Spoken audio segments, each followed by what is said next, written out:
Good morning and welcome to a day of special ITV News coverage following yesterday's sad announcement of the death of Queen Elizabeth II. For many of us, perhaps for all of us, our very idea of who we are as a nation is or was inextricably linked with the image and personality of the Queen. So, in truth, this is a day of waking up to the cold, hard reality that she is very sadly no longer with us. There are many questions, of course. If we are leaving one era for another, what will that mean? What is due to take place over the next 10 days? And why have those traditions evolved as they have? Already this morning, crowds are gathering at Buckingham Palace. Some have travelled many miles to be there, drawn to a place that has long been the focal point of royal life. Others are simply passing through, a detour en route to work perhaps, but a chance to experience the unique atmosphere there this morning. From the lying in state next week through to the funeral in 10 days' time, we expect these crowds to grow and grow until the nation comes to a metaphorical and indeed literal standstill for the hour of the funeral itself. The royal family is still at Balmoral. Sadly, it seems a number of them did not get to say goodbye to their beloved mother and grandmother yesterday. One can only imagine the shock. An heir who becomes king, an eldest son who becomes an heir. No matter how many years you've prepared for the moment, the shock must be considerable. Later this morning, the new king, Charles III, will leave his residence and head to London. He'll address the nation later in the day. There will also be a service at St Paul's Cathedral this evening. We'll bring you all the key events of today and look ahead to what to expect for the next 10 days of national mourning. Now, Her Majesty's faith was, of course, very important to her. And this morning, the Archbishop of Canterbury has led the national tributes. Justin Welby said the Queen had been a blessing to us all, recalling her life of selfless service. Our correspondent John Ray reports on how the nation is remembering and reflecting. In the cool grey dawn, the nation woke to a new era. The age of Elizabeth is past. Flags fly at half-mast in tribute. A day of sombre reflection lies ahead.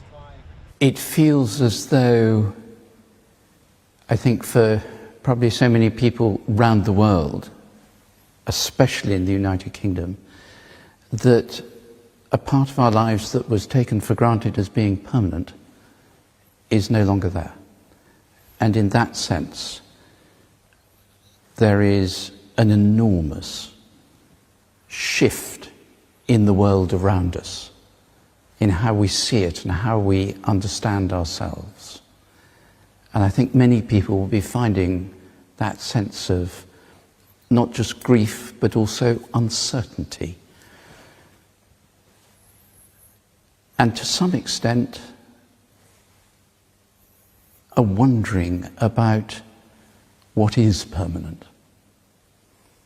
For those gathering at Buckingham Palace, perhaps there is mutual comfort to be found among the crowds. She meant a lot to me. I mean, I'm in my 40s now and I've kind of grown up with her. She's like a mother, nan figure. And I think especially like the last few years, we've got to see her and she's been out a bit more. So yeah, I'm quite upset that she's passed away. She's very special to me, and with the balcony behind me, just watching her just comes out, makes me have a smile every time. She's been an inspiration to me, my parents' life, to my parents, to my grandparents, also to my great-grandparents. She just means such a lot to us, and I just feel like this is what she would like us to do. There were bouquets at Balmoral, at the home she adored, where the Queen's life drew to a peaceful close yesterday afternoon. Her body will remain in Scotland for the coming days. The King will return to London and later address the nation and the furthest reaches of the realms that are now his. In New Zealand, a traditional haka was performed by way of salute to his mother, alongside a salvo of ceremonial artillery fire. One for each year of the Queen's life. And a book of condolence was opened by the Prime Minister, who wrote of the Queen's life of service, a theme that found echo in the words of the Governor-General. For most New Zealanders, Queen Elizabeth has really been a constant in our lives. She's been here her whole time and she's provided a sense of continuity and stability for us. So she's a real symbol of dedication to service. The Queen's death has made headline news in China, and in Brazil the iconic statue of Christ the Redeemer was lit up in the red, white and blue of the Union flag. The monarch they mourn at Windsor Castle this morning, where wardens began a vigil, was known and revered around the world. John Ray, ITV News. Well, a reminder there from John, really, that for a lot of people all the way around the world, not just for us here in the UK, the Queen was the UK and the UK was the Queen. That's simply how a lot of people saw us, which clearly has implications going forward. Chris, who is obviously with me this morning, as you would expect, and will be sitting here, no doubt, for pretty much the whole of the next 10 days. But I guess that's a reminder that people will be watching. The eyes of the world will be on us the next 10 days. So what do we expect? How do we I know there's been planning for this for years. What do we expect to see and how does it play out? Yeah, you're right. Planning and planning and planning for many years. And none of it is actually actioned until the King has signed it off. So whilst we have an idea of what will happen in terms of lying in rest in Edinburgh, for example, lying in state in London, a state funeral, and we haven't had one of them for many, many years. All of those things are to come, the dates of which we don't yet know. We think it's about a 10 or 11-day timetable. In fact, Buckingham Palace have just issued some information this morning confirming that the date of the funeral has not yet been set and will be confirmed in due course. What that announcement was telling us roughly that royal mourning will go on from now until 7 days after the funeral. So a week after the funeral, that's called royal mourning. That means it will be observed by all members of the royal family, all members of the household staff. It means the flags will be at half-mast until 7 days after the Queen's funeral. They've issued some guidance on floral tributes. Clearly, you've seen at Buckingham Palace now, where people want to lay flowers, that, for example, don't leave them at the palace. They want them left in Green Park and Hyde Park. Similarly, in Windsor, please take them to the Long Walk, they're saying. But this plan of action has to be signed off by the King, who we will know today, and I think it's a real key moment for him, is going to travel to London. He is going to enter Buckingham Palace for the first time as King, and tonight will address the nation. What does he say in that? I mean, I guess he's had one might argue he's had his whole life to prepare for this address, but what an impossibly difficult moment. I mean, do you get any sense of what he might say? He's very good with words, and if you just think what he said after the death of his father. Remember, he was at Highgrove at the time and made an address then. He's very good at just capturing the mood of the nation, and I'm sure they've had drafts of this speech for many, many years, and it's one they would have been refining in the last 24 hours or so. They know how important it is. Not because, there's kind of like a schism in our national life now, that, with as you were saying at the top of the programme, the passing of the Queen, very few people alive today know anyone else other than the Queen. It is so important that he gets that right, but he's got to sort of tread this dual path now between becoming our new king, and we haven't had one of those since 1952, and then mourning the loss of his mother and leading the nation in its own mourning for the loss of the Queen. That's phenomenally difficult, and all coming at a very politically difficult time with everything that we've been talking about in the last few days to do with the energy crisis and the new Prime Minister. You've watched, the nation and been out with the Queen a million times and all the rest of it. If you think, and there's been a lot of discussion about how difficult this transition is going to be for us as a nation, for Charles as a king and all the rest of it. You think of the lessons from history, like after Victoria, a hugely iconic figure, everyone said her son was going to be a disaster. He was, not widely well regarded as Prince of Wales, and yet he went on as Edward VII to be a king people really loved and became to kind of define that era just before everything went terribly wrong in the First World War. I mean, what do you think the essential challenges are for Charles? What's he got to do? It's a very different reign to the one of his mother, taking over the role as head of state at age 74, where his mother did it at age 25, and also, everyone's been talking about how much we know about Prince Charles and what he thinks on things, particularly on climate change, but everything else from, architecture to traditional crafts to supporting young people. We know so much about Prince Charles, and we didn't know anything about the Queen. But he himself has acknowledged in the last few years the different role that he's got from being the longest-serving Prince of Wales that we've ever had to a new monarch, to the King. So we will see a difference from him, and no more campaigning, as it were. And even when you think about the Jubilee recently, it was Prince William that did the more political speech about the environment, and Prince Charles did the more sort of statesman-like speech. So, I mean, it's such a difficult part. Yeah, we can talk about this all morning, and I'm sure we will, because it's such an interesting code. But I guess the point you're making is we actually truthfully have no idea what he's going to be like as king. Well, we know what he was like as Prince of Wales, but we simply do not know what kind of king he will be, although he has acknowledged it is a different role to the one he had before. Yeah, it's going to be fascinating. Well, look, as we said, many people are already gathering at Buckingham Palace, and Martin Stew is there. Martin, over to you. Well, Tom, I was here at 7:30 this morning, and even then hundreds had arrived. The numbers are increasing as we go through the morning. What you can see behind those barriers there are people queuing now to lay flowers. The flowers stretch right the way along the barriers, now 2 or 3 bunches deep. A lot of people just quietly reflecting and taking photographs as well, which is very different to what we'd have seen when Diana passed away all those years ago. I think people just want to mark the moment on their phones, and one of the people who wanted to mark that moment is Kelly Butler. Kelly, you were here yesterday as a tourist from Australia before we heard the news. You've come back today, why? To pay my respects to the Queen. She's a big part of Australia, and we all love and respect her.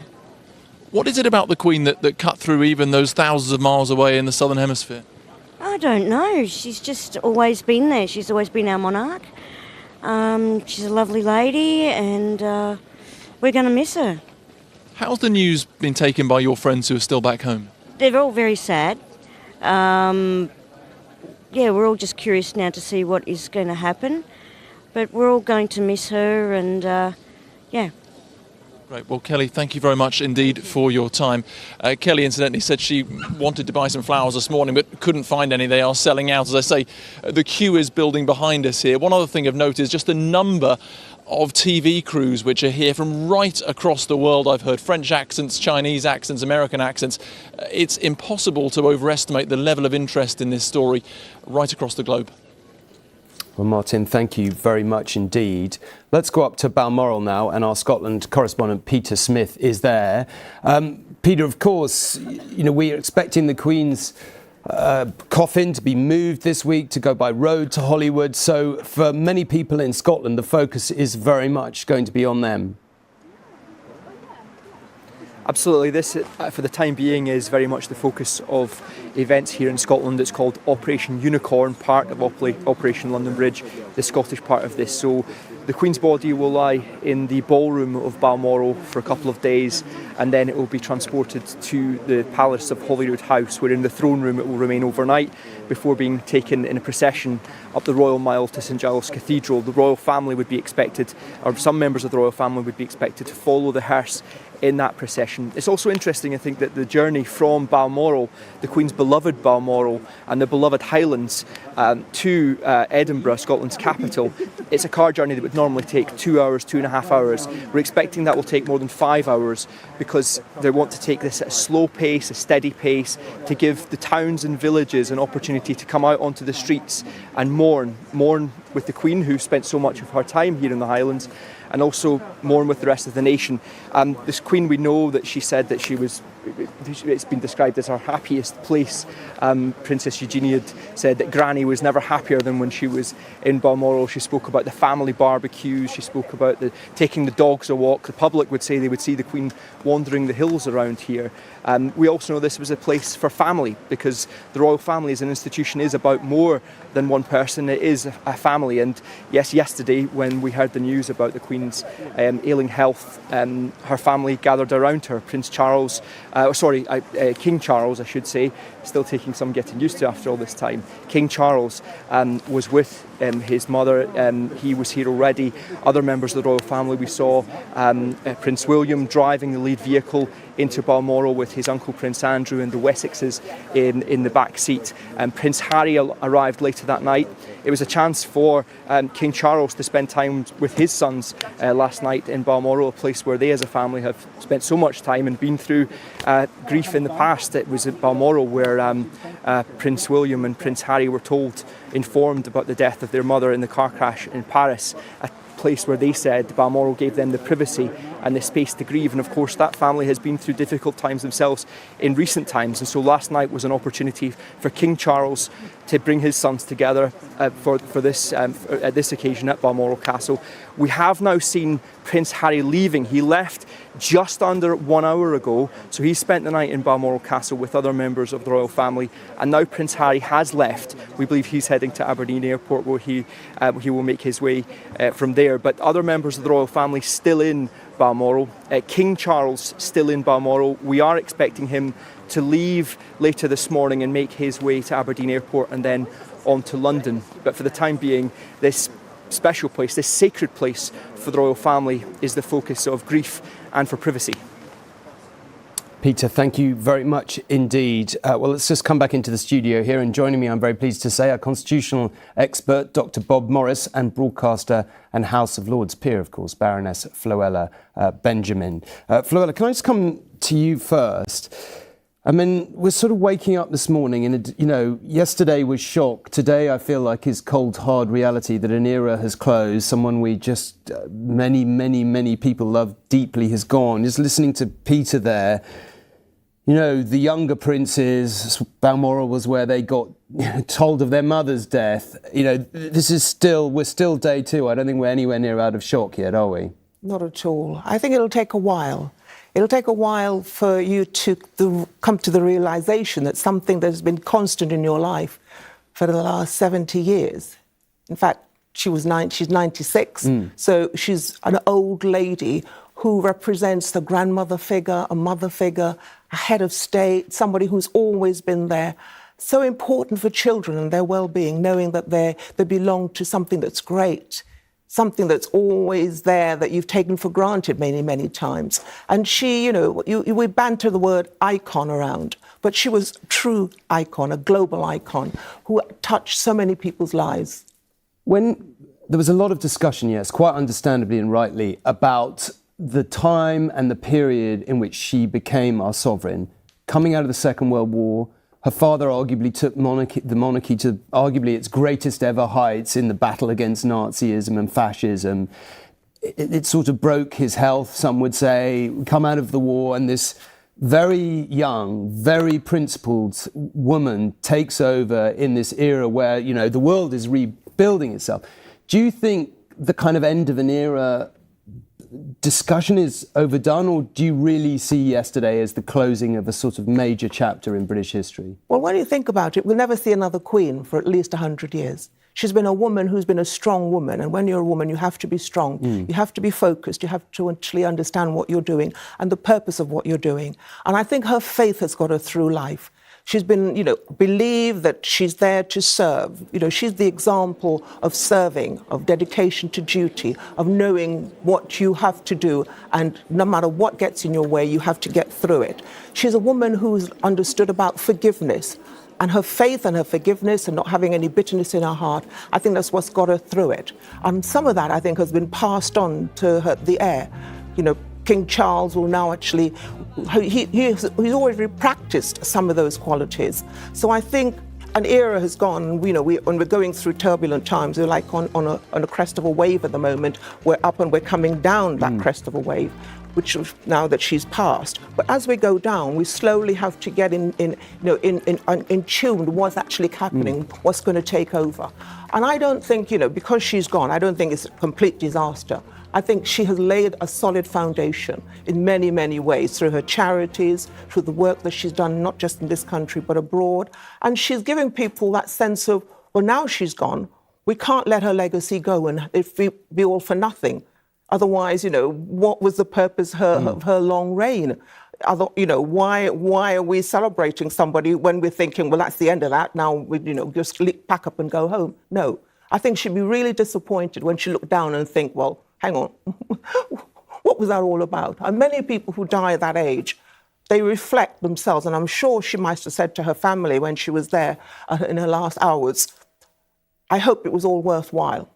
And I think we've got to prove that it was all worthwhile to her. OK, there's about 10 things I'd love to pick up on there, which I'll come back to in a moment. But Bob, can I just bring you in? Yesterday, something that's been happening in centuries in Britain happened. A monarch died and an heir immediately became monarch. Can I ask you a very simple question? Why, in legal constitutional terms, does that happen? This is to ensure that there is no gap in executive rule. And so the common law devised this principle years and years ago, that the heir was not, as it were, to go through a ceremony to become the king, but to become king automatically, immediately, without any question.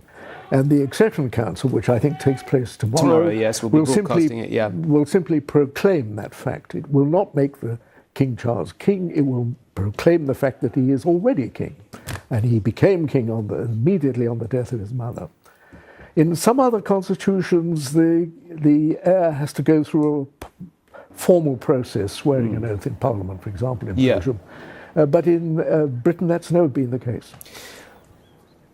I mean, I know we've talked about this before and I bored you with it, but for those who haven't had the benefit of your brain up until now, why is common law the way it is? Could you just explain the difference between common law and statute law, and why in this instance common law simply dictates that this happens? It is because we have a rich heritage of law. Normally we think nowadays of statute law, what Parliament does. Yeah. But before then it was the consensus of the judges that formulated principles which are still observed in the corpus of the common law. Yeah. And one distinguishes that sort of period from the subsequent parliamentary period, which of course has been with us now substantially since the late 13th century. So, in the simplest possible terms, common law dictates in this issue because there is no statute law that's ever been written, passed through Parliament to say anything different. That is correct. And it depends, the most recent determination by the courts was in 1608. OK, and the Accession Council, just one more thing on this, which we're going to see tomorrow, sure. That predates Parliament. It's not something that has to vote or decide or ratify. It's kind of and just explain the origins of that. Well, it probably goes back to the Witan, which was the Council of Notables that the Saxon kings used. And these were men of influence and wisdom, which the king surrounded himself with for advice. And that's the root of the Privy Council, which still functions in similar ways. And that is why it is a non-parliamentary event tomorrow, although parliamentarians will be present, of course, and have the most important roles in deciding, for example, the scope of the coronation and all the rest of it, because that is a public matter. Its roots are much more ancient than that, and it goes back to Anglo-Saxon kingship of the 9th, 10th century.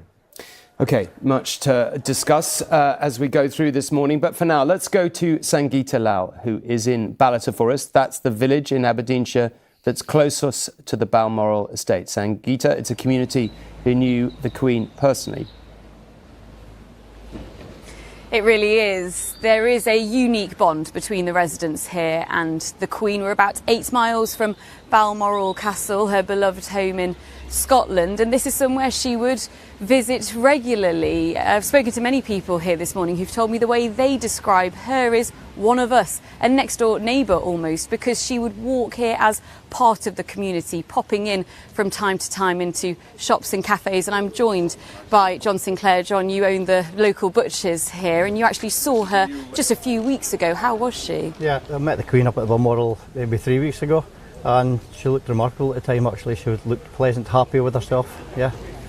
And she would visit you often, she would shop with you, and you would also supply Balmoral Castle Yeah, too? we supply Balmoral on a regular basis. And yesterday when I was making up the order, I felt, is this going to be the last order we make up for Her Majesty the Queen? Very sad today. Yeah, it really is such a sad time. And of course she would be here for her day-to-day visits, her ordinary visits, but she also came here for official visits too. I know you saw her in 2016 after severe flooding in 2015. How much did that mean to the community here? Well, the community always had been a big downer after the floods, and getting the village back to normality. And for a visit from the Queen was remarkable, and she'd just love to see our village back to normality again. And I've spoken to a few people here who talked about her warmth and familiarity that she brought. Why did that mean so much for so long? Because the links here go back so many generations with the royal family. I think when the Queen was in residence, we just felt she was our neighbour, and she'd just come to the village, and it was one of our own people, you know. She was such a remarkable lady, and she just made everyone feel at ease, and she was happy all the time, and she loved Ballater. Oh, thank you very much for joining us today, John.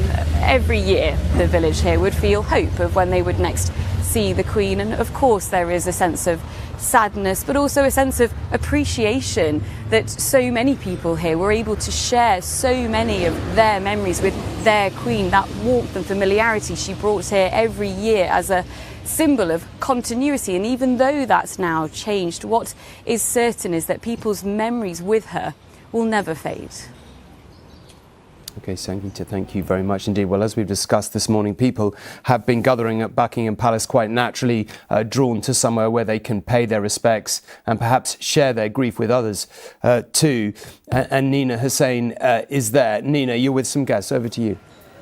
Yeah, thank you, Tom. Obviously, this place, Buckingham Palace, is a focal point. We have seen a few subtle changes since last night, since that 26-word statement was first posted on the gates of the palace behind me. Early this morning, many more barriers were put up in preparation for what we would expect would be a continued influx of crowds from both home and abroad to pay their personal respects to such an incredible public servant like no other, and also play their small part in this key moment in British history. As you say, I've got a guest with me to reflect on the life and career and the reign of the Queen. He is the former Director of Communications for the Queen, Simon Lewis. Simon, like myself, you've been out and amongst the crowds this morning, as you were last night. As you would expect, a very sombre atmosphere.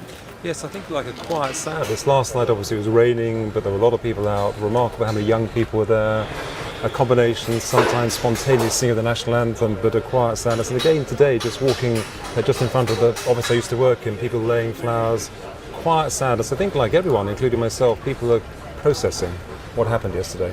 Yeah, and we are still processing this, aren't we? It must be a personal sense of loss for you, given the very intimate relationship you had with her in your professional life. Yes, I worked for the Queen for 2 years, from 1998 to 2000. Obviously a very different era, but have followed what has happened to the monarchy and the royal family ever since, and that was a very different time. But all the tributes to the Queen, her steadfastness, her loyalty, her sense of duty, everything that's been said is absolutely true. But when you work closely with her, you saw some other sides of the Queen as well. What sort of sides did you see that we weren't party to? Great sense of humour. The thing about the Queen, particularly when she was with her late mother and late sister, was that they had a tremendous sense of humour and very quick, I'm told, a great mimic as well.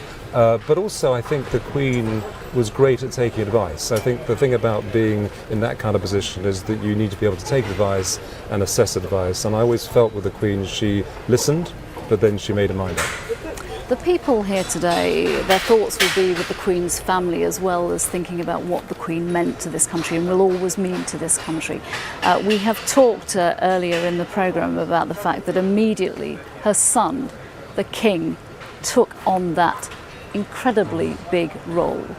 From a human point of view rather than a constitutional point of view, this is a man who has lost a second parent in just under 2 years, who has really no time, like the rest of us when that happens, at any age, to properly grieve. Well, His Majesty the King, as you say, has lost his mother. The only thing one can say is that the preparation for this moment is so intense and has been going on for such a long time. It's meticulous, and of course you never know until the event happens, but I know from my time in the palace the preparation, the care that went into planning for these big events. So I think one should rest assured that the advisors to the King and the advisors to the late Queen will be working very closely over these days to ensure, frankly, the transition that we were beginning to see as the late Queen her health began to deteriorate, then moves to the next phase. So I have to say it's incredibly well planned, but as you say, there's the human angle. He is a grieving son who has lost both his parents in the last short period. What will it be like inside there right now? Because, as you say, years, decades of planning, you have to plan for this moment. But I guess really frenetic period of time for anybody involved in what's going to happen over the next 10 days. Well, if you think of the huge global interest there is in this event, that alone, dealing with that kind of interest, is going to be extraordinarily hard work for the team in there. And of course, coming down the track, the court of the late Queen will move, and the court of the King will then become, or the court of the Prince of Wales will then become the court of the King, and that in itself is a huge undertaking, and for the people involved in both households, that's a significant moment as well. So I think there'll be a combination, like all of us, of terrible sadness, a sense of all the hard work that needs to be done, but also thinking about the future and what actually happens when the court of King Charles III is actually in place. Yeah, okay. Simon, Lewis, thank you very much for your thoughts so far today. Thank you. Tom. Nina, thank you very much indeed. Well, we are on air with a special programme marking the death of Queen Elizabeth II. In London, crowds have been gathering outside St Paul's to pay their respects, and tributes have been paid by leading figures from around the world. I think for probably so many people around the world, especially in the United Kingdom, that a part of our lives that was taken for granted as being permanent is no longer there. And in that sense, there is an enormous shift in the world around us.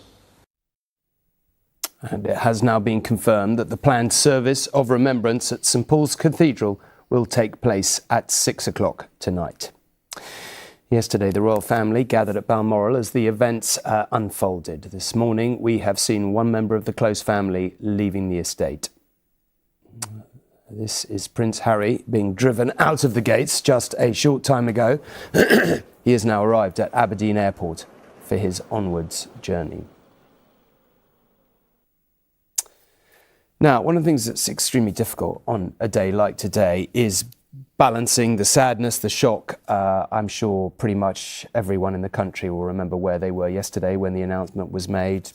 Our newsroom, like many other places, silence, people crying, hugging each other. It was a really significant moment that no matter how often you have prepared, no matter how you may have known that the Queen was one day going to die, it was a tremendous shock when she did. But at the same time, one of the things that we also have to do is celebrate an absolutely stunningly amazing life. And we were just talking in the studio there for a moment whilst you were with Nina about the Queen and just memories. And maybe we can, Floella, maybe I can come to you, first. It's hard not to smile when you think about, we think about so many things with the Queen, how she did her job so well, how she was always there. We've had all those things said many times, but boy, she was funny. Oh, what a sense of humour. Whenever she laughed, her eyes twinkled. She had deep blue eyes, and she would throw her head back and laugh. But also, she was a bit of a somebody who could mimic as well, and always saw the funny side of life. And I remember a story being told to me by one of her ladies in waiting. When she was young, she was asked to be the Queen's lady in waiting, and she had an audience with the Queen, and the Queen sat her down and said, "I've got something very important to tell you that you have to get used to, and I hope you don't mind having to get used to this." And so the lady in waiting was thinking, what is it? What's she going to tell me? And she said, "You're going to have to get used to the smell of fresh paint. But everywhere we go, we'll be freshly painted." Well, somebody tweeted out yesterday, Chris, you remember this story, that picture of when her husband, the Duke of Edinburgh, dressed up as a grenadier guard, I think a guard soldier in the full, and there's just a picture of her laughing uproariously as she sort of looked sideways at him. Yes, and I mean, that was something about their relationship that's so special, which we spoke about, of course, at the time that he passed as well. But I just think of very recent examples of her sense of humour. Were two that I would point to. One is at the time of the Olympics, when she went through that process of pretending to jump out of a helicopter and land in the middle of the London Stadium. And the other was the one that that, I mean, took us all by surprise. I mean, I'd heard something in the week of the Platinum Jubilee about Paddington Bear, and I thought, what on earth would that be? I mean, how that now has come to personify her humour, and the whole thing about the Queen, her handbag, what's inside the handbag. We now know the answer, it's a marmalade sandwich. Yeah. But I mean, just that kind of fun she was prepared to have at the age of 96, knowing that the nation would be, laughing with her at that time. And, let's remember, at the time of the Platinum Jubilee, we didn't see very much of her because she was still suffering quite bad mobility issues. And the nation laughed and came together. And I really felt like the nation needed to come together after some very difficult times. We're just watching that Paddington sketch now, surely one of the great sketches of all time. It's just sort of so pitch perfect in every way, actually. Bob, I don't know if you might tell, you were telling a story about the Privy Council, which, surely one of the driest of all possible occasions, one might argue. Yes, all standing there with the Queen, and suddenly a telephone went off in a handbag. Frantic search in the handbag. Found the telephone, cut off the ring. The Queen merely stood for all this, and then said, no one important then. Perhaps you would like a marmalade Well, I mean, that's one of the things that people commented on so many times over the years, was just not only her desire to laugh about things, but actually her rather quick wit, which often took us all by surprise. Certainly in the days when I was trailing around the world after her, very often you would find she frankly, enlivened an occasion that might have been otherwise quite dull with just a sharp and very witty comment. Chris, moving on to sort of today, just talk us through, because you mentioned, and we didn't have a chance to go into it, the St Paul's service, because we now know that's 6 p.m. this evening. Focus, really, I think, for the nation tonight. Our understanding is that the King himself won't be there, but he will be delivering an address at about that time. So this is all around 6 o'clock this evening. Right. I think quite a sort of key moment tonight. There will be a service at St Paul's Cathedral. For that preparation to go ahead today, the cathedral is closed, but they've just announced there will be 2,000 tickets available to members of the public. They need to present themselves to the City of London tourist office in order to get those today. I suspect there would be a lot of demand for those tickets. So just to be clear, you actually have to go to the tourist office. For anyone watching today, right now, and would like to go, you have to present yourself actually physically to the Exactly tourist office. so. I'll read you exactly what they said. A service of prayer and reflection on the death of Her Majesty the Queen Elizabeth will be held at St Paul's Cathedral at 1800 hours, so 6 p.m. tonight. To prepare for the service, it's closed and will reopen for private prayer tomorrow, Saturday. But you're looking at those live pictures there. Not many people in the City of London at the moment. I think that will be a very, very different situation this evening. And then it goes on, the public are welcome to attend this service, and 2,000 available seats will be allocated to the public on a first-come, first-served basis. Those wishing to attend the service must visit in person, as you say, Tom, to the City of London Tourism Office. No, I don't want to sort of predict what's going to happen, because one never knows with these things, but one of the things that was most notable about, the Queen Mother's passing was that, by the middle of the week when we got to the lying in state, sort of numbers really, but I mean, we should be clear that we're sort of expecting the nation to grind to a complete halt in the run-up to the funeral. We expect many people to be queuing for hours and hours and hours. You can, you will be able to file past and pay your respects to the Queen for many hours of the day. I mean, two things I'll say about that. One is, if you think about Jubilees, everyone always says, who's going to turn up to the Diamond Jubilee? Who's going to turn up to the Platinum Jubilee? We had our answer. We had that facts in front of us, right in front of our eyes, on those 4 days in June earlier this year, when many tens of thousands of people turned up to the Mall. It took me by surprise. I remember going up and said, people actually turned up. I mean, and they were camping overnight. It still happens. It's something we might think just happened in the 50s and 60s. We had evidence this year. It happens. I'll also point you to what happened with the Queen Mother. Remember, the Queen Mother was never a Queen Regnant. She was the Queen Consort. Yeah. And yet she had, like our Queen in more recent years, had that grandmother of the nation figure. And the queues to file past her coffin came out of the Palace of Westminster, through Millbank, over the bridge and back along along the south bank of the River Thames. That took everyone by surprise, and let's remind ourselves she was the Queen consort to King George VI 50 years earlier, not the Queen, the longest serving monarch we've ever had. So therefore, and also I'll just quickly point out, there's also going to be a lying in rest because the death happened in Scotland in Edinburgh. We're waiting for confirmation, so there'll be another opportunity for people in Edinburgh at St Giles Cathedral on the High Street in Edinburgh to do something very similar. Fluella, just one point on this. Every time we have a big event like this, like a Jubilee, I remember once explaining to somebody who wasn't British about our sort of relationship with the monarch.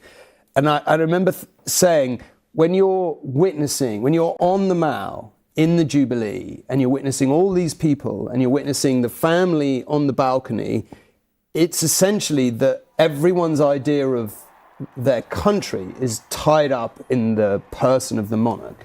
Do you think that's overstated, or is that fair? I think that's fair. I think it's human spirit to need something like that for your well-being, to know that you belong to something that's great. So to have a focus, what else is there to focus on? A football match, but then that's all between different teams. You have, whether that's essentially tribal, one might argue, in terms of loyalties. Exactly. But when you have something like the monarch and the Queen, it gives you something to focus your mind on, to a sense of celebration in your own separate celebration, or whether you come as a mass together. And I think that's terribly important for the human spirit and the human soul. And the Queen was very, very aware of that. She was very conscious, especially of having children involved, knowing that they have a legacy, something for them to take on for the future, and she really wanted to make sure that children and young people as well understood the importance of the monarchy and why they are part of the monarchy. Well, as Flo was saying, people are reacting all over the country, and our Wales reporter Rhys Williams is at Cardiff Castle for us. Rhys, how has the news been received there? Well, life is trundling on as normal, as you may be able to see behind me, Tom, but there's a real sense of sadness here in Wales. The Queen had deep connections with Wales, and there's a sense, I think, that Wales came of age during the Queen's reign as well. At the beginning of her reign, after her coronation in 1952, it's remarkable to think Wales had no capital, but by the capital city. But by the end of her reign, of course, it has its own parliament at the Senedd in Cardiff Bay. And that parliament the Queen became very familiar with in recent years. She opened it officially, of course, in 1999, and her most recent visit to Wales in October of last year was to open the 6th term of the Senedd. The Senedd has closed as a mark of respect today, of course, and we've had a statement as well from the First Minister, Mark Drakeford, who said, "I'm incredibly sad to hear of the passing of Her Majesty Queen Elizabeth II. As our longest reigning monarch, she firmly upheld the values and traditions of the British monarchy. On behalf of the people of Wales, I offer our deepest condolences to Her Majesty during this sad time." Now, here at Cardiff Castle today, you can see the huge walls here of Cardiff Castle, and the flag is at half-mast. We will be hearing a gun salute later today at 1 o'clock inside the large grounds of Cardiff Castle, like in many locations across the UK, Tom. But really there is a deep sense of shock, I think, and sadness as well in Wales today. OK, Rhys, thank you very much indeed. Well, a little earlier we saw Prince Harry, who of course flew up yesterday. As we understand it, many members of the family, including William, Andrew and the Earl of and Prince Edward, did not get to, very sadly, see their mother and grandmother before she died. That is our understanding. Prince Harry, who arrived last, obviously didn't either. He has left first this morning and is flying out of Aberdeen Airport sometime around now. And Emma Murphy is there. Emma, presumably Prince Harry hasn't arrived yet. He has actually. He just arrived a couple of minutes ago. He was travelling in a convoy led by police outriders and then 2 Range Rovers that brought him straight in towards the tarmac. He did not stop at the greeting party. He carried straight on through and has now been taken into one of the rooms to wait for the flight. We expect it will probably be the same private jet that brought him here yesterday. They are parked on the tarmac just behind me and have been refuelled this morning. Prince Harry arrived at around 8 o'clock last night after the official announcement of his grandmother's death, and he went straight to Balmoral.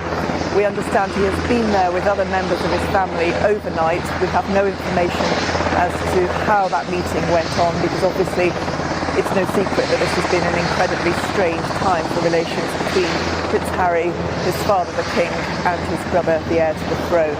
Now we understand that Prince Harry is likely to return to London on that flight, and then shortly after we will see the King as he arrives at Aberdeen Airport, sorry to say, and will then likely fly straight back to London, and we expect that will happen in the next few hours. A very significant moment as we see for the first time the King following the death of his mother. Okay, Emma, thank you very much indeed. Well, as we've discussed this morning, people are gravitating, as you would expect, on mornings like this, to royal palaces around the country. This is Windsor, where people wanted to come out, pay their respects, lay flowers, and I guess in their own way say thank you for what the Queen has meant to them. We've spoken to various people this morning who said they just wanted to come out, they wanted to say thank you, they wanted perhaps to talk to other people who were feeling the same. Now, you know, the Queen's death yesterday, a tremendous shock to people, no matter how much they may have expected it to the moment. I mean, goodness knows we have been preparing for it for long enough, but it was a tremendous shock in here. So how much more so for people who perhaps thought she had many years yet to run. It did in the end happen quite suddenly. We knew that she had health issues, mobility issues Buckingham Palace talked about, but I don't think any of us really knew that we were indeed so close to the end, and it seemed to come quite suddenly. So people turning out in Windsor and across the country, paying their tribute, saying thank you, and looking to find solace with other people in their grief this morning. Chris, we need to tread very delicately in this one for obvious reasons, but Prince Harry, the last to arrive, didn't travel up with the rest of his family, the first to leave. There's no real sign of that getting any easier, is there? No, I mean, we've spoken many times about the rift in that family. Prince Harry and Meghan were in the UK in any case. They were meant to attend a charity event for a charity called Well Child, very close to Harry's heart, last night. Clearly that was cancelled, but people will have noted that Prince William, Prince Andrew, Prince Edward and Sophie all flew up on a government or RAF plane to Aberdeen Airport. Prince Harry went sometime afterwards, and we can only guess that he might have had to charter that plane himself. I don't know. But, you know, again, in terms of he got there last, but it would appear that neither did Prince William, Prince Andrew, Edward and Sophie get there in time either. Prince Charles, now the King, and the Queen Consort were actually in Scotland. They stay at on part of the estate called Birk Hall. That's where they spend lots of the summer in any case. They were already there, and Princess Anne, the Princess Royal, was already in Scotland as well. So it's possible, and again, we will never get this information confirmed, it's possible that they were the only ones there in time to say goodbye to their mother. Flora, can I just ask you one other thing about this? We don't talk a lot about faith in times like this, and of course one can't know how the Queen felt. I mean, it was said that, you know, I mentioned just now that it seemed quite sudden. I mean, it was said that the Queen Mother was phoning friends on the day of her death to say goodbye. The Queen seemed to go quite suddenly. But over and over again, we've got the sense that her faith was an enormous solace to her. Is that your understanding? Very much so, very much so. I remember when I met her when I was a Chancellor of Exeter University, and we chatted and we talked about all sorts of things in life. And one of the things that came up was faith, and her deep understanding about why we are who we are as human beings, and how we have to forgive and not hold resentment in our hearts, and to be all embracing and to put the hand out. Do you remember the Martin McGuinness handshake? Yeah, Northern Ireland. I mean, sorry to interrupt you, but I mean, I spent most of my early career here in Ireland, and I would say her handshake with Martin McGuinness is one of the most memorable moments of my entire life. Exactly. Aside from the personal, but... And that came over, the feeling that she could forgive, she had empathy and understanding for other people's situation. One of her favourite people was Nelson Mandela, and she often talked about the way, she talked to me about the way he could forgive people for whatever happened to him. And I think that's what kept her going, understanding that everything happens for a reason, and every disappointment is an appointment with something better.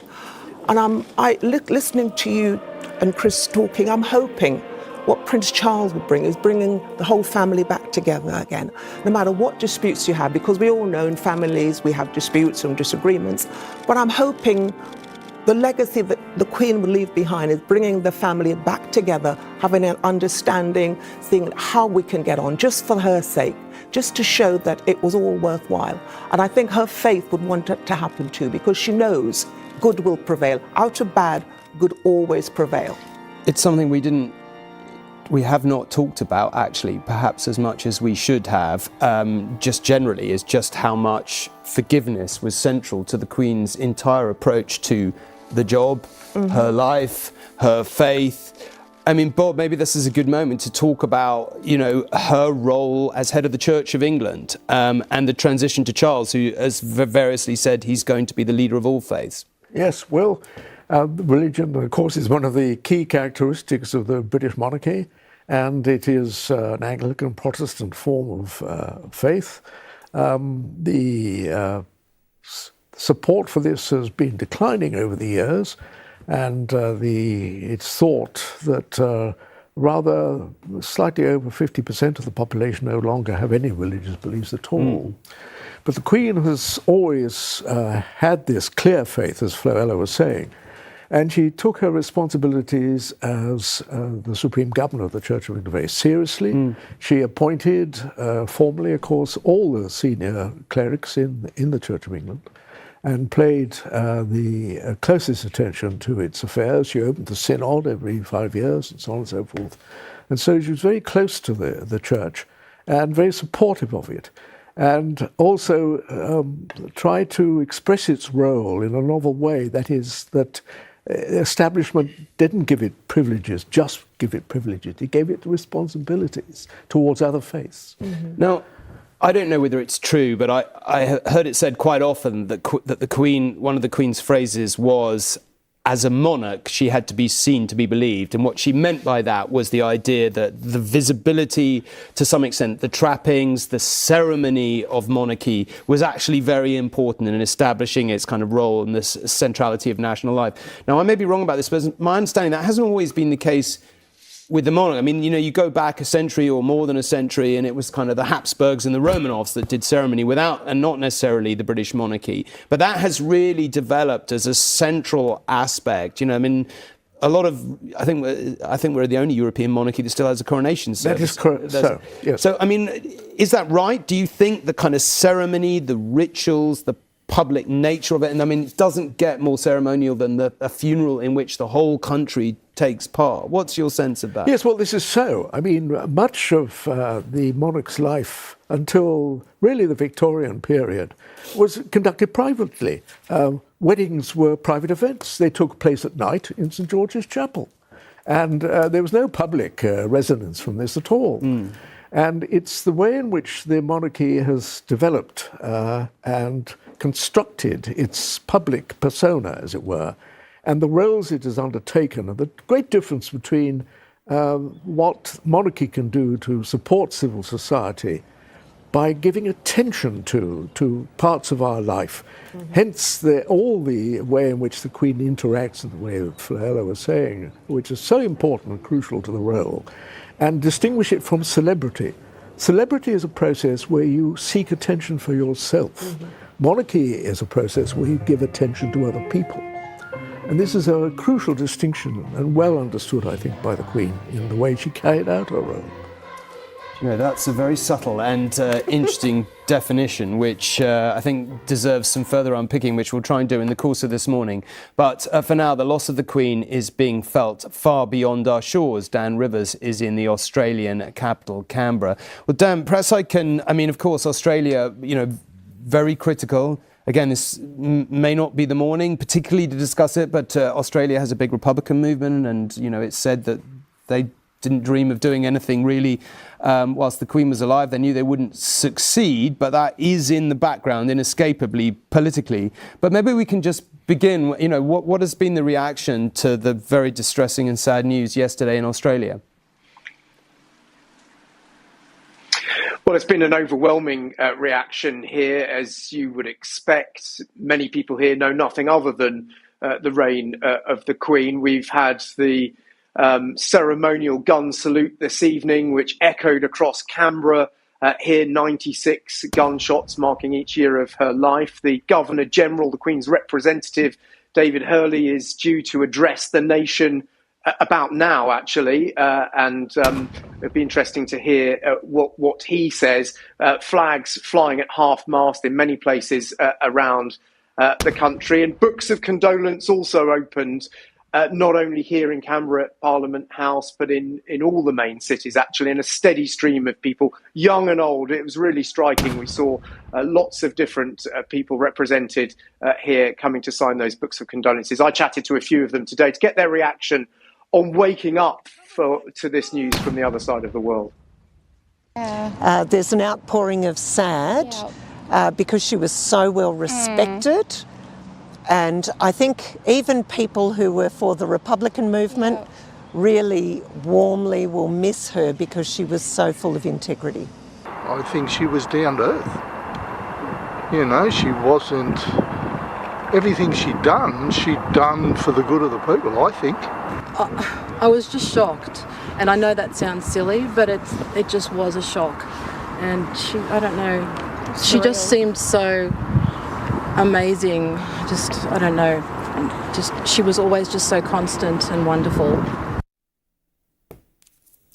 Dan, I mean, it's long been predicted that when the Queen very sadly passed away, that the question of who was going to be Australia's head of state would be asked anew of Australians.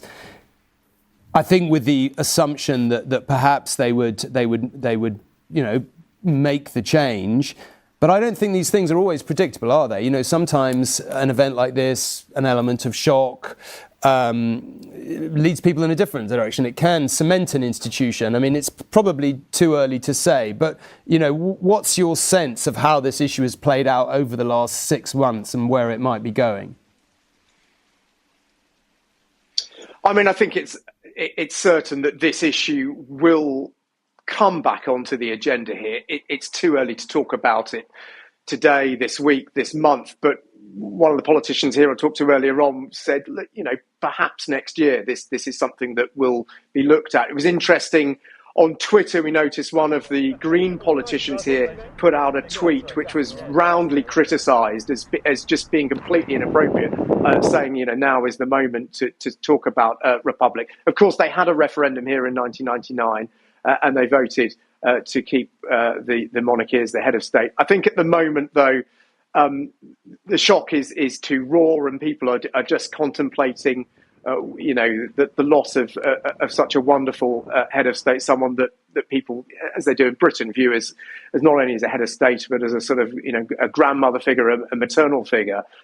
Once the shock of that subsides, and once all the events that are due to play out in London conclude, then perhaps the politics will restart. But the politics here at the moment is frozen. The Prime Minister, Anthony Albanese, is due to fly to London, as will the Governor-General, David Hurley, as well. So politics here basically is on the back burner at the moment. This is a moment when the country is coming together, united in grief and reflecting on a head of state like no other. And I think these questions will be kicked into next year if they do come back at all. Dan, thank you very much indeed. And a reminder, actually, there that the funeral will be an enormous global event, the like of which most of us alive will never have seen in our lifetimes or anything like it. We expect heads of state, leaders from around the world to come to London to want to pay their respects. And one of the things we heard time and again yesterday after the Queen's death is so many people saying some of the most, powerful or formerly powerful people in the world saying time and again that the Queen was one of their very favourite people. She had a huge impact on many of their lives, and we expect quite a lot of them to be coming to London or be paying their respects in other ways, which is why that event will be an enormous one for us nationally, but a huge one internationally as well. Now tonight on ITV, Jonathan Dimbleby has a special programme reflecting on the life of the Queen.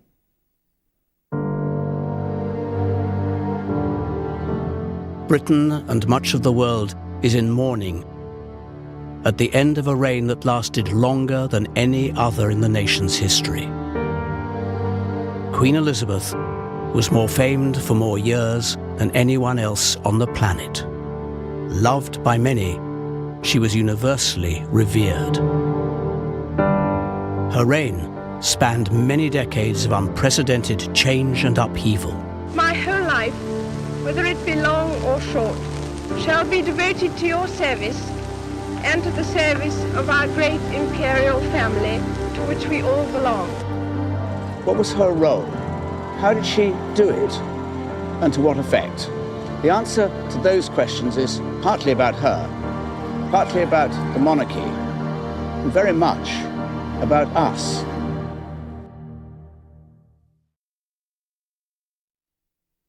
Jonathan Dimbleby tonight, who of course wrote one of the definitive books on the new king, King Charles III, but here he is reflecting on the life of Queen Elizabeth II. Now it is just coming up to 10 o'clock and we are on air with a special programme marking the death of Queen Elizabeth II, a momentous occasion in all of our lives. Yesterday, the royal family gathered at Balmoral as the sad events unfolded. It seems a number of them did not get to say goodbye to their beloved mother and grandmother. One can only imagine the shock there yesterday. An heir who becomes king, an eldest son who becomes heir. No matter how many years you've prepared for that, it is still quite a moment. Later this morning, the new king, Charles III, will leave his residence and head to London. He'll address the nation later in the day. So far today, we have seen Prince Harry leave the estate. He was the last to arrive and the first to leave, and he made his way onwards to Aberdeen Airport, where he has just or is just about to fly south. In London, crowds have been gathering outside Buckingham Palace to pay their respects, leaving flowers and messages with personal remembrances. Some have travelled many miles to be there, drawn to a place that has long been the focal point of royal life. Others are simply passing through, a detour en route to work perhaps, but a chance to experience the unique atmosphere there this morning. And it has, within the last hour, been confirmed that the planned service of remembrance at St Paul's Cathedral will take place at 6 o'clock tonight. There are 2,000 tickets available to members of the public. Now, Her Majesty's faith was, of course, very important to her. We've been discussing that here in the studio this morning, and the Archbishop of Canterbury has led the national tributes. Justin Welby said the Queen had been a blessing to us all, recalling her life of selfless service. Our correspondent, John Ray, reports on how the nation is remembering and reflecting this morning. In the cool grey dawn, the nation woke to a new era. The age of Elizabeth is past. Flags fly at half-mast in tribute. A day of sombre reflection lies ahead. It feels as though, I think for probably so many people around the world, especially in the United Kingdom, that a part of our lives that was taken for granted as being permanent is no longer there. And in that sense, there is an enormous shift in the world around us, in how we see it and how we understand ourselves.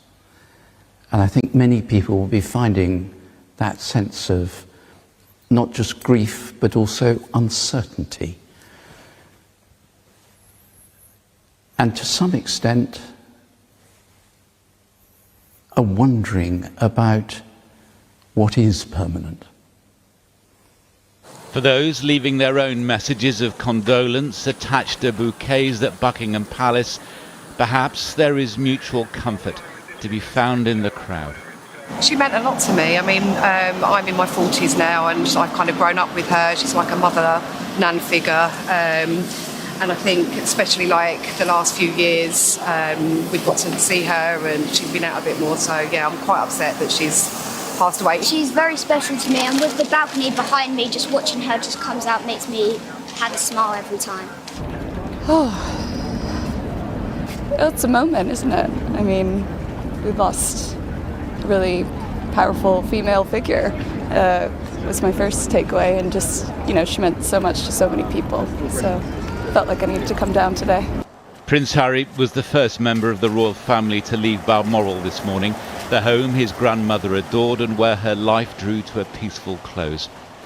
Her body will remain in Scotland for the coming days. The King will return to London and this evening is expected to address the nation. And the furthest reaches of the realms that are now his. In New Zealand, a traditional haka was performed by way of salute to his mother, alongside a salvo of ceremonial artillery fire. One for each year of the Queen's life. And a book of condolence was opened by the Prime Minister, who wrote of the Queen's life of service, a theme that found echo in the words of the Governor-General. For most New Zealanders, Queen Elizabeth has really been a constant in our lives.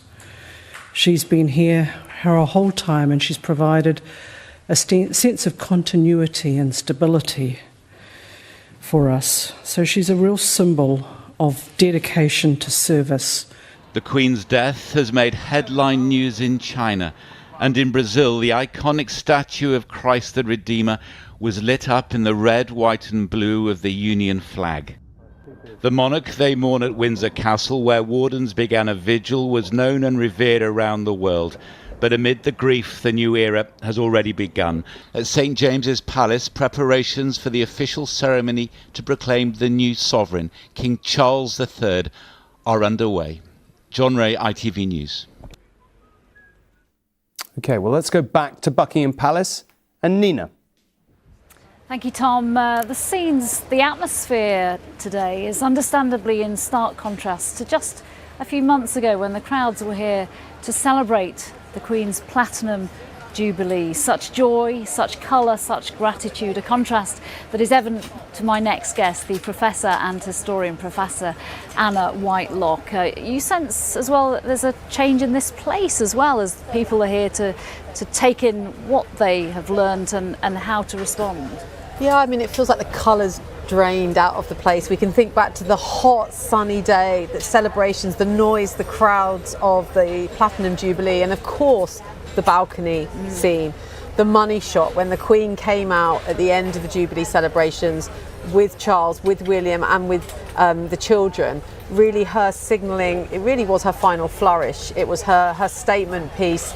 This is the future, and she was signing off at that moment, and we look at that balcony now and it's very empty, and yeah, the colour's really drained out of the place. It feels a bit like a relic of the past already, and people milling around sort of not quite sure what to do, and I think that's the overwhelming sense in the country. No one's quite sure what to do now, but something's shifted, something's changed. The anchor's being pulled up and we're all a bit adrift. Yeah, you've described her as the nation's timepiece, somebody who many people never got to meet, but if they got a glimpse of her, if it was at the balcony or at any event where she's travelled the world over and around the country, they felt that they had met her. They did. I was just talking to a cabbie and he was like, oh yeah, my mum met the Queen when she was on tour in India. And I said, really? And he said, well, no, she saw her, but she always said, well, I met the Queen. And that actually is the point, that when people saw her, they felt they met her. She had this kind of elusive charisma. She looked at people and they felt there was a connection. And that was gold, because for a monarch to feel connected with their people, and a monarch, you know, born in a position of privilege, somehow to still hold a position of relevance, affection in a very different kind of society now. Really remarkable, and I think that's what people are coming to terms with. It hasn't quite settled yet, the news. There's not, you know, profound outpouring of grief here. There's just a sense of what next? What are we supposed to do now? What's happening? And I think that's the overwhelming moment that we're in right now. Yeah, absolutely. As we take in this period of overwhelming churn and change anyway, this massive change as of yesterday, and what that leads us to in the future. Professor Anna Whitelock, for now, thank you very much. Thank you, Tom. OK, Nina, thank you very much indeed. Well, our political correspondent, Carl Dinnan, is in Downing Street, where cabinet members have been gathering this morning. I mean, it was one of the slightly odd aspects of yesterday, that the way we knew something was happening was notes being passed in the chamber, wasn't it, Carl? And one definitely sensed the shock all the way through politics. As I understand it, tomorrow, of course, am I correct in saying that Parliament will be recalled and people will have to, swear an oath of allegiance to the new king? Perhaps you can talk us through the next 24 hours. Yeah, that's right. Well, first of all, Cabinet has just been meeting. I think they've just finished. Ministers have just started coming out. They still look shocked going in, Tom. It was a very sombre mood as they went in today. The only item on the agenda for this morning's Cabinet meeting was to pay tribute to the Queen. That will continue in the House of Commons and the House of Lords this afternoon, led by the Prime Minister from about midday. And then, as you say, Parliament will convene again tomorrow, very rare for them to meet on a Saturday, to allow MPs and Lords to continue paying tribute to the Queen. As I understand it, MPs will tomorrow be able, if they want, to renew their oath of allegiance, this time swearing allegiance to the new king. It isn't a constitutional necessity, as I understand it, for MPs to do that, although it is for Lords to do that. So they will also be swearing new oaths of allegiance. You will see more of them doing that. Now, aside from the tributes, there is obviously a lot of operational work the government has to now get involved in to enable and facilitate the period of mourning and everything that's going to come. That's work started last night. All sorts of departments, from the Ministry of Defence to the Department of Transport, are involved, and the government has started putting advice on its website telling people who are coming to London to plan their journeys carefully, because there may be disruptions. So many people are expected to come here. Carl, thank you very much indeed. Well, of course, one of the things that we did comment on a little bit yesterday is the very delicate, very subtle interaction between the monarch and the leading politicians of the day. And I'm very pleased to say we have former Deputy Prime Minister Michael Heseltine with us this morning from Thessaloniki in Greece. Michael, thank you very much indeed for joining us. What's your own personal reaction to the momentous events really yesterday? I mean, however well prepared we might have been in a lot of ways, in others, we simply can't be. Well, I think that the first thing is that the deep personal, emotional upset. Obviously, one is not in any way a relationship or a friend, but one is on the verge of tears. And my wife has been exactly the same. It is a deep emotional bond that has been broken. In a sense, much of the comment, which of course I've listened to, I have one thing that comes with someone of my age.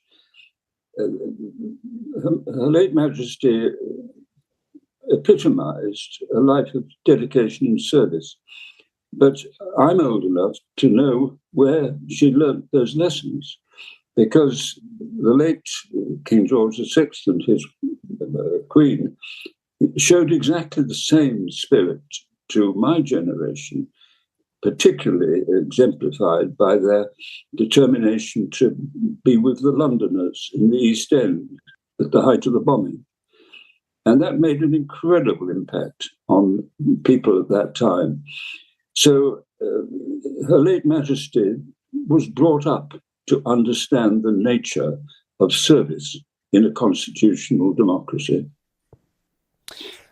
You mentioned King George VI, and of course, one of the things that does seem to be true is that, however subtly, there has been a development in the constitutional interaction between a prime minister and a monarch over the last century or so. One thinks of King George VI being instrumental in persuading Winston Churchill that he shouldn't join the ships on D-Day and various other things. What's your sort of impression, I suppose, of the way the Queen did and didn't alter that very, very important but quite subtle constitutional role?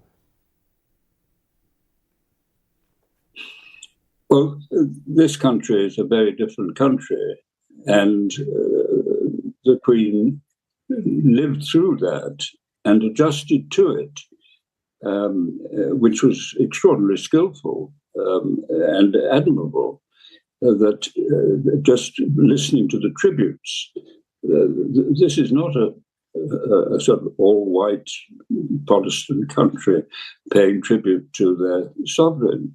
This is a multiracial country with a diaspora across the world who have been deeply personally upset. And it shows. I read about the tears choked back by the principal, rather hard-bitten, if I may say so, newscasters. And that was what I was trying to talk to you about. This has got to the gut of us all. And that is an incredible achievement and tribute to Her late Majesty. If I may, there are other things which I remember. In 1979, a group of us had to join the Privy Council as new cabinet ministers. And we all sort of stood in a sort of, in a sort of row in Buckingham Palace. And frankly, it was like the new boys at school. We were all deeply nervous. I mean, all we've got to do is to sort of shake hands and say hello and nod and that sort of thing. But we were like, jellies. It was just the sort of awe of it all. You can't create that, That is something that is sort of magic in a sense. That's one of the things it's one of the truisms. It seems to me when you look at the Queen's last 20 or 30 years, if you were following, if it was your job to sort of follow what she did every day, it didn't matter who was meeting her. Global pop stars, US presidents, you would just witness that few moments before the meeting, and they also were nervous. I mean, that was, I guess, the remarkable thing about her, that she had this kind of aura that reduced people who clawed their way to the top of the most powerful nation on earth were just like, well, what am I going to say? And how do I conduct myself? And am I standing in the right place? I think that you put your finger on an important button. You see, it was really like talking and walking with history. You personally didn't matter, but what the Queen represented was British history. I mean, hundreds of years of continuous history. How she managed to control herself in the deeply emotional experiences she had to go through, perhaps the most emotional of all, which I will never forget. I was Secretary of State for Defence, and as such, in attendance to Her Majesty at the commemoration of the 40th anniversary of the landings in Normandy. And there was the international celebrations, followed by the British celebrations on the little town of Arromanches. And there were the front to the beach, and then a square, and at the back of the square, two entrances. And those in attendance were lined up behind the Queen, who, the first thing we heard was the sound of music, the pipes and the bands. And then from the back end of the square came in the survivors on their Zimmer frames, on their walking sticks, in their wheelchairs, the men who had landed on that beach 40 years ago that day. And you can tell by my voice that it was a deeply, deeply moving experience. They walked past Her Majesty, and then they walked out the other side of the square at the back and were gone. How she was able to contain herself without breaking down, frankly, I've always felt was typical of the discipline that she had managed to achieve in the way she conducted her life. Michael Heseltine, thank you. That's really moving reflections there. Thank you very, very much indeed for joining us this morning. We really appreciate you taking the time. Thank you.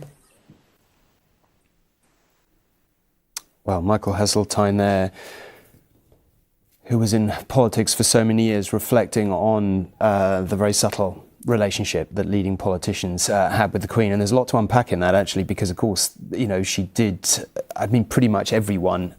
One of the reports I did yesterday was speaking to all our former but living prime ministers about their relationship with the Queen, and they all had so many fascinating and interesting things to say, not least that they valued the interactions partly for her wisdom, partly for her experience. Tony Blair saying one of the things that really sobers you up when you're first going to meet the Queen is that her first Prime Minister was Winston Churchill.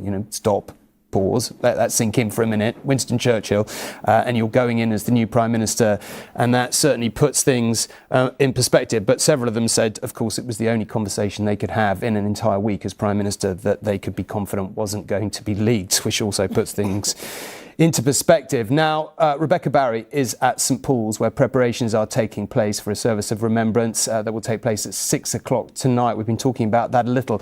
Rebecca, can you give us any more details on what we expect? Yeah, well, the famous silhouette of St Paul's is often described as iconic, and it feels a very fitting place then to pay tribute to perhaps the greatest British icon. At 6 o'clock today, there'll be a service of prayer and reflection to remember the life of the Queen. We expect it'll be attended by the Prime Minister and other senior politicians, but it's not just for dignitaries. The public are welcome here. There'll be 2,000 seats available that'll be allocated on a first-come, first-served basis, and people are already beginning to queue up round the corner, hoping to get one of those wristbands, hoping that they can take a seat here. The service will begin with an address from the King, the audio of which will be played to the congregation, and it will be the first time we've heard from Charles as a son in mourning and as our King. Also here and all around the country, we'll hear the poignant sound of bells ringing. The clock bell known as Great Tom will ring here 96 times, once for each year of the Queen's long life. Of course, during her reign, the Queen attended many services here, including for her 80th and 90th birthdays. This was, of course, the place that hosted the funerals of Winston Churchill and Margaret Thatcher, and, of course, the wedding of Charles and Diana. But today, people will gather here to mark the end of the second Elizabethan age and pay tribute to a head of state who, for so many of us, was simply always there. OK, Rebecca, thank you very much indeed. Well, let's bring this discussion back into the studio, because there is a lot to unpick, not least in Michael Heseltine's, Lord Heseltine's rather moving comments there. Hugo Vickers is here, royal historian who knew the Queen well. Can I just wind back a little, Hugo, and just a little bit unpick what Michael Heseltine was saying there?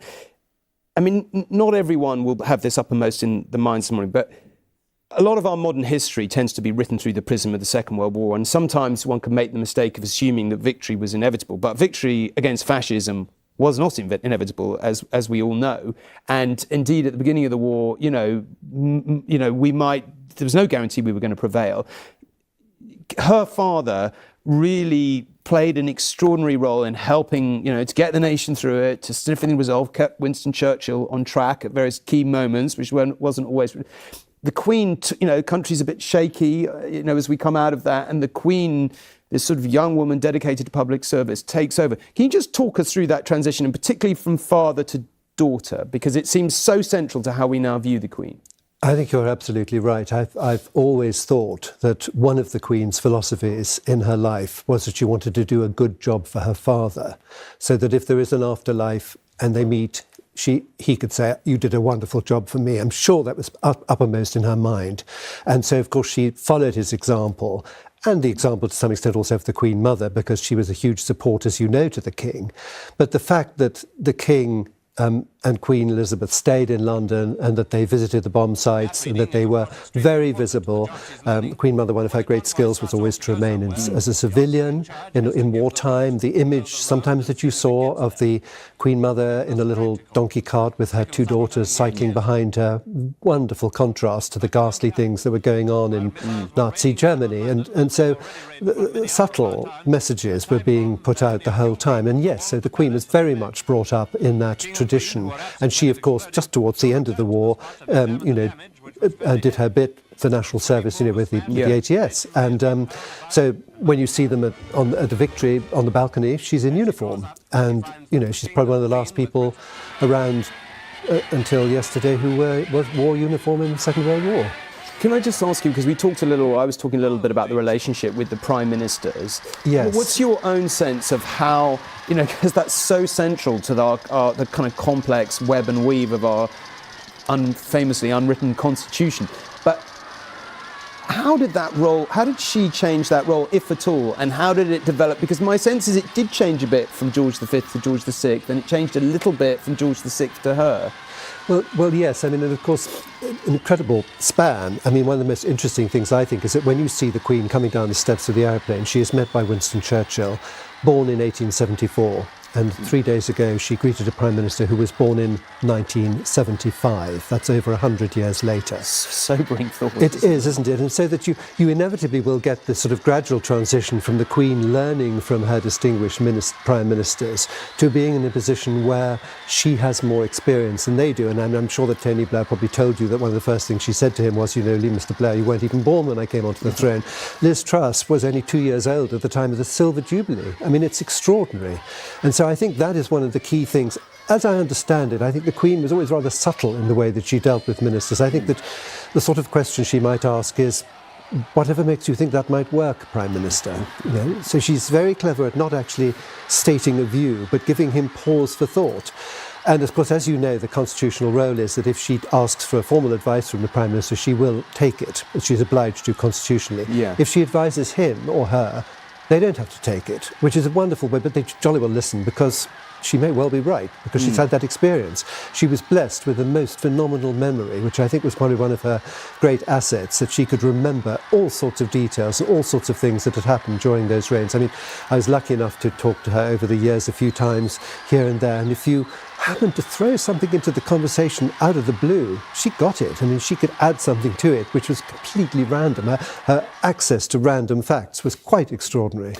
Well, I'm also joined by Catherine Mayer, who wrote a fascinating book about now King Charles III, which I would urge you all to read, and Hugo's books are also fantastic too. So we've got two authors here, and I would urge you to read them if you really want insight. But Catherine, can I come on talking about King Charles III in a minute, because that's going to be a big factor for the days ahead. But just picking up a little bit on what Hugo said there, and the sort of complex constitutional arrangements of this country. It does sort of occur to me, when you look, not that I want to get into talking about American politics, but you look at everything that's happened there, the contested election, all kinds of things that I didn't actually realise about what I would say the slight weaknesses in the American Constitution. Like the Electoral College doesn't even have to be decided by popular vote, state by state and all the rest of it, which Trump was potentially trying to exploit. Here, what we're sort of seeing sort of played out in real time are the pillars of our constitution, monarch as head of state, politics. What do you sort of make of that? You spent a long time looking at it, and you've looked at it through the prism of the new king. What's your sort of overall impression of that? I think that's right. And you were talking about the transition that occurred at a very critical time before, so the post-war transition. What the Queen is often credited with having done is provide a kind of consistency, but also a bulwark against extremism in its various forms. And it's quite difficult to define it. It does have constitutional heft, but a lot of what the head of state does, a lot of what the monarch does isn't visible. It's representational, or it also happens in places like the Privy Council, which are not in the public consciousness. And what's really interesting now is that we have a transition taking place at this moment of extraordinary turbulence. So we are going to test out precisely what you're talking about, because you've seen, I mean, you compare it to US politics. The reason you have seen the weaknesses in the system is because the system is being tested in ways that are unprecedented, and that's also happening here. Yeah, I mean, and I guess one might argue we haven't quite got to the point of really testing the system, and I guess we would find out where the weaknesses were or weren't if we ever got to that point. But can I just ask you, I was just talking with Hugo, obviously, about how the Queen performed her role and the subtleties and intricacies of that, and how it might have changed from her father and her grandfather. And I was mentioning earlier, when Victoria died, there was sort of, national mourning of an incredibly deep kind, in the sense that it was all over and Edward VII was going to be a no-hoper. He'd been a hopeless Prince of Wales. And in fact, you look back at Edward VII now and think, well, actually, in lots of ways, he was quite a successful king, and he sort of, you've spent a lot of time with now King Charles. What's your sense? I mean, how different will he be as king from Prince of Wales, do you think? I think we're hearing a lot just in the last few hours, really, about the fact that he knows that he cannot be the same. He cannot. He has to do different things. He has to perform the head of state role, which means not being interventionist. It means keeping his opinions to himself. So in that sense, he will be very different. I think the issue which remains to be seen, and this will unfold, is not about what he does, but what he has already done and how that plays out. So he has a huge hinterland, he has a huge past, he has controversies that will come back. But also, when people talk about his politics or political views, politics is really defined by where the settled consensus is. And that, when I talk about the turbulence, until recently you might have said that although his environmentalism, when it first started, was something that was seen as being very political and outside the mainstream, he had helped to mainstream it. But we're now in a position where some of those things we thought were mainstreamed were being challenged again. So he's again in more danger of looking like a meddler, if you like. But he will not do those direct interventions, but he will use his power to convene. Absolutely, he has always intended to do that, and he will model and lift the subjects that he's passionate about, and he's passionate. Passion is not something you associate with the Queen in the same way. Okay, could I add something? Yeah, please do. Quickly, sorry. I wonder whether you'd agree with me that at the concert, it was Prince William who was actually making these sort of political statements, and Prince Charles didn't make any political statements at all. I thought I saw then him moving gradually away from that. He has already, he's reorganised his whole operation Yes. to move away from that. So that has, in a sense, already happened. And Prince William, of course, will take up the cudgels on behalf of the environment. Can I put this, Floella, can I put this to you? Because actually this seems to me like a really, really important point, and it's actually really interesting.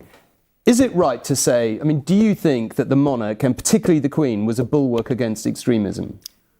I think, when you think about Prince Charles, if I may speak about Prince Charles, she, over the last 40 years or so, he's actually politically put a stake in the ground and said, this is what I think. And so it's already there. The foundation has been laid. And you're quite right, Prince William actually spoke about environmentalism and all the various issues that we need to do. But I think Prince Charles has got to think very, very carefully how he continues his role as monarch, because 70% of children don't see the monarch as important or necessary. Many of them say, why don't we ever hear their voice? Why don't we ever hear them lead? Why don't we hear them say things that we believe in or want, even though they say it behind closed doors? So I think he's got a very tricky role to play, and how he does it is going to be crucial for his era, and how William then takes over from what he does. Because if he's not careful, he will always be compared, and he can't be compared because he's not the same as his mother. He's he's something completely different. I'm working with him at the moment on the Windrush, because he wants to celebrate the Windrush pioneers, and next year is the 75th anniversary, and so he wants to paint their portrait. We want to have 10 portraits of Windrush elders being painted. This is something he's been thinking about for the last 5 years or so. How can he do it? Because he did it for the Holocaust. He's saying, who else in the community hasn't been served? What can we do to make them feel that you're part of this Great Britain? So I think his role is going to be different, but it's also got to be pleasing for the people coming up, because the legacy he's going to leave behind is for those 70% of young people who don't see the significance of the monarch and of having a royal family. So how do you deal with that is something I think he'll have to do through ministers, through prime ministers, through, you know, giving his views. Hopefully they will listen to him, because as the Queen has proven that she's a visionary, she has looked ahead and she's seen it and she's had the experience. And I think when you think of Prince Charles, he definitely is a visionary. The issues he's been talking about for the last 40 years is now coming to fruition. Now he's been saying this and nobody's listened. People ridiculed him. Now they can no longer ridicule him because they can see what he's spoken about diversity, about the environment, about children, etc., the Prince's Trust, the way he's get people of colour into a world where they never thought they could be. He's done so much, and I hope that won't be lost, you know, as we move forward. Chris, can I just bring you, I know you've been working thick and fast with information coming in, but so please feel free to tell us what's happening. But also, can I just put this to you? You've spent your whole life here covering politics and the royal family. I think we probably both agree that in politics in general, there's been a slight drift, should we say, in Western politics to more divided opinion. I mean, that's just a very polite way of putting it. You know, the political discourse has become more aggressive. You know, do you subscribe to the view that monarchy is quite an important bulwark against that trend deepening? It is, but I think, as Floella was just saying, the royal family does have a problem with the younger generation who feel very detached from the royal family, and they've grown up in a world of phones and Snapchat and TikTok. And yes, okay, of course, the royal family are on all those platforms, but how do they connect with this institution? And I think that is one of the challenges for the new king. I will say in his favour, there is authenticity. He is talking about issues that young people care about a lot, particularly the environment. And I think you said 40 years, I think it's even 50 years, because Clarence House tell us that he started making his first speech on the environment in 1972. So that authenticity, I think, will carry a lot of weight with the younger generation. But I think they will sit back and they will say, we've had this change, literally, you know, the instant of the Queen's death, we now have a king, and I think they will ask questions about the institution and where it goes from here. And that's a fundamentally important job that the king now has to do, taking this institution forward. And we just spoke earlier about that very difficult dual path he now has to tread between leading the tributes to his mother, not just the Queen, his mother, but also, you know, installing himself as the new king. That is not an easy job. And they've given a lot of thought to it over many, many years, but that reality is facing them this morning, and we will hear from the king tonight. Yeah, I mean, and I guess one of the things we'll get an idea of tonight, I mean, you can prepare and you can prepare and you can prepare, and then suddenly here it is. Your mother has gone, the Queen has died, you're king. It's an awful lot for King Charles to have taken on in a very short period of time. Now, we are on air with a special programme, as you can see, marking the death of Queen Elizabeth II. A momentous occasion in all of our lifetimes as we take stock of some of the tributes we've heard already this morning. Our royal editor, Chris Shipp, looks back on the life of Her Majesty Queen Elizabeth II.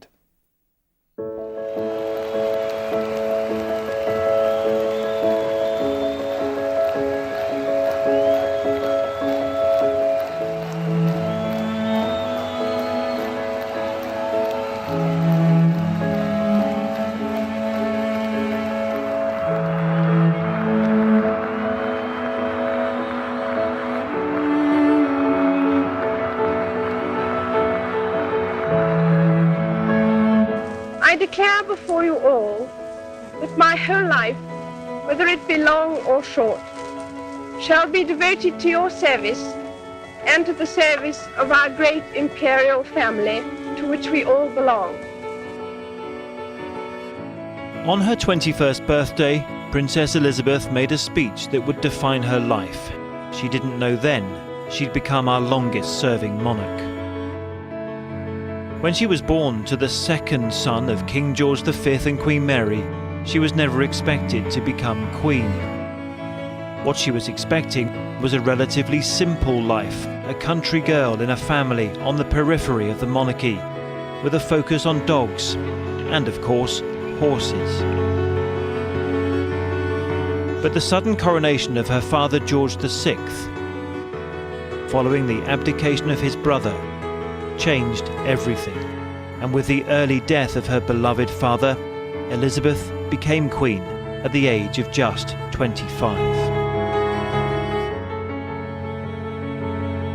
She stood by those early promises she made on her birthday in 1947, through good times and bad.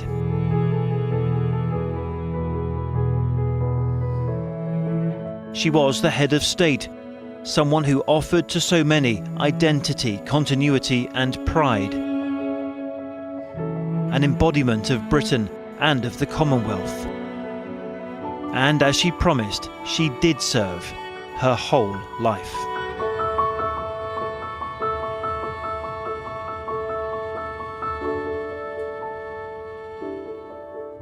With Prince Philip by her side, she was a modern, glamorous monarch at a time of great post-war change.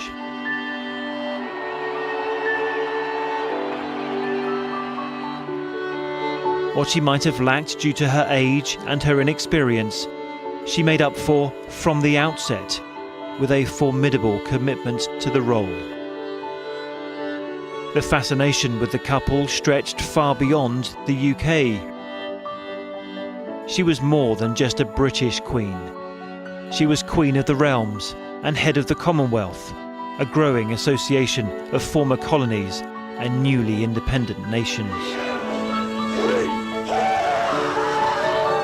The Commonwealth, to which she was so committed, began with just 8 countries. Today, it has more than 50.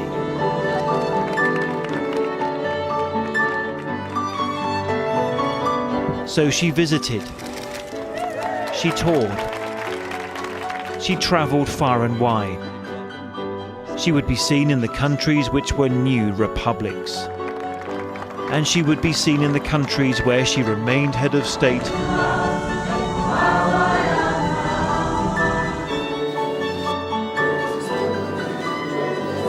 She would travel year in, year out, right up until 2015. That year, she had returned to her one-time home with Prince Philip in Malta. This meeting of Commonwealth leaders would be her last trip overseas, shortly before her 90th birthday. Ladies and gentlemen, I feel enormously proud of what the Commonwealth has achieved, and all of it within my lifetime. But while this queen had a Commonwealth rather than an empire, she did have a significant position on the world stage. The world's politicians wanted to meet her. Prime ministers and presidents came and went, but this queen would remain. She walked a discreet political line. World leaders knew the value of an audience with Queen Elizabeth, the Queen. At times she became the world's diplomat, at others a healer of past wrongs, meeting leaders of countries who'd fought against the British Crown, even shaking hands with a former commander of the IRA, the group who'd killed members of her own family. And she welcomed the leader of communist China to the heart of the British monarchy, Buckingham Palace, as Britain opened up to the Far East.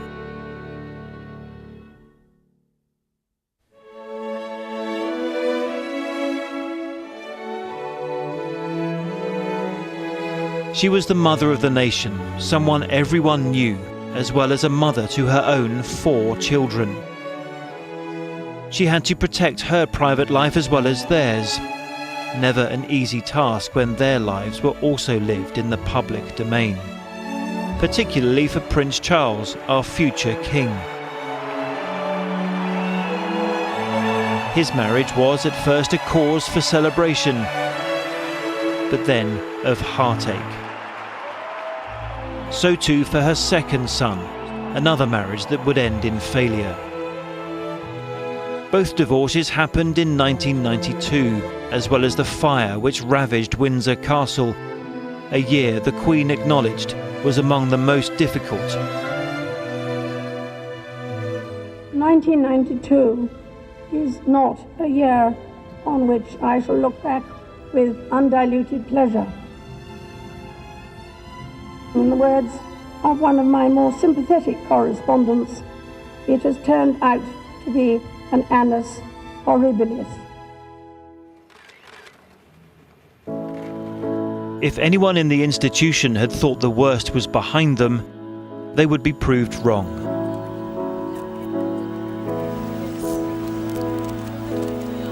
A more testing moment was to come later that decade.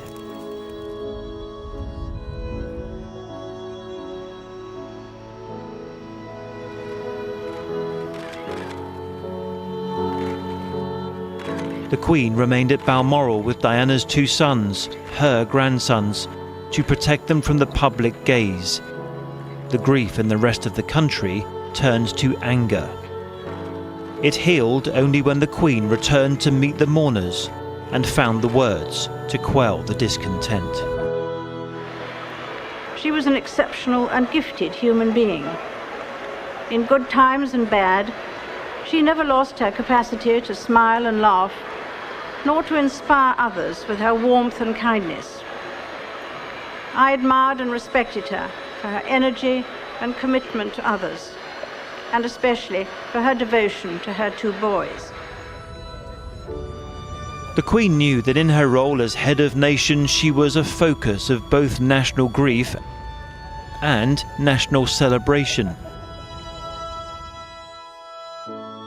Good evening, Sir Bond.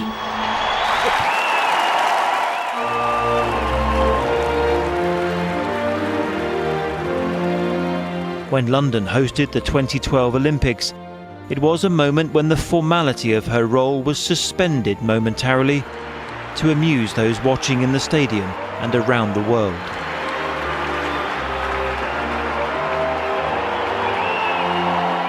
Being there for the nation when it needed her most was something she learned was an important part of the job, every bit as important as the formal state occasions. When, in 2020, the deaths from the COVID pandemic were spiralling, she spoke to and for her people, using a phrase which meant a lot to her, having lived through World War II. Better days will return. We will be with our friends again. We will be with our families again. We will meet again. The Queen's own wartime contribution as a member of the Auxiliary Territorial Service taught her lessons in duty and perseverance which lasted a lifetime. As Commander-in-Chief, honouring those who fought for the country was always a priority. She attended service after service, commemorating the memory of the fallen and all victims of conflict. As the years went by, those who served and survived D-Day became fewer and fewer. The Queen marked each anniversary, becoming visibly moved at the 50th commemoration in northern France in 1994. Veterans of the Normandy campaign, you deserve your nation's thanks. May we, your fellow countrymen, be worthy of what you did for us.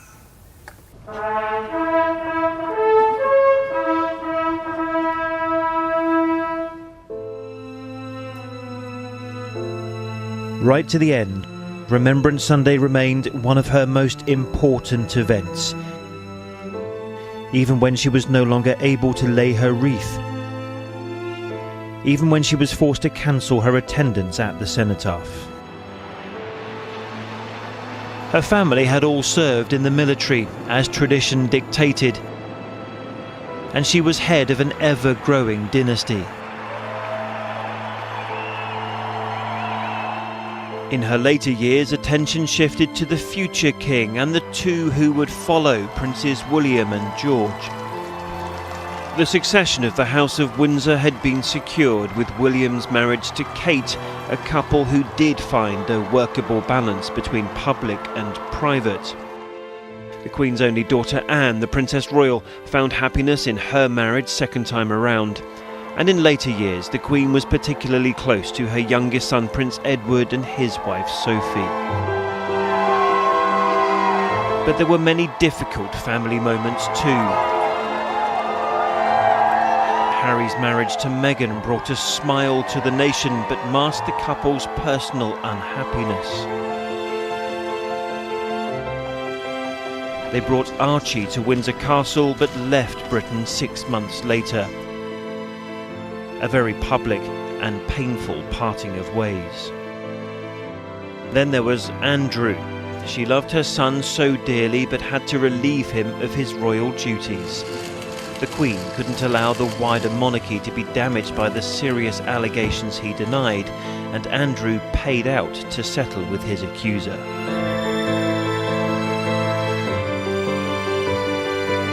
In 2021, after 73 years of marriage, the Queen lost Prince Philip, the man she once called her strength and stay. He'd been her constant, by her side throughout. He died aged 99, leaving her to reign without him. The nation's thoughts were with the Queen, as alone she said goodbye for the very last time. She drew on her deep personal faith that day, as she had promised. I shall not have strength to carry out this resolution alone, unless you join in it with me, as I now invite you to do. I know that your support will be unfailingly given. God help me to make good my vow, and God bless all of you who are willing to share in it. When the world looks back on the 20th and 21st centuries, one woman, more than any other, embodied the age. The world kept changing, and Queen Elizabeth slowly and carefully changed with it. The second Elizabethan era is now at an end.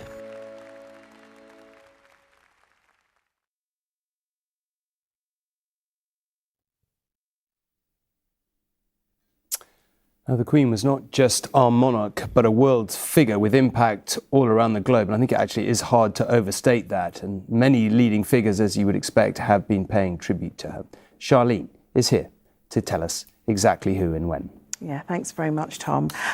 Because of the announcement of Her Majesty's passing coming yesterday evening, for many this is the first time they've been able to pay their respects, which many have been doing online and by laying flowers at various royal households. The rain has held off so far in London this morning, so many have been making their way to Buckingham Palace to place flowers and cards, with many more expected to make their way over there in the coming days.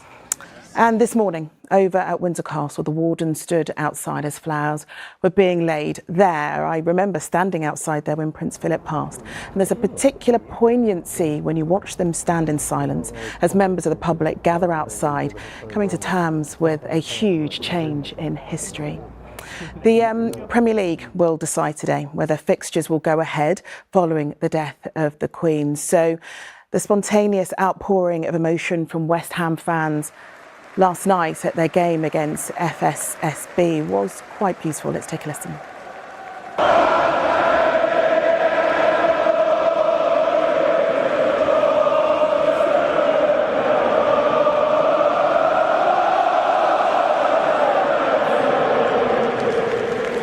And the thing is, we may not know if we'll see that again in the coming days. I briefly mentioned the weather early, and the heavens really did open last night in many parts of the country on that news of the Queen's passing. And many people online have commented on the significance of that on such a day of loss and huge change. But then, as you can see, out came the rainbow over at Buckingham Palace. You can never plan for these things, of course, it's the weather, but it did create a beautiful and vibrant stillness in what was a sea of grey up until that point. Let's take a look at social media posts, actually, as socials have been awash with tributes to the Queen, pictures of when people met the Queen, and sweet anecdotes from right across the spectrum and from the public. And there was so many other things. There was this actually from Larry the Cat account online on Twitter, he of Number 10 fame, with it simply saying, "There are decades when nothing happens and there are weeks when decades happen." A reflection, of course, of the change of Prime Minister and monarch in the same week for what we believe is the first time in history. Now, among the tributes from world leaders, music stars and celebrities, one has stood out for many online, and that's actually from Paris Hilton, who you may remember. Retweeting that post from the royal family's Twitter account, Paris said, "The original girl boss, one of the most inspirational women, the end of an era." It's important to remember that for so many women around the world, the Queen was a huge inspiration in terms of a woman in charge. Tom. Charlene, thank you very much indeed. Now, our Scotland correspondent, Peter Smith, is in Balmoral. Peter, we're expecting King Charles III to leave fairly shortly, I understand. That's right, we are expecting King Charles to leave here, the new king departing, making his way to Aberdeen before he goes to London. We're being advised that he might not be leaving from here, he might be leaving from his Birkhall estate. But what I'm finding here is particularly striking. We're hearing these international tributes to the Queen, international attention on the new king and what he will do, what he will bring to his reign. But here in Balmoral, in Royal Deeside right now, this feels like a local grief that is here. People who knew not only the Queen but the royal family and have got to know her over years. People who have waited patiently in the poor weather. It's brightening up now, but it has been pouring with rain over the last 24 hours. People who've waited and come from the local area to lay their flowers at the gates of Balmoral, pay their respect, lighting candles. And I think that as well, we're hearing a lot of stories locally as well, of anecdotes that people are sharing. Someone earlier was talking about how when they saw the Queen out, she would be seen in public wandering the hills here, going to Cathedral on a Sunday until her health deteriorated. And one of the stories I heard was that she always preferred to hold her own umbrella, Tom, and people thought, oh, she's very stoic doing that. And she explained it was actually a very practical reason. She said when someone else held the umbrella, the water ran down the back of her neck, so she preferred to hold it herself. And she had that great sense of humour, people said. She was fun and she enjoyed fun. And I think that people here saw that side of her a lot more, because when she was in Balmoral, this is when she took on those other roles, not just as Queen and Head of State, but as mother, grandmother, wife. And she came here, she took part in the Braemar Games, and that was when we saw her smiling, that big smile. She'd be sitting with her husband beside her under a tartan blanket, cheering on them as they were tossing the caber and the music came in. And I'm actually joined with two people here who came to pay their respects, Sarah and Riley, and you live in the local area, and right. You're saying this feels close to you right now. It does. It feels like we never met her personally, but it feels like it's someone personal to us that's gone. And you did see her? We did see her, yeah, and she felt like she was part of the local community, the royal family in general do. The whole family. And tell me, where did you see the Queen, Riley? We saw her at the Braemar Games. At the Braemar Games? Yeah. And what do you remember about that occasion when the Queen would come to the Braemar Games? Because it wasn't just, she didn't just come in and sit down, there was a big pomp and ceremony. Yeah, there was like bagpipes and all that, and there was lots of cars, and a lot of the royal family were also there, and everybody was all crowding round to see the Queen, because obviously it was a very special thing to see the Queen. It's something you'll remember for the rest of your life. Yeah. And also King Charles, part of this community as well. He was helping out when there was flooding in the area. That's right, when Ballater had the really bad floods, I think that Charles and Camilla were there and supporting the local community, and I think just their presence helped to bring it to the forefront of people's minds that what they were going through was so tragic, and they were there to support the community through that. Excellent. And you're going to be laying your flowers over there. What will be going through your mind? Obviously, it's such a devastating thing. She lived to 96, and that's like an incredible age for her. And the amount of things she's done, I think, will just be laying in flowers in remembrance of all the amazing things she's done for our country in the 70 years of her reign. And this community, thank you very much for that, Riley and Sarah. You're hearing there from Riley and Sarah, just two people, of the hundreds, thousands coming here now to pay their respects. And I think that's an important word, is respect, because people here felt that the royal family came here and they respected this community, they contributed to this community, and they're very much hoping that King Charles will continue that in his reign. He is very close to this area, his Birkhall estate, where he will be departing from very shortly. We know how much Balmoral meant to the Queen. On the eve of Prince Philip's funeral, it was a photograph from here that she released to the public. Of all the photographs of their time together, she chose this place. So we know that this is a special place for the royal family, a sacred place. Peter, thank you very much. And yes, that's, of course, very, very true. All the former prime ministers we spoke to described going up to Balmoral and the slightly surreal, and they pretty much all felt extremely intimidating business of going up to a bothy halfway up one of the tours and being served dinner by the Queen herself from a barbecue cooked by the Duke of Edinburgh, which all of them understandably remembered. And we're not in any doubt as to the Queen's love of Balmoral and indeed Charles's love of it as well. So let's go to the village of Ballater, just down the road. The Queen was known there, of course, not just as a monarch, but as a member of the community. And Sangeeta is there. Sangeeta, over to you. She really was. This village had a very unique bond with the Queen because we're only about 8 miles from Balmoral Castle, that beloved home of hers here in Scotland. So this meant she visited here regularly, but as well as all of her official visits, here she had her ordinary ones. It's somewhere she could walk, pop into cafes and shops and really have some time to herself. And I'm joined by Reverend Barr. Reverend, just how much did this community mean to her? An awful lot.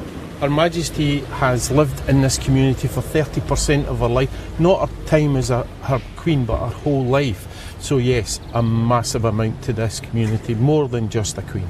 And I know you mentioned that actually the links between the royal family and the community here go back generations. Oh, many, many generations. I know of a gentleman who has still living, who played with Her Majesty when they were both children in Balmoral Estate, and have fond memories. Such fond memories, not just of their memories with her, but for her too. This was such a special place for her and somewhere where she could really be herself and relax and be with her family. Yes, as you say, this is a place where we hold Her Majesty. I'm sure the whole nation does hold Her Majesty in such high regard, but we protect her. I mean, we do the whole family as well, so that they can have a normal life, or as much as a normal life as the royal family could have, as you mentioned, going into cafes and going shopping. Well, thank you for your time today, Reverend Barr. Well, throughout the day we've seen members of this community approach the church to pay their respects and lay flowers. There is also a book of condolences inside the church where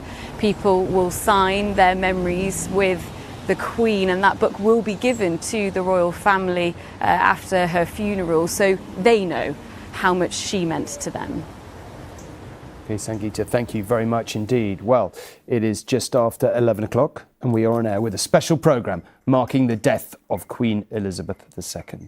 The new King, Charles III, and the Queen Consort are preparing to leave Balmoral, where the Queen passed away yesterday. The couple will head to London and the King is expected to make an address to the nation later in the day. So far today, we have seen Prince Harry leave the estate and make his way onwards to Aberdeen Airport, where he has now flown south. In London, crowds have been gathering outside Buckingham Palace to pay their respects, leaving flowers and messages with personal remembrances. A service of remembrance at St Paul's Cathedral will take place at 6 o'clock tonight. Around 2,000 seats will be allocated to the public on a first-come, first-served basis. Prime Minister Liz Truss was still getting used to that as much as King Charles III is among those expected to attend. Now, our correspondent John Ray has been looking at the events of the day so far. In the cool grey dawn, the nation woke to a new era. The age of Elizabeth is past. Flags fly at half-mast in tribute. A day of sombre reflection lies ahead. It feels as though, I think for probably so many people around the world, especially in the United Kingdom, that a part of our lives that was taken for granted as being permanent is no longer there. And in that sense, there is an enormous shift in the world around us, in how we see it and how we understand ourselves. And I think many people will be finding that sense of not just grief, but also uncertainty. And to some extent, a wondering about what is permanent. For those leaving their own messages of condolence attached to bouquets at Buckingham Palace, perhaps there is mutual comfort to be found in the crowd. Oh, it's a moment, isn't it? I mean, we've lost a really powerful female figure. Was my first takeaway, and just, you know, she meant so much to so many people. So felt like I needed to come down today. She meant a lot to me. I mean, I'm in my 40s now, and I've kind of grown up with her. She's like a mother, nan figure. And I think especially like the last few years, we've got to see her and she's been out a bit more. So yeah, I'm quite upset that she's passed away. She's very special to me, and with the balcony behind me, just watching her just comes out, makes me have a smile every time. Prince Harry was pictured this morning boarding a flight from Aberdeen. He was the first member of the royal family to leave Balmoral, the home his grandmother adored and where her life drew to a peaceful close. Her body will remain in Scotland for the coming days. The King will return to London and this evening is expected to address the nation and the furthest reaches of the realms that are now his. In New Zealand, a traditional haka was performed by way of salute to his mother, alongside a salvo of ceremonial artillery fire. One for each year of the Queen's life. And a book of condolence was opened by the Prime Minister, who wrote of the Queen's life of service, a theme that found echo in the words of the Governor-General. For most New Zealanders, Queen Elizabeth has really been a constant in our lives. She's been here her whole time, and she's provided a sense of continuity and stability for us. So she's a real symbol of dedication to service. In Brazil, the iconic statue of Christ the Redeemer was lit up in the red, white and blue of the Union flag. The monarch they mourn at Windsor Castle, where wardens began a vigil, was known and revered around the world. But amid the grief, the new era has already begun. At St James's Palace, preparations for the official ceremony to proclaim the new sovereign, King Charles III, are underway. John Ray, ITV News. Well, let's get some more from our guests here in the studio now. Chris, perhaps I can come to you first, because we understand that King Charles is very shortly to leave Birk Hall, his Scottish estate. And I just wanted to bring, we've talked a lot this morning, and I just wanted to bring together, if we were to bring themes out of our discussion or out of the day, number one, single biggest reason that people all over the world relate to the Queen, her devotion to public service, even if we don't match up to it, which none of us frankly do. It's something many, many, many people aspire to, but there are other things we've talked about. We talked about sense of humour. We've talked about the sort of ceremonial and the way the British monarchy projects itself onto the world stage. These are all things kind of he's got to think about, the new king, right? And how he establishes himself, not in a similar way, but in his own way. Yeah, but I think we will all agree that here is someone, the king, who has shown a devotion to duty, albeit in a different way, not as head of state, but as the longest-serving Prince of Wales. And just look at all the things that he's been doing in the time that he's had that job, if you can call it a job. But I suppose I would just reflect on having, seen him up close and personal when he meets people. He has a very good way with people. I don't think it often translates onto television in the way it did so naturally for the Queen. He's very, very good with people when he sees them close up, be it anywhere in the UK. I mean, there were some pictures of him quite recently from when he went to a sports shop in South London somewhere. He was absolutely mobbed in an area of London that is very, very diverse. So I think it's wrong to portray this man as sort of out of touch and sort of living in his own bubble. He is very good with people, and whether he goes to Canada, and I've been with him in Canada quite recently, there is a sort of well of affection for him, and I think that's to be fair, that's something that can grow with him in this new role. But if you were his private secretary and you were having a meeting with him today, and you said, "Sir, let's just isolate the challenges 1, 2, 3." What are the challenges for him in the next year, let's say? Well, in the next year, he's got to show that he's doing this job differently to the one before, so therefore the campaigning Prince of Wales can be no more. That chapter has closed and he will be a king. He's got to show that he has got the admiration and respect of the nation, and that will be earned. I don't think it will come naturally and instantly. But I will point out, Tom, that there was a period of time when the Queen Mother was the grandmother of the nation, and people just, because of her age and how long she'd been there, just naturally had that respect and love for her. And that's something that the Queen has grown into with age, is the sort of the evolution. And there was a period of time when the Queen and Prince Philip were the sort of unpopular ones. Charles and Diana were down here, the Queen Mother was up there. So I think, we move, we evolve, we change. And I think we just have to get used to, as a nation, King Charles and Queen Camilla, and again, we haven't even spoken about that very much, the Queen Consort role, and that's a huge discussion. But yeah, he's got a challenge on his hands, and for all of his staff, from the private secretary down. It's actually task. Amazing in a way, and it's a great tribute to Camilla and how they have moved the dial on that we haven't particularly. It doesn't feel like we particularly need to talk about it this minute. It feels like. But we've been saying Queen Consort since February, when the Queen herself allowed that to happen. She was kind of looking ahead to the transition. She obviously didn't know when it was going to happen, but in February, on Accession Day, that's when she made the announcement that she wanted her daughter-in-law to be known as Queen Consort. Okay, Catherine, can I just ask you? You've been to the Burke Hall estate to interview the King Charles, Prince of Charles, as he was then there. I mean, can you just describe it to us? I think it's out of interest. It'd be interesting to know. And secondly, his love of Scotland in the current climate, with having had a referendum, potentially that feels actually politically quite important. The fact that his mother and he both unequivocally love Scotland and being there. Do you think that's politically important, or is that not true? I'll come to that. That actually goes back to the challenges as well. So if I may, I'll come back to that, because that's part of the bundle of challenges waiting for him. Burke Hall, it's interesting because I think people imagine them always living in palaces, and Burke Hall, although it's on the same estate as Balmoral, it's quite far from Balmoral. And it's also very modest in proportion. I mean, it's still a very large family home, but it feels like a family home. It's quite shabby. He likes everything ridiculously cold, so it's also everywhere he lives. He has a body temperature that must, I don't know what this is, but everyone around him always wears long johns, basically, even in the summer. I think it's being brought up in the 60s and 70s, but anyway, this is in Britain.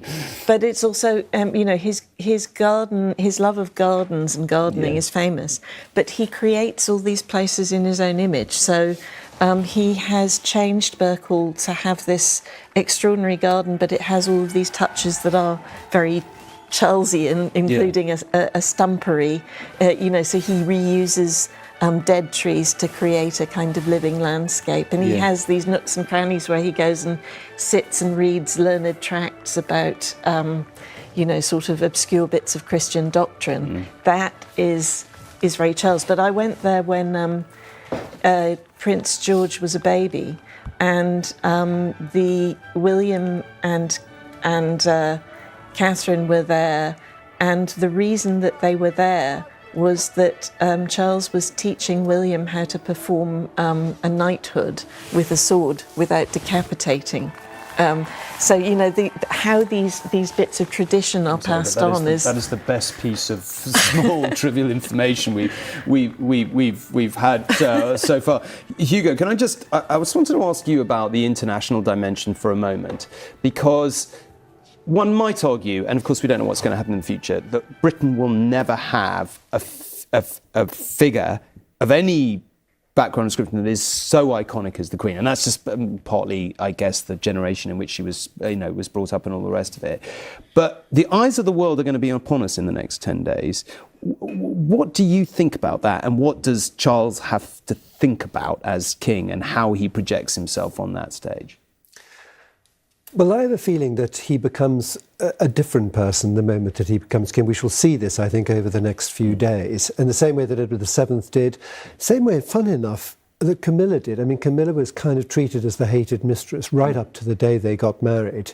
I almost saw it with my own eyes, and she became suddenly transformed into the supportive wife, which is a role that she's performed very well since then.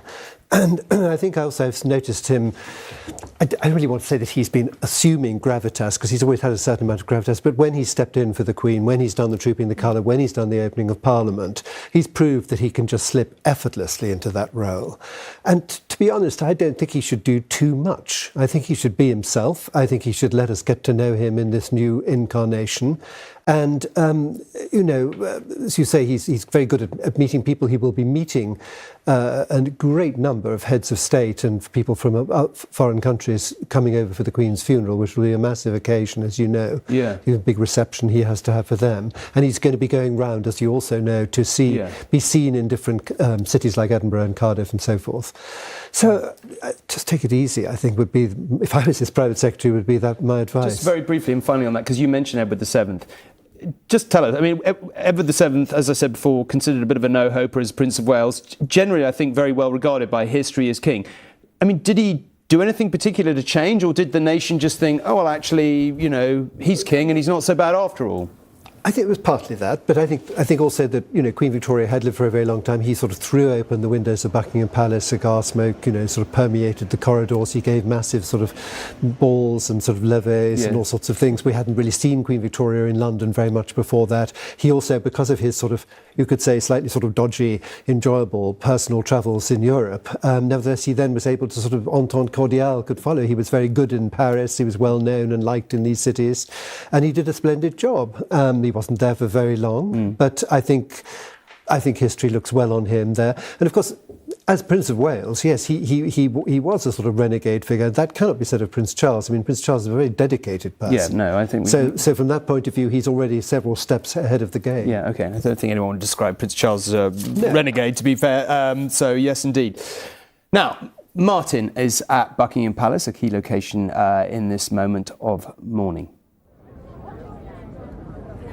Well, the numbers here, Tom, have been growing throughout the morning. In fact, I'd say probably doubled in the last hour alone. To give you a sense of scale, the railings running along the back, there's now flowers lining the whole way, a queue of people waiting to either leave flowers, take photos, or just pause and take stock. And two women who have been here to pay their respects join me now, both of whom have connections to the royal family, shall we say. Minnie, you've been a royal supporter for many, many years. You were at Diana's funeral at the Jubilee, and Frances here, you were at her coronation when you were a teenager. I was at her coronation. Yes, we had the day off school, the only day in term time that we were allowed to come home. And I came here to the memorial with my friend Julia and our mothers. And I didn't think 70 years later I'd be standing here again. Why has it been important for you to come today? Because I think she's been a wonderful monarch. I remember her saying that she would serve her country until the end of her life, whether it be long or short. And it was very long, but she did exactly that. And Minnie, you told me you were worried that your eye makeup may have run because you've been crying so much. I mean, it's been an emotional few days. It has. Since yesterday, before we got the news that she passed, I was on my way here. I just wanted to come here just to do praying. And then on the train, I heard that 5 minutes before I got here that she passed. I can't express how heartbroken I was. I know she lived full term till she was 96. I know, but she's done so much for us. She's done so much for everyone. She's been a great example. She has. She's been through her ups and downs, but she's always been there. And we can probably see over your shoulder the balcony where you saw her wave not that long ago, and you were telling me the thought of not knowing she'll be back on that balcony. I'll see her twice on that balcony on her birthdays. Like, she'll come out with the whole of the family and wave. And earlier on, I just broke down thinking she'll never be doing that again. She's never going to be waving at us again. and you queued for days during Princess Diana's funeral. Yeah. The grief then was different, but it's equally emotional in many ways, isn't it? It is. I mean, Diana's death was really bad. It was suddenly a terrible accident, which no one expected at that young age, but we knew the Queen would, leave us one day. I mean, it is shocking, but all my life I've known the Queen. Like I've grew up knowing the Queen, and there's not going to be no more Queen. Like we've got used to saying, "God save our Queen." Well, as we've all been saying this morning, it's a strange time because she was, of course, a 96-year-old woman who was surrounded by the ones she loved in the place she loved, and it's a natural order, but it's still a sad day and one. Childlike way, I think we all thought she'd go on forever, but nobody does. And I think it's been it's been a reality check that she isn't here anymore. Yeah, it is. It is. It's hard. It's going to be hard. It will. Well, look, thank you both very much. Going to the events and not seeing her around. I've never spoke to her, but I've seen her close in the car going past waving. We're not going to see that wave anymore. It's a change in the guards. Well, thank you both very much indeed for your memories. As I say, the number of people here continues to grow. I suspect it's going to be increasingly busy as we head through the rest of the day. Martin, thank you very much indeed. Now, Louise Scott is at Holyrood House in Edinburgh, where crowds are gathering and paying their respects. Now, Louise, Holyrood is obviously going to be the focus very shortly, as the Queen's coffin will be moved there before progressing up the Royal Mile to St Giles Cathedral. Perhaps you could just describe the scene and what we expect to happen there this week. Yes, well, you might be able to hear it a little bit. There's work actually going on at the moment, barriers being put up here, but for now it's really just been quite a sombre mood as people arrive to pay their respects. The queue behind me, that is queuing to see the notice of the Queen's death, which is on the gates of Palace of Holyrood House. Then over to my other side is where the flowers are being laid right along the wall, and they've been really doubling in numbers as the morning has gone on. The weather has been changeable. It's been very rainy, but even last night when it was dark and raining so heavily, people were still queued right along here because they wanted to pay tribute to the Queen. The Palace of the Holyrood House is where British monarchs is their official residence in Scotland since the 16th century, and every summer the Queen spent a week here, usually around the end of June into July, really taking in Scottish culture and life, travelling around the country. But this is where she was staying, where the garden party was held each year. At 8,000 guests she would host, and that was a tradition started by her father, King George V, and she continued throughout her reign. So a real love for Scotland, and the people here love her. But we've had tours passing through here. People from all over, a group from Argentina passed by us earlier and really taking in what's happened, and we can see that the floral tributes, flags from all over the world. Well, we've been speaking to some of those that have come along today, including a father who brought along his 3-year-old daughter, who's also called Elizabeth. To pay our respects, didn't we? She's been an amazing lady these last 70 years, so we wanted to respond. And that's a little thing that we could do today. This is Elizabeth. She's also named after Granny and also our Queen. As a child and a young woman, I think I probably wanted to dress up. If she had something on that was nice, I would want to wear it too. Really admired her through the years. Yes, I did. And what was it about the Queen that stood out to you so much? Just she was there. She was always there for a long, long time. I was really quite tearful when I heard it. I knew that she was going. I knew that she wouldn't last much longer than after the Duke went. But she's wonderful to think that, a day before she shook the hand of our new Prime Minister. Really wonderful. Yes. And I've kind of followed that. I keep going to the end.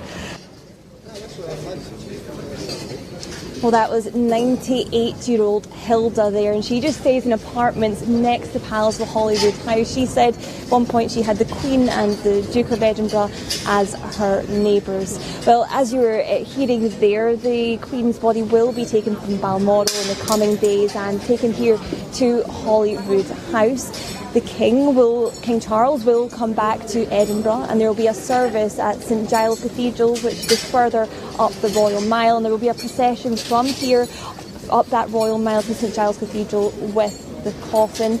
Before then they'll be within the Market Cross area of Edinburgh, and already the roads around here have all been closed off. People are just wandering, and we are just a stone's throw away here from the Scottish Parliament. That, of course, was opened by the Queen in 2004, and she was last here in 2021 when she opened the 6th session of Parliament. And in her speech she said, "I have spoken before of my deep and abiding affection for this wonderful country and of the many happy memories Prince Philip and I always held of our time here. It is often said that it is the people that make a place, and there are few places where this is truer than in Scotland, as we have seen in recent times." Well, the First Minister paid tribute yesterday, and she summed it up by saying Scotland was special to her and she was special to Scotland. Louise, thank you very much indeed. Well, let's hear some more from our guests now here in the studio. And I'm joined by a personal friend of King Charles, Ian Scully, who's a broadcaster and speechwriter to the new king as well, and by the journalist and commentator Aisha Hazarika, broadcaster, stand-up comic, author of pretty much all the best lines at PMQs for a long period. But anyway, that's an aid to many senior politicians, but we'll come to that. But for Chris, maybe I can come to you first. We hear that the King and the Queen Consort have left Balmoral, not Birkhall. Is that right? You're going to have to take my word for it because we haven't got the pictures to show you, which means we think he's left from Birkhall. We were just discussing a short while ago, very big estate, Balmoral estate, and his residence on it is about actually a half-hour drive away from the castle. We think that the King and Queen Consort left from there, but we do know they're now on their way to Aberdeen Airport. Having done the drive myself just on Tuesday when we were there for Liz Truss and Boris Johnson, it is a good hour if you're driving like me without a police escort. If you're the King, probably about 45 minutes. So I would expect, Tom, at about midday we would see the King and the Queen at Aberdeen Airport for the journey then by air to London. Now, we just glossed over this earlier, and we kind of made the point that there was a time probably when the fact that we have somebody who's a new queen, albeit Queen Consort, would have probably been more startling, been the subject of more comment. And in a way, I suppose it's a testament to the way they handled it. That doesn't, unless I'm missing something, I don't really feel like that's a big issue today. We haven't discovered it yet, but we are. Let's recall this time Early yesterday, days, yeah, right. we hadn't even had the statement from Buckingham Palace that the Queen was under medical supervision. So, yes, it's early days. I would say, however, that I think that the Queen, as she did with many things throughout her reign, handled it masterfully. I was in Sandringham when she made the announcement. It was like Saturday night into Sunday. That was Accession Day, the day that she marks. So, of course, we've got a new Accession Day now, of course. Yeah. But the old Accession Day was on the 6th of February, the day that her father, King George VI, died. Always went to Sandringham for it. And it was on that occasion. Remember, that was the moment she passed her Platinum Jubilee milestone, not the June one when we all celebrated, but this was February. And it was at that moment when the Queen announced that it was her intention for her daughter-in-law to be known as the Queen Consort.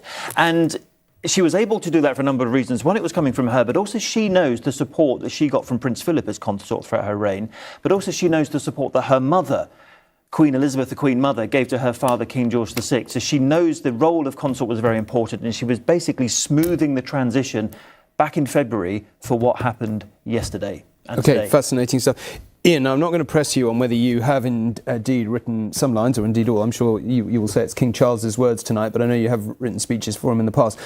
Let's just focus on what you think he's got to do tonight, and what's he got, it's a really, really tricky one. This first moment, addressing us as king, what's in his mind, and what will his advisors be sort of telling him about?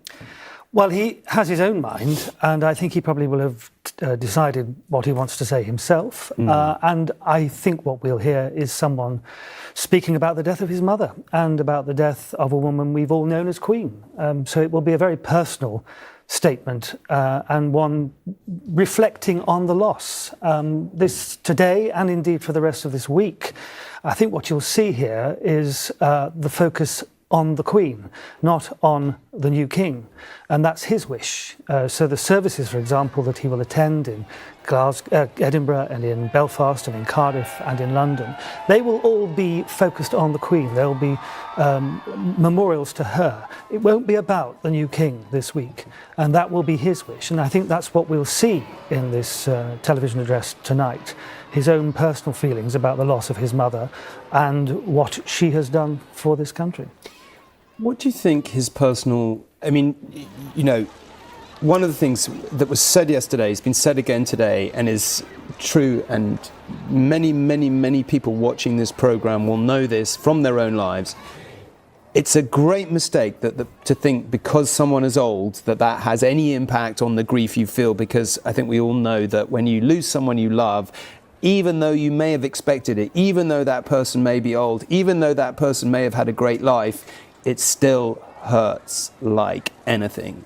I mean, and for him, I'm assuming that, as what you're saying, is that is uppermost in his mind at this point. Yes, I mean, I think we all know he's a pretty sensitive person. He wears his heart on his sleeve, perhaps a lot more than his mother ever did. And so he will feel this very hard indeed. We've all gone through this, losing people who are close to us. It doesn't matter how old they are.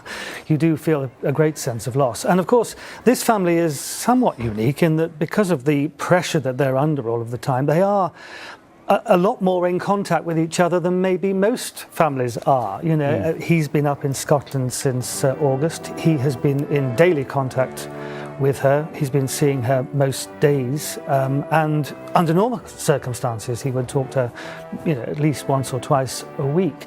So you know, they go back a long way, and they were close. You know, he had a great deal of respect for her and would seek her counsel.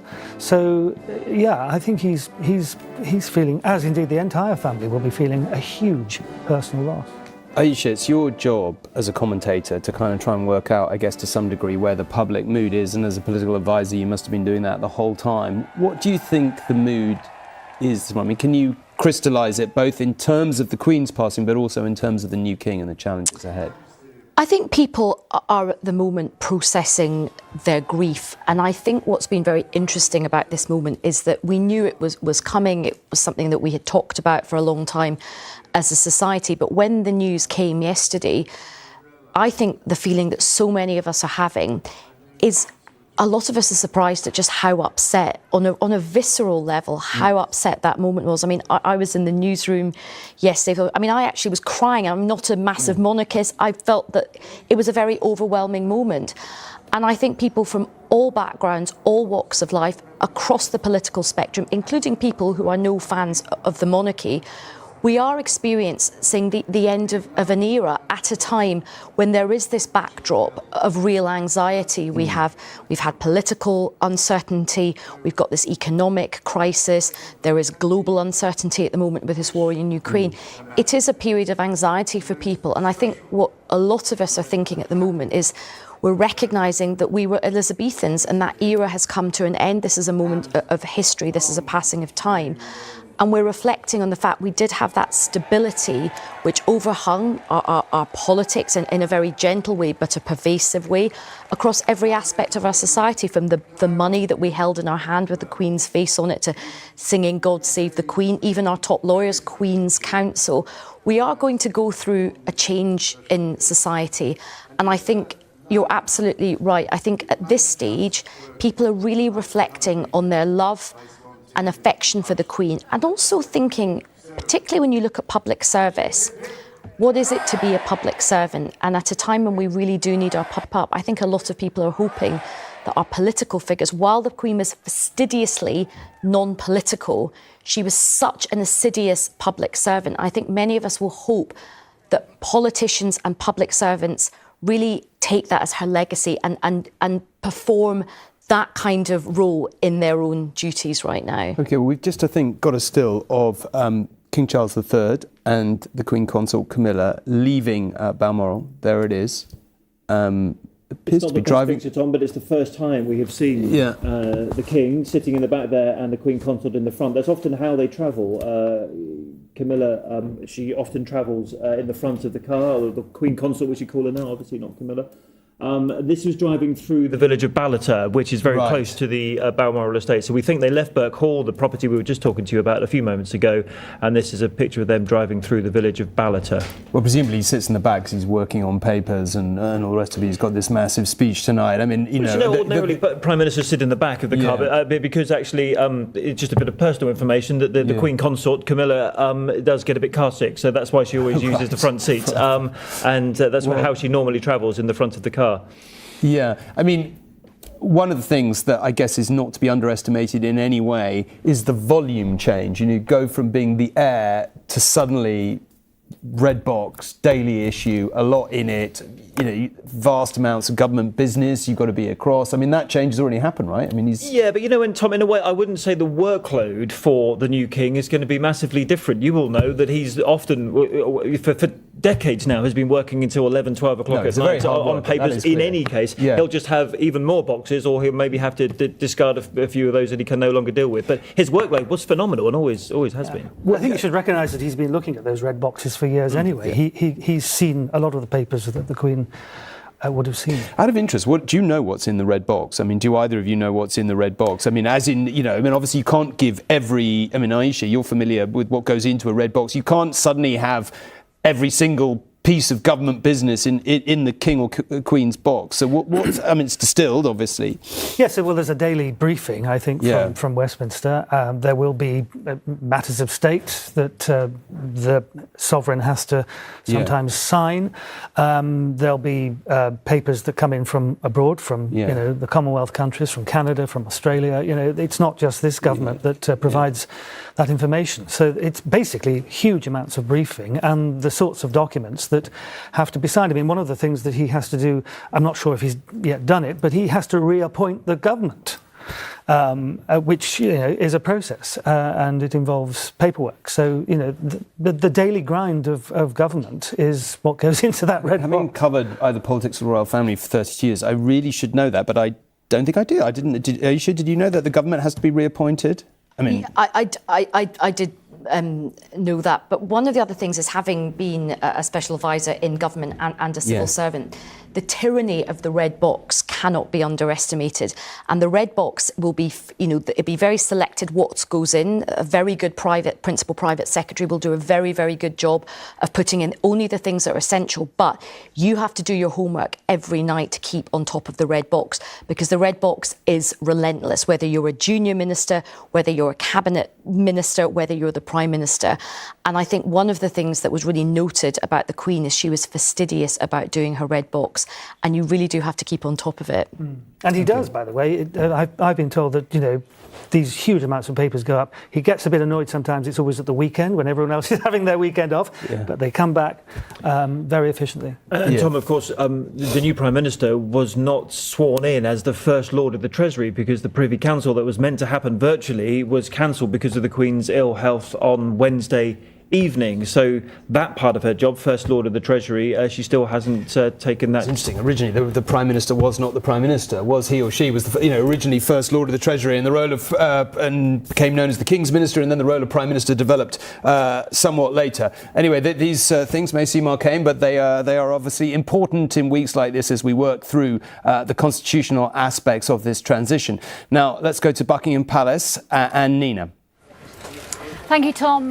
Within the last half an hour or so, I would say the crowds are back to the levels that we saw last night and are ever expanding. And that is despite this current torrential rain we are now witnessing. The crowds and the nation still trying to process what happened last night, what change lies ahead. To discuss that with me, I'm joined by the distinguished broadcaster and royal author Jonathan Dimbleby. Jonathan, you have covered major royal events over the last 5 decades, but nothing could prepare the nation for this, could it? No, I think not. Everyone knew that this would happen. It still remains a shock when it does happen. First time I ever saw a royal event here was watching as a 9-year-old child the day of the coronation and seeing the gold coach coming out through the main gates of Buckingham Palace. Large crowds celebrating in weather which wasn't very different from this as she went down for her coronation to Westminster Abbey. The mood here, well, you've seen it and we've heard it, is very, very different. It's very sombre, very sad, people reflecting, people wanting to be here. Quite a lot of young people amongst the crowd as well, which is interesting. When people say the young aren't interested, I don't think that's true. They know this is a really big moment in our history. When we look back at the beginning of how the Queen started this journey and over that 70-year reign, how do you begin to sum up her legacy? How do you begin to do that? It's not easy. If you look at it in terms of her role as head of state, this was the centre of that life. How many times, how many heads of state, heads of government from other countries have come up and down in coaches or in cars, the Mall here, their nation's flags flying, the Union flag flying as well, to have audiences with the Queen. Critically important moments for relations between Britain and those other countries. How many people went to garden parties which she hosted to say thank you to organisations, some of them from her hundreds of charities who've done great work around the country, men, women of all ages and kinds.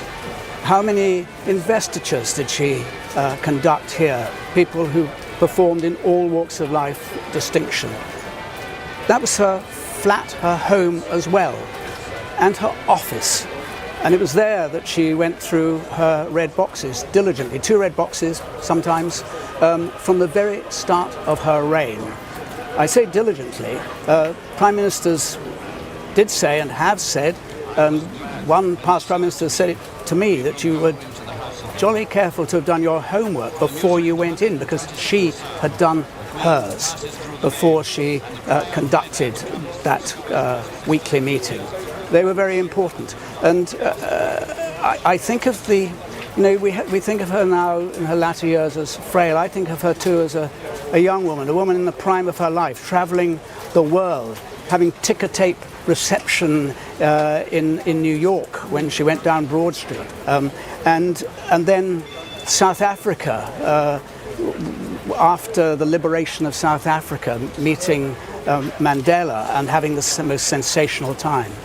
In Northern Ireland, in Southern Ireland, in the Republic, when she played a major part, talk to any politician of that time, any civil servant of that time, in reconciling the Republic of Ireland with the United Kingdom. Critically important roles. And think of her living quietly there in the flat as her brood grew up and went their ways, living quite a quiet life in her later life in there, but still fulfilling those public duties right the way through. So I look at that and I think that's why the crowd are here, for this mixture of feelings. There's not one feeling you have, there's a feeling of what she did for us, whether you care deeply about the monarchy or don't, what she did for this nation, and particularly important in those times which have been very turbulent, very difficult in a uncomfortably divided society. She was there as an anchor, a reassurance to people. We need reassurance. We are in a time of change. Later we will hear from the first time from the new king. What are you expecting his reign to look like? What that first speech? It's a very big question, particularly at the moment, because I know that he will be filled with a combination of grief and mourning for his mother, mummy, the word that he uses quite happily in public, that he has a responsibility to his family, and also the overwhelming responsibility of being king. And so I think the speech this evening will be my view, and I don't know what he'll say, but I'd be surprised if he didn't say essentially 2 things. One, in the eloquent way that he does speak in public, to pay the tribute of the nation to the Queen, speaking on our behalf as well as a son who loved his mother. And I think he will then probably say not very much about, but maybe say something about how he will do his best as she promised to serve the nation, knowing that she was there only because the nation wanted her there, to make the same kind of point, that he will be for the rest of his life at the service of the nation. That would be my guess. And then, of course, the reality continues about how he does that. Yeah, and the real work really begins, doesn't it, in such turbulent times. Jonathan Dimbleby for now. Thank you very much. Back to you, Tom. Nina, thank you very much indeed. Well, we've been talking a little bit this morning about the service in St Paul's, which is due to take place at 6 p.m. Obviously, there are preparations going on already for that. And just to remind you that there is a small allocation of seats for the public, some 2,000, should you be interested in going. Rebecca, I mean, I'm presuming the preparations are going on all around you as we speak. Yeah, that's right. And I'm struck really by the fact that St Paul's has stood here in its current form for more than 300 years. It's been the focal point at so many moments of national mourning or celebration, and yet it's never witnessed a moment in history quite like this. I'm joined by the next Dean of St Paul's Cathedral, the very Reverend Andrew Tremnant. Dean, thank you for joining us. The nation has never known a day quite like this. No, you think, your lifetime, my lifetime has been entirely taken up with the reign of Her Majesty, and that seems such a significant moment for all of us. And as you say, St Paul's Cathedral has seen so many occasions, the Platinum Jubilee celebration in June of this year, and now today we have a public occasion open for anybody. The first 2,000 people come to the information centre beside St Paul's Cathedral, and they can get a wristband to come to the service at 6 o'clock this evening. How will the Queen be remembered in the service? So it's a service of prayers and thanksgiving, hymns. There'll be an address by the Bishop of London.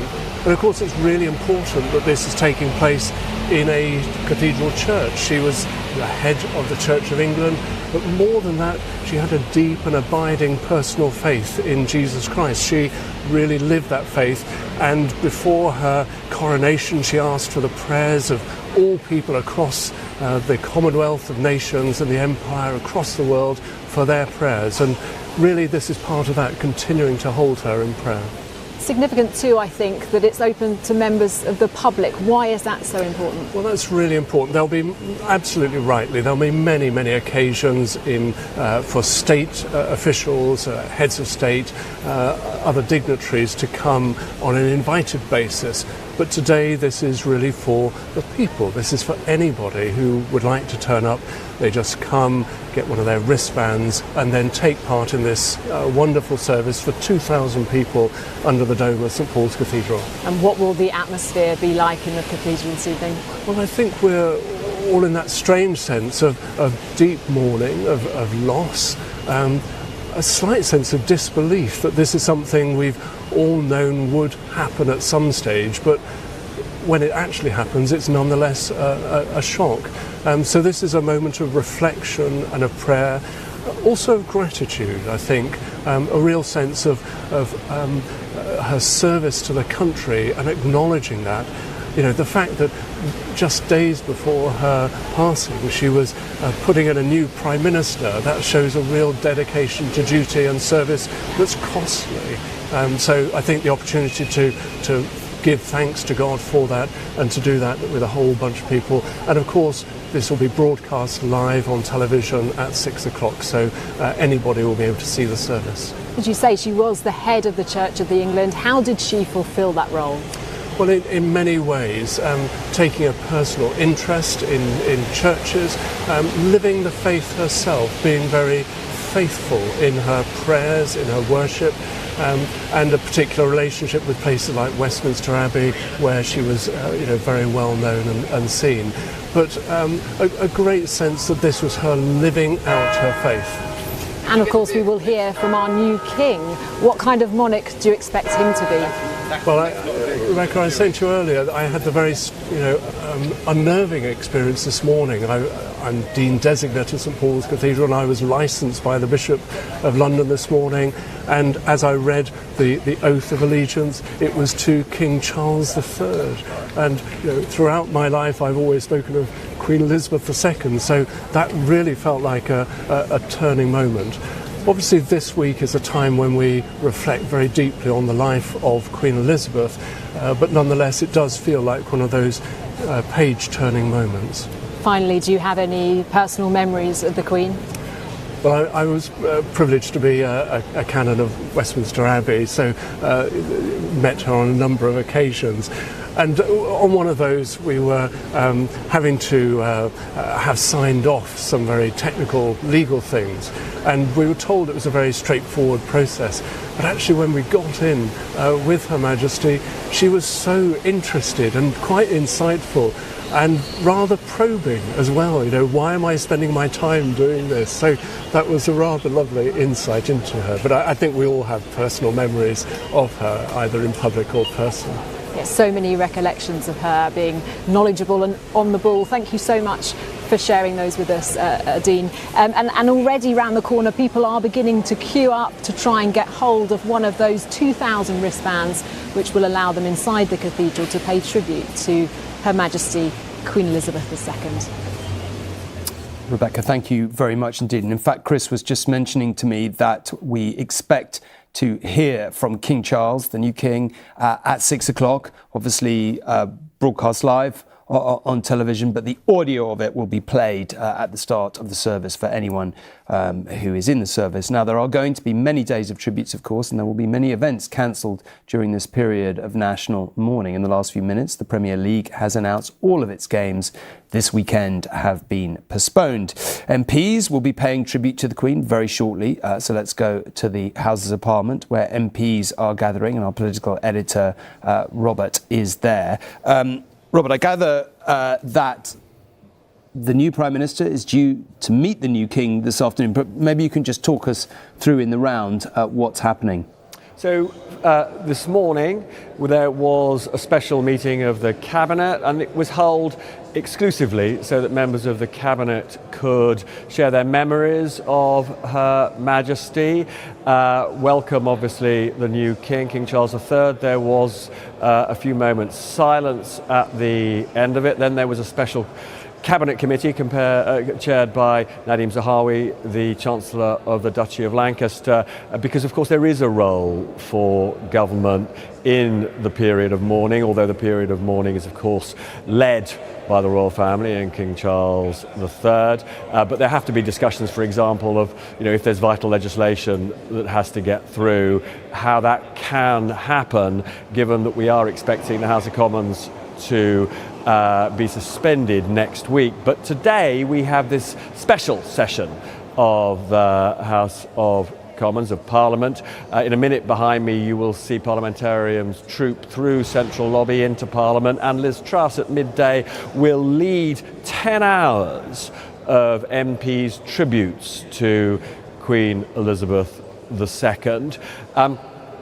Later in the afternoon, as you pointed out, we haven't got a time for it, but we are expecting Liz Truss's first audience with King Charles III to be held at Buckingham Palace.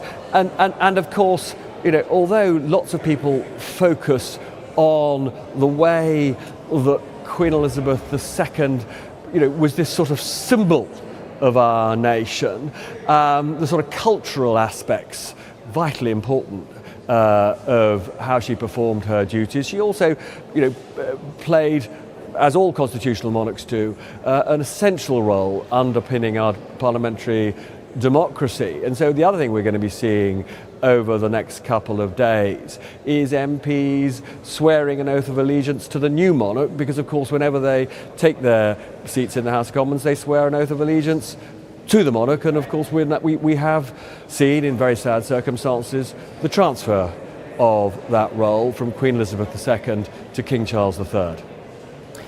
Robert, in all honesty, I think most of us would give a lot of money to be a fly on the wall this afternoon in that first meeting between a new Prime Minister and new King for a whole host of reasons, both of them getting to grips with this massive new job and the interplay between the two of them. You obviously know Liz Truss well. How do you think she's going to approach it?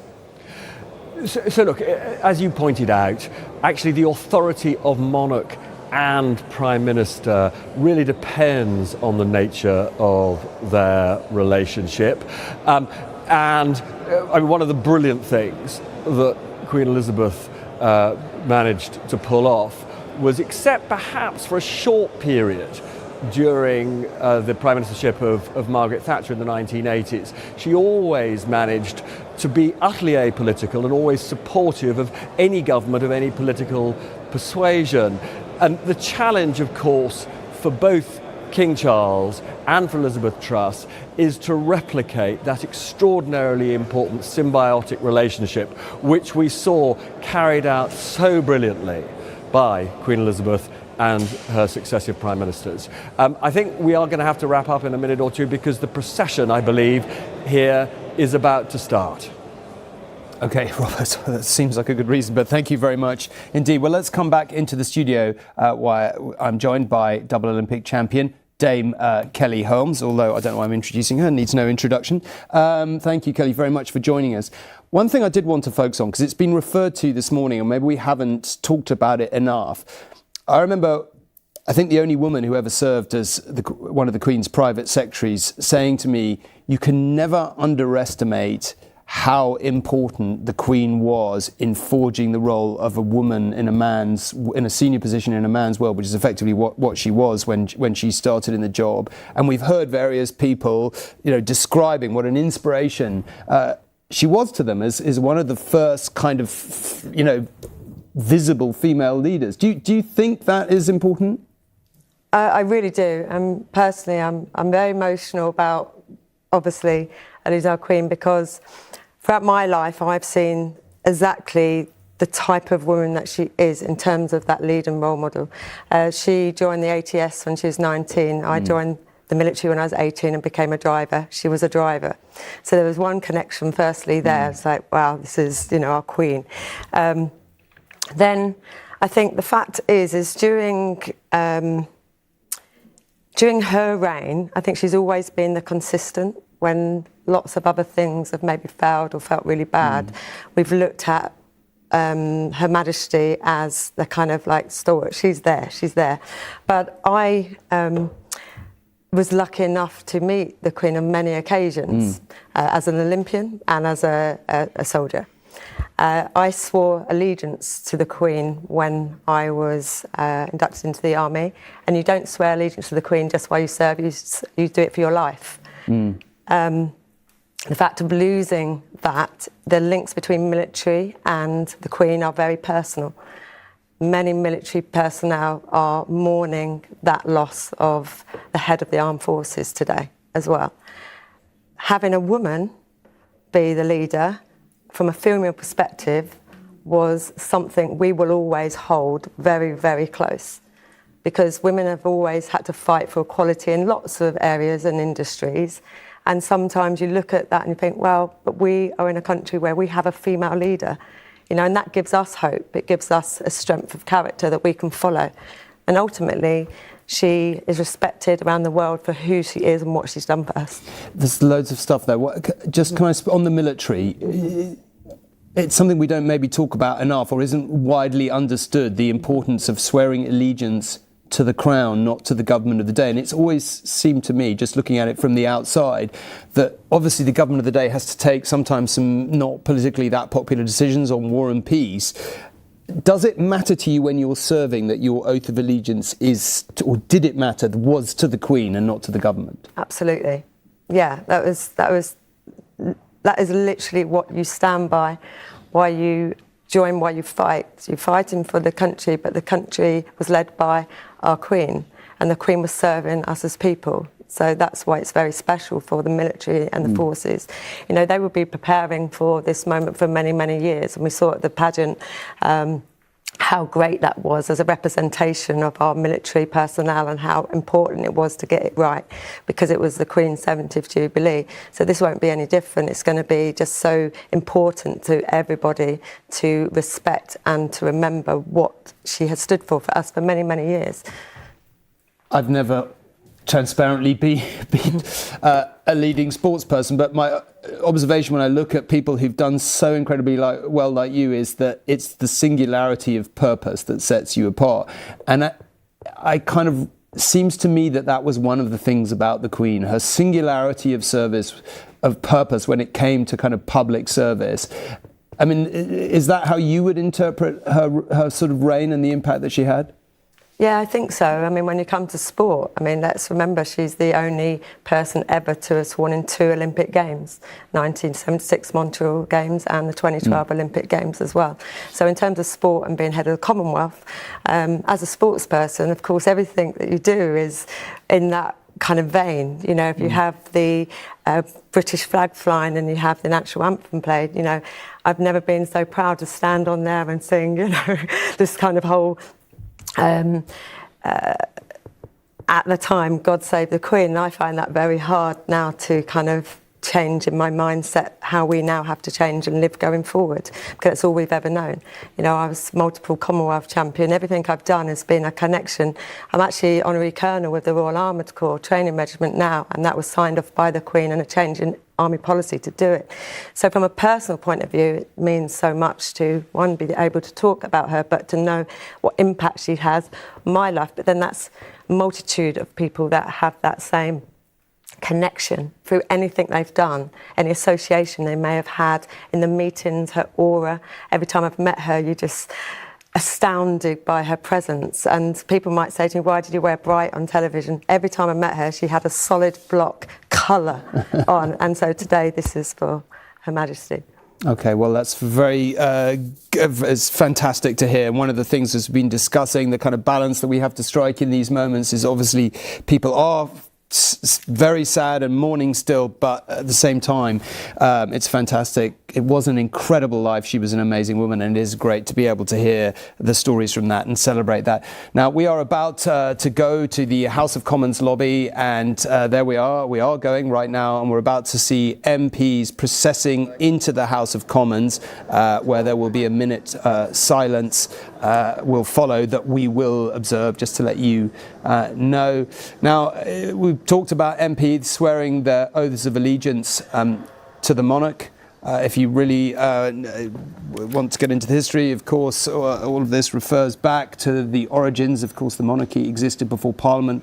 We heard Bob, the constitutional historian, telling us earlier, describing exactly how the origins of the monarchy and the interaction with Parliament. Obviously, Parliament came after the monarchy, and that has certain impacts in our constitution, which we see being played out today and will see in the coming days to come. So we're about to see MPs processing down, where in around a minute's time they will observe a minute's silence in the chamber itself.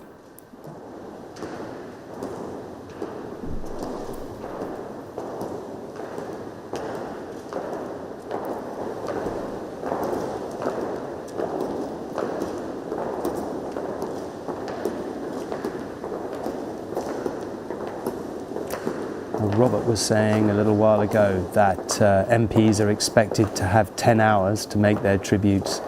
It sounds a lot. MPs never knowingly underspoken, but there is an awful lot to say. We've been discussing it in the studio here this morning. There are many, many people who will want to pay their own tributes, just as members of the public will want to do in the next 10 days. That's why we expect so many people to come to London as we build up to the funeral, as people want to say their own farewell. Now, we're about to go to the minute's silence in the House of Commons chamber itself.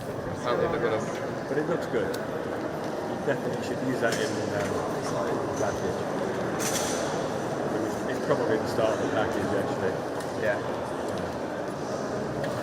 Chris, we're about to enter the minute's silence. I think it's not a precise happening at a certain point, so I guess we're going to have to wait until everyone's in the chamber. And then they will observe it. You and I have spent many, many hours, Aisha, you have too, in that particular lobby. We should explain what we're actually looking at. This is the central lobby in the House of Commons. It's one of the reason you've just seen Robert popping into shot is because it's one of the very few places you can broadcast. You're not allowed to, Aisha, obviously, to broadcast all over the Commons wherever you like. You have to go from precise locations, and this is one of them. There are only about 3 or 4 points in that entire palace estate where you can actually put a camera and film things. So the central lobby, obviously the midway point between the House of Commons and the House of Lords, called the central lobby for a good reason. And if you look where obviously we're just going down that arch there is what political journalists call the lobby, and only lobby. If you've ever wondered in a very arcane way why lobby journalists are called lobby journalists, it's because only they are allowed in the lobby to sort of chat with MPs and all the rest of it. Aisha, you must have walked through this central lobby 100 million times. So many times. And of course, central lobby is traditionally where members of the public could come and meet their constituency MP and lobby about issues. But today will be a really important occasion in the House of Commons. And often on these days, of course, most people's experience of the Commons is something like Prime Minister's Questions, which is very combative, it's very aggressive, it's very adversarial. Today you will actually see a very, very different chamber. You will see lots of very good oratory. I spoke to a number of MPs last night who really care about this speech. They want it to be a very good speech. Lots of them have been working on it overnight. You will see a lot of unity in the chamber as well. And actually you will see Parliament at its best on a day like this. You will hear lots of different stories. There will be sombre stories. There'll be lots of moments of humour as well as people reflect on their own experiences with the Queen. And I know 10 hours sounds like quite a lot, but there will be so many. Every MP will want to, apart from a very few number of MPs, most MPs will feel it's really important, not just for their profile or for their ego, but for their constituents to see them pay their tribute and get it on the record. We're just hearing the bells toll there. It says Westminster Abbey, but I actually think it's York Minster. It's quite hard to see from that angle. I mean, I must have walked past Westminster Abbey about 4 million times, and I still can't quite recognise it in the picture. But if you're wondering, Westminster Abbey, the Queen's coffin, once it comes down from Scotland, will lie in state in Westminster Hall, where the Queen Mother, for example, lay in state. And we saw then many people waiting to file past Westminster Hall, which has this enormously vibrant, long and complex history, where George VI lay in state, where Winston Churchill lay in state, less happily for the monarchy, where King Charles's trial was. It has an enormous position in our national life, and what will happen is that the coffin will then go across the road to Westminster Abbey, a very short service before going down to Windsor and making the Queen there. Will make her final journey before being interred in Windsor in the vault. It's one of those incredibly moving things which I guess we won't witness, where the coffin simply descends into the vault. There's a lot of detail there, Tom, which will have to be signed off by the King. Yeah. These are plans, as we've said a number of times now, that have been ready to go and have been pored over for many years. It is for the King to sign them off, but that's exactly as you say, where we think the Queen will, her final resting place will be in Windsor. We're just about to come to the minute silence here. As Aisha was saying, it's a very hushed chamber. In memory of Her late Majesty Queen Elizabeth II,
So MPs in a packed House of Commons observing the minute's silence there, but we're now expecting tributes.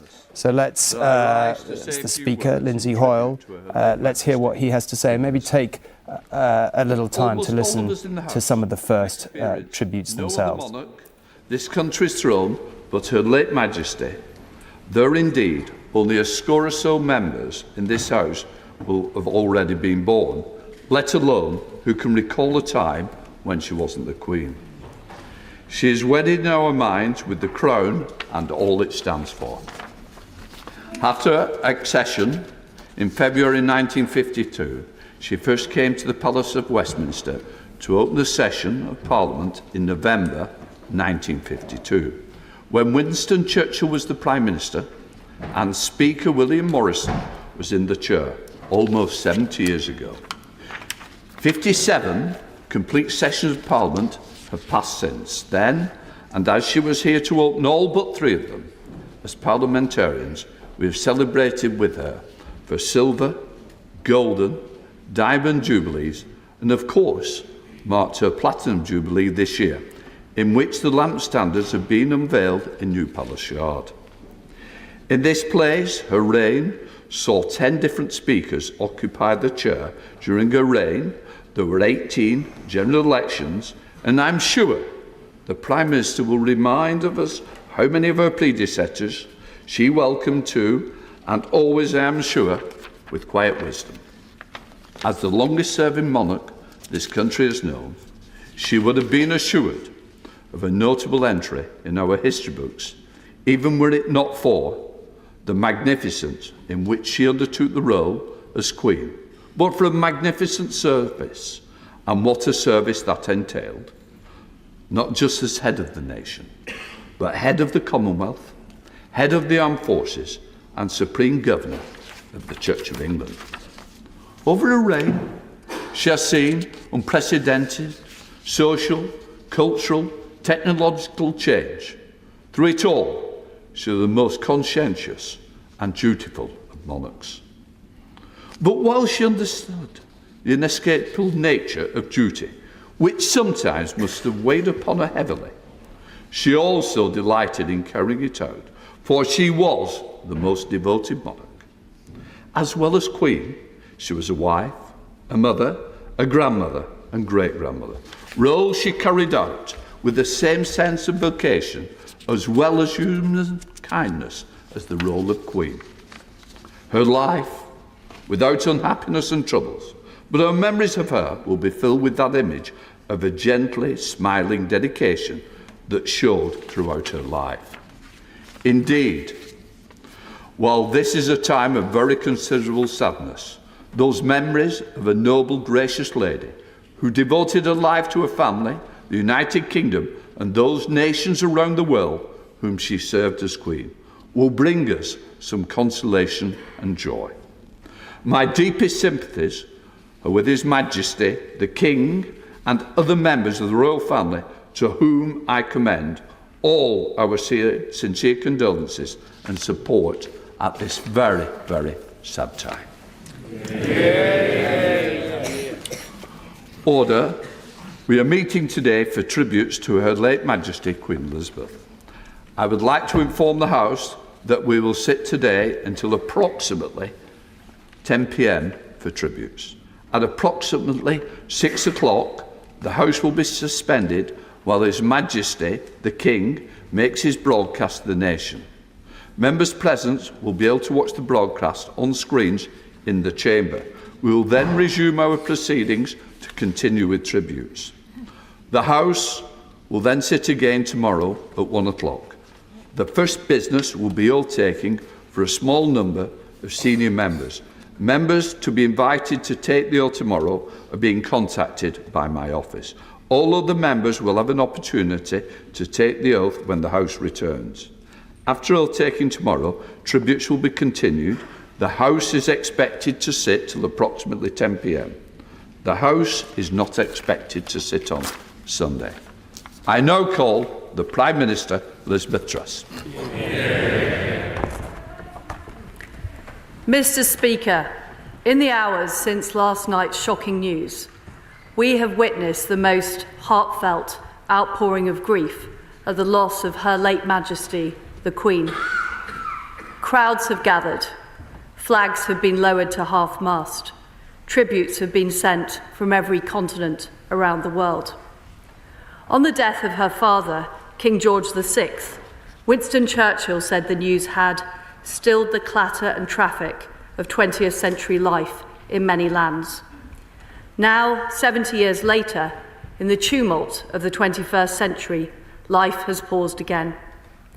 Her late Majesty, Queen Elizabeth II, was one of the greatest leaders the world has ever known. Yeah. She was the rock on which modern Britain was built. She came to the throne at just 25, in a country that was emerging from the shadow of war. She bequeaths a modern, dynamic nation that has grown and flourished under her reign. The United Kingdom is the great country it is today because of her. The Commonwealth is the family of nations it is today because of her. She was devoted to the union of England, Scotland, Wales and Northern Ireland. She served 15 countries as head of state, and she loved them all. Her words of wisdom gave us strength in the most testing times. During the darkest moments of the pandemic, she gave us hope that we would meet again. She knew this generation of Britons would be as strong as any. And as we meet today, we remember the pledge she made on her 21st birthday to dedicate her life to service. The whole House will agree. Never has a promise been so completely fulfilled. Yeah. Her devotion to duty remains an example to us all. She carried out thousands of engagements. She took a red box every day. She gave her assent to countless pieces of legislation and was at the heart of our national life for 7 decades.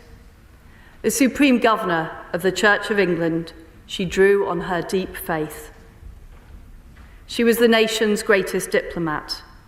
Her visits to post-apartheid South Africa and to the Republic of Ireland showed a unique ability to transcend difference and heal division. In total, she visited well over 100 countries. She met more people than any other monarch in our history. She gave counsel to prime ministers and ministers across government. I have personally greatly valued her wise advice. Only last October, I witnessed firsthand how she charmed the world's leading investors at Windsor Castle. She was always so proud of Britain and always embodied the spirit of our great country. She remained determined to carry out her duties, even at the age of 96. It was just 3 days ago at Balmoral that she invited me to form a government and become her 15th Prime Minister. Again, she generously shared with me her deep experience of government, even in those last days. Everyone who met her will remember the moment. They will speak of it for the rest of their lives. Even those who never met her, Her late Majesty's image is an icon for what Britain stands for as a nation, on our coins, on our stamps, and in portraits around the world. Her legacy will endure through the countless people she met, the global history she witnessed, and the lives that she touched. She was loved and admired by people across the United Kingdom and across the world. One of the reasons for that affection was her sheer humanity. She reinvented monarchy for the modern age. She was a champion of freedom and democracy around the world.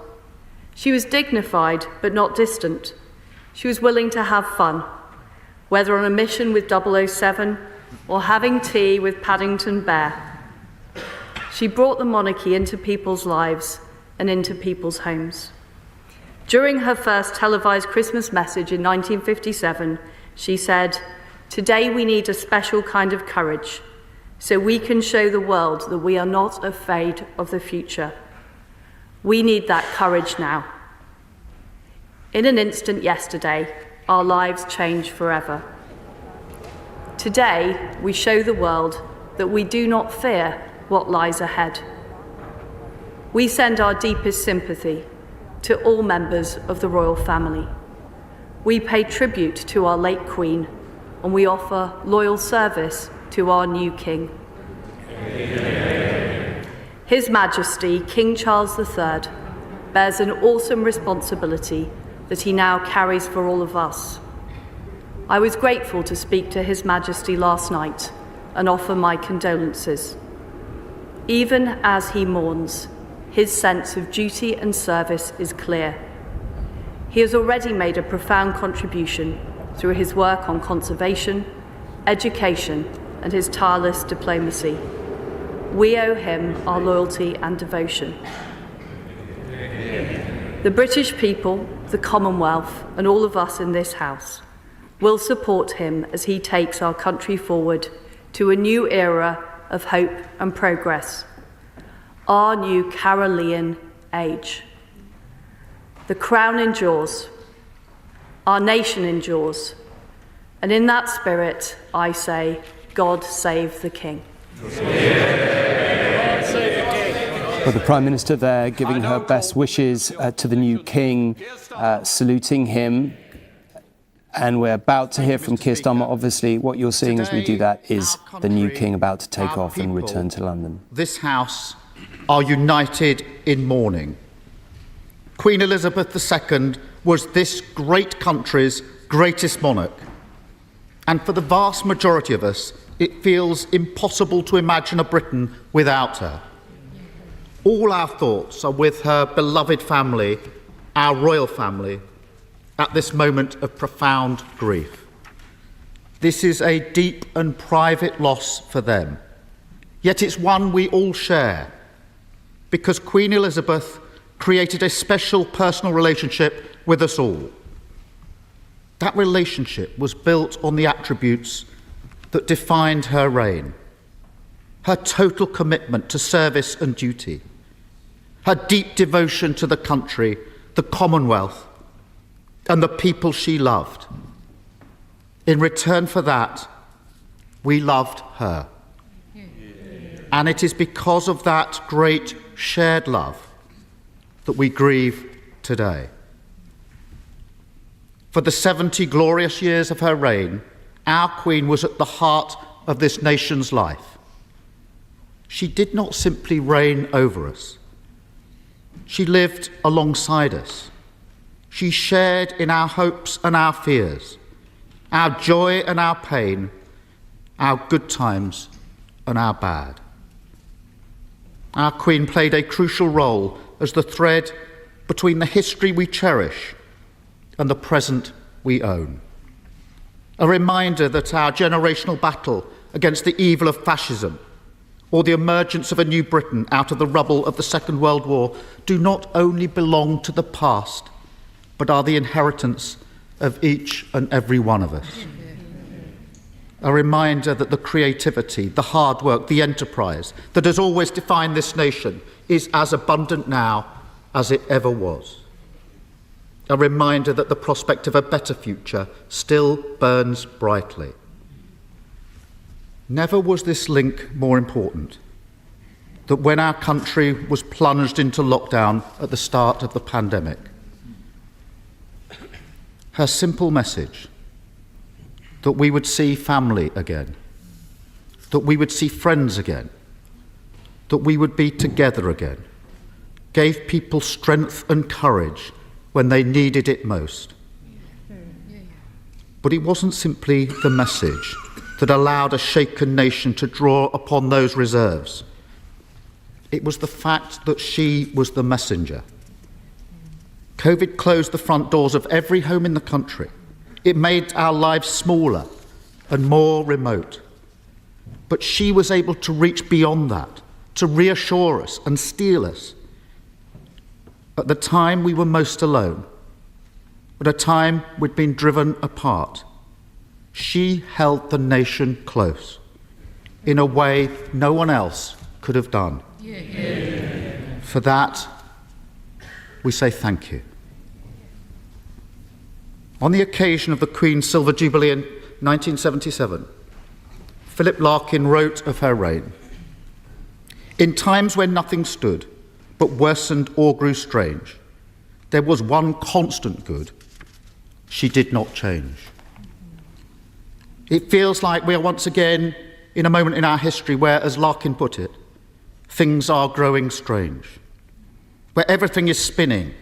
A nation requires a still point. When times are difficult, it requires comfort. And when direction is hard to find, it requires leadership. The loss of our Queen robs this country of its stillest point, its greatest comfort, at precisely the time we need those things most.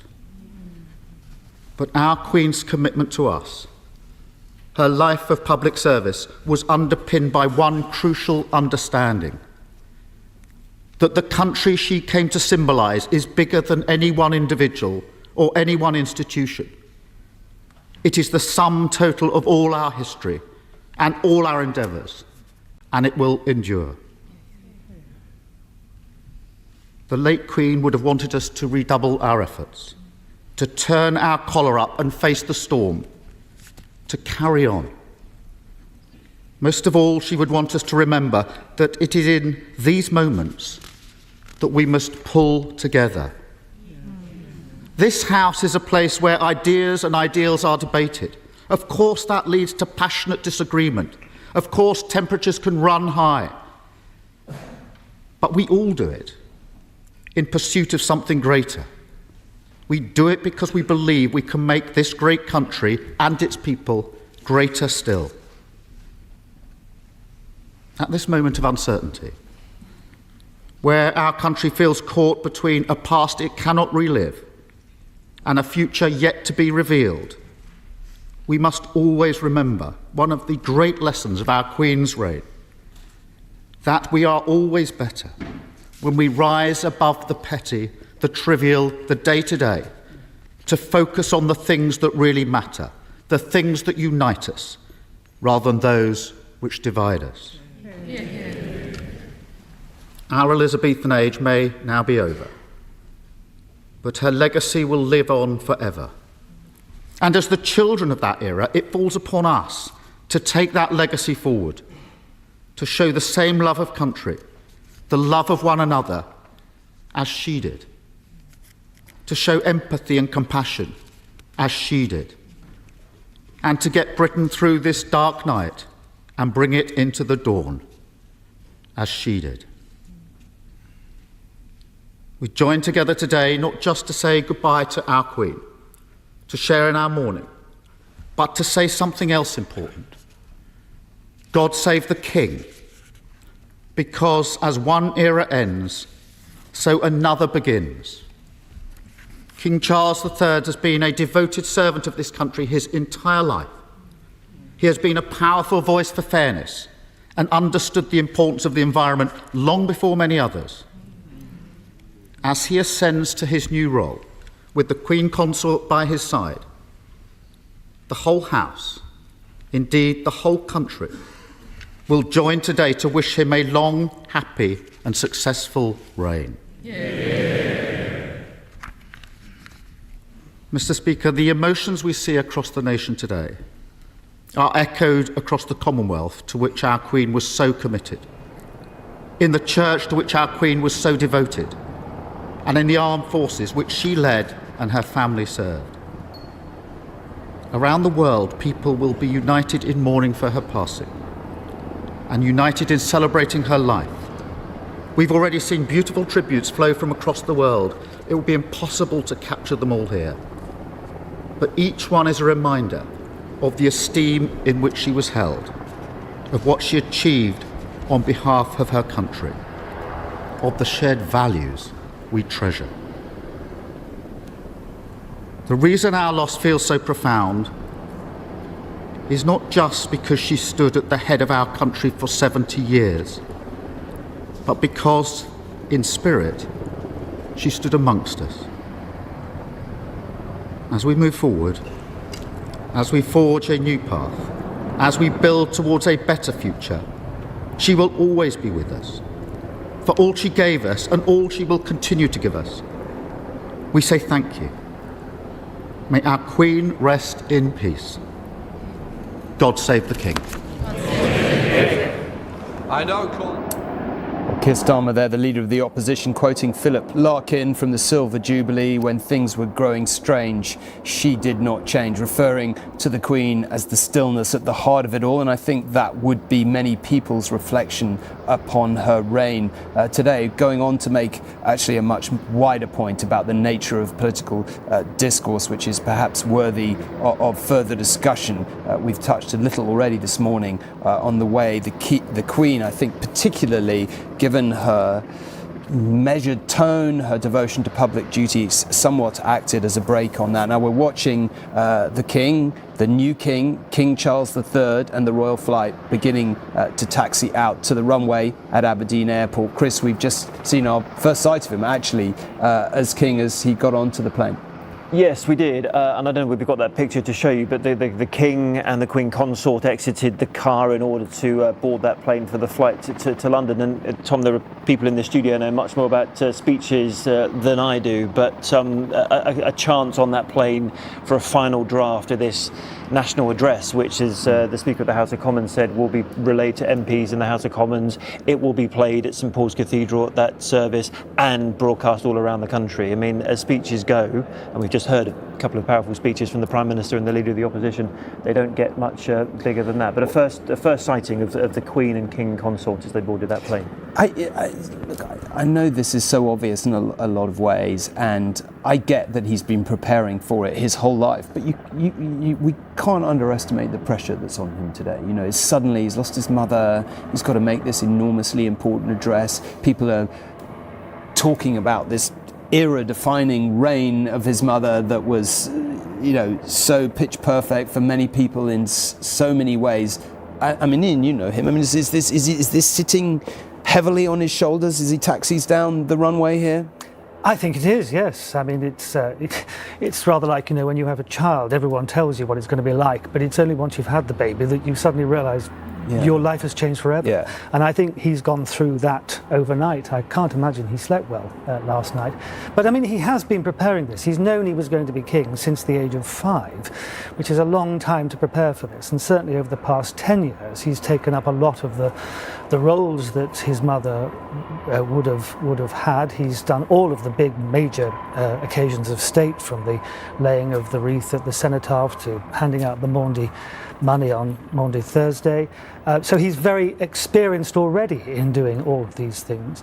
And also, I would say, just listening to what Keir Starmer was saying there, you know, he's very aware of the power of words.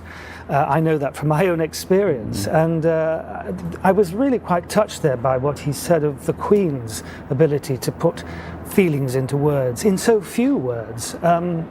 Words matter at key times, and I was certainly very moved during the pandemic when she made that public address. It was incredibly powerful and important, really. And go back to 9/11. And she said things that were I mean, that's the thing I thought was very clever about their speech. It was sort of, you know, it's all going to be all right. Yeah. It was a totally non-political speech. I mean, obviously from the Queen, but she said things in a way that politicians just weren't in a position to say at the time. And in so few words, you know, and that was one of her great skills, I think. She had an incredible ability to just capture the feeling. And I go back to 9/11, when she sent the message to the American people, and with that very short statement saying that grief is the price we pay for love, which is such a powerful statement, which now sits at ground zero as a sort of memorial to those people. So she was always able to, at those big moments, really crystallise what was most important that people needed to hear, and gave them a sense of hope. And he will be probably looking now as he flies in that plane at what he's going to say later this afternoon, and that will be very much in his mind. How can he put into so few words what needs to be said to give people a confidence that we're okay?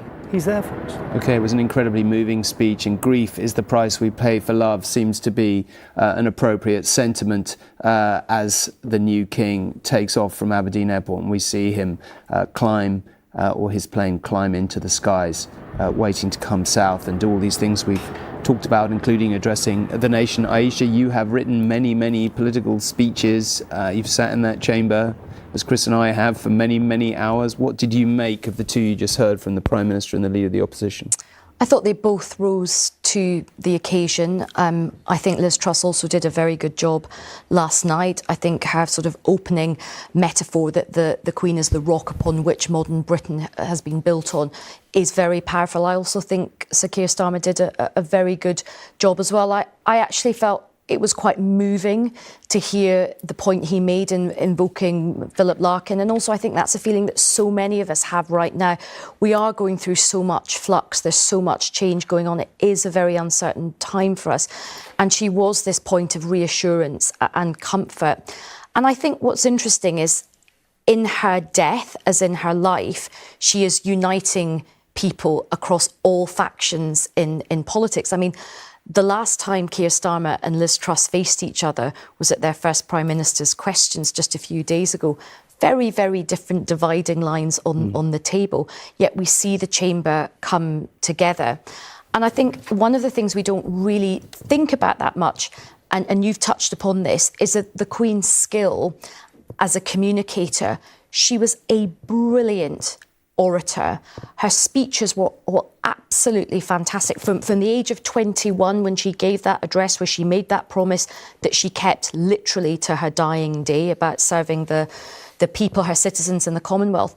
But another speech and a visit that really stands out to me, where she was fastidious about not being political, but her ability to make an intervention, and it did have political ramifications, normally about peace and reconciliation and unity, was that historic visit to Ireland in 2011. It was the first time a monarch had visited the island.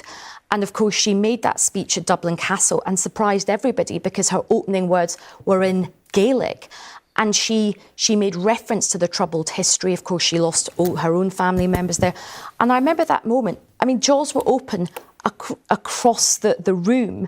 And she brought together factions who'd been warring against each other. She brought together, Gerry Adams praised her, David Cameron praised her, everyone praised her for that. And I think one of her important points of legacy is unity, the ability to bring people who are ideologically opposed to each other to try and find some compassion and some reconciliation. I have to say, if you told me when I first landed in Northern Ireland and the Troubles were in full swing in the early 90s that one day I was going to witness the Queen coming to Ireland and shaking hands with the likes of Martin Guinness, I think I would have told you probably needed to go and sit down. Actually, one of the most amazing moments of the last 3 or 4 decades.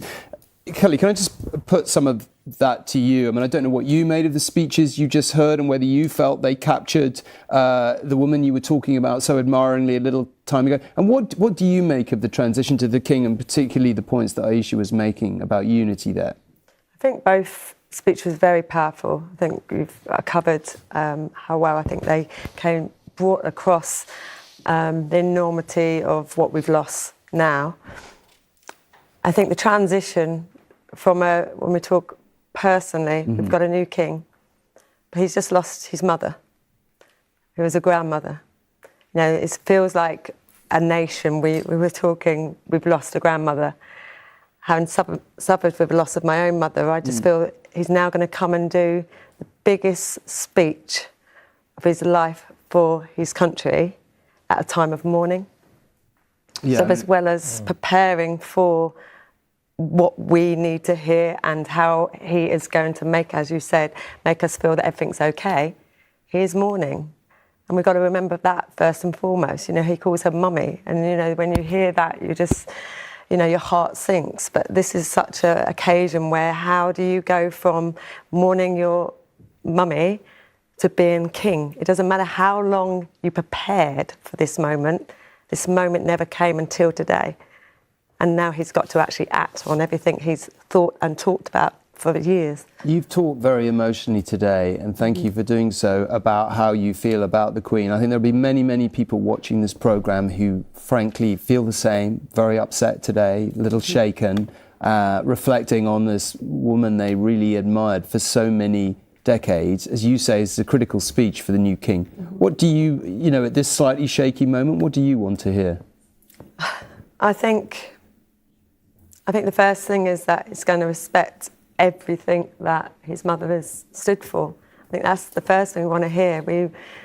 We know he's going to become king, but we are mourning the loss of our queen. So I really want to feel that coming through first and foremost. And then the kind of how he is going to take on her legacy. You know, how everything she stood for is now going to be embodied in him and the rest of the royal family going forward, because this is a huge change for us. We've lost everything that we've all lived in this era. So change, no one really likes change, but change is going to happen, and we wanted to see it in the right and appropriate way going forward. It's a very important point to make. No one really likes change. One of the truest things spoken in this studio in the last few hours. Many of us do not like change. Change, however, is happening. Let's just take a look perhaps at those pictures again. It's the first time we've seen our new king, King Charles III, walking towards the plane. Looks calm, looks very considered. Chris, you've spent the last X many years contemplating how he was going to deal with this moment. Yeah, Tom, I'm wondering what he's got in his left hand there, whether that is the speech that we've been discussing in this studio. And I was struck by the way, you know, both Ian and Aisha spoke about the power of words. And I think I counted it was just 18 words in that address that the Queen made during the COVID pandemic. Yeah, the one where she said, "We will be with our friends again, we will be with our families again, we will meet again." Doesn't take many words for you to remember a speech really powerfully. And even when there have been difficulties in the royal family, there were 3 words issued after that Oprah Winfrey interview: recollections may vary. You know, you don't need many words to make a very powerful speech, and that'll be clearly what Prince Charles and his closest aides are contemplating with the speech that he's going to give to the nation tonight. Can I just make, you know, Aisha was talking about this and looking at that Keir Starmer speech. I mean, it's interesting that Keir Starmer chose to sort of talk about the kind of political temperature, I guess is a way of putting it. And it always seems to me, and I don't want to sort of have kind of, you know, a halcyon view looking back at the past, but if you look back at the post-war era when the Queen first became Queen and there was that shared war experience, it seems that political discourse was conducted in a more civilised way and people could disagree politically but would get on well personally. I feel like we are getting out of that era in a very uncomfortable way, and she seemed to kind of represent that old way of doing things. I guess that's one thing the King's really got to work out how he addresses, right? Yeah, I think he's picking up the baton at a very difficult and changeable time in our politics. I mean, I think I agree with you that the political discourse was probably not as ferocious when the Queen started her reign in 1952. Well, you have to say there was that period when you know, during the 1980s when Margaret Thatcher was in charge, when there was a great deal of visceral debate about the direction, the future direction of the country. But I think I will agree with you that in recent years it has got very tense in the House of Commons. It's a very tense and angry place. It kind of was in the years that I was there for Tony Blair, Gordon Brown, then David Cameron. But I think in the last few years it has been. And yet, you know, the position at the very top of the Constitution, the head of state, has never changed. And the difference, I mean, I still have to remind myself that on Tuesday, you know, we had a new Prime Minister. On Thursday, we had a new monarch. And I just think that so many people in the country are going to be, I mean, to use the word unsettled is not quite powerful enough, but so many people in the country are going to feel very, you know, very worried about the future, because it's a very worrying time even before all this happened, because of what's coming down the track this winter. Do you both think it is true, or is it just rewriting history to say that once upon a time political divisions were, or political discourse was conducted in a more civilised way? Are we just making that up, or do you think that was true and we've drifted away from that? I think there's a lot of truth in that. Look, politics and the heart of the chamber is always and should always be a place of spirited, ferocious debate. It's a contest of ideas and ideologies. But I think what we have seen in recent times is a coarsening of that debate. The chamber has not become a place of high ideas, and here is my argument, let's make a different argument to you. It's become a place of ad hominem attacks. There's been a lot of misinformation put forward in the House of Commons, quite frankly, a lot of lies being told in the House of Commons. And I think for the sake of all our politics, wherever you are on the political spectrum, we've come to a very bruising time, particularly through the EU referendum years. where I think people do want to see, they want a cosy consensus, but they do want some civility back in politics, because I think we're all suffering from a lack of that. Ian, do you think the new king is conscious of that? And if so, Yes, what does he do about it, if indeed it's his job to do anything about it? Well, he's not picking the baton up from today. He's been active for many years. And what's always struck me about him, and what rather saddens me about the way that what he is and how he behaves is covered by the media, is that people just don't know the depth and the range of interests that he's taken. I mean, you talk about Northern Ireland, but he's made it his business over the past 20 years to really get to know all sides of the political divide. He has contacts in Sinn Féin, as he does in the Ulster Unionist parties, and he will be on to them, as he always has been, to get the right opinion of the temperature in Northern Ireland at the moment, and you could duplicate that activity across a whole range of different. Can I just stop you there for a minute, because that's really interesting. Because that, in a way, is an example of the complexity of the role. If anyone's sitting at home thinking, "Okay, well, I don't quite understand this interplay between monarch and prime minister," but we're going into a difficult time. Liz Truss has a certain view about Brexit and its aftermath and the Northern Ireland Protocol and everything else, and this could get very, very politically difficult, and we're talking about a man who's versed in it. Yeah, but he has to be informed of all of this range of opinions. I mean, he's for a long time been the Privy Councillor. He has given private counsel to the government of the day. That's the role. And if you're going to give private counsel to the government of the day, you've got to know what you're talking about. So he's made it his business over the past 20 or 30 years to really dig deep into the issues that affect this country. And not only is he try to understand them, I think he's tried to do something to make a difference in the ways that he can without being political. The classic example is the Prince's Trust, which has now helped something in the region of 1 million people to get on their feet, many of whom society had decided to junk. He believes very powerfully that everybody has potential and should be given the opportunity to express and find that potential. And so in order to create the Prince's Trust, he had to get to know lots of different organisations dealing with very, very serious social problems. So he's coming to this role very informed indeed. He's not just starting from scratch today.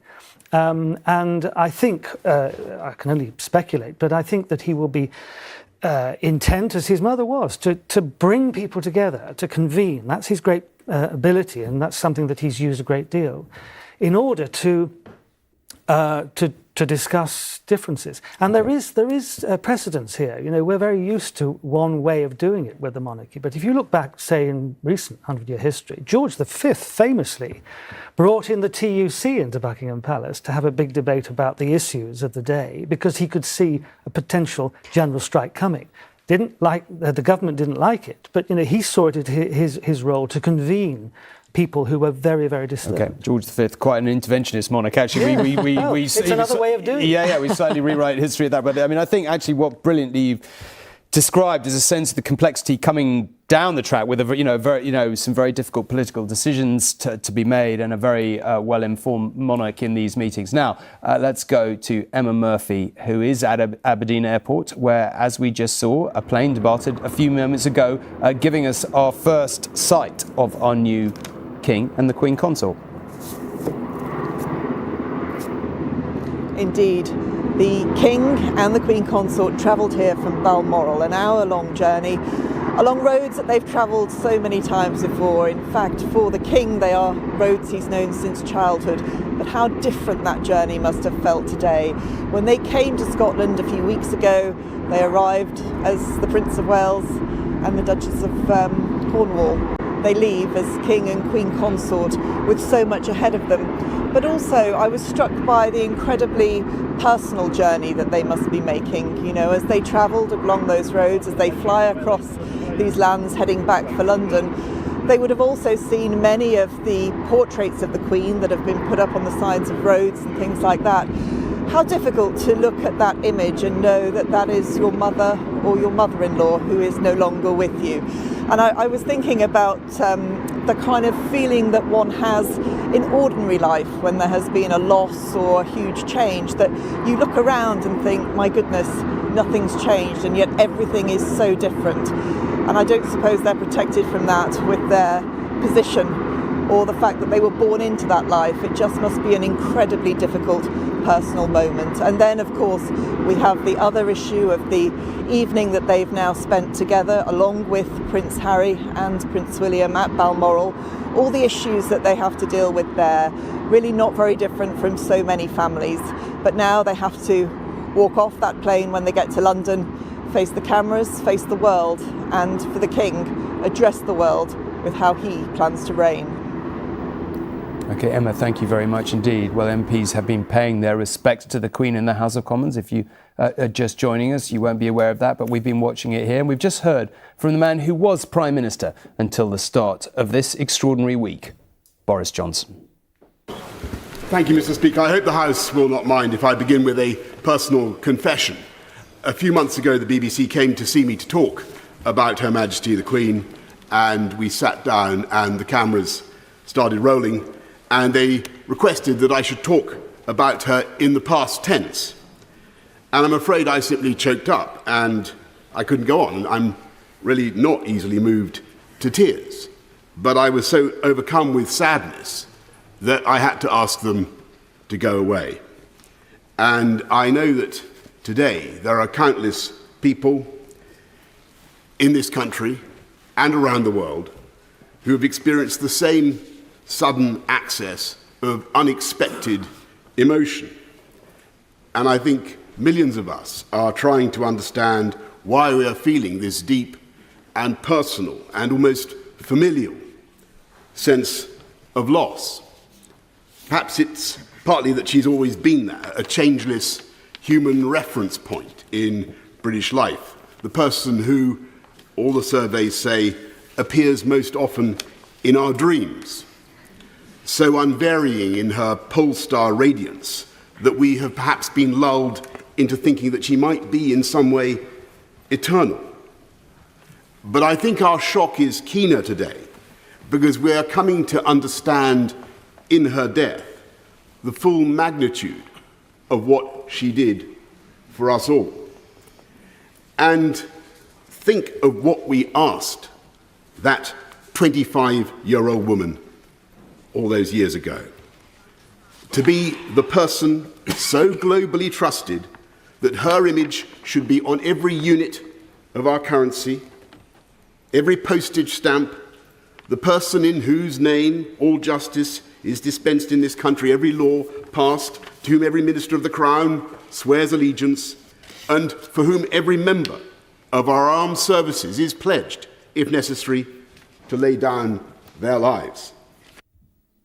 Well, Boris Johnson there, the former Prime Minister, only very recently former too, paying tribute to the Queen, saying he was moved to tears, and actually making the point perhaps that many of us feel today, that it's almost as if somebody in the family has sadly passed away. That is a lot of people's reaction. People have referenced that, the feeling of familiarity, of intense personal loss is something that I think is common to a lot of the reactions we've been hearing. Now, we're joined now by Major General Sir William Cubitt, former Head of Ceremonial Planning for National Events in the British Army, and we're about to, Ian Skelly, of course, is still with us.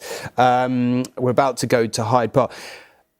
Bill, in case you're wondering, is going to be with us a lot this week, all the way through the major programmes, the lying in state, and of course the Queen's funeral, explaining so much of what we're seeing. So this is sort of really the start of the ceremonial aspects of the next 10 days. Is that right? That's right. The gun salutes are the traditional way of firing a salute at any major occasion. It's done at birthdays, weddings, major anniversaries, but obviously the most important is on the death of the sovereign. So that's what we're having today. And who will be firing the salute? Well, we've got salutes across the nation and indeed at sea. Yeah. So the principal ones in the capital city will be the King's Troop Royal Horse Artillery in Hyde Park and the Honourable Artillery Company in the Tower of London. And then various regiments will be firing them across the saluting bases across the United Kingdom and Gibraltar. And as I say, various ships at sea will also be firing.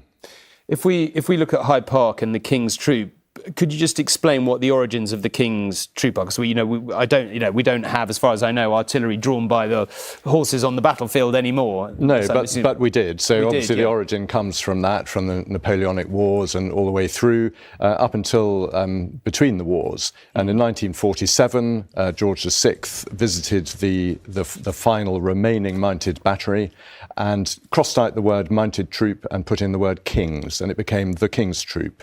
It's remained the King's Troop during the Queen's reign because that was her choice not to take it. And so it is the ceremonial saluting battery for the nation.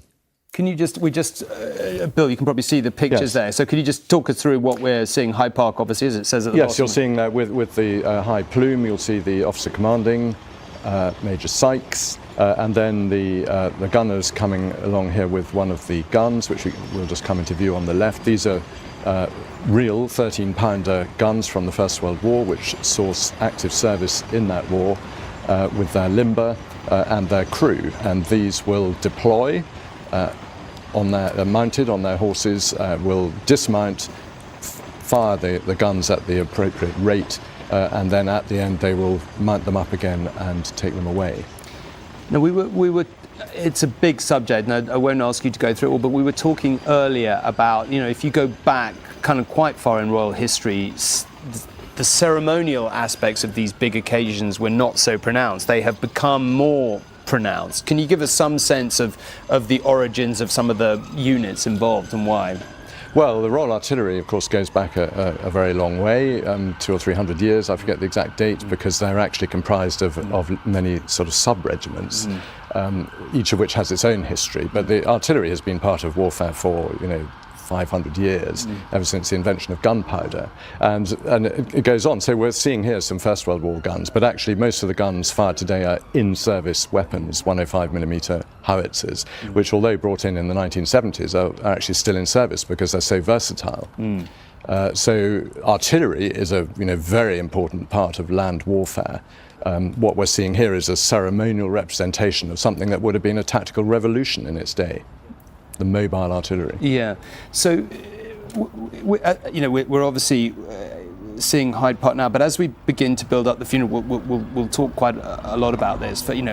For example, as I understand it, the coffin will be moved on a gun carriage. The same one as her father was moved on, and her father's father, and her father's father's father. So, what is the historical origin of that?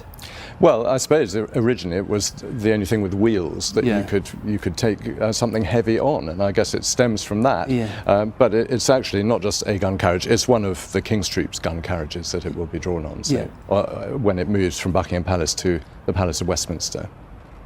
I mean, Ian, this is we've talked a little about this morning, but one of the reasons, not the only reason by far, but one of the reasons that so many eyes of the world will be on us over the next 10 days is because there is no one else in the world that does ceremony the way we do, in the simplest terms. And I'm assuming that's something the new king is acutely conscious of. Very much so, yes, and very acutely conscious of the symbolism of it as well. I mean, that moment when the gun carriage carries the coffin from Buckingham Palace to the Palace of Westminster is the moment when the body leaves the possession of the family and is handed to the state. It's a very significant journey that is made. So the symbolism underlying the ceremony is very much to the fore.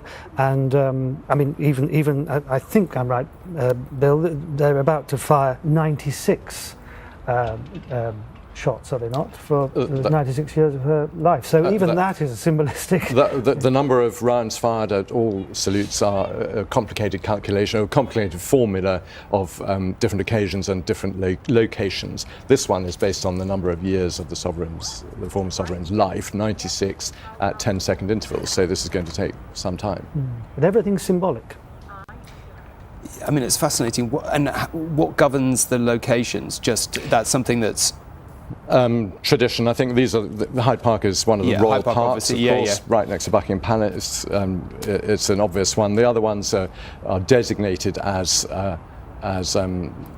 saluting bases over time. So I think the most recent one to be so designated is Colchester, which is actually 10 or 20 years ago. Maybe York is also a recent one. But many of them have been saluting bases for a long time. The Tower of London being an obvious one. But Gibraltar, the Rock of Gibraltar, very symbolic place as well. Yes, massively important naval stronghold. Spent part of my childhood there as a son of a person in the Navy, but that's a slightly separate story that we probably shouldn't get into right now. So 96 salutes fired in a number of locations. Do they start at an exact point here, Bill? What's governing the... I think the time... We're coming up to... 1300? Yeah. Okay. I'm looking at my watch. A key moment for the command of these batteries is to get this right. Right, okay. So just practically, how do they do that? They agree the exact time? Well, I think luckily now you can probably get a centralised, time from above, instead of doing it by synchronising watches. And they're obviously blanks, but does anything come out of the end? Well, you don't want... yes, of course, blast comes out of the end, a bit of wadding, so you do not want to be right in front of it, but they don't fire a projectile. That is the 105mm light gun, in-service gun. In York, right, Yeah, we're just waiting. We're going to work round the various locations now, if you're wondering. We're going to mix between them as we build up. Bill, you were once the person who had to plan all this. What are you thinking if you're your successor at this point? You've got the beginning of an extraordinary... There we are in Gibraltar, but you're at the beginning of this extraordinary period where, as we said, the eyes of the world are going to be on you. Well, it's been planned for a long time in great detail. Yeah. The instruction is over 600 pages. It's in great detail. But, of course, nobody knew when the starting gun would be fired, so suddenly it's all had to be brought to the fore. I'm absolutely sure they're ready for it, but nobody will have got much sleep last night. Right, OK. It must be so weird to plan for it, not actually know. Well, I suppose your successor probably did sadly have a good idea, but you don't know. 10 years ago, I was the Major General commanding the Household Division, expecting it would happen in my 4 years, and it didn't. We've been ready for a long time. Right. I know we've talked about these things many times before, but just to explain some of these phrases, when you talk about the household division, what is the origin of that, and who's... Well, those are the troops of the Royal Household, so the Household Cavalry and the Guards regiments. But actually, I shouldn't call it household troops, because that would include the King Street Royal Horse Artillery, who are obviously preeminent today. And we go back to the Civil War if we want to explain the origins of the household division and their closeness to the monarch and how they've been formed up in the way that they have. Is that the easiest way to understand it? That's a very good summary. And of course, here we have another King Charles. And of course, it was one King Charles and another King Charles and Oliver Cromwell. And they had rather different fates, obviously. Various regiments were on different sides at different times and all came together afterwards. That's the point, isn't it? Incredibly different, the two previous King Charleses. Does King... the father, who we could debate, but King Charles I, very stubborn, some would say, very resistant to change, ended up in a terribly tragic fate from his point and arguably the country. His son, an absolute bon vivant, quite politically sophisticated, managed to oversee the restoration of the monarchy. Have you ever talked to him about that, or does he ever think about it, or is it utterly meaningless to him? I've not talked to him about that particular aspect of history, although he does have a series of paintings at Highgrove of that era, so he's interested in the art, which of course was a big thing at the time, because Cromwell had got rid of it. So Charles II went out to Europe. Well, Charles I was a massive collector, right? He was indeed, and then Lanier, who was his art dealer and also court musician, went back to Europe and bought the paintings and the art that still is really the basis of the royal collection. So Charles II, I think, restored a lot, and of course had to have a new crown made. It's interesting that he's decided to call himself Charles III rather than go in other directions. Well, let's just wait and hear the gun salute. Always supposing we've got our timings right. I'm sure they have, as Bill said, whether we have. Let's just hear it, and then we'll pick up, particularly perhaps on the title.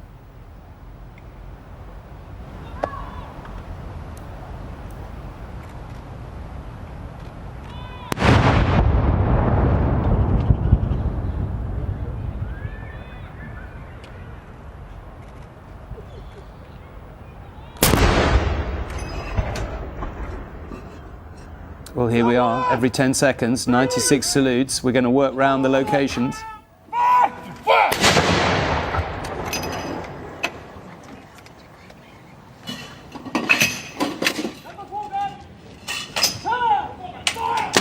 Gibraltar Regiment.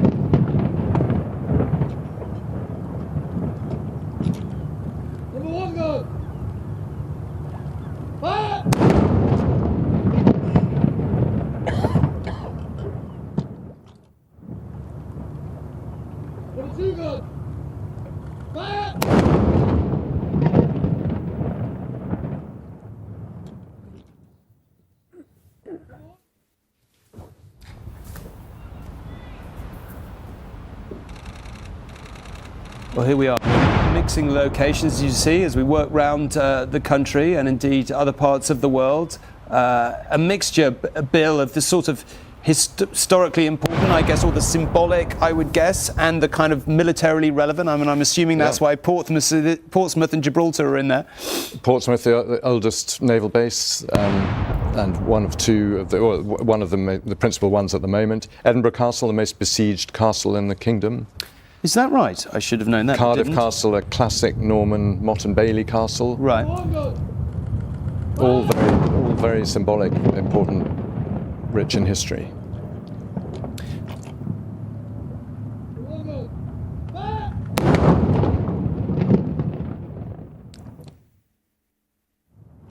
That's the outer bailey of Cardiff Castle. The ramparts there were used as air raid shelters for the citizens of Cardiff in the war. Is that right? I mean, to state the blindingly obvious, it's a serious business, albeit that it isn't shelling an enemy. It's a significant business, firing a gun of this Yes, nature. and although they've known they would have to do it at some point, and they do it on other occasions, imagine what has been happening in the last 24 hours to get it to this sort of standard. Some of these are regulars. Gibraltar Regiment is a mixed regular reserve regiment. Some are reservists, called out of their civilian lives very rapidly to do this. That's looking over the new town of Edinburgh, 85 metres above it.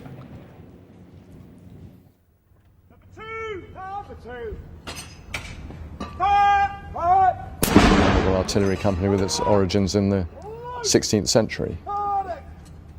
So you mentioned the Royal Gibraltar Regiment. Is that where do their origins stem from, the original notion of defending Gibraltar in the event of an attack? Yes, that's right. So they were the local regiment. There was a British Army regular presence there as well until about 20 years ago. These are now the presence, and they're partly regular, partly reserve. Mainly infantry, but they have an artillery for these purposes. Of course, there was a planned IRA attack, infamously, on Gibraltar in the 1980s, which is a reminder of the military presence there for those whose memories stretch back far enough. So here we are. If you're tuning in for the first time, we are watching 96 salutes. We are working round, as Bill has said, sites of symbolic or military significance for various different reasons. We're now going to Guernsey. Here we go. We haven't gone St. Peter Port, I assume this is.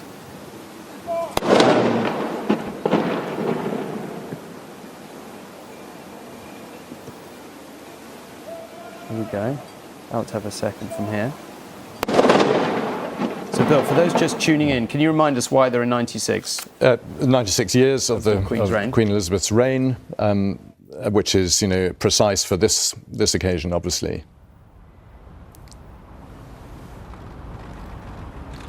Here we go, back in Hyde Park. You mentioned Edinburgh Castle was the most besieged in the UK. I suppose that's logical when you think about the endless wars between England and Scotland. But here we are in Edinburgh, overlooking the new town, as you say. And its age.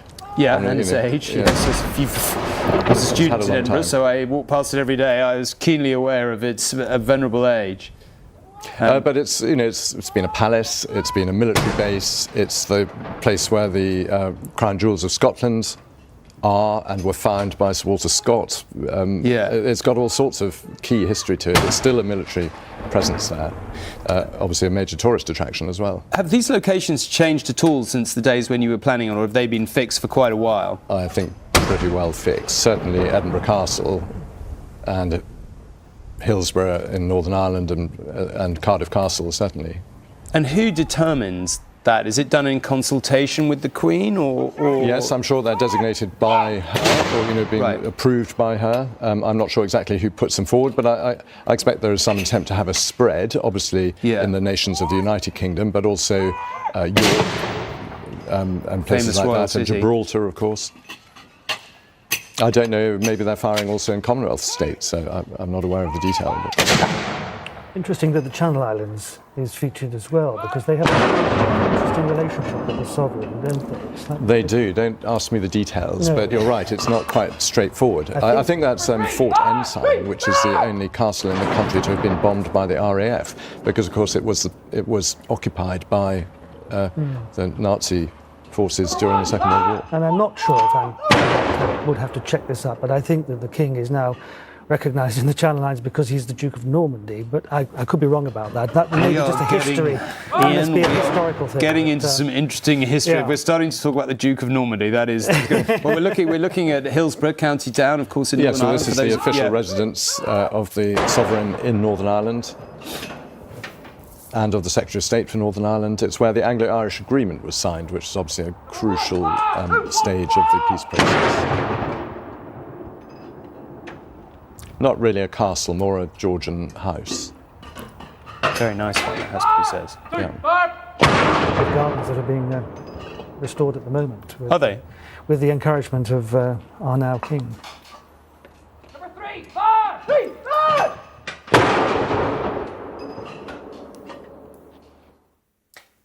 So here we go, back in Cardiff. So, Ian, I mean, like, we're just asking Bill there about many of these things are matters that the sovereign does have to sign on. I mean, if you're ever wondering what the monarch does, you sit here on a morning like this and you see and I feel like we've done it this morning actually, you see the full range. I mean, like there's ceremonial, he's got to have a meeting with the new Prime Minister this afternoon, presumably he's taking calls from world leaders, I would imagine. I don't know, I'm guessing, there is a multifaceted, enormous job. But just to move away from this for a second, can we just talk about that meeting with Liz Truss? Because it's so intriguing, new Prime Minister, new King, as he's sort of flying down and we're witnessing all this. How is he thinking about that meeting, or is it not too much in his mind?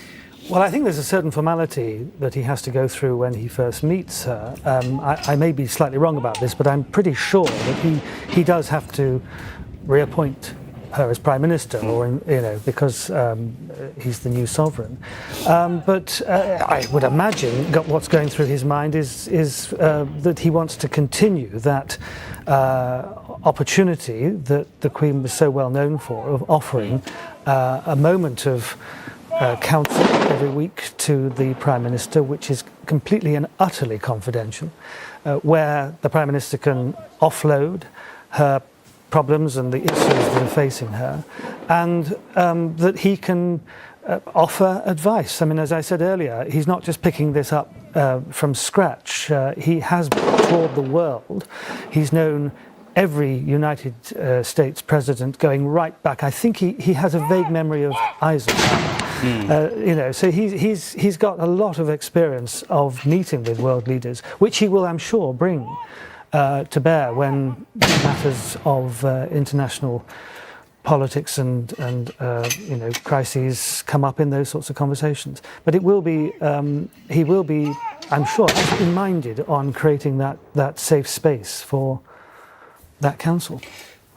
Bill, can I ask you about something else? We had Kelly Holmes in here earlier, who was, making the point about, as a military person, swearing allegiance to the Queen. And, we were talking a little bit about the origins of regiments. And obviously, the reason I mentioned this before is I often think if you need to understand the relationship between the military and monarchy, you kind of need to go back and, countries split, new king, restoration, swearing allegiance to the crown, not to Parliament. But that's emerged as a very, very important aspect of our constitution, it seems to me, that the military, and that's in your psyche, right, as a serving officer. Absolutely. You are commissioned by the sovereign. If you're an officer in the armed forces, they are the armed forces of the crown. They therefore don't do political things. They are directed by the government, but they don't do their own conduct their own political views or anything like that. I think it's a very important part of our system and ensures the loyalty of the armed forces to the crown, the very head of state. Is part of the benefit of that politicians sometimes might take decisions that, serving officers are only human, serving soldiers might not actually like, but that it's irrelevant because you're serving the crown? Am I over-interpreting that? I think possibly, because of course the armed forces would recognise that it is government that gives the instructions. So they are the forces. The government acts in the name of the crown also. So it's all coming from the same source. But the point is, the armed forces, have their allegiance to the top, not to some point elsewhere. And that's a meaningful thing, as a serving soldier or an officer. Very much so, and of course it's also brought out by the close relationship between the sovereign as the commander-in-chief of all parts of the armed forces, but also many members of the royal family who have positions, honorary positions with particular bits of it. And I guess that's the point of all this ceremony in a way. It's the manifestation of that. It's not, for any other purpose. It's a reflection of that loyalty, really. Yes, that's right. In the simplest term. And the close relationship, not the loyalty one way, but the loyalty both ways. Yeah. Yes, the Queen, as indeed our now King, takes a great deal of interest in the regiments. There's a very close relationship with them, and certainly in my time of knowing the King, during the course of the Afghan war, he was constantly writing to soldiers who were injured and had come back. He would often make private visits to the hospitals in Birmingham to visit them. I know of many occasions where he sent a bottle of whiskey to somebody who has come back having had some awful experience, and through that, getting a sense of what it's like for literally the boots on the ground, and of course that experience and that knowledge, he, as indeed his mother, will feed back into those conversations, private conversations he will have with the Prime Minister once a week, if those issues are raised. And let's not forget his own military service. Indeed, so he's got the experience coming from actually having done it as well. I mean, I'm assuming it's the recent tradition has been members of the royal family or those who are, directly with the possibility of coming, obviously King Charles now served, both his sons served, and there's a clear logic to that tradition, right? I suppose it just reinforces the closeness of both. I think that's right. I think it's a very good career for young members of the royal family because it's an environment in which they will be sort of educated and looked after in a way that will help them for this sort of thing later on, giving them that ground level experience before they become the figurehead. I think it's very valuable. And I guess, not to put too fine a point on it, given meaningful work, which is not always possible in every other. I mean, obviously they go on to do their charitable work, which is deeply meaningful in all the obvious ways. But there's a million and one jobs they can't realistically go and do. But whereas Harry famously is flying Apaches. I mean, that's many millions of pounds of government kit. You can't get much on active service. On active service, and Prince William, flying air and sea rescue, which, as anyone who's ever witnessed one in a hell of a storm, is extremely dangerous and no fun at all. So there was a kind of reality to actually what both of them did. Yes, and I think the opportunity to work in a small team on equal terms, which is not what you can do later on when you're king. You'll never be on equal terms again with anybody. But when you're at the training, doing your naval training in his case, say, or at Sandhurst, or in an Apache crew, or in an air sea rescue crew, or our ambulance, which Prince William did later on, you are absolutely equal, and you're getting that experience as well. I'm also guessing that if you're, Prince Charles and you're young naval officers, the sailors are probably interested in the fact that you're going to be king for about 5 minutes and then lose all interest in that. And the only thing is, are you going to be a good officer or not? Because actually, when you're on a ship for days and weeks and months on end, what else matters really? The fact your royalty is presumably pretty. So in that sense, it's a very real test, right? That said, I'm sure they would have been very proud to have had him as captain of his. I think a mine clearance vessel, wasn't it? I'm sure they were. But you're right. They had to work. Yeah. There's no sort of extra captain because he was on. He was the captain. Yeah. I was very struck by Princess Anne talking about her father's experience in the Navy and what he learned and what he passed on to her. And she talked very powerfully about the sense of discipline that it gave him. And also, as Bill was saying, when you're at sea and the waves are coming over you, it doesn't matter who you are, you've got to pull together. And that can-do attitude, I think, came from that time that he spent in the Navy, and also just going beyond your own feelings, the sense of duty, the ramrod straight attitude that you have to take in the military, and you go the extra mile. I have seen that in my experience of working with our now king, coming to the fore, flying back from America overnight and straight into a series of engagements. Can I just ask you about one other thing, Ian, while you were here, as we watched the end of this ceremonial? Portsmouth, I think they're finished, at least, Bill, if they haven't. You might have something to say to them. Either or they're too hot. Yeah, certainly are pretty hot. And we're looking at Gibraltar as well. They're finishing up there. So the 96 salutes have been made. But Ian, I wanted to ask you about, we've just been told that the Accession Council is going to be televised. This is the first time in history. The Accession Council takes a lot of explaining to people. It's fair to say. I'm presenting it tomorrow, so I have that task. But that's interesting that it's going to be televised, right? As an example of change, I guess. That's a massive change, yes. It's always been a private event. That will have been his decision. He will have signed that off. And yes, it's a very special thing. He is king. He became king the moment that the Queen died. But what we will see tomorrow is the Privy Councillors assembling to essentially acknowledge the fact. And that's an important moment. We'll see some pretty archaic ceremonial take place.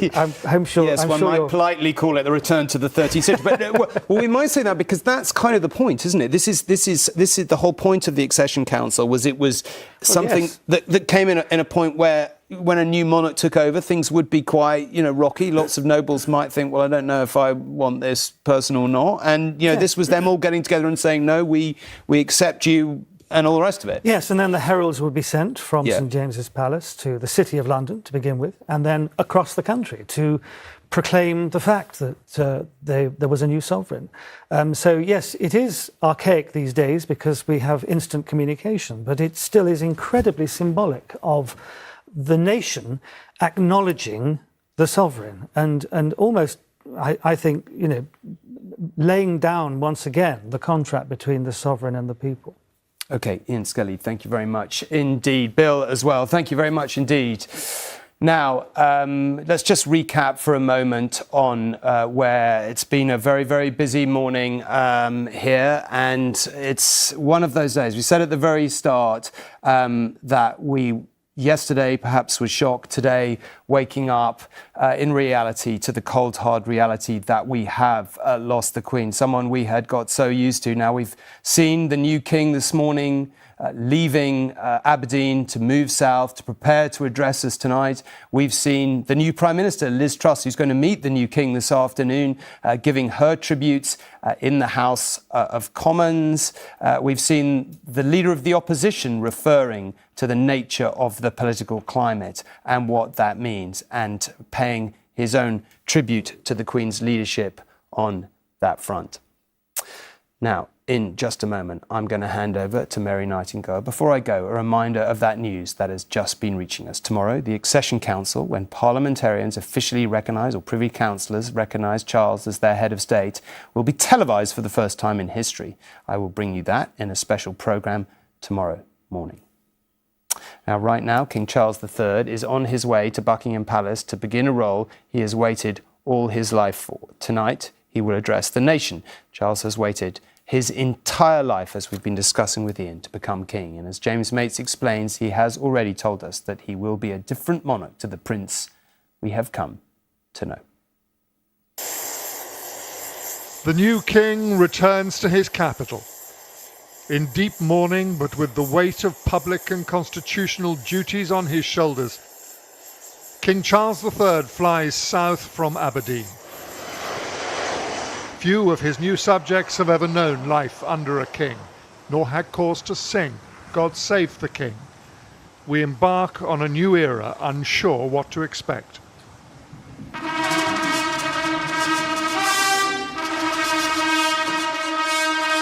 When you succeed the longest reigning monarch in British history, you're likely to have served a long apprenticeship. 7 decades as first in line. Heir apparent since the age of just 3, we should have a good idea what kind of king Charles is going to be. But do we?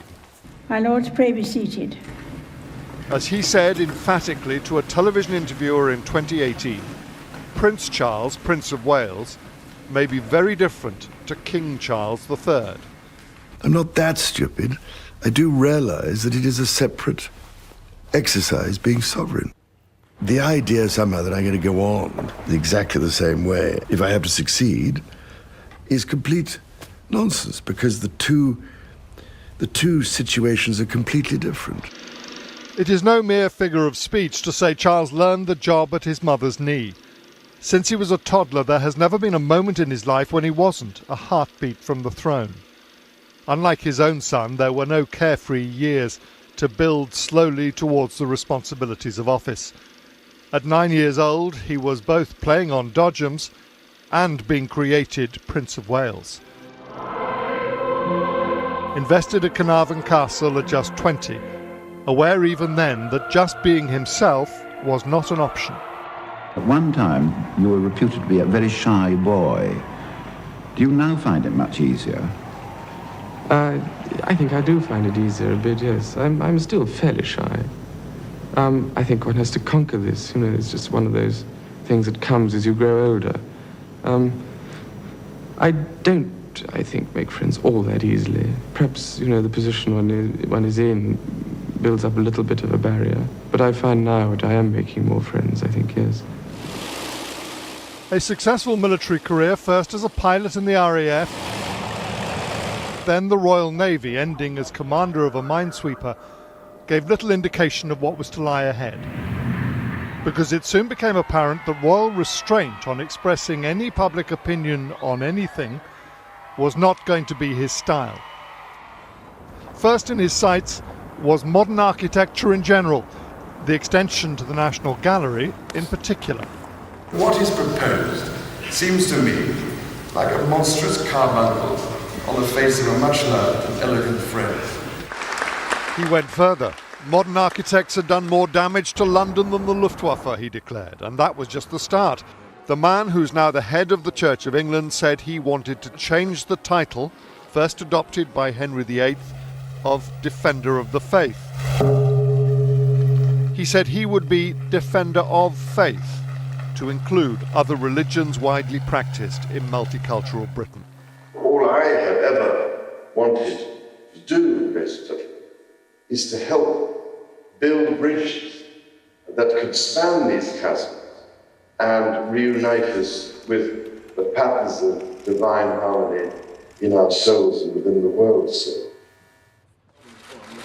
It now seems he will, after all, use the original title, but the belief that his role goes beyond the Church of England to incorporate all faith is still strongly held.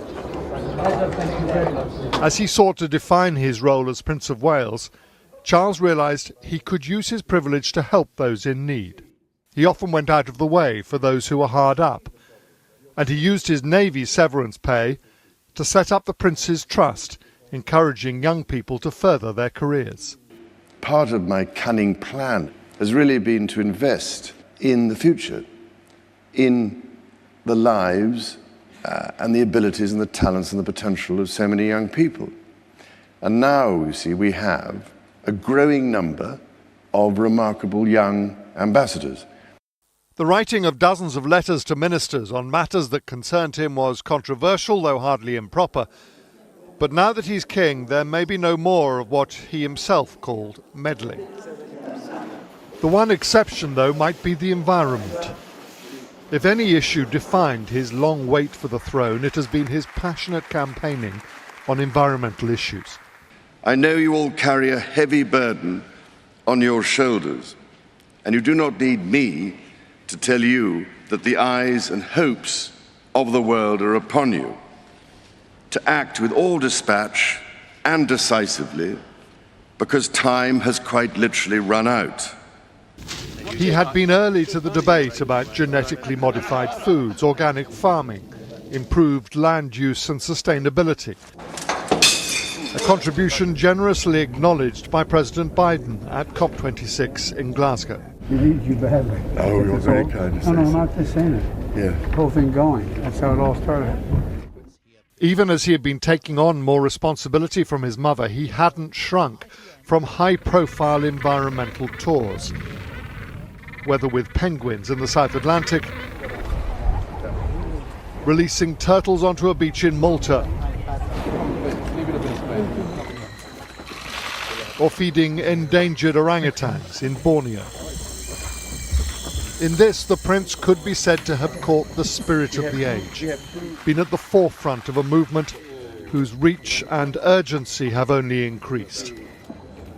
Such activism and meetings with activists like Greta Thunberg may now be turned down, but they're unlikely to go away.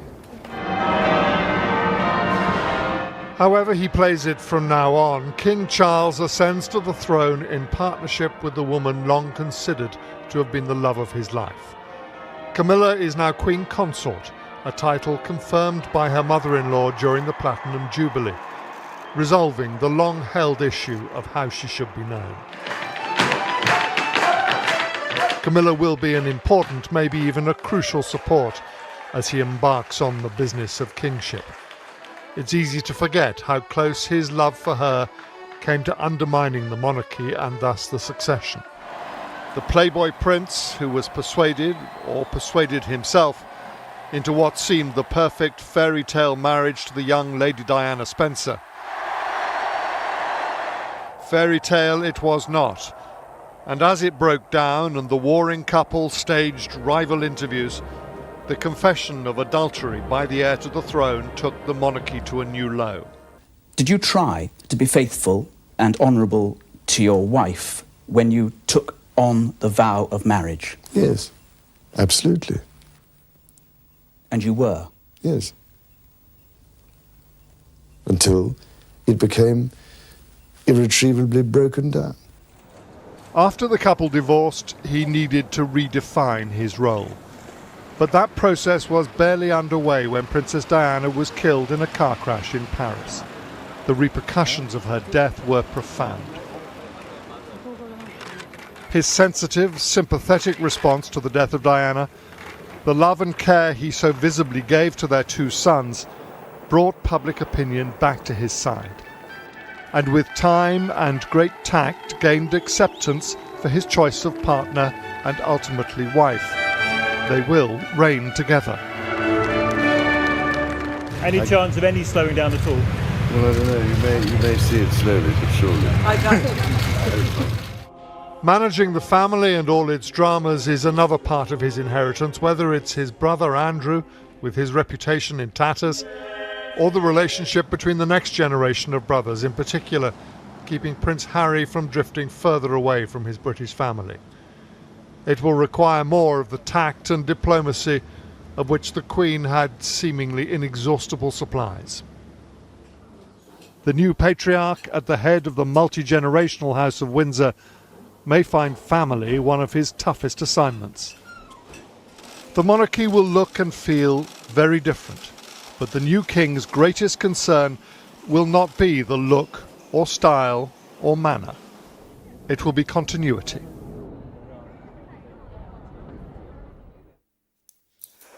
Good afternoon and thank you for joining us here on ITV as the nation mourns Her Majesty Queen Elizabeth II.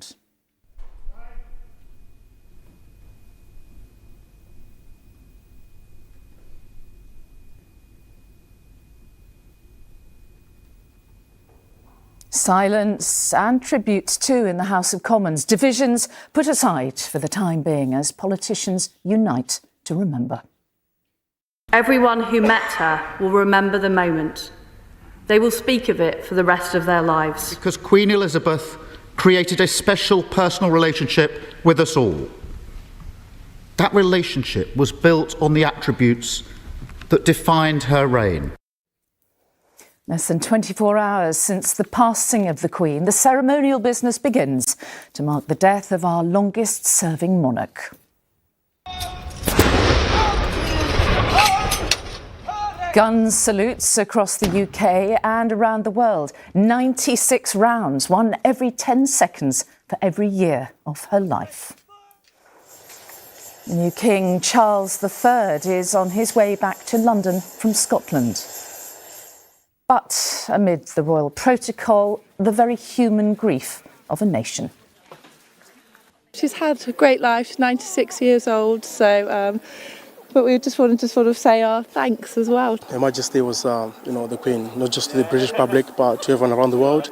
It's the end of an era, really, for a lot of people. Good afternoon. As more touching tributes flooded in from around the world today, bells tolled at cathedrals across the UK and gun salutes were fired in the Queen's memory. The King, Charles III, left Balmoral, where his mother passed away yesterday, and is even now heading for London. The new head of state will meet with the new Prime Minister before addressing the nation later tonight. He will be formally proclaimed the sovereign tomorrow. The House of Commons fell quiet this lunchtime as MPs held a minute's silence before paying their own tributes to the Queen. Liz Truss said Her Majesty was one of the greatest leaders the world has ever known. The Labour leader, Sir Keir Starmer, said she didn't simply reign over us, she lived amongst us. Well, these are live pictures from Buckingham Palace right now, where people have been leaving flowers and their own tributes, their messages of remembrance throughout the day and all night too. There are similar scenes at royal residences across the country. In a moment, we'll have the latest reaction, but first John Ray rounds up the events of the day so far. Our first glimpse of Charles the King. The Constitution decrees that this first full day of his reign is also a moment of personal heartbreak. He spent yesterday at his mother's side as she passed her final moments in peace. Now, alongside his Queen Consort, he must be ready to assume the heavy responsibilities of the sovereign on what is a day of national mourning. At midday, the bells began to toll at Westminster Abbey.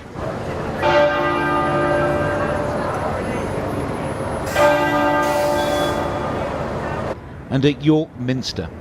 And at St. Paul's Cathedral.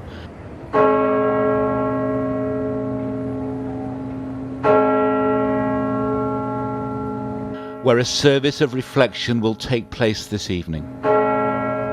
In Parliament, MPs rose to observe a minute's silence. A house so often divided, now united, as so often the Queen united her kingdom. Tributes were led by the Speaker.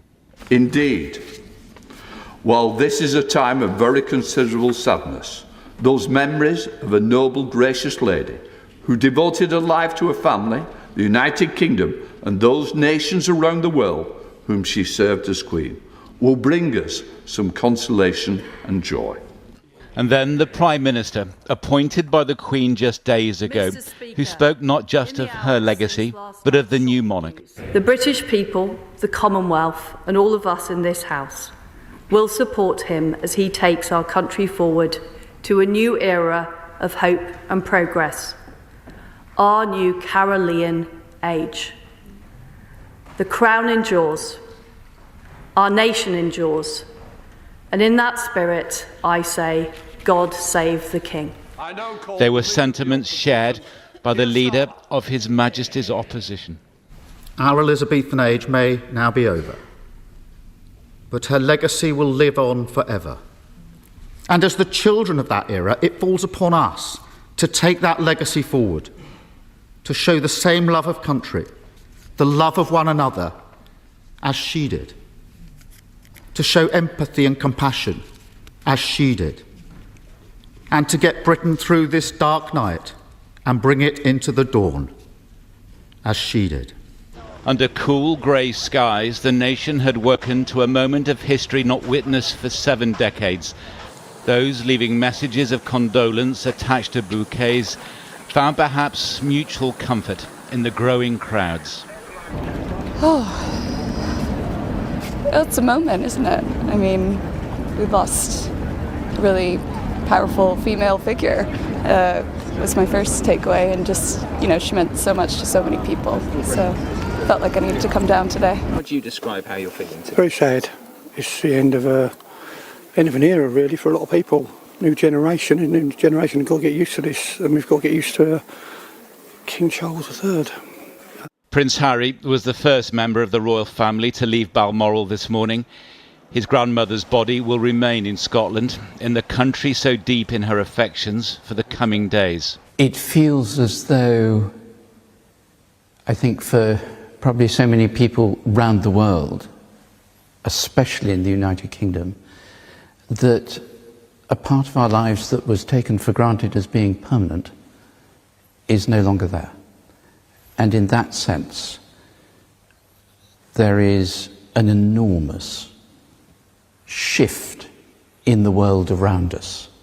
And then a salvo of ceremonial artillery fire. The first of many that echoed from gun crews in all 4 home nations. 1 round for each year of the Queen's life. It feels just like, I don't know, you've lost your grandma. She's been there since I've been alive. She's done her role, and she's just a beautiful lady. And it is the personal memories. Here, from her neighbours at Holyrood House, the royal residence in Edinburgh, that count for so much. As a child and a young woman, I think I probably wanted to dress up. If she had something on that was nice, I would want to wear it too. But amid the grief, a new age has begun. At St James's Palace, preparations for the official ceremony to proclaim King Charles III are underway. He flew back to London to address his nation and his realms beyond these shores. John Ray, ITV News.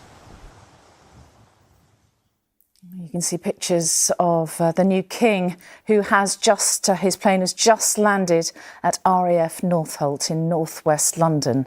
We can see the plane on the ground here. He's back in London, ready to be taken into the centre of the city, the capital of the United Kingdom, of which he is now king. Took off from Aberdeen, having left Balmoral Castle earlier this morning, left his mother with his brothers and sister. The body of Her Majesty Queen Elizabeth II is lying at rest, as it's called, in Balmoral, and she will be returned to London next week. Many, many details of which will come out over the coming days. But this is the plane carrying King Charles III. He has flown from Aberdeen Airport and he has landed at RAF Northolt. And the door just opening there, the photographers beginning to gather as we await our first real view of the new king. And I'm joined in the studio by broadcaster Ian Skelly and the biographer Catherine Mayer, both of whom know King Charles very well. And Catherine, your thoughts today? It's so interesting watching this because, and I'm sure this will be the same for Ian, is having got to know Charles as a prince and as the heir to the throne, and in preparation for this moment, so much of the attention on him has been about how he would perform at this moment. So much of his life has been directed to this moment, and it always carried this odd resonance because it was always about the death of his mother that would bring him to this point. There is the Queen Consort, Camilla, making her way down the steps. Well, also, I mean, seeing them together is so interesting. In 2014, I spoke to an aide who was talking about the sort of risks for Charles, the risks for his reign, and saw Camilla and her status as being one of the key risks for the reign. And that's actually no longer the case. And there he is, King Charles III. I mean, it's a huge moment, isn't it, Ian? It is, yes. I mean, I got to know him 20-odd years ago now, and I worked quite closely with him at times. And for me, it's personally very powerful to see this man assuming this role. He's more than ready for it. Obviously, he's been preparing for this his whole life long. And I know there are some people who would worry about what's going to happen, that we're going to have a very different sort of person in this role. But rest assured, you've got someone there who's very qualified for the role, takes it very seriously. His sense of duty is profound, and his love of this country is profound. But he is very different. He's very different, and he will, of course, do things differently than his mother did. But I don't think you will see the Prince of Wales in action. You will see the sovereign in action. He has moved into a different role. And as you maybe saw in your film just a few minutes ago, he said himself that he's not stupid about this. He knows what the role is. Just seeing the shot there, Arthur Edwards, the veteran photographer, the royal photographer who's worked for The Sun for many years and has photographed all the royals. And is very loved by the king. They know him well. They know him very well indeed. He always goes to their Christmas parties. And he's a great character. Yeah, he certainly is. But to return to King Charles, and in that piece that you were referring to, he talked himself, didn't he, about his meddling in events, and he used even that word, which some people use critically of him, but he saw it as his duty, and I just wonder how that duty will evolve now. Well, I mean, he used the word meddling because that's what the tabloids always accuse him of being, but he doesn't see it as meddling. He doesn't even see himself as having been outspoken. He simply spoke about things that concerned him and that a lot of the time he knows concerns a lot of people. But of course that now will inevitably change, and he knows that. And we shouldn't be worried about that. I don't think we're going to see some radical, outspoken king. He will assume the role now, but still be very passionate about the things that concern him, and will, I have no doubt, still attempt to convene people together. Yes, the convening power is going to be a big thing to discuss these things and to move things forward. He is a great convener, as you say, and I've seen him in action at a few Prince's Trust things, and he's a terrific networker, isn't he? Putting people together. Or you might like to meet this person who does something similar, and he clearly enjoys that, to make a dynamic, doesn't he? The thing he hasn't been able to do is he won't be able to do, rather, is he has in the past not just put people together, but he started organisations in this extraordinary way that he would start, multiple organisations, because he'd think, oh, this needs to be done, I'll put these people together and we'll start this tomorrow. And that's what he won't be doing. So I agree with Ian to that point. He will not now do those sorts of things. He's taking a back seat with his charitable organisations. They're independent from him. But he does have this overhang that we all know about his passions. We know what drives him.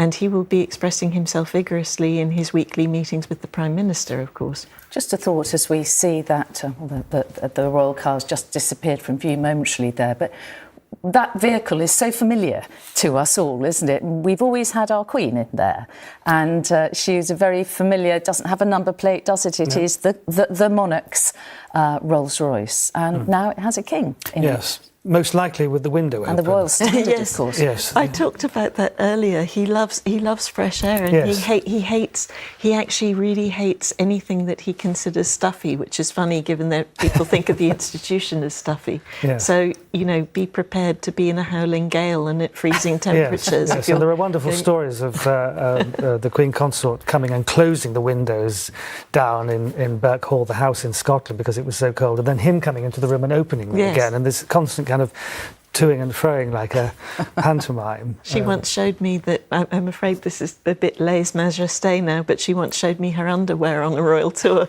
because she was so cold she was having to wear multiple layers. Because he wanted the windows open. I think we can speak to our royal editor, Chris Shipp, who's at Buckingham Palace at the moment. And Chris, your thoughts as we see the new king in the royal vehicle with his standard flying on the front of it. Yes, that's the one flag which will never be half-masted in any of the days coming forward, is the Royal Standard in England and Wales, or the Royal Standard in Scotland when he is there. And we've just seen it now for the first time on the front of his car as he departs from Northolt. I mean, I've just got down to Buckingham Palace. Mary, I've been with you in the studio since the news broke yesterday, and it's hard to describe the atmosphere here, like a quiet calm where we don't know for sure. Buckingham Palace haven't yet confirmed it, but we think King Charles III and the Queen Consort are on their way here. Now, this is a building that he's been into many times. He's done countless official duties here. When he comes here today, it will be a significant moment. It's the first time he is entering Buckingham Palace as king, and I think we just still have to keep pinching ourselves when we say that. The significant change in under 24 hours. It was only about this time yesterday that Buckingham Palace announced that the Queen was under medical supervision. So the car, as you can see now, making its way from RAF Northolt. If he's coming here, it's a perhaps half-hour journey or so. And the big event he's got coming his way this afternoon is the meeting of his Prime Minister. It's now His Majesty the King's Prime Minister, and finalising and recording that address to the nation that we are all going to hear this evening at 6 o'clock, broadcast on television, but also, as we've heard this morning, it's going to be relayed to MPs in the House of Commons. It's also going to be relayed at St Paul's Cathedral when that service gets underway at 6 o'clock. So, a big afternoon. Quite the understatement, the word big, but a big afternoon, Mary.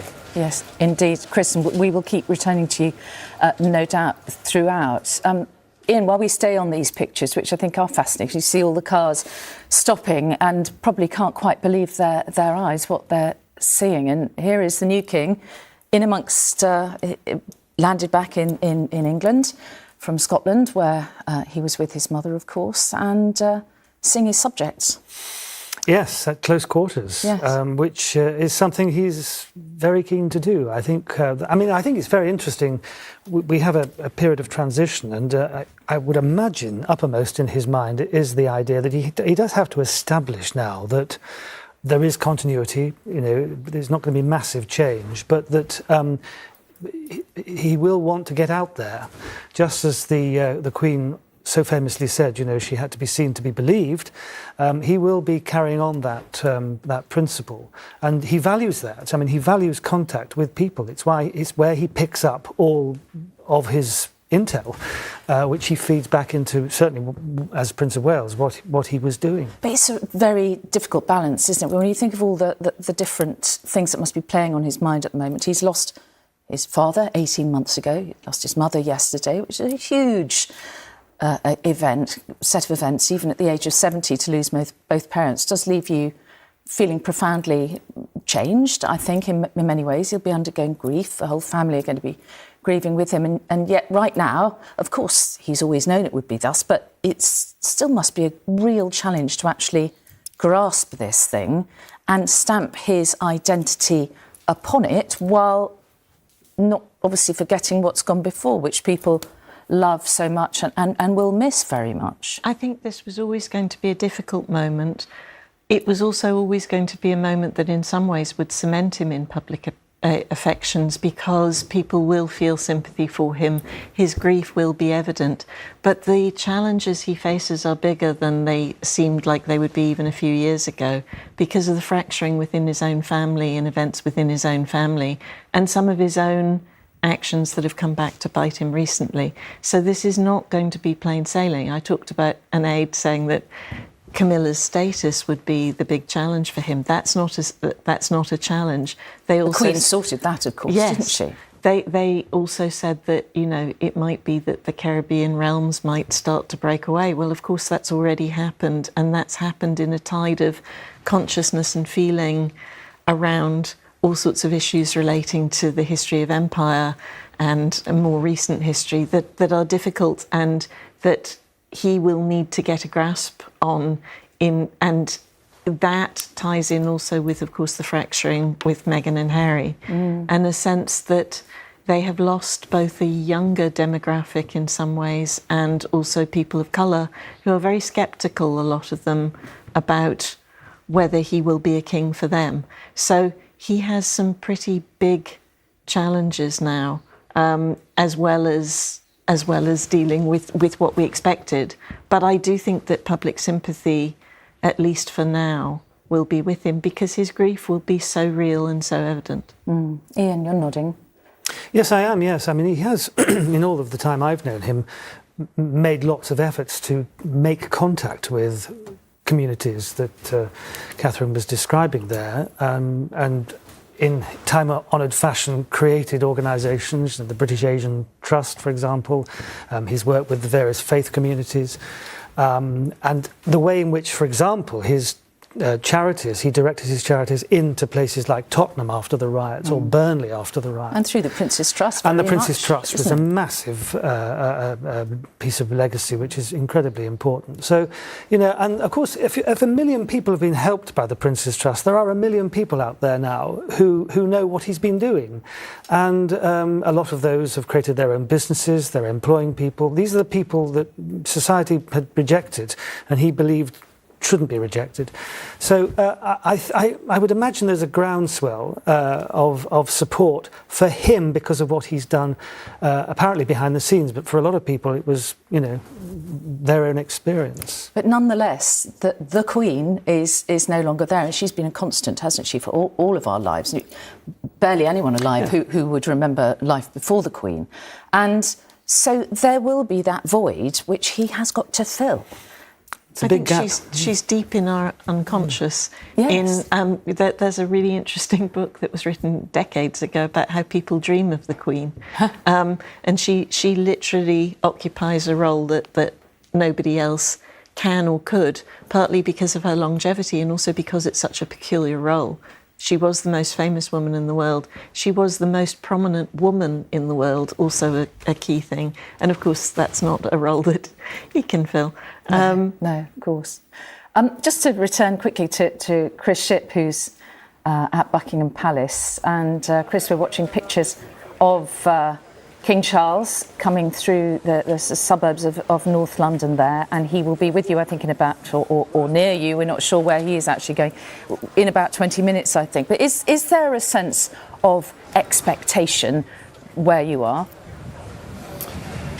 I don't honestly think, Mary, that they know exactly where Prince Charles as he was, King Charles as he is now, and you saw a small slip there as some of us still struggle to get used to the change in title. But I don't honestly think that many of the people here know that the new king is on his way. I think when he does arrive, it's going to be a real moment. We were just saying just now his first entrance into Buckingham Palace as king, as sovereign, but also what will the reaction to the crowds be? I think there'll be a huge amount of sympathy for him. Let's remind ourselves that whatever the constitutional change that we've experienced as a country in the last 24 hours, he's just lost his mother. So I think there'll be a huge amount of sympathy for him and for the Queen consort as well. But you know, it'll be very, very interesting to see just quite how the crowds react. There's a kind of sort of a calm hush. People are I think we were talking, Mary, weren't we, yesterday? People just need a location to come and share their thoughts, their grief, their memories. Buckingham Palace is obviously one of those places, and I think people are just kind of taking in the atmosphere, the change, this sort of communal spirit, if you like, that's here at the moment. And I'll be very interested to see how they respond to the arrival of His Majesty the Queen and His Majesty the King and the new Queen consort when that happens. So we think about a half-hour or so ride from RAF Norfolk, where he landed, to here at Buckingham Palace. A very interesting few moments and minutes ahead. Of course, Chris, as you say, that the idea of Buckingham Palace being a focal point, and we have seen it at the centre of huge events, haven't we, over the decades? And I'm remembering back to when the Queen Mother died in 2002, obviously 5 years before that when Princess Diana died, and the Duke of Edinburgh and so on. And how would you, you've been in this job quite a while now, how would you compare what you're seeing today with perhaps when the Duke died, for example? Well, I'll tell you what I will compare it with, Mary, because it's the most recent comparison, is the Jubilee. I mean, we were here, you were here, I was here. There were the big stands above us as we were all here to celebrate the 70-year reign of this Queen. We should remind ourselves that was only in June. There were 4 days at the beginning of June when we marked that Jubilee. And, you know, the crowds were here then for an entirely different reason, and they stretched all around the Queen Victoria Memorial here and all the way up the Mall. And I even remember at the time being surprised that people still want to come and celebrate in the way that they did. And I think, you know, there are many reasons for that, but I think foremost of which would be the Queen, the affection that they have for the late Queen. And that's, you know, the reason why, yet again, they have turned up here for entirely different reasons, for much sadder reasons, of course, than why many people were here in June. But Buckingham Palace has always been a focal point of the nation from the moment of the celebrations after the end of the Second World War, when the Queen stood on that balcony in uniform because she was serving in the auxiliary territorial service during the war, all the way through to her most recent appearance, and I suppose it was her last ever appearance on the balcony. And I remember standing down there looking up at her, dressed in green as she was, on that moment at the end of the Jubilee celebrations. I didn't know it at the time, although we wondered whether it would be, and that was her last time standing on that balcony as Queen. She famously confided, didn't she, that she had slipped out of the palace on VE Day, the night of at the end of the war, with her sister Margaret Rose, and they mingled with the crowd and joined in the chants for "We Want the King." And that must have been a rare experience for her to actually be anonymous and in a crowd of people. I think the car is coming through West London now.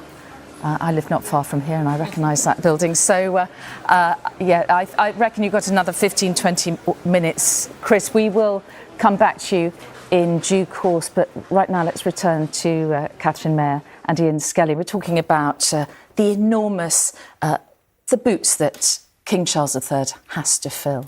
Catherine. Well, the Queen, she has had an almost flawless reign. People can usually point to a few missteps, too slow to react after the Aberfan disaster, for example, possibly too slow to react after Princess Diana's death, but she always recovered from them. There was recently a small but significant amount of controversy around her decision to appear in Westminster Abbey on the arm of her second son, Prince Andrew.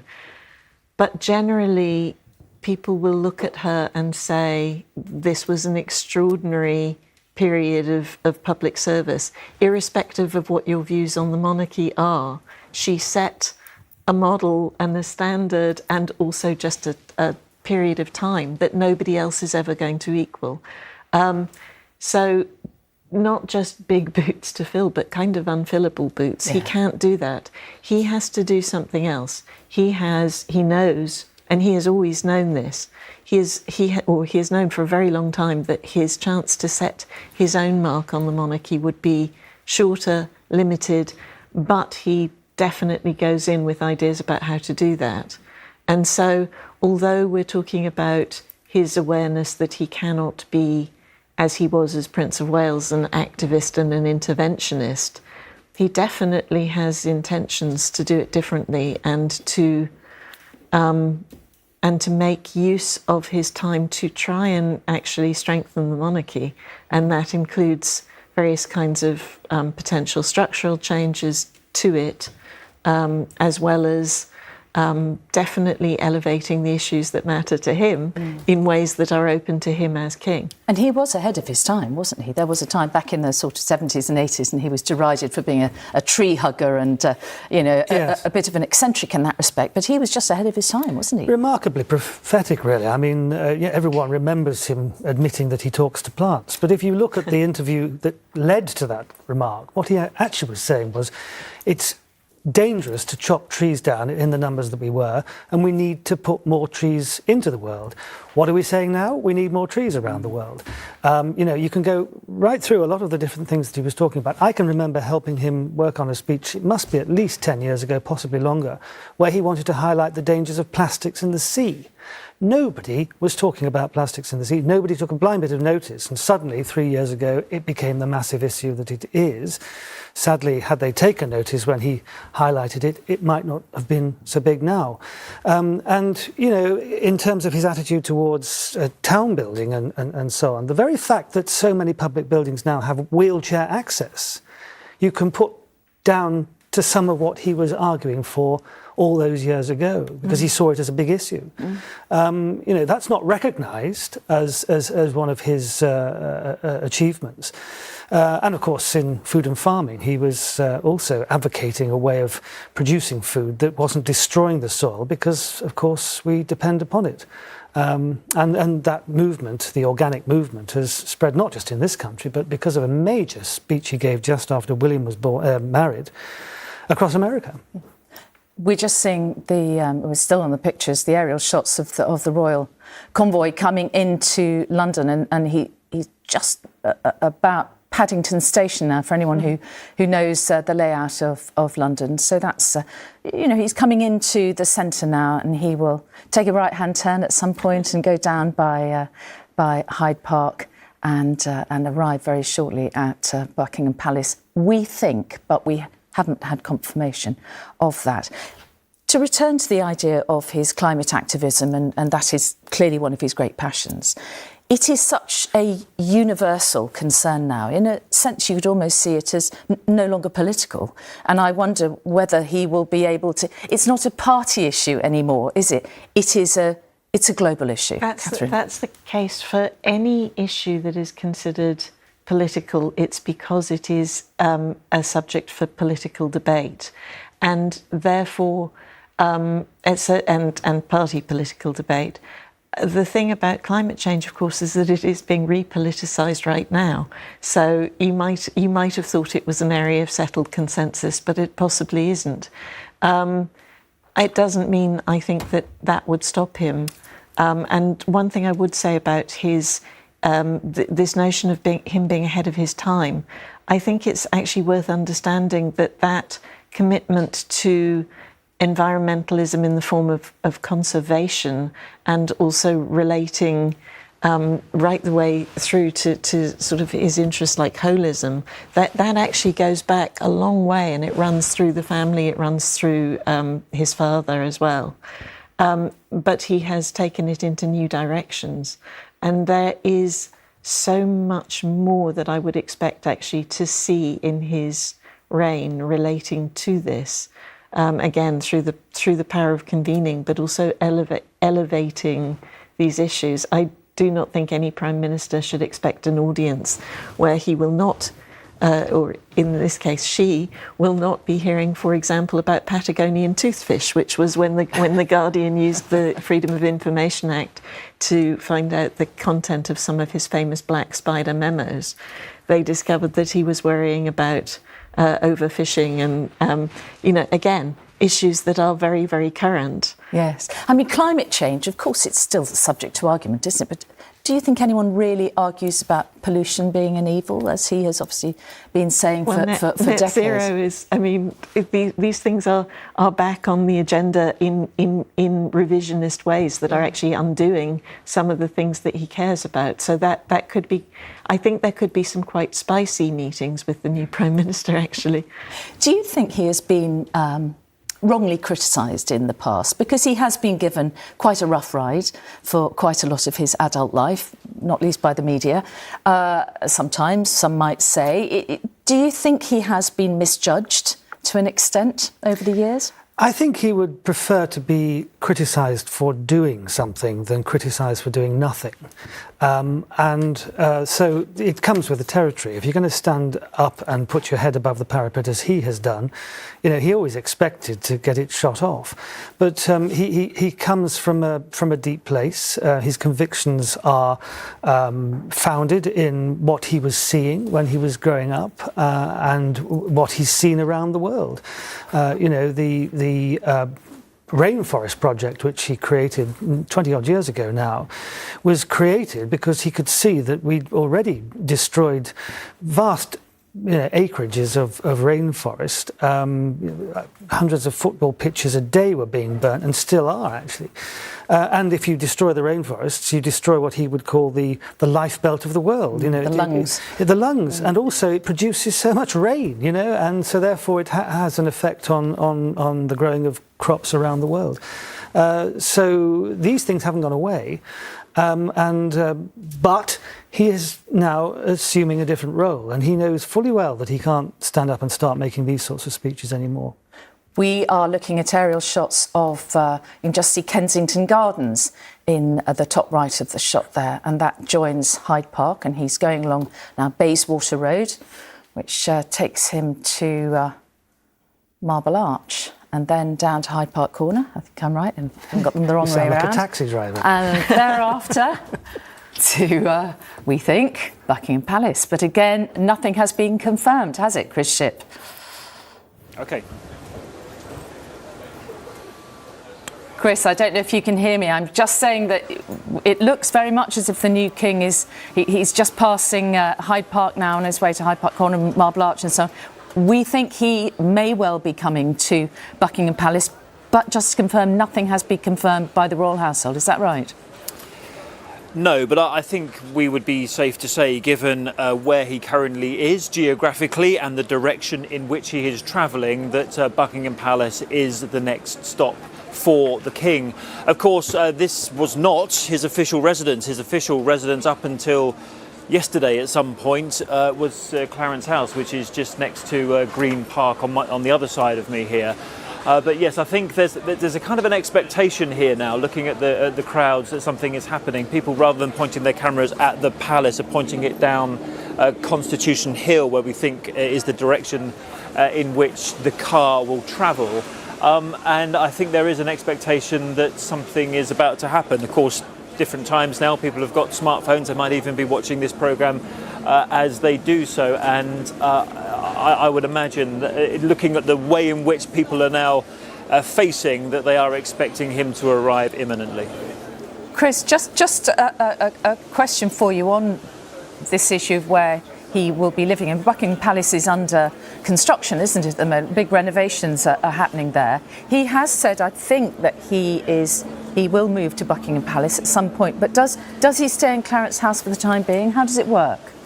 It's a good question, actually, and all questions that we will have for the palace in due course. I'd have thought for the short term, at least, that he will want to stay at Clarence House. He loves being in Clarence House, and there perhaps might not be a reason why he couldn't stay there for the long term and use Buckingham Palace as the HQ, as the offices, rather in the way in which the Queen has done in recent years. She's based herself at Windsor Castle, whilst Buckingham Palace has remained the headquarters of the institution. They are all questions to be ironed out. I'm sure he has a view and will have articulated it to his aides. But at the moment, I would have thought that when he retires from Buckingham Palace tonight, when he's done everything that he's got to do this afternoon, and there are a lot of things that he's got to do, I would have thought that it's Clarence House that he and the Queen Consort will return to, at least for the time being. Okay, and Chris, he's just come round Marble Arch, passed by Speaker's Corner, and he's on his way down Park Lane. He's just been past the memorial to animals who have been lost in warfare, which anyone who's visited London will no doubt be familiar with. That's a very beautiful monument. And he is just approaching Hyde Park Corner. Dorchester Hotel, I think, is on his left. And there it is. And he will be coming round Hyde Park Corner very, very shortly. And as you say, Constitution Hill after that. And then in front of Canada Gate, where you are, Chris. And as you say, a bit of excitement starting to build there. You know, I think so, Mary, and I think this will be a very important moment, both for him as king and for the new Queen Consort as well. A first interaction potentially with members of the public. Now, we will wait to see whether the car will stop, whether he'll just drive straight in.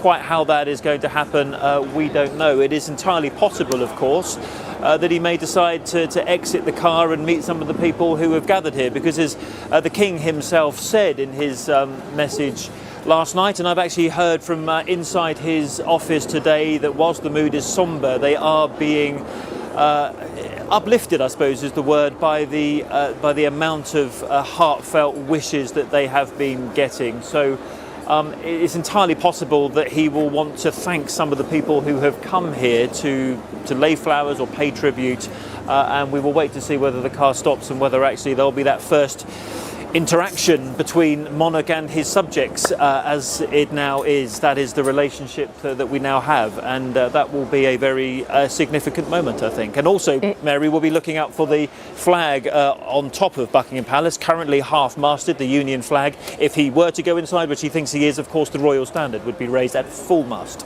Indeed, and he's just come round Hyde Park Corner, and he is on Constitution Hill, Chris, so he's going through the Commonwealth gates there, and yes, he should be with you in a couple of minutes. He just passed at the bottom of Park Lane, that rather wonderful building which is called Number 1 London, which is the residence of the Dukes. Yeah, Mary, and I can see people's hands are in the air with their phones in them, as is the way these days. They can see the car is coming from where I'm standing, and there is even some children on top of shoulders. The police motorbikes have just come into view now, so we're about to see that car, the King and the Queen, enter in front of Buckingham Palace. Let's just take in that moment.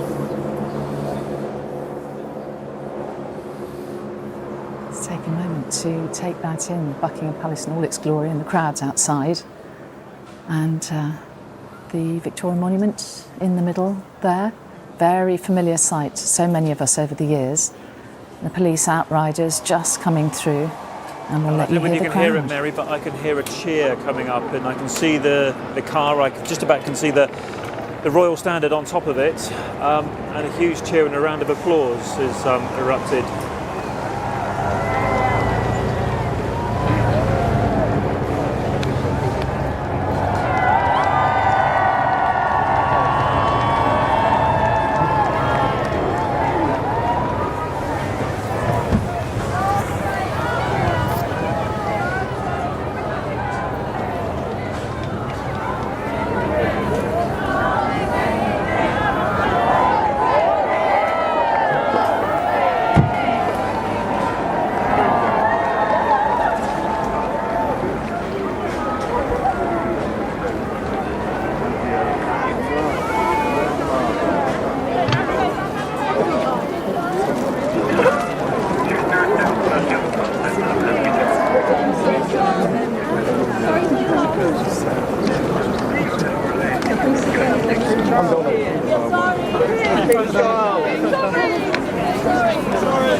Long live the King!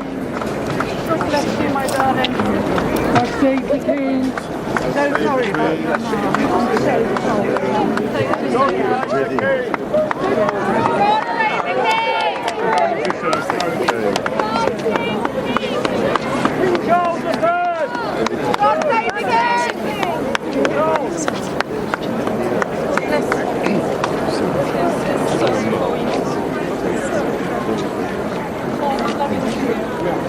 your phones down as we approach, guys. Enjoy the moment.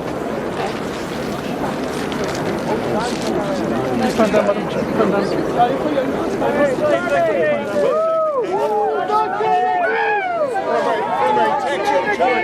We wish you success.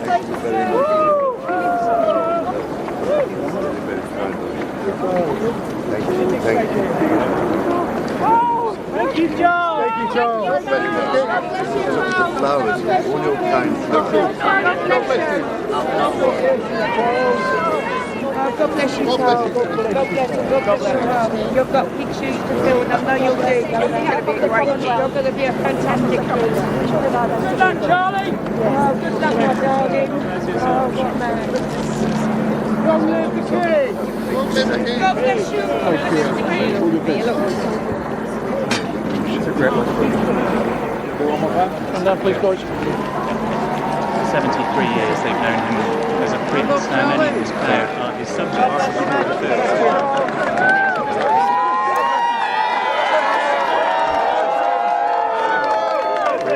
God save the king! God save the king!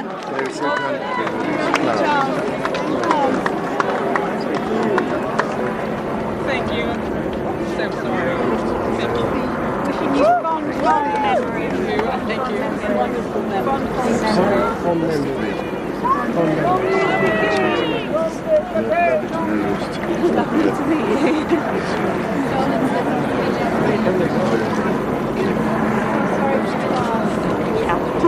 Phone down, guys. Phone down, please.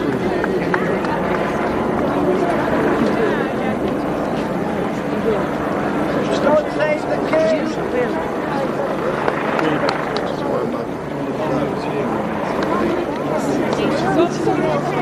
God save the king!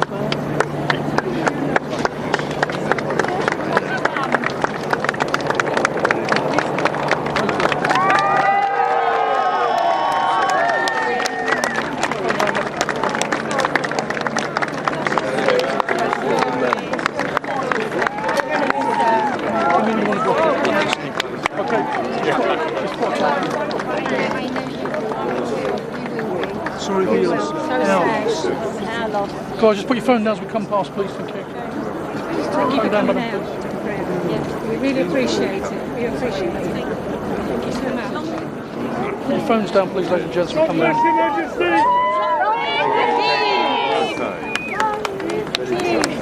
Put your phone down, sir.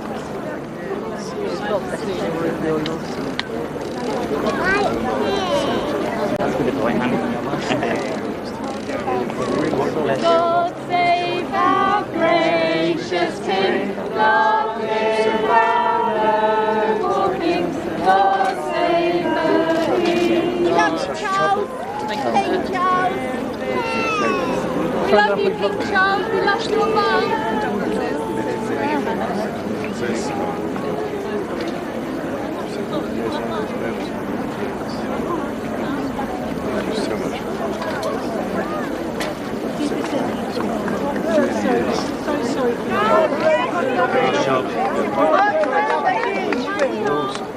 God bless you, King. God bless you. God bless you. God bless you. Long live the king. We are from Singapore. God bless you. God save the king. Thank you so much. Long live, sir. God bless you. Come past, please.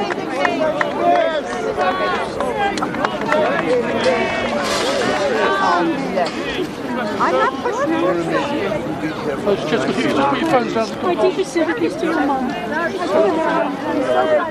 your phones down as we come past, ladies and gents.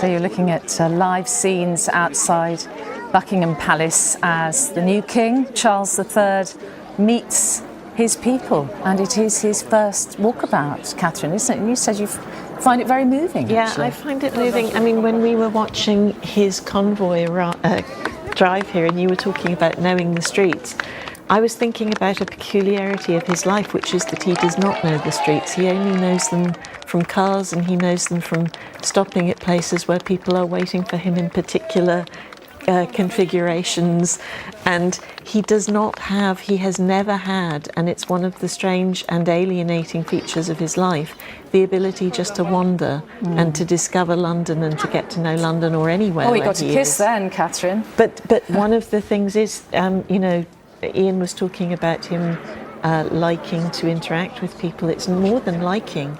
It's this need for a connection that his life has denied him. And you are now seeing, the reason it's moving is you are seeing this moment that his life has been building towards, and it's connecting on this mass scale in this very strange way. And you heard the woman in the crowd shout something about Prince Philip and then correct herself, Prince Charles rather, and then correct herself. He is now there as king, connecting in a way that his life has until now made very difficult. And it's very, very difficult to do this. I was once walking with him in the very north of Scotland, just me and him, and it was a very windy day on the coast, and a woman was walking towards us with a dog, and he naturally said hello and was, as he is, very friendly, and I'm not joking, she fell over. And he was, obviously helped her up, but he was completely shocked at this reaction even then. And so, as Catherine was saying, it's very difficult for him to get over that divide. But he's a very human person, you can see it there. And the response, the reception he's getting is very warm, isn't it? We've heard shouts of God Save the King. We've had God Save the King, and we loved your mum. And there was a chorus of God Save the King, and this must be as much as they could have dared to hope for. Yes, I think the sun's shining. It's very interesting that they stopped the car and he got out. It's wonderful that he's done this, and it's amazing how when you are in that situation, how the crowd that might not be that interested to begin with, or rather surprised that he's there, will spontaneously burst into a round of applause. It's quite. The wish is both ways. The connection that they want to make is as big as the connection he wants to make. Look, it's her eyes there. We can see him now just starting to examine all the flowers that have been laid, of course, in honour of his late mother, Queen Elizabeth II, and they are starting to build outside. And I think he's probably waiting for his wife, Camilla, the new Queen Consort, and perhaps they're going to examine the flowers together. And there she is, shaking hands and accepting congratulations and condolences, as they both are. He's always waiting for her. That's part of the feature of their relationship. And there they are, very much together. And it's so difficult to imagine what it could possibly feel like. But this must be a massive moment for her too. She wasn't born to this. She didn't ever really anticipate that her life would turn out like this, I don't suppose. So it's massive for her as well as him. Yes, it is, very much so. And but she's got the character to cope with it, I think, and that sort of stoicism. I think she's learnt a lot as well, particularly from the Duke of Edinburgh. I think she's had quite a few deep conversations with him about, the role when he was alive, and you can see her behaving in a way that he behaved, and recognises the role. And she will be marvellous for him, because she's a great sounding board. She brings him down to earth. I did have a conversation with her once. We wrote a book together, he and I, and I did ask her if she'd ever read it, and she said, of course not. At least that was honest. Which is exactly what my wife said as well. So, it brings you down to earth, that sort of comment. But she knows exactly what he's talking about. She doesn't need to read the book. And she, unlike him, and to refer back to what you're saying, Catherine, she has lived in the real world, hasn't she? Albeit a wealthy and, very privileged existence, but the real world. Yes, that's part of her. Let's listen to the cheers a little bit, and we'll come back to you, Catherine. So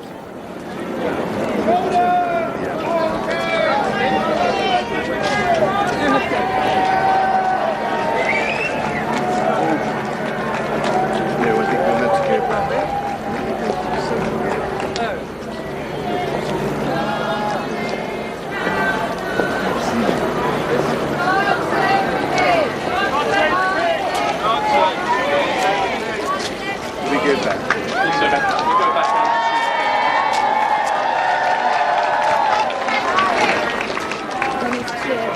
side. Can you come to the barriers? To the barriers.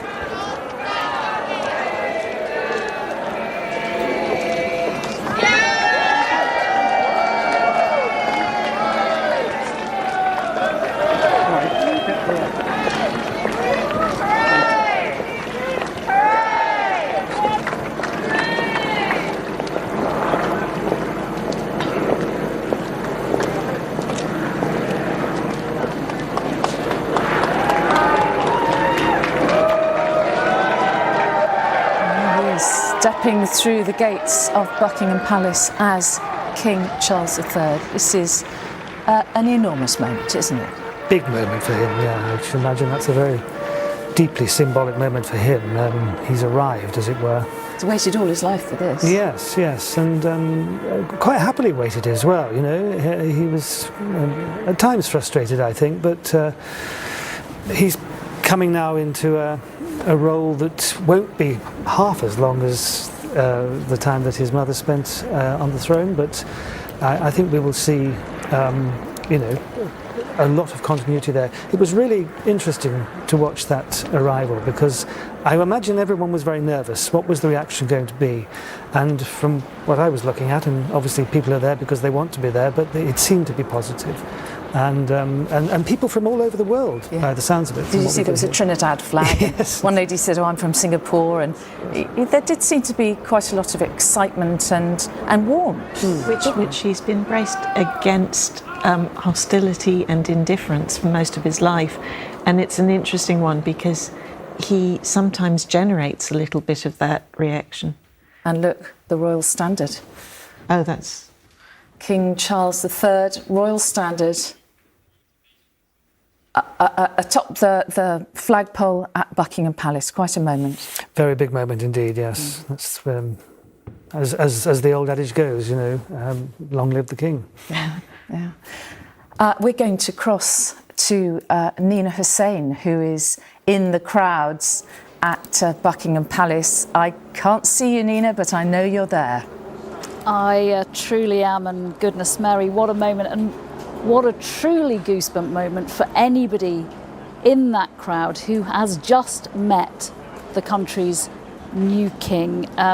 If I can bring Chris in at this point, I mean, what does it tell us about the new king, King Charles III, that he has chosen as his first act as king to come here and to meet the mourners and to meet the well-wishers?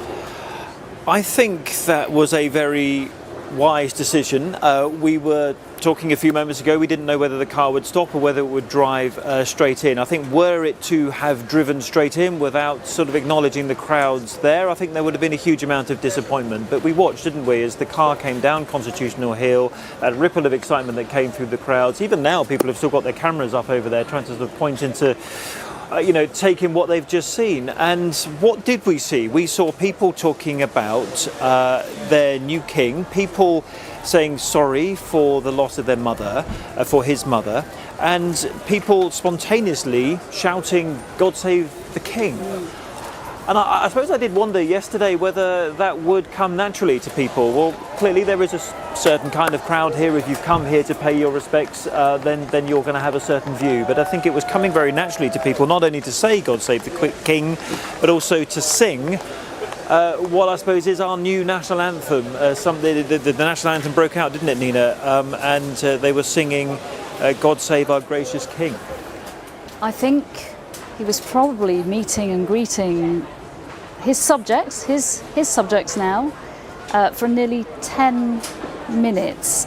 There might, as Mary was alluding to, have been some nervousness in his camp about the reception he could get, surely after what we've just seen. So many very sorries, that, as you say, spontaneous breaking into "God save the Queen," the shouts of "God save the king," and talking, you know, calling his name, King Charles III. I heard that quite a few times. Yeah. They must be really pleased with how he has been received. Yeah, I mean, it'd be worth, let's just pause for a moment and just listen to some of that, some of the atmosphere down there.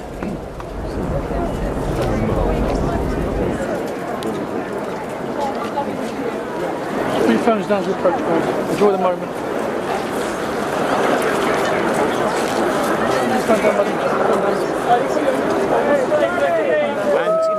think the thing that I would say, there we go, God Save the King there shouting as he's meeting and walking along the line. The thing that I would say, Nina, is that he's not new to this. He's done walkabouts many times before. That very image that I'm looking at there, I have seen hundreds of times before. In fact, I've witnessed it. I've been there in not only in this country but elsewhere. Even, that they are the same protection officers that he had when he was the Prince of Wales. This is a routine that he has done. When we talk about, is the King ready for this job? Yes, of course he's ready for this job. He's been preparing it for a long time. There's a big difference between preparing for a job and doing the job. And of course the job's much more than just meeting people in a walkabout. But I think if you were to ask, would there be some nervousness? Perhaps yes. But at the end of the day, let's remind ourselves that at the moment he became king, he lost his mother. And I think there's a huge feeling of sympathy for him, for his personal loss. And that's something we heard.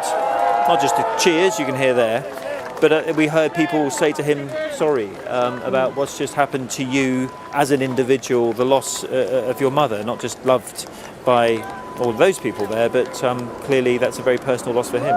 And then also the instant support for him and his new role. The gentleman in the crowd there just a minute ago saying, enjoy the moment. Yes, and I think that's right. And if we let these pictures run, you will see in a moment he will then meet up with.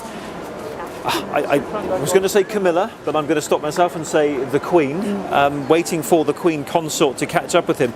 And actually, having done many of these walkabouts, I can tell you this, it's normally, or used to be, Camilla who was waiting for her husband to catch her up, because he was always the one that would do more talking. He was always the one who would hang around longer, and she'd always be at the end waiting for him to finish his conversations. She was in a different part of the crowd, and I can't see from those pictures quite where she was. But I think we are, seeing some quite remarkable images there. And just at the end of this little sequence, and we'll get to it, I'm sure, if we let these pictures run, you see the two of them, the new king and Queen consort, walking through the centre gate of Buckingham Palace and in towards the quad. And the other point that we should point out, Nina, we were watching, weren't we, as the Union flag, which was flying at half-mast, was lowered, and what came up above at the moment that he arrived was the King's Standard, which is now not half-masted, of course. It can never be half-masted. That's flying at full-mast. And I think that's one thing that the crowd here will have missed, that significant symbolic moment because of what was going on down there where they were. Just one thing to point out. Yeah. And there's that national anthem. Let's hear that.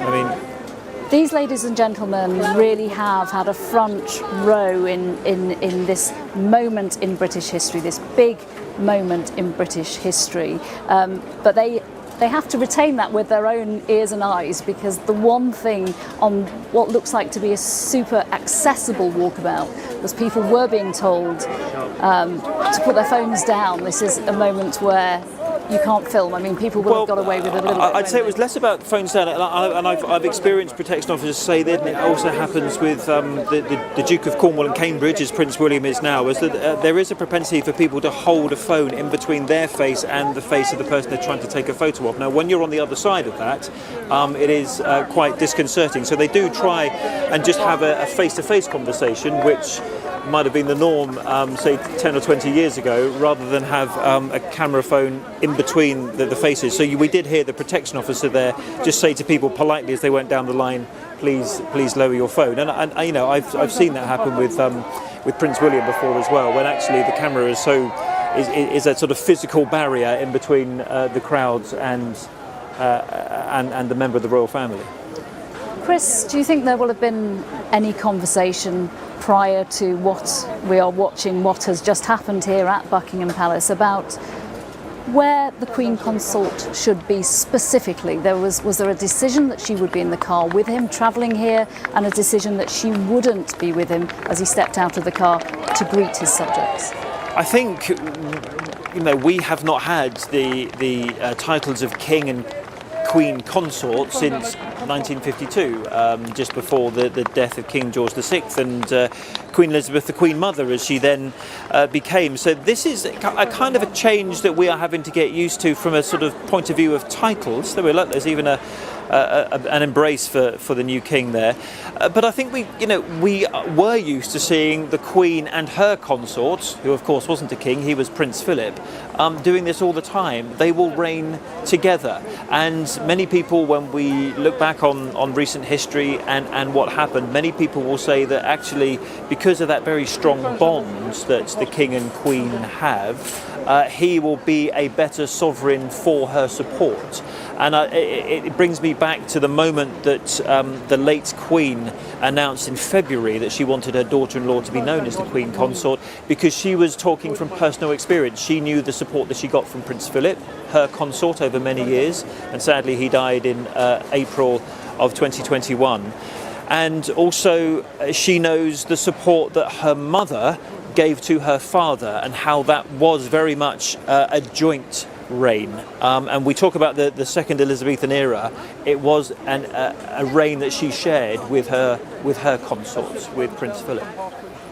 I'm just focusing back on that lady who, what a story she's got to tell all her relatives, that she got that cheeky little embrace with the new king I think, on the moment that he arrived back in London and for the first time walking through the gates and through the doors of Buckingham Palace as king.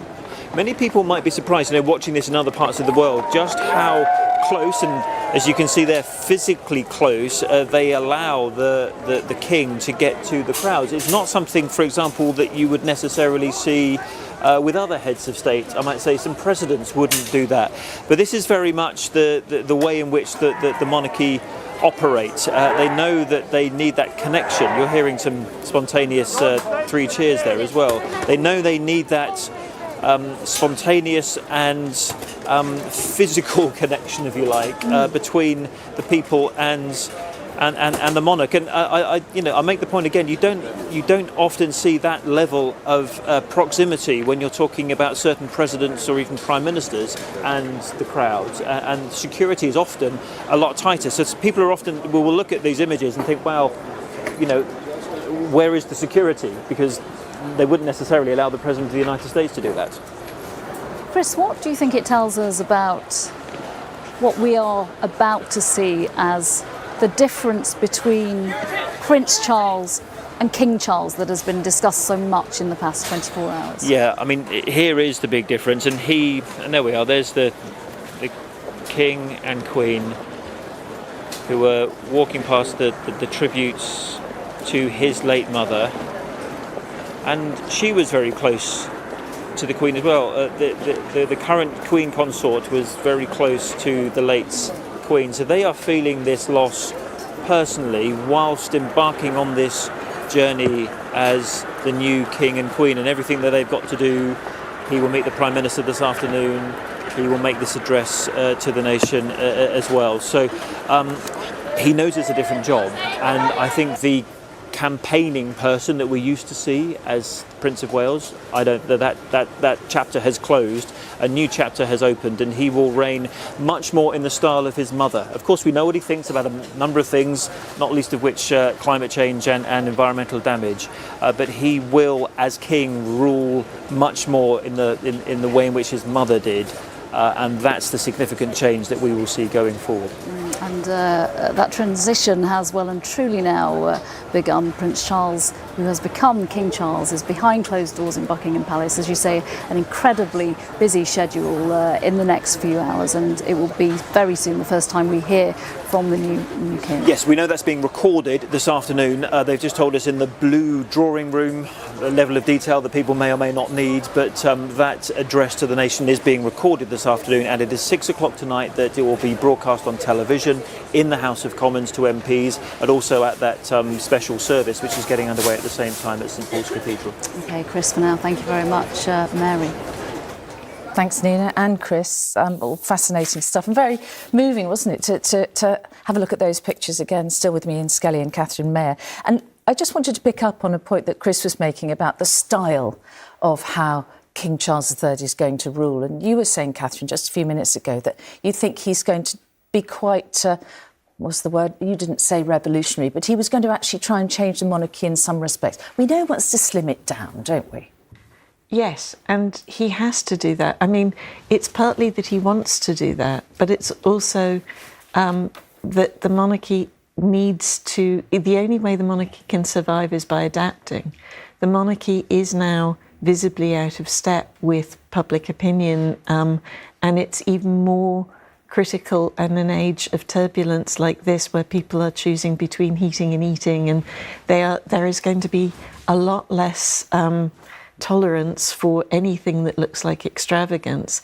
Plus, there's been all the issues like around Prince Andrew, and so people are not going to really wear a big monarchy, big baggy monarchy with people really not having any obvious purpose. And so I don't really think he has a choice in this, and I think there are other issues that they may well have to get to grips with around royal finances and around things like the strange way that the Duchy of Cornwall, for example, is structured, because those are areas of neuralgia for people, and they're areas that can bring his reign into disrepute. Now, Ian, of course, the Duchy of Cornwall is now the responsibility of Prince William, the Duke of Cornwall. He's now the Duke of Cornwall, yes. And he and his father do seem to be in lockstep now, don't they, in terms of presenting a very united front and working together in cooperation? Yes, I mean, my understanding is that William has spent a lot of time on the duchy, learning how it works, getting his hands dirty at times, literally working on farms and things, and getting to know all of the tenants and the business that it takes to run an operation like that. And yes, I think over the past few years, with the Queen not being able to fulfil all of the duties herself, it has fallen more and more to William and his father to carry out those duties. They, between them, have done all of the investitures, and also the Princess Royal as well. So yes, they are working more and more together. It'll be interesting to see how the responsibilities that have to be taken by somebody will be divvied up now, because there aren't that many people to do them. And as Catherine was saying, he will want to thin down the number of people involved in that. But, you know, privately, as it were, there are big estates that have got to be run, Windsor and Sandringham. And without Prince Harry, of course, there to do it. And now probably isn't the time to discuss that at length, although there's probably a great deal to say, I'm sure. But it really is a change in every single respect, isn't it? Everyone moves up a spot and everything is redistributed, and they have to reorganise and start again and yet continue in some way. But they do have this kind of generational gap, and that's where, not getting into Meghan and Harry's departure, but they have actually created more of a gap there, because the eldest of the now Cornwall, Cambridge children is still 9, you know, so there is a gap between the working royals who are adults and who comes below, and there's nobody obvious to fill that. So that's both a kind of person power gap, but it's also a demographic gap in terms of the connection with younger members of the population. And so these are all things that he's going to have to look at, and look at quite seriously. I think over the next few days, by the way, what we'll see as the King travels around the country to these various services of remembrance for the Queen. It's all about the Queen this week. You will see a lot of young people involved, I suspect, with the whole intention of getting that message across that this is, you know, it's not about the older generation, but he wants to be inclusive of that younger generation as well. There will be a bit of staging of that, I imagine. All right. Well, look, thank you for the moment. I will return to you. But right now, Romilly Weeks has been in amongst the crowds at Buckingham Palace and hearing what they have to say. Well, here at Buckingham Palace, it's really become the focal point for the nation's grief. I just want to show you the Mall behind me here, which has been closed. Such a familiar sight to many of us from Jubilees past, where normally it's filled with flag-waving crowds, and now filled with people coming to pay their respects, coming to say thank you, bringing their flowers. And if we move around here, you can see all the international broadcasters lined up over there, but also a sea of people stretching out coming from Green Park. The crowd's so big now that there are marshals organising them, and people who want to bring flowers are being told to join a queue up Constitution Hill over there, which is an hour and a half long. We've just heard the gun salute ring out over the park and seen the carriages bringing the guns back. Eyes right, they were told, as they rode past the palace, and all the soldiers turned to look at the Queen's home. I want to talk to some of the people who are in the crowd here, some of the people who really felt that it was important to be here today, on this day, to say thank you to the Queen. Ladies, can I just talk to you about why you wanted to be here today? Yeah, I felt years ago I worked in Michael John in the West End in Mayfair, and met some of the royals, Princess Anne, Princess Alexandra, and it's lovely to say goodbye to the Queen. I didn't meet the Queen, unfortunately, but I met them, and they were such beautiful people, and you think beautiful people must come from beautiful people. So I wanted to say goodbye. So you feel a real personal connection? I do, actually. I really do. I was lucky enough to work with the boss that did her hair, and met her on several occasions, and I feel very blessed. Yeah, I do. Just heartbreak, really. We've lost the mother of the country, haven't we? Devastated. That's it. That's all I can say. And why did you feel it was important to come? Well, she's been there all my life, always. She's like mother or grandmother, really. And I grew up across the road, and some of my friends were the footmen's children, so I played in them. So it's always been here all my life, and I still come back here. When I come back to Victoria. So you were like neighbours? We were, yeah. I lived in Castle Lane, just down there. So yeah, absolutely. And people say, "Oh, I wonder if the Queen's in." I said, "Oh, I'll just run up and have a look." And if the flag was up or down, flying, always flew when she was at home. So very strange to see it now at half-mast. Yeah, really strange, and it's so sad. I was sadder than I expected to be. So we bought some flowers, and we just want to show our respects, really. Thank you very much. Well, not everybody can say they were neighbours to the Queen, of course, but I am really struck in this crowd how many people feel that they had a really personal connection to the Queen, how many people have said she felt like a mother or a grandmother, and how many people who are finding it really hard to look at the palace and the balcony over there and imagine it without the Queen. Yes, indeed. Well, let's take a moment now to look ahead at King Charles's plans for this afternoon. Now, one of the new King's first appointments will be an audience with Liz Truss, the first prime ministerial audience of his reign, and hers, of course, too. Well, around early evening, we're expecting the King to make a televised address to the nation. That will be followed by a service of remembrance at St Paul's Cathedral. And Buckingham Palace have confirmed in the past few hours that the proclamation ceremony will take place at St James's Palace tomorrow at 10 a.m.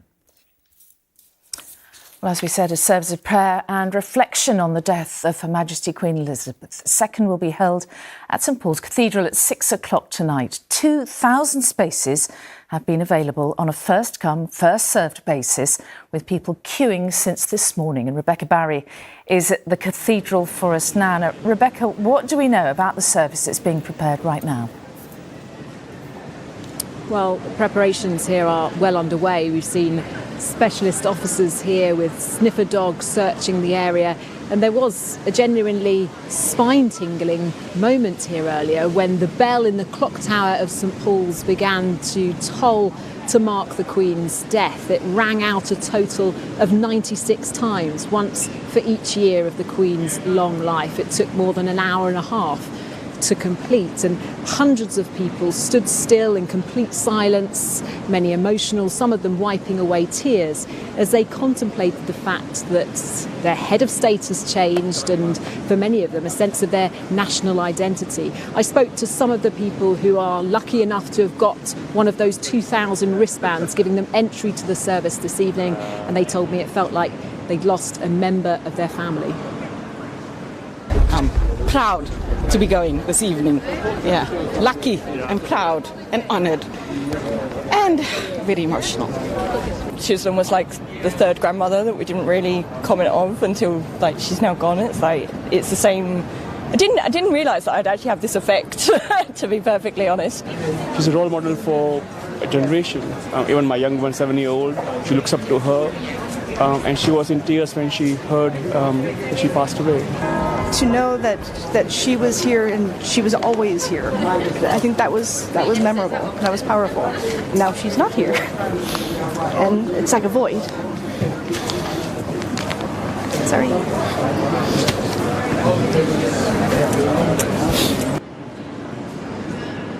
Well, the service will start at 6 o'clock this evening, and those 2,000 tickets for seats here have now run out. It will begin with the audio of the King's address, the first time that we've heard Charles speak as our King. And I think many people here, as they will across the country, will feel both sadness at the death of the Queen, sympathy for Charles, but they'll also contemplate the fact that he is now the head of state and will wonder what kind of king he'll be. It's Rebecca Barry at St Paul's Cathedral. Thank you. And that is the question, isn't it, that so many people are going to be thinking of today, is what kind of king will he be, Ian?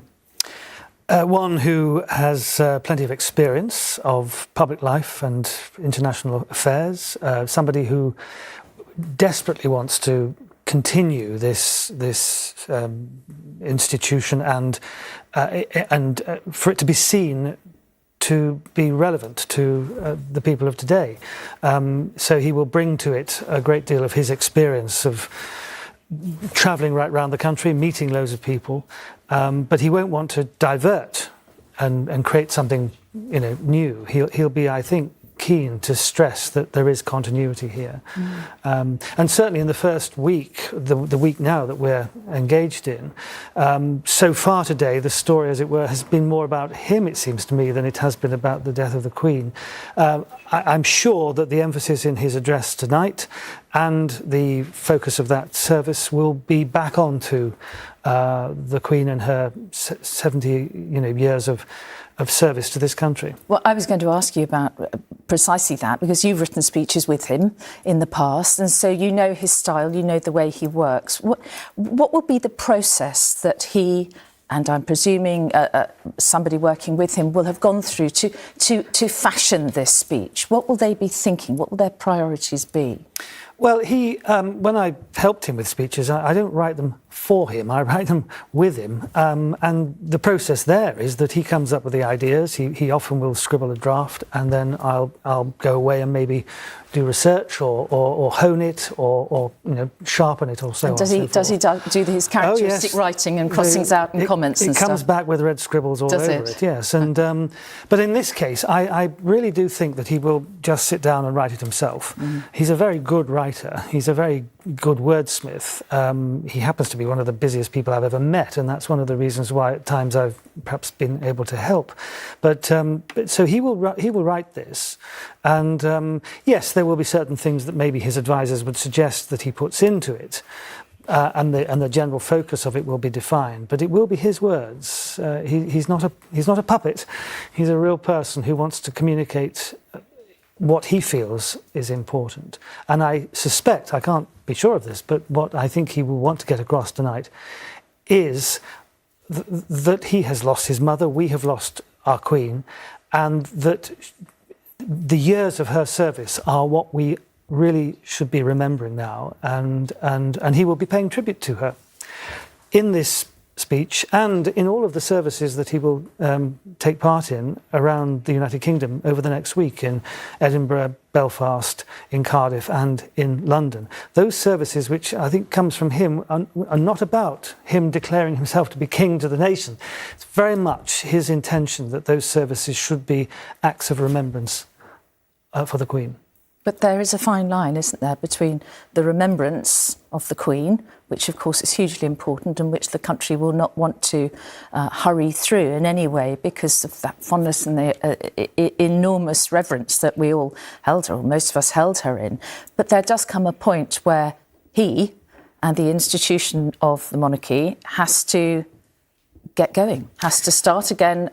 never stops, we're told, but, you know, this sort of pause for reflection on the Queen, they then have to change gear and move forward. Yes. Power forward. Yes, and I think in the first instances he will be at pains to point out that he's here to serve. I mean, his motto as Prince of Wales was Ich dien, you know, I serve. And that notion will carry on, and I'm sure he'll want to get that part of the role across tonight, just as the Queen did when she made that first extraordinary address when she was in her 20s. Yeah, extraordinary. We all remember that. But it's been a wonderful opportunity to look back on some of that archive footage, and she was so young, wasn't she? Indeed, yeah. Catherine, I'll return to you in just a moment. But right now, I'd like to... we saw the new King return to Buckingham Palace moments ago, and we were just talking about it. But Prince William is heading to Windsor, and Emily Morgan is there for us now. Emily, what's happening? Yeah, well, we understand Prince William has left Balmoral. He is now en route back here to Windsor. Of course, the Duke of Cornwall and Cambridge, as he is now known, moved to Windsor just a few weeks ago with his family. One of the main reasons he moved here was to be near the Queen, but also so that his children could attend school in Berkshire. And it is, of course, those images that we saw yesterday of the Duke of Cornwall and Cambridge with his family taking his children to school for their first full day of school yesterday. It must have been shortly after those images were taken that he heard the sad news that his grandmother, the Queen, had taken ill and was under medical supervision. It was at that point that he travelled to Balmoral to be with her, to be with his family. But he is now returning here, his home, to Windsor, not just as the Duke of Cambridge, but as the Duke of Cornwall and Cambridge and the heir to the throne. Really quite a significant and sombering moment for him. Also a moment where he must come to terms with the fact that not only has he lost his grandmother, but also a neighbour. He's taken up residence here at a small cottage, Adelaide Cottage, with his family. He must now come to terms with the fact that the Queen will not be returning with him. Now, of course, staff and residents will also be having to come to terms with that fact. You can see some of the staff out here behind me. They are the castle wardens. They are holding vigil here, and normally they meet and greet visitors to the castle. Of course, the castle is closed, and this vigil will remain until the day of the Queen's funeral. Emily Morgan at Windsor, thank you. Well, we saw a little bit earlier those really remarkable scenes at Buckingham Palace a little bit earlier this afternoon, but the sentiment felt here, of course, is being felt right across the country. I brought my teddy Paddington for the Queen because I really like the little Jubilee thing she done with Paddington. So I wanted to leave my Paddington here, and then we left some flowers for her too. We've seen the Queen occasionally, and she just means so much to us. We just felt we had to take the opportunities. We're about an hour away where we're staying, and we thought we'd just have to come. Wanted to pay our respects, didn't we? She's been an amazing lady these last 70 years, so we wanted to respond. And that's a little thing that we could do today. This is Elizabeth. She's also named after Granny and also our Queen. I was really quite tearful when I heard it. I knew that she was going. I knew that she wouldn't last much longer than after the Duke went. But she's wonderful to think that a day before she shook the hand of our new Prime Minister. Really wonderful. Yes.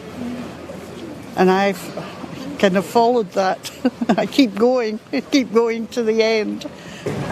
To know that she was here and she was always here, I think that was memorable. That was powerful. Now she's not here, and it's like a void. Sorry.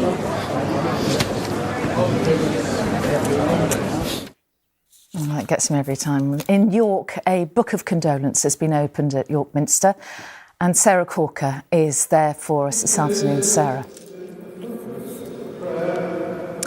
Yes, that's right, Mary. People have been queuing here quietly and patiently to sign that book of condolence, and hundreds of people have already been through here today, leaving their own very personal tributes. And earlier today, the bells rang out for an hour consistently. People have been coming down to lay flowers, to pay their respects, and also to light a candle and to take a moment to pause, really, and just reflect on the enormity of what has happened.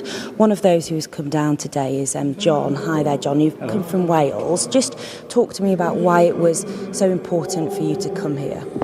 Well, in 1989, I was presented the OBE by the Queen. I've always been a monarchist, but it made me more so. And I felt almost crying for the fact that she's died. She's wonderful. And I can tell you're feeling emotional now being here. I mean, how do you remember her? What are some of your recollections? She was a very graceful lady, and I remember standing there in front of her, shaking her hand, because she always advised, shake carefully. And she said to me, "Why are you here?" And I said, "Well, I was actually sorting some of the problems in your grounds for the trees, because that was my responsibility to the government at the time." So I said, "Oh, fine." And then, of course, you walk off, and much to the annoyance of my wife, who was in the balcony looking at us, and I never looked back because that's how nervous I was. And for many people today, it's about a tribute to the Queen, who has been a constant part of all our lives for so many years. How does it feel being here amongst all these people, being able to, say a prayer and also just reflect together? Well, the thing is, we came up to see my granddaughter in Newcastle, and I said, I want to stop in York on the way back. So we did, and we happened to be here when the Queen died. And I then said to my wife, I must go and sign a book of condolence. I've met her, I've been to a garden party, not that they're brilliant, but it's lovely. So hence, as a result of that, we decided we'd come here, and that's what we're doing now. We're here to just sign the book of condolence. And the thing is, when you think all her reign, she's sustained the nation constantly, and it's sad that she's gone. John, I really appreciate you sharing your thoughts with us there. Thank you so much. And as you might be able to hear, there are a series of services that will be going on throughout the day here at York Minster. There's also a small but really poignant photo gallery, images of the Queen, previous visits to York Minster. The last time she came here was a decade ago for the Maundy money service, and you can probably see and feel that the mood here is sombre, it's quiet, and it's really a moment of reflection. Sarah Corker at York Minster, thank you.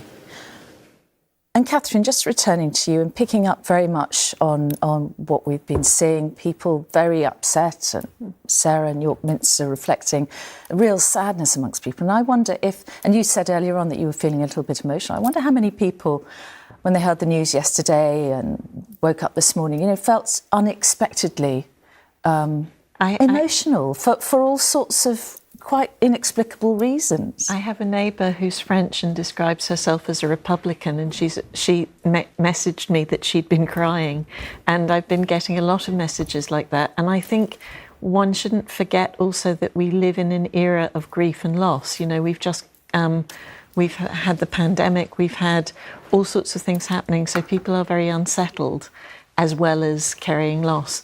And the Queen really was in everybody's consciousness, and she allowed us a little bit to believe in immortality in the way that she didn't change, in the way that she always appeared to be there. And she's confronted us with a somewhat uncomfortable reality. So I think a lot of people are really much more upset, churned up by this than they would have ever expected. Ian, you're nodding, and I am too. I mean, it really chimes what you said. Yes, well, I was at the Royal Albert Hall last night when the news broke, and there was about to be a concert that I was actually hosting, given by an American orchestra. The concert was cancelled, by which time the crowds had already started to come in, and everyone was told, the concert's cancelled, all you will hear is the national anthem, and then you'll have to go home. And everybody stayed. And it was incredibly powerful, standing in the Royal Albert Hall. In fact, the orchestra then played a beautiful piece by Elgar, Nimrod, which brought the tears to everyone's faces. But what really struck me was the fact that people didn't want to go home. They felt the need to somehow be there and quietly recognise what they'd lost. And it was very powerful. I can imagine it would have been. And, you know, from what you're saying, Catherine, about this question of immortality, was the Queen was there forever, wasn't she? She's all we've ever known. Yeah. And I wonder how many people she represented, grannies they'd lost, mums they'd lost. You know, she was so much to all of us, wasn't she? And she's everywhere. I mean, faces everywhere, isn't it? Absolutely. Bus stops and posters everywhere. And around Thank the you. world. Thank you so much. Thank you. It's just past 3 o'clock and we're on air with a special programme marking, of course, the death of Queen Elizabeth II, a momentous and very sad occasion in all of our lifetimes.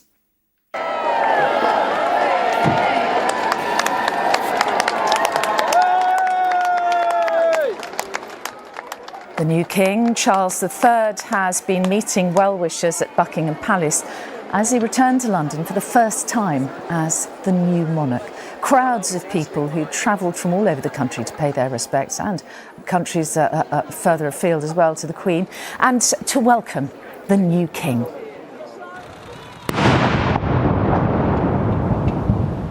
Well, earlier today, gun salutes rang out across the country to mark the death of the Queen. 96 artillery rounds were fired, one for every year of her life. And final preparations are taking place right now for a service of prayer and reflection on the death of Her Majesty Queen Elizabeth II, which will be held at St Paul's Cathedral. 2,000 spaces have been made available on a first-come, first-served basis, with people queuing since this morning. Now, just 24 hours ago in the House of Commons, we saw the first sign, just an indication that something very serious might be happening, as notes were passed to the new Prime Minister and the Speaker of the House. Now, this lunchtime, MPs from all sides of the House returned following news of the Queen's death for a minute's silence and to pay their respects. As the longest-serving monarch this country has known, she would have been assured of a notable entry in our history books, even were it not for the magnificence in which she undertook the role as Queen, but for a magnificent service, and what a service that entailed, not just as head of the nation, but head of the Commonwealth, head of the Armed Forces, and Supreme Governor of the Church of England. Everyone who met her will remember the moment. They will speak of it for the rest of their lives. Even those who never met her, Her late Majesty's image is an icon for what Britain stands for as a nation, on our coins, on our stamps, and in portraits around the world. Her legacy will endure through the countless people she met, the global history she witnessed, and the lives that she touched. Queen Elizabeth created a special personal relationship with us all. That relationship was built on the attributes that defined her reign: her total commitment to service and duty, her deep devotion to the country, the Commonwealth, and the people she loved. In return for that, we loved her. I remember one picnic at Balmoral which was taking place in one of the bothes on the estate. The hampers came from the castle and we all mucked in to put the food and drink out on the table. I picked up some cheese, put it on a plate and was transferring it to the table. The cheese fell on the floor.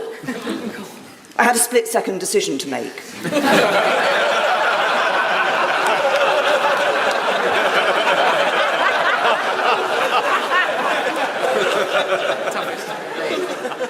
I picked up the cheese, put it on the plate and put it on the table. And I turned round to see that my every move had been watched very carefully by Her Majesty the Queen.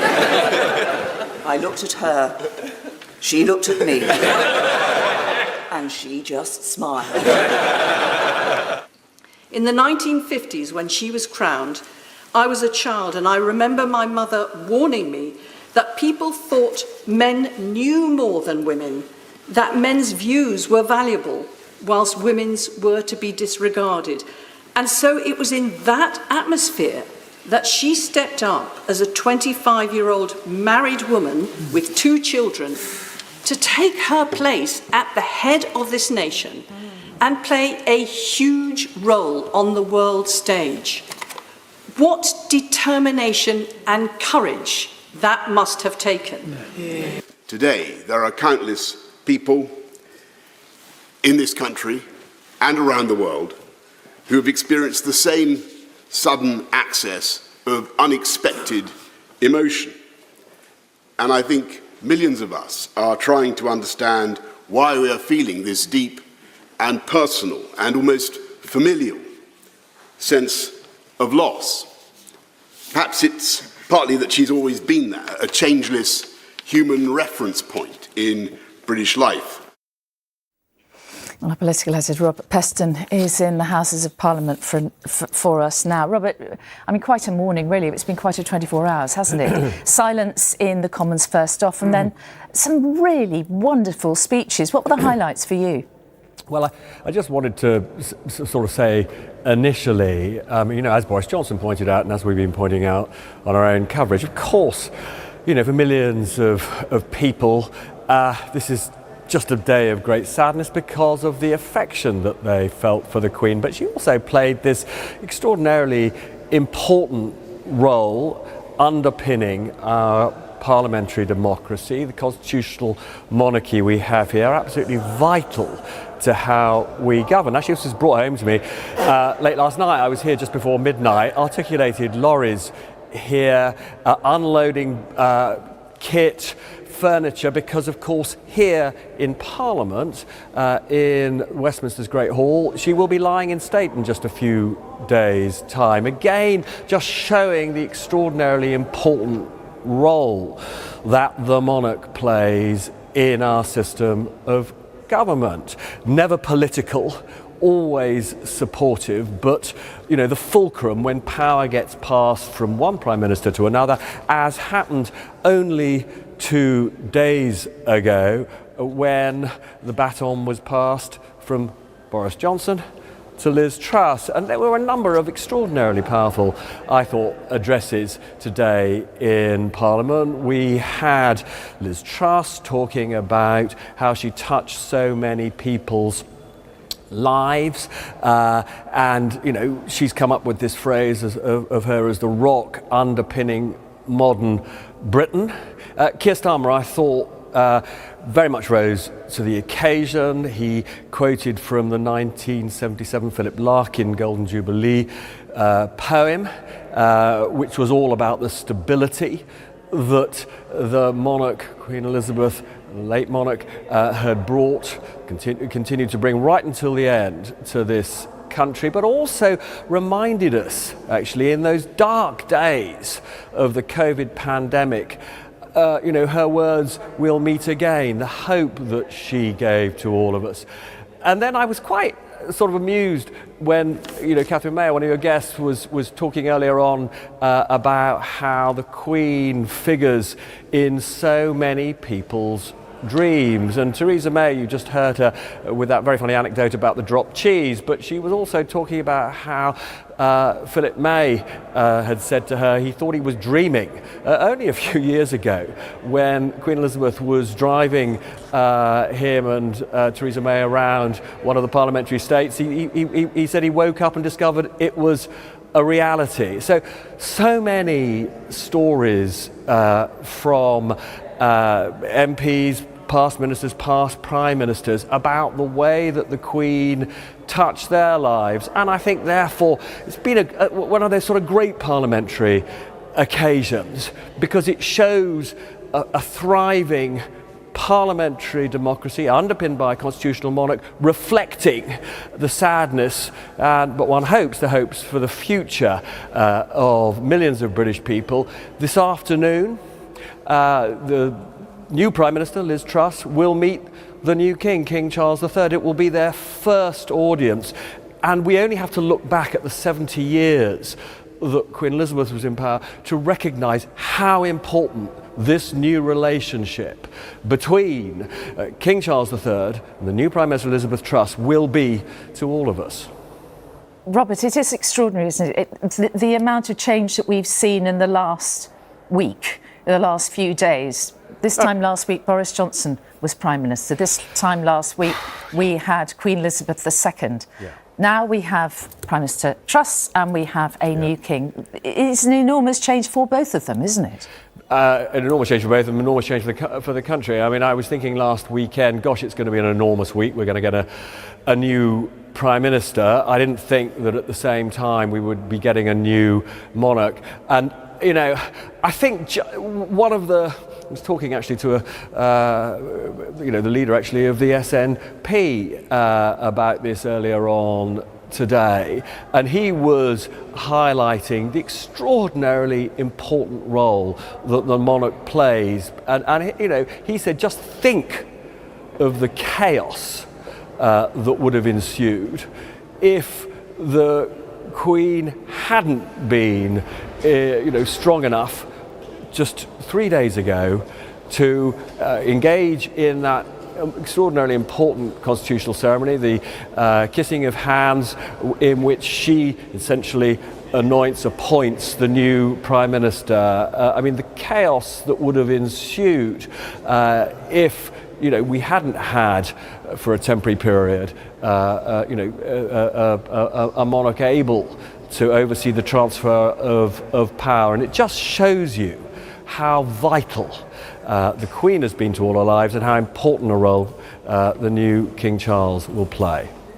Robert, thank you for the time being in the Houses of Parliament.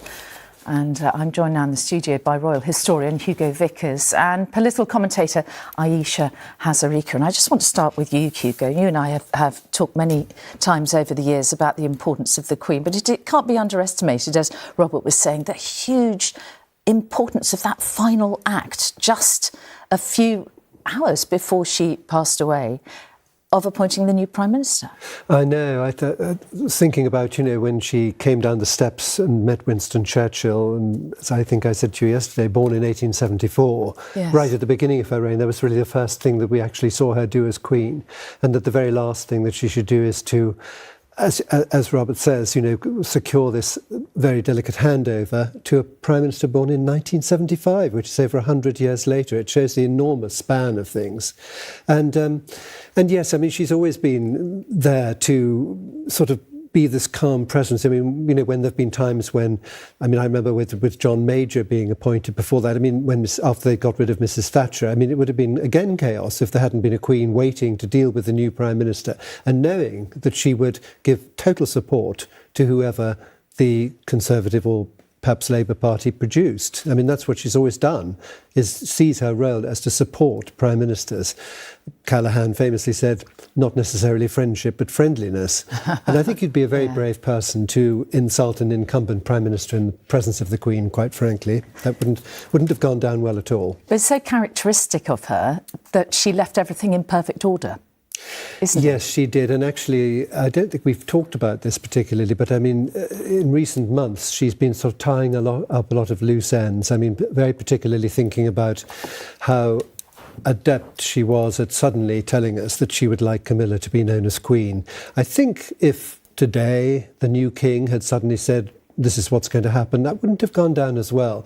But we totally accept that that's what the Queen wanted, and she'd reigned for 70 years. She was asking us, in fact, basically to confirm something that was going to happen. But you could say she was asking us a small favour, and I thought absolutely perfect and very well done. And as you know, it all passed by very smoothly. And we saw the new Queen consort today having a walkabout, his first, with King Charles III, and he arrived at Buckingham Palace, and very moving pictures of people saying, God bless you, very warm King welcome, Charles, wasn't it? A very warm welcome indeed. It must have been difficult for him coming down, and then, it's rather strange when you see them walking into the palace, which is now his domain. It is extraordinary. Your thoughts, Ayesha, today?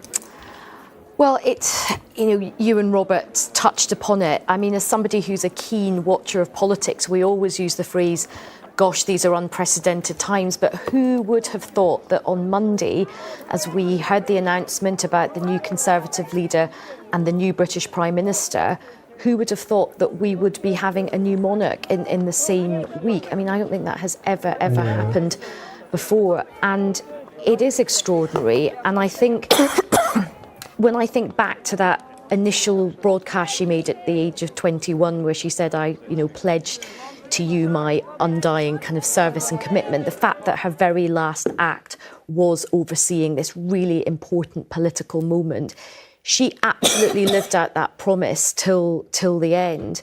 And I think as well, what's really interesting is there was this very arresting shot of King Charles and the Queen Consort walking in together to Buckingham Palace. And when you think of their history and their particularly troubled history with how their relationship started, many people thought this day would never come. And it was scandalous at the time, and there was a lot of unease about it. And it was actually really heartening to see the warm affection that people had for both of them actually outside. And I think as much as people are feeling a lot of grief at the moment, I think people also hope that out of the sadness will come some point of unity for the country, because the country's been very divided, whether it's on political lines, we've got an economic crisis, the union feels quite fragile at the moment. There's a lot of division in Britain. And I think, if there's any silver lining from this, people are hoping maybe we can try and find some points of unity right now to bring people together. And when we saw, bringing people together, when we saw what was happening in the Commons today, they put aside differences, didn't they? It is, and I think these occasions in Parliament, we see a lot of bad behaviour in Parliament, particularly around Prime Minister's questions. But on these occasions, you really do see the best of the House of Commons. You see parliamentarians, having a ceasefire in terms of their hostilities. And, all of the politicians really put a lot of time and effort into their speeches. They will want to make a really good speech today, not just because it's an important day, but for their constituents as well. And, you played a few of the highlights. Boris Johnson made a great speech, Liz Truss, new Prime Minister, Keir Starmer.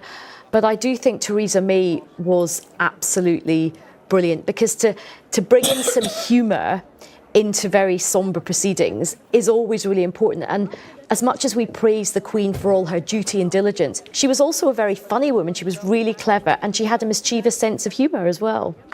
Just wonderful. Now, while I take a break to have a cup of tea, let's go to Nina at Buckingham Palace.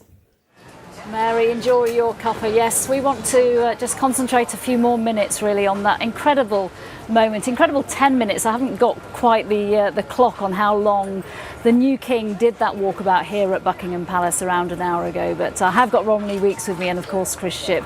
Romilly, as you've seen earlier in the programme, was in and amongst the crowd and spoke to so many people who have witnessed this real moment in history. What was it like to be there? Well, I don't think anybody expected it. People didn't expect that he would come, that he would walk for so long, that he would shake everybody's hands. And people that I was speaking to said they had come today to lay their flowers, to pay their respects, to have a moment thinking about the Queen, and then suddenly they found themselves in the front row at this extraordinary moment. And when his car drew in, there was a ripple of applause, and then when the King and the Queen Consort stepped out of the car, then there were cheers, and it really felt quite emotional in the crowd. The woman next to me was saying, "Oh, I think my heart will burst." And then when he came right up to us, he shook the hand of the woman who was next to me.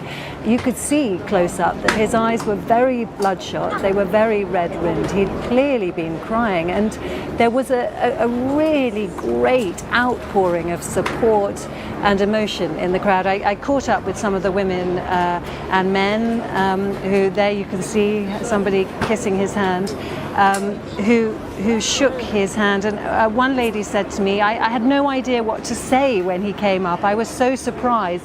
So I said the first thing that came into my head, and that was, "I love you." I love that. I mean, it was the whole day, well, the whole past 24 hours really, the whole nation is going through this very confusing period, I think, where there's all this sorrow and then also this welcoming immediately of the new king. And I think that was reflected in that walkabout, wasn't it? From the moments when everyone was saying sorry for your loss to him, to the moments where it was God Save the King, and the cheers and the spontaneous national anthem.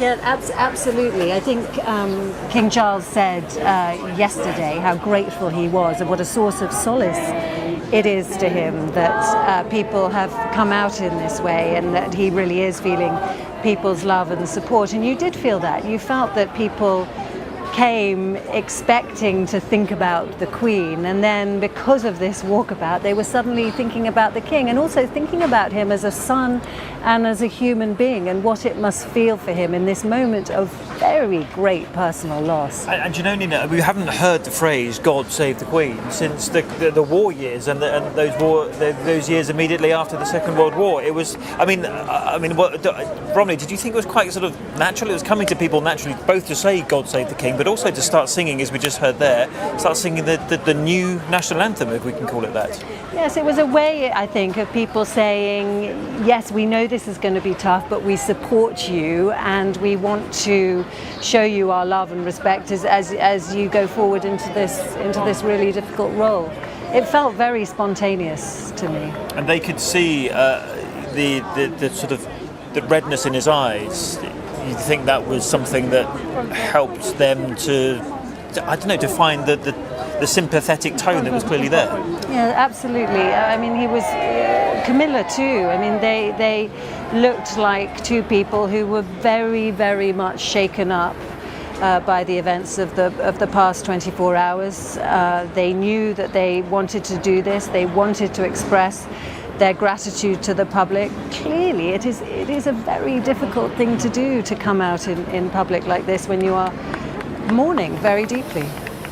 Chris, he's presenting himself just in these images as an accessible monarch, an authentic one too. That will play well, will it, with potential people who are not the royalists that we're seeing here gathered at the palace this afternoon?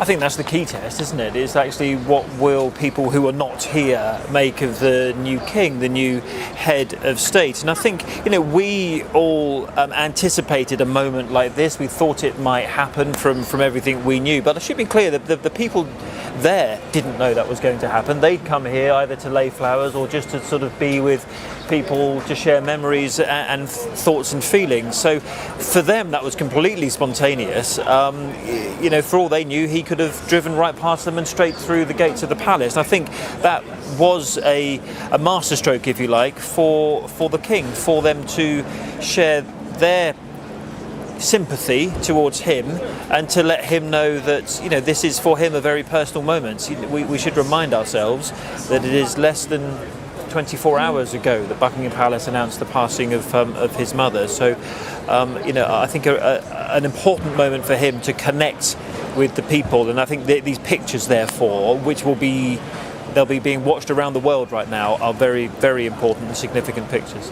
And Chris, the speed of that turnaround, whilst many people have known that is how it works and how it would work the moment we heard that the Queen had died, it will be a surprise to some people that on the first official day of mourning, we're also talking and spending a lot of time talking about the new king. I suppose it's surprised me, perhaps it surprised you as well, by the speed with which that has happened. Of course, we can all refer back to the old phrase, "The king is dead, God save the king."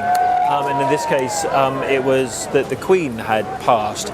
But I just think that, that is the system that we have, is that we always have a monarch, and the monarch must always have a prime minister. And this afternoon he'll go through those formalities of seeing his new prime minister, Liz Truss, and then we'll get that address to the nation. But that's a really important moment, that address, because he's got to balance the passing of his mother and the looking back at the many years of her reign, but also to install himself as the new king, and what kind of king he is going to be going forward. And important too, I think, that Camilla was here and did the walkabout too, and it wasn't a quick one. They went up, they came back, and they went up again. And as she passed, somebody said to me, I am so glad she's supporting him. I'm so glad that she's there with him. Which is the role of consort, which the Queen had from Prince Philip. Exactly, but also the role of a wife supporting somebody who's just lost their mother. Yeah, so, absolutely. And there is, I don't know whether we can see it actually, but there is I'm sure it will be an image that people will see everywhere tomorrow, but there's an image of the King and the Queen after they walked through the centre gate and they went through the arch in towards the quadrangle inside Buckingham Palace. And as we were remarking earlier, looking at the palace now, the King's standard is flying atop the palace. You'll see that image a lot over the coming days. Chris, another image I think we might see, and let's see if it makes the front pages, is the beautiful moment when there was an embrace and a kiss between the new King and one of the people here. Yes. Wishing their best to him.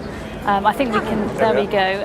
Right, we had a debate earlier whether that was, or not, whether that was breaking royal protocol. Do you know, there's so much talk about protocol, and I think you were more surprised by that kiss than I was, because I've kind of seen that happening in his role as the Prince of Wales as Prince Charles, and that's actually, when I saw that, it didn't strike me as anything unusual, but the big change, as you articulated, was the fact that he isn't the Prince of Wales anymore, he is now King Charles. So I wasn't surprised by that, and that lady has a story to tell. She's kissed the new King on the cheek, but I don't think he for 1 second will think that any protocol has been broken. Okay, and Romilly, so many people down there will have so many stories to tell for the rest of their lives now. Yeah, I met a little boy on holiday from New Zealand. Wow. Who, of course, didn't expect that the Queen would die when he was here, but also then found himself in the front row of that walkabout, getting a handshake from Prince Charles. Just amazing. How old was he about? He was 8. He was 8, an 8-year-old boy who was and very eloquent about it as well. Incredible. Yeah. Chris, I just want to go back to this, the next big event that's going to happen, as you mentioned to, as you alluded to, about the new Prime Minister coming here to meet the new King, and it is incredible. Nobody could have predicted we would have had 2 new people in these 2, I mean, they don't get bigger than that in terms of roles in this country, do they, in the same week? No, and I still find myself having to pinch myself about that moment, the 2 moments that we've witnessed this week. The new Prime Minister on Tuesday, just on Tuesday, seeing the late Queen, and then the new King as of yesterday afternoon. So yes, I think that's not a point that we should forget, the significant change that we've seen, and of course the audience that Liz Truss will have with the new King this afternoon will become part of her weekly diary. That audience with the King as it is now will become a regular part of what she does, and his council. That's where he actually can express whatever view he likes. He is entitled to express his views in private to his Prime Minister, and those views will never be shared externally. So we won't know what the 2 sides want to say about fracking then. We won't hear that. Chris, we don't know when that first meeting is taking place. We just know it's mid-afternoon, right? Yes, we understand he is this afternoon recording his address to the nation, which we'll all see at 6 o'clock tonight. Either side of that, I'm not quite sure. I would have thought we would have seen her go in had she been in already. Yeah, so all eyes on here and Downing Street. Chris and Romilly, thank you very much. Mary. Nina, thank you very much indeed. We had a few technical problems at the end of that, for which I apologise, of course. Now, the passing of the Queen has been marked around the country. Let's hear now from some of our reporters around the UK, starting with our Scotland correspondent, Peter Smith, in Balmoral. Peter. Yes, well, much of the focus has been on Balmoral. This is where the Queen died yesterday afternoon, and where the royal family gathered around her. King Charles here, he'd spent the day with his mother, and we now know that Charles, the new King, has left. Prince William has left as well, the Duke of Cornwall and Cambridge has left, and Prince Harry left this morning. We are expecting that Princess Eugenie and Beatrice will be arriving, and the Wessexes are still in Balmoral just now. And the question is about what happens next and where the story goes from here, because Balmoral will be the focus of a period of mourning over the next couple of days. The Queen's body will be taken from Balmoral to Scotland's capital in Edinburgh, the Palace of Holyrood House. That journey would normally take a couple of hours. It's going to be very slow, painstaking to allow people to come to the streets to grieve. The body will be taken through the towns and villages en route through the Highlands, a place that was very close to the Queen's heart, and then it will lay overnight in the throne room of the Palace of Holyrood House before being taken up the Royal Mile to St Giles Cathedral. That will be a procession. Members of the royal family might be expected to follow the hearse up to St Giles Cathedral, and then from there the body will lie in wait for a couple of days before being taken, we expect, by an RAF military aircraft to London. So much of this happening in Scotland, a place that was very dear to the Queen and is still dear to the royal family. I'm in the Welsh community with probably the most profound connection with the Queen. This is the Aberfan Memorial Garden, a beautiful garden now, but of course in 1966 it was the site of an unspeakable tragedy when a coal tip slid down the mountain and engulfed the local primary school, which was Pantglas Junior School, tragically killing 116 children and 28 adults. Initially, there was some criticism of the Queen that she delayed her visit for a week before coming to visit Aberfan. It was a delay that she was later to have said that she deeply regretted. But when she did arrive, it was very clear that the tragedy had really struck her deeply. It was one of the very few occasions that she shed a tear in public.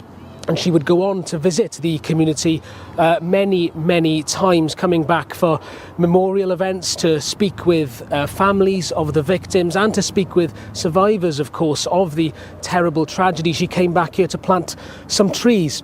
This tree you can see here was planted by Her Majesty the Queen during a visit in 1997. And speaking with not only survivors here today, but just people in the area, it's very clear that her death has been felt quite keenly here, as they feel they'd developed quite a special bond with Her Majesty.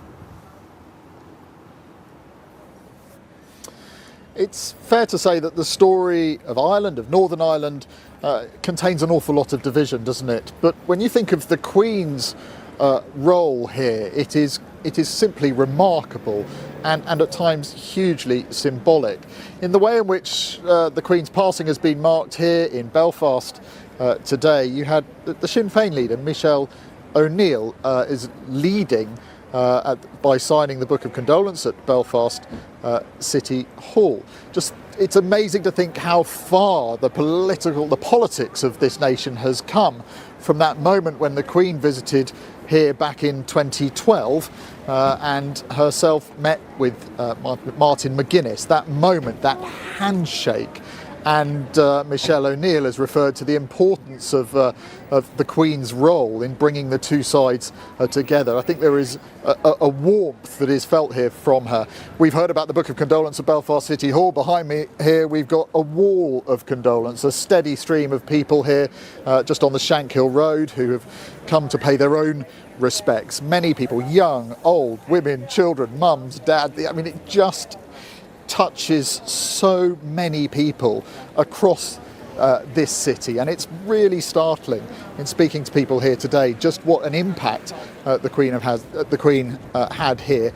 This mural here that was put up to celebrate the Platinum Jubilee just earlier this summer, incredibly stark and poignant, the pictures and the flowers that have been left here by so many people today. I think it's fair to say that the Queen's place here in Northern Ireland is assured by the amazing amount of input that she had at the end of the peace process. Really, there was a very long, drawn-out process, and it ended, as someone said to me today, with the Queen meeting with Martin McGuinness, that symbolic moment that was at time quite remarkable, and I think as remarkable now when you look back on her role in this nation.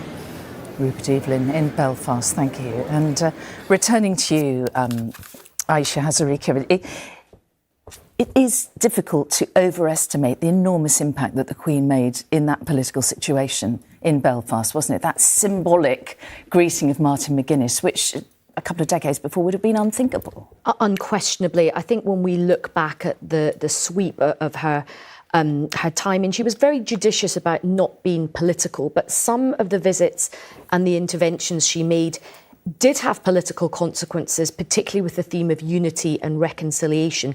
Shaking the hand of Martin McGuinness, a huge thing when you think about her own family member who was, affected and killed by the Troubles. But remember, Mountbatten, absolutely. And the year before that, she made a historic visit to Ireland, and she made that extraordinary speech at Dublin Castle. She opened her speech, she spoke in Gaelic. I mean, people were... And wore green. Absolutely. And she made reference to the history, the Troubles. She made a point of a sort of an apology, and it was seen as a huge moment. And again, it was this theme of her bringing people together. And it was just really interesting. It was a fantastic bounce around the country you did. And it just brought home to me how much she loved the nations and regions, particularly Scotland, which, of course, is right now at the centre of a really big political constitutional debate, which we won't get into. But it's so interesting that she loved Scotland so much. She ended up spending her final days in Scotland, and we were talking about great speeches in the House earlier today, and Ian Blackford, who is the leader of the SNP in Westminster, made a really moving tribute to her where he talked about how much she loved Scotland and how much the Scottish people loved her, and he called her Elizabeth, Queen of Scots. And I thought that was a very touching, moving gesture. There were some amazing speeches today, weren't there? When Robert Peston talked about Theresa May's speech, and you actually spoke to Harriet Harman, didn't you, about her? Yeah, I did. I mean, Harriet Harman and I know each other very well. I used to work for Harriet. Harriet is a great leading feminist. And she told this extraordinary story that when when New Labour came into power, she ended up getting sacked very quickly. And she said it was a really humiliating moment for her, and she was sort of persona non grata, and nobody called her, nobody wanted to sort of be her friend.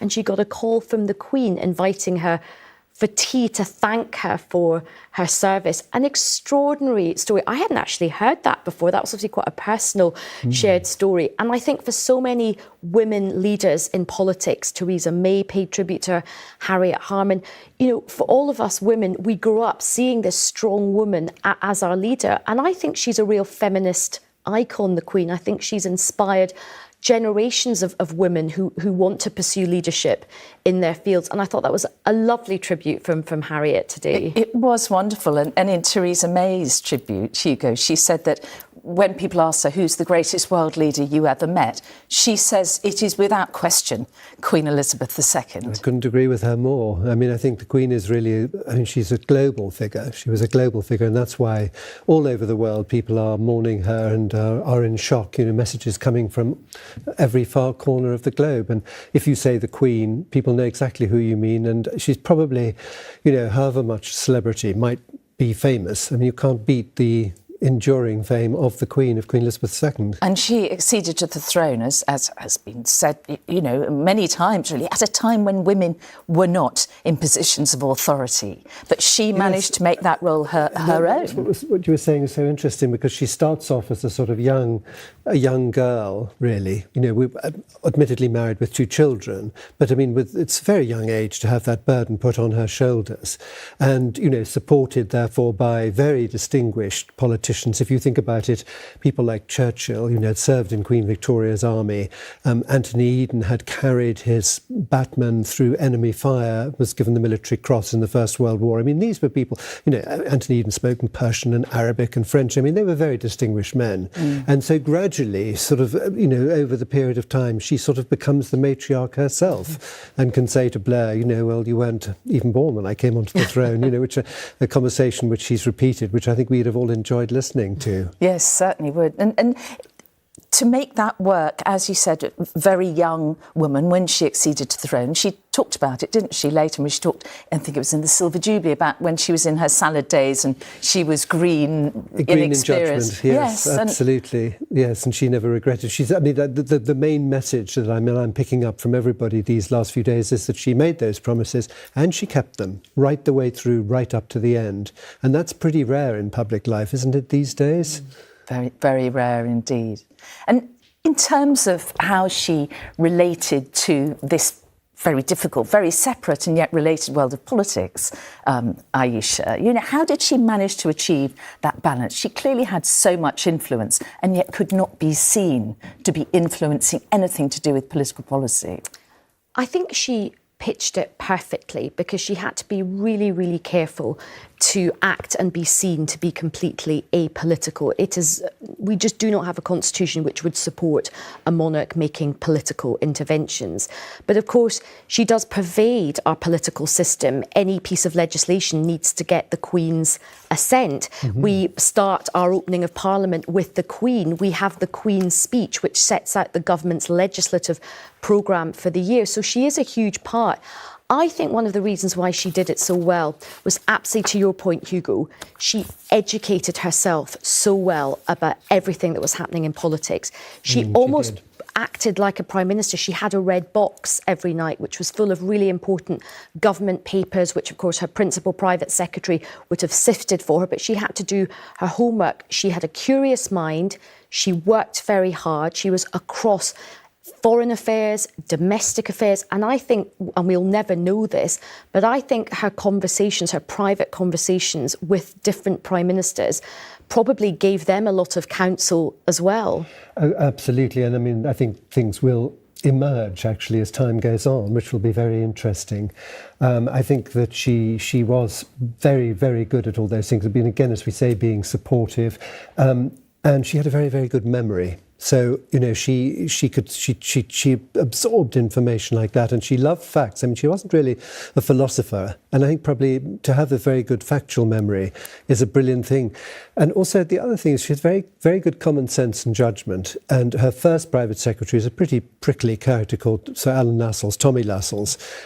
He said that if he came in and put a problem in front of the Queen, she would go over to the window, look out of the window, and then turn around and invariably give the answer that he hoped she would give. I mean, and that's very, I mean, he was out by the time of the coronation, so we're talking about 52, 53.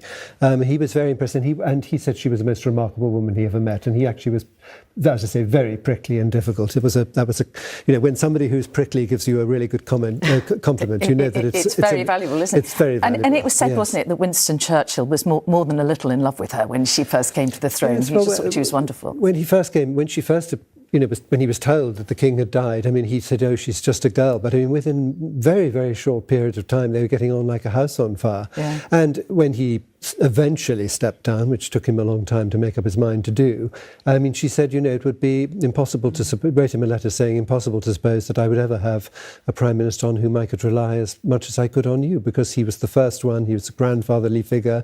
As I say, he goes right back to Queen Victoria. And all of this we have seen, haven't we, in The Crown, where however accurate it is, and you're going to roll your eyes at that. Well, that's why I knew the name Tommy Lascelles, because he features quite prominently in The Crown. But I think as well she was deployed very usefully in terms of the soft power role that she did, particularly with our international relations, trading. Yes. And in order to do that well and to do it competently and to do it elegantly, you have to have such knowledge about how to treat dignitaries, what to say, what not to say. You can't just you can't blag that. You have to have an understanding of that. And I think the other thing which is really interesting when you look back at her sort of rise is you're absolutely right. She's relatively young when she starts this process, when women are not seen as leaders or authority figures. And she has this very modern leadership. She has this very modern partnership with Philip as well, because he gives her the support that you would expect a wife to give to the husband, as was seen through society's norms. So she's a very modern sort of feminist. It's a feminist relationship, and Prince Philip is a bit of a feminist husband as well. Yeah. Yes, now, I don't know if you've ever seen any of the sort of briefing notes that they get. I went to the National Archives and looked up what she was going to do when she was going to Iran, and it said, you know, you can talk to the Shah about this, but avoid this subject, and it tells you, you know, where his wife came from, and, you know, what his brothers and sisters doing, and all sorts of things. And of course, she would take all that in and be absolutely on top of it. On her game. For the moment, Hugo and Aisha, thank you very much indeed. And joining me now is one of the Queen's 15 Prime Ministers, Theresa May. But just before we speak to her, here's a little of what she said in the Commons earlier. Yesterday was a day that we all knew would come sometime, but in our hearts of hearts, we hoped never would. But as we mourn a beloved monarch, we must always remember that she was a mother, a grandmother, and a great-grandmother, and my thoughts and prayers are with King Charles III and the whole of the royal family. And Theresa May joins me now down the line. Thank you so much for your time today. Your thoughts today on what is, I think, for the whole country and indeed the world, a very, we have mixed emotions, don't we? Terrible sadness. A huge sadness. For most of us, we've not known the country without the Queen on the throne. And she has been that constant throughout our lives. And so it's quite hard to adjust to the fact that she's no longer there.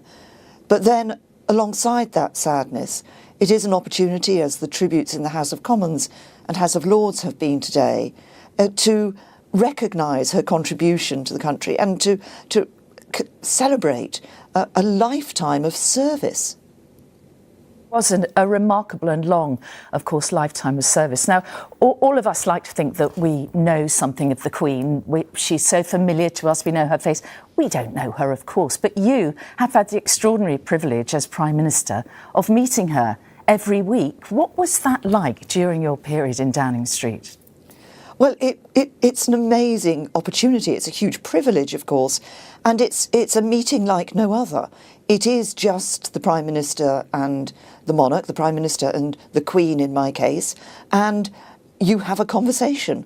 And I was just listening there to your previous people you were interviewing, commenting on the red boxes and the detailed work that the Queen did. And that was reflected in those conversations because she had always done her homework. She knew the issues that were around, but she also had a breadth of experience that she could draw on. And she was very wise and hugely obviously experienced on the international field, where she knew many of the world leaders, and indeed in a number of cases knew their fathers.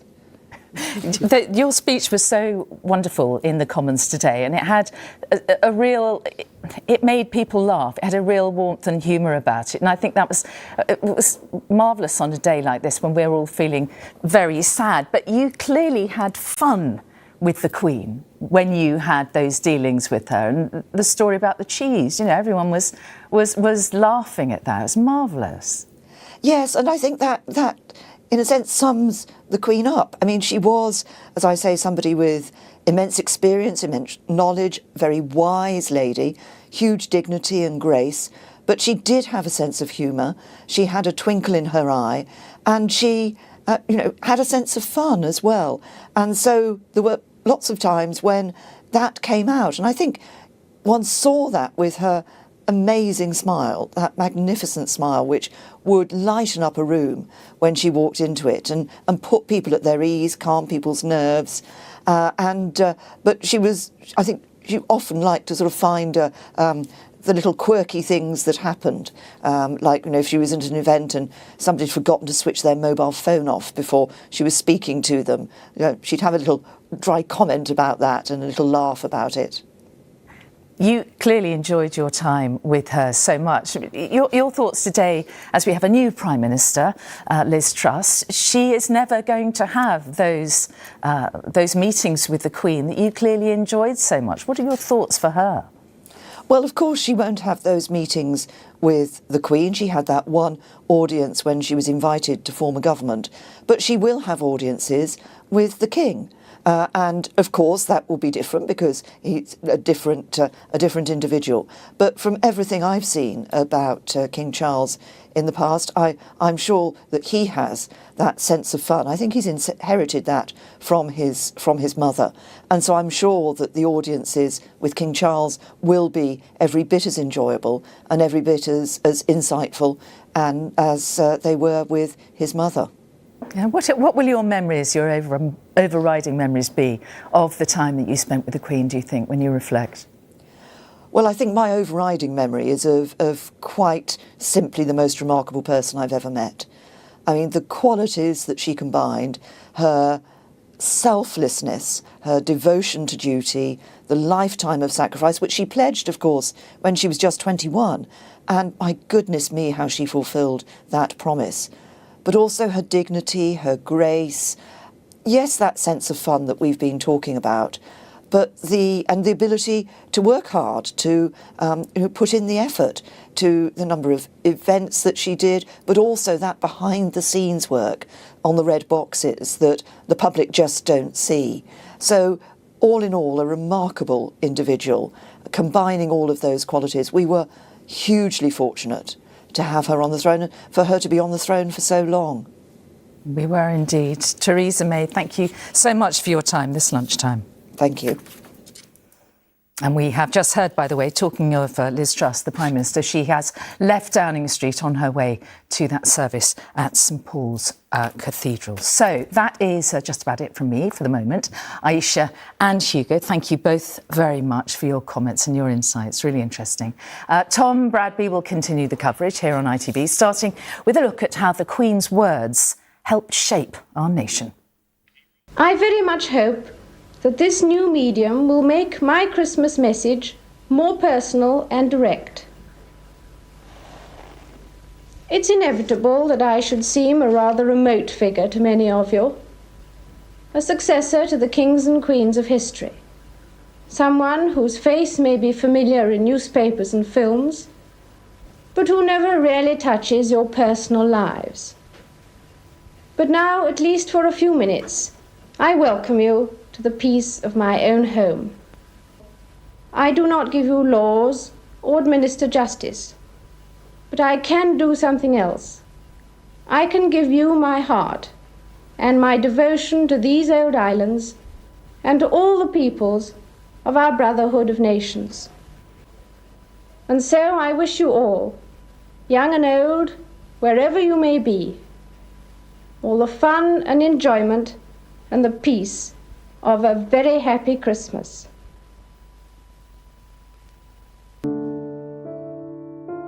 Since that first televised Christmas broadcast, the Queen has been a familiar presence in our homes, addressing us directly every year.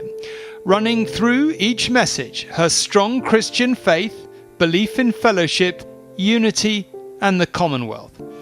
On her 21st birthday, the then Princess Elizabeth made her very first televised address, publicly dedicating her life to her people. I can make my solemn act of dedication with the whole empire listening. I should like to make that dedication now. It is very simple. I declare before you all that my whole life, whether it be long or short, shall be devoted to your service and to the service of our great imperial family to which we all belong. But I shall not have strength to carry out this resolution alone, unless you join in it with me, as I now invite you to do. I know that your support will be unfailingly given. God help me to make good my vow, and God bless all of you who are willing to share in it. Only 5 years later, she was Queen, and that dedication, repeated over the years, would define her long reign.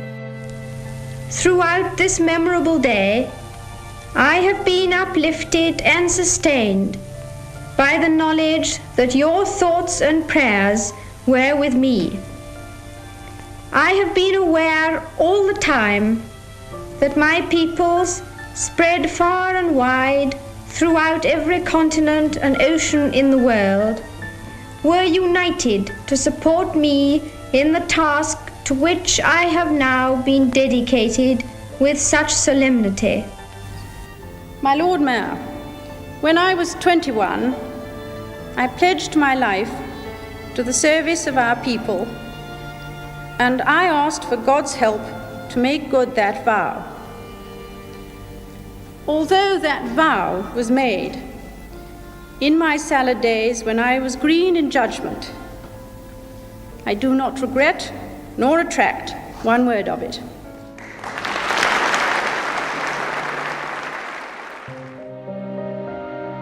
From junior commander during World War II to commander-in-chief of the British Armed Forces, the military played a central role for the Queen. She respected and honoured their service and never forgot the price of peace.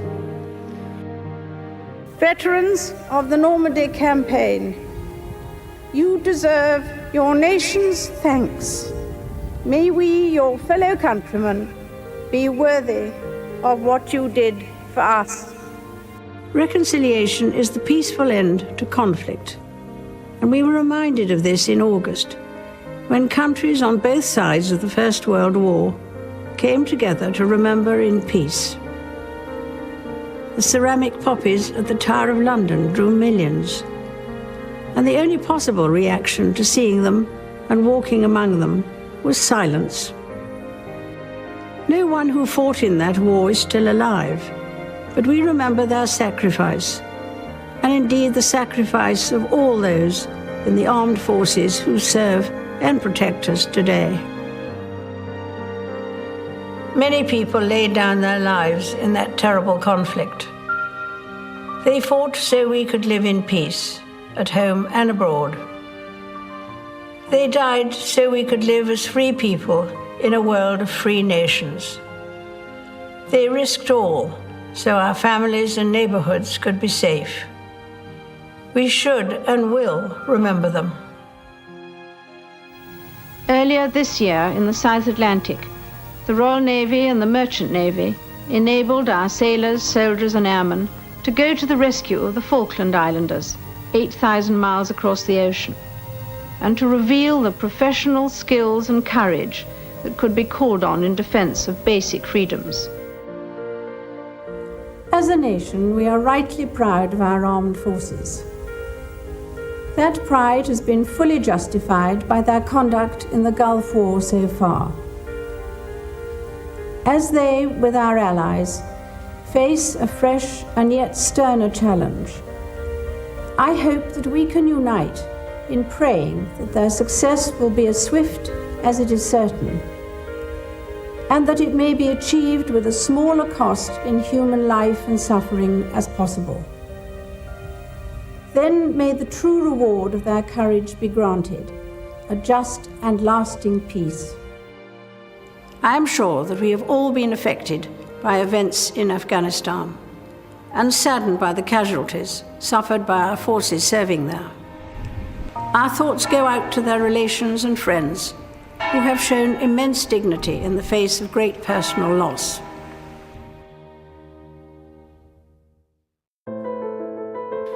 After the death of Princess Diana, the Queen's decision to grieve with her grandsons in the privacy of Balmoral was criticised as millions mourned in public.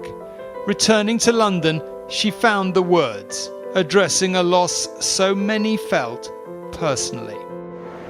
What I say to you now, as your Queen and as a grandmother, I say from my heart. First, I want to pay tribute to Diana myself. She was an exceptional and gifted human being. In good times and bad, she never lost her capacity to smile and laugh, nor to inspire others with her warmth and kindness.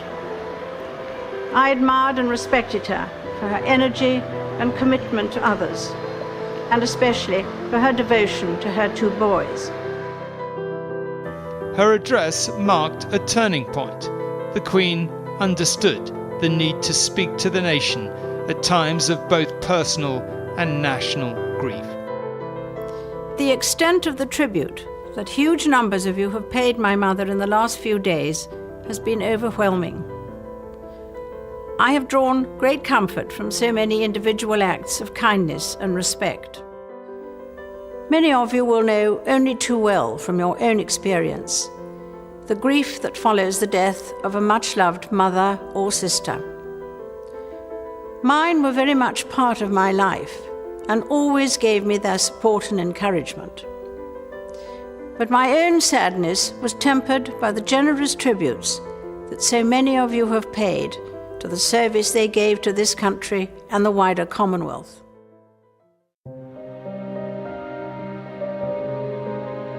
Although it's a time of great happiness and good cheer for many, Christmas can be hard for those who have lost loved ones. This year especially, I understand why.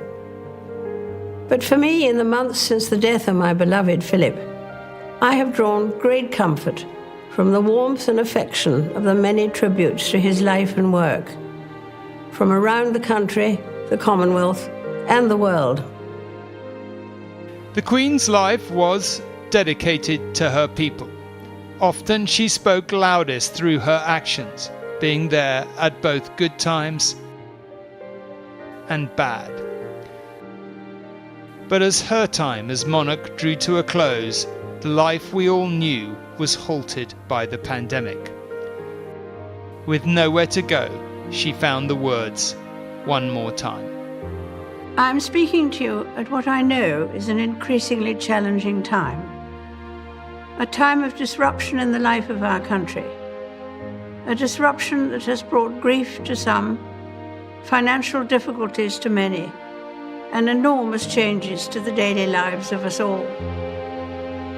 I want to thank everyone on the NHS frontline, as well as care workers and those carrying out essential roles, who selflessly continue their day-to-day duties outside the home in support of us all. We should take comfort that while we may have more still to endure, better days will return. We will be with our friends again. We will be with our families again. We will meet again. The Queen, in her own particularly under the circumstances poignant words there, and one of the things we've often noted is how profound the nature of her faith was in true, and it's certainly worth bearing in mind as we go through the next 10 days just what a key component that was in her life. It has just gone 4 o'clock and we're on air with a special programme marking the death of Queen Elizabeth II, a momentous occasion in all of our lifetimes.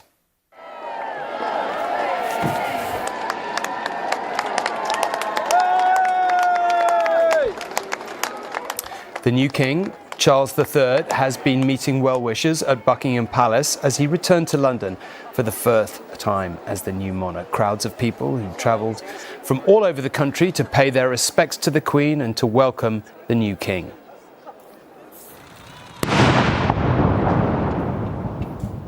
Earlier today, gun salutes rang out across the country to mark the death of the Queen. 96 artillery rounds were fired, one for every year of her life. And final preparations are taking place for a service of prayer and reflection on the death of Her Majesty Queen Elizabeth II, which will be held at St Paul's Cathedral. 2,000 spaces have been available on a first-come, first-served basis, with people queuing since early this morning. Now, we're joined now, I'm very pleased to say, from Westminster by former US Secretary of State John Kerry, now US Special Envoy for Climate. Mr. Kerry, thank you very much indeed for joining us. I really do appreciate you taking the time today. I know you've worked very closely with our new King, and I'd love to come on to that in a moment, but can we just talk about the Queen and the incredibly sad news we've all been processing over tonight and this morning of her passing? What's your own personal reaction? Well, like everybody, I think we're all sort of still dealing with the reality, notwithstanding the fact that we knew there was an inevitability. It hits, and I think everybody is feeling a sense of loss all around the world. She was a remarkable stateswoman. She had an ability to touch people in personal ways, even as she sort of maintained a certain reserve and dignity about the office she held, about office, not really an office, the position. But I think, she was sort of the calm in the storm for many, many years. And a lot of people felt comforted by her common sense, her no-nonsense approach to things. There was never any political spin to any of it. And she really did continue to assert values. And you listen to the comments she just made about, the loss of her mother and Diana and Afghanistan troops and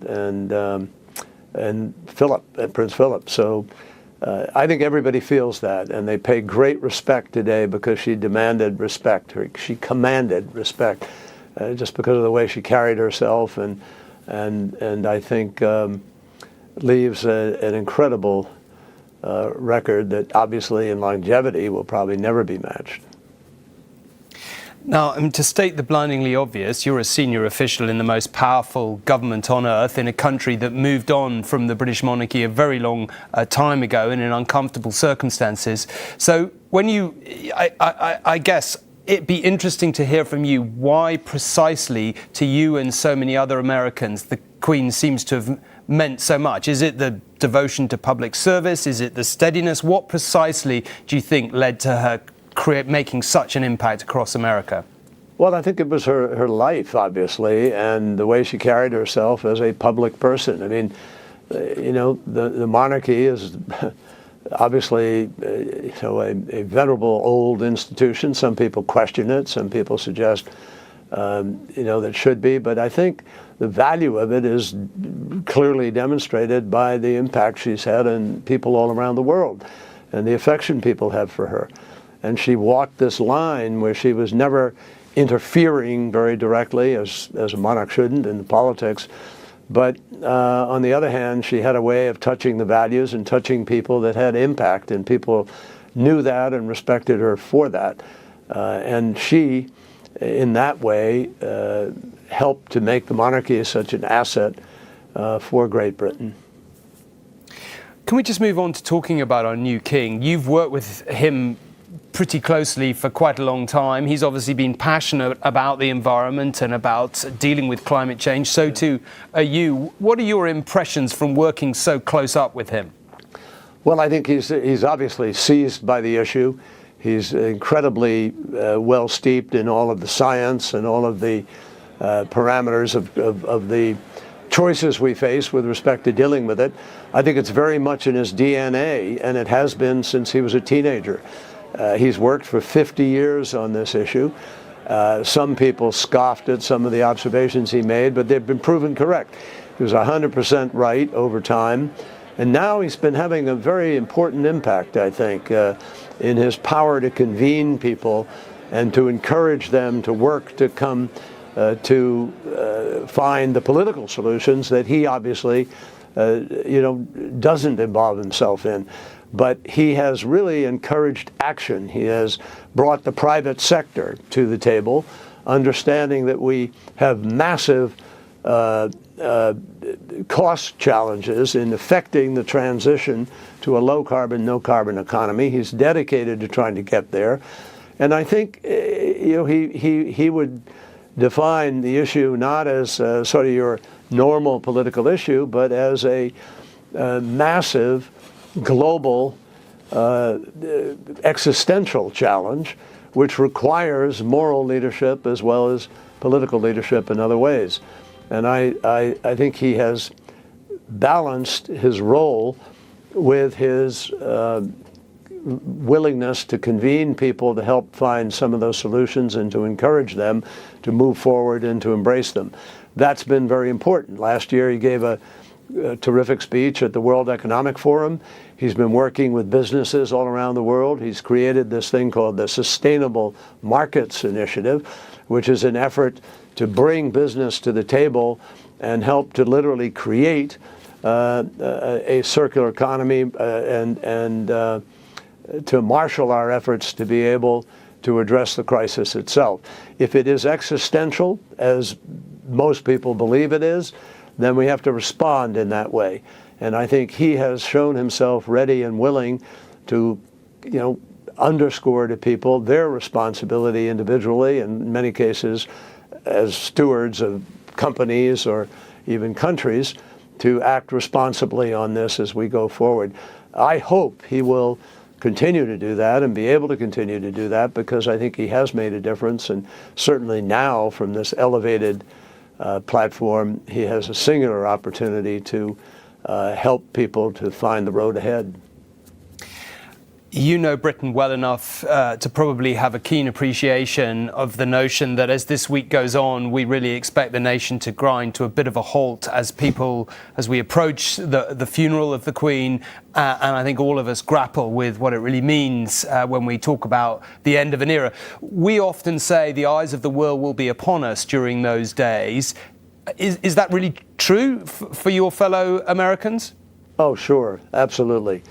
notwithstanding our history and the differences of the 1700s and a few other times, we have had great affection and respect for the Queen because of the way she carried herself, because of her dignity, because of her stoicism on occasion when necessary. And she has really been the calm in the storm. That's important. We move so fast today, the news cycle, everything that's going on doesn't give a lot of people time to digest it. I think she's had an ability to be able to transcend that on occasion and really display to people a sort of no spin, no nonsense, non-political approach to life, which they have appreciated. And she's also shown that for all of the regal trappings and for all of the privilege that has come with her life, she clearly was down to earth and had a way to sort of get into the street and touch people all around the world. I know that King Charles similarly has a great sense of humor, a great sense of self-deprecation, and I've watched him sort of nurse people along and cajole and plead without ever crossing that important line that is drawn in a constitutional monarchy. And I hope his voice and his convening and his calling will continue, because the world needs right now to be moving much more aggressively to deal with this existential crisis. Mr. Kerry, I know how busy you are, so I really appreciate you taking the time to speak to us today. Thank you My very pleasure. much indeed. Thank you. Thank you. Well, speaking of walking that constitutional line, the King Charles III, has just had, we're told, his very first meeting with his first Prime Minister, Liz Truss. And Chris Shipp, I think, can join us to discuss what they may have talked about. Chris, are you there? This is Liz Truss, obviously arriving at Buckingham Palace to have her first audience with the King. A bit nervous, perhaps, one might imagine. Prime Ministers always, certainly all the ones I've discussed it with, always say they were quite nervous, certainly for their first one. I mean, Chris, you know, both sides, in one sense, have been preparing for this moment a long time. Liz Truss, obviously, like every MP, dreamed of being Prime Minister. Prince Charles, obviously, when he was Prince Charles, waited a very, very long time to be king. I mean, what can we say or what can we guess at about this first meeting?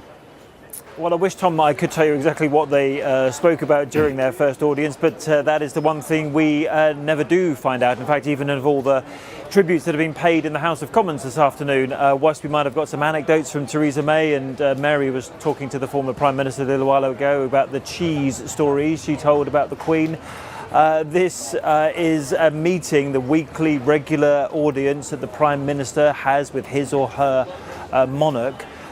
Is a very important one. It's sort of set in stone, if you like, in the way in which British democracy works. And whilst the King has to tread that very careful line, and there's so much to talk about given what you've just discussed with John Kerry, Tom, about the campaigning Prince of Wales that we had before and all of his campaigning on environmental issues, and now he is king.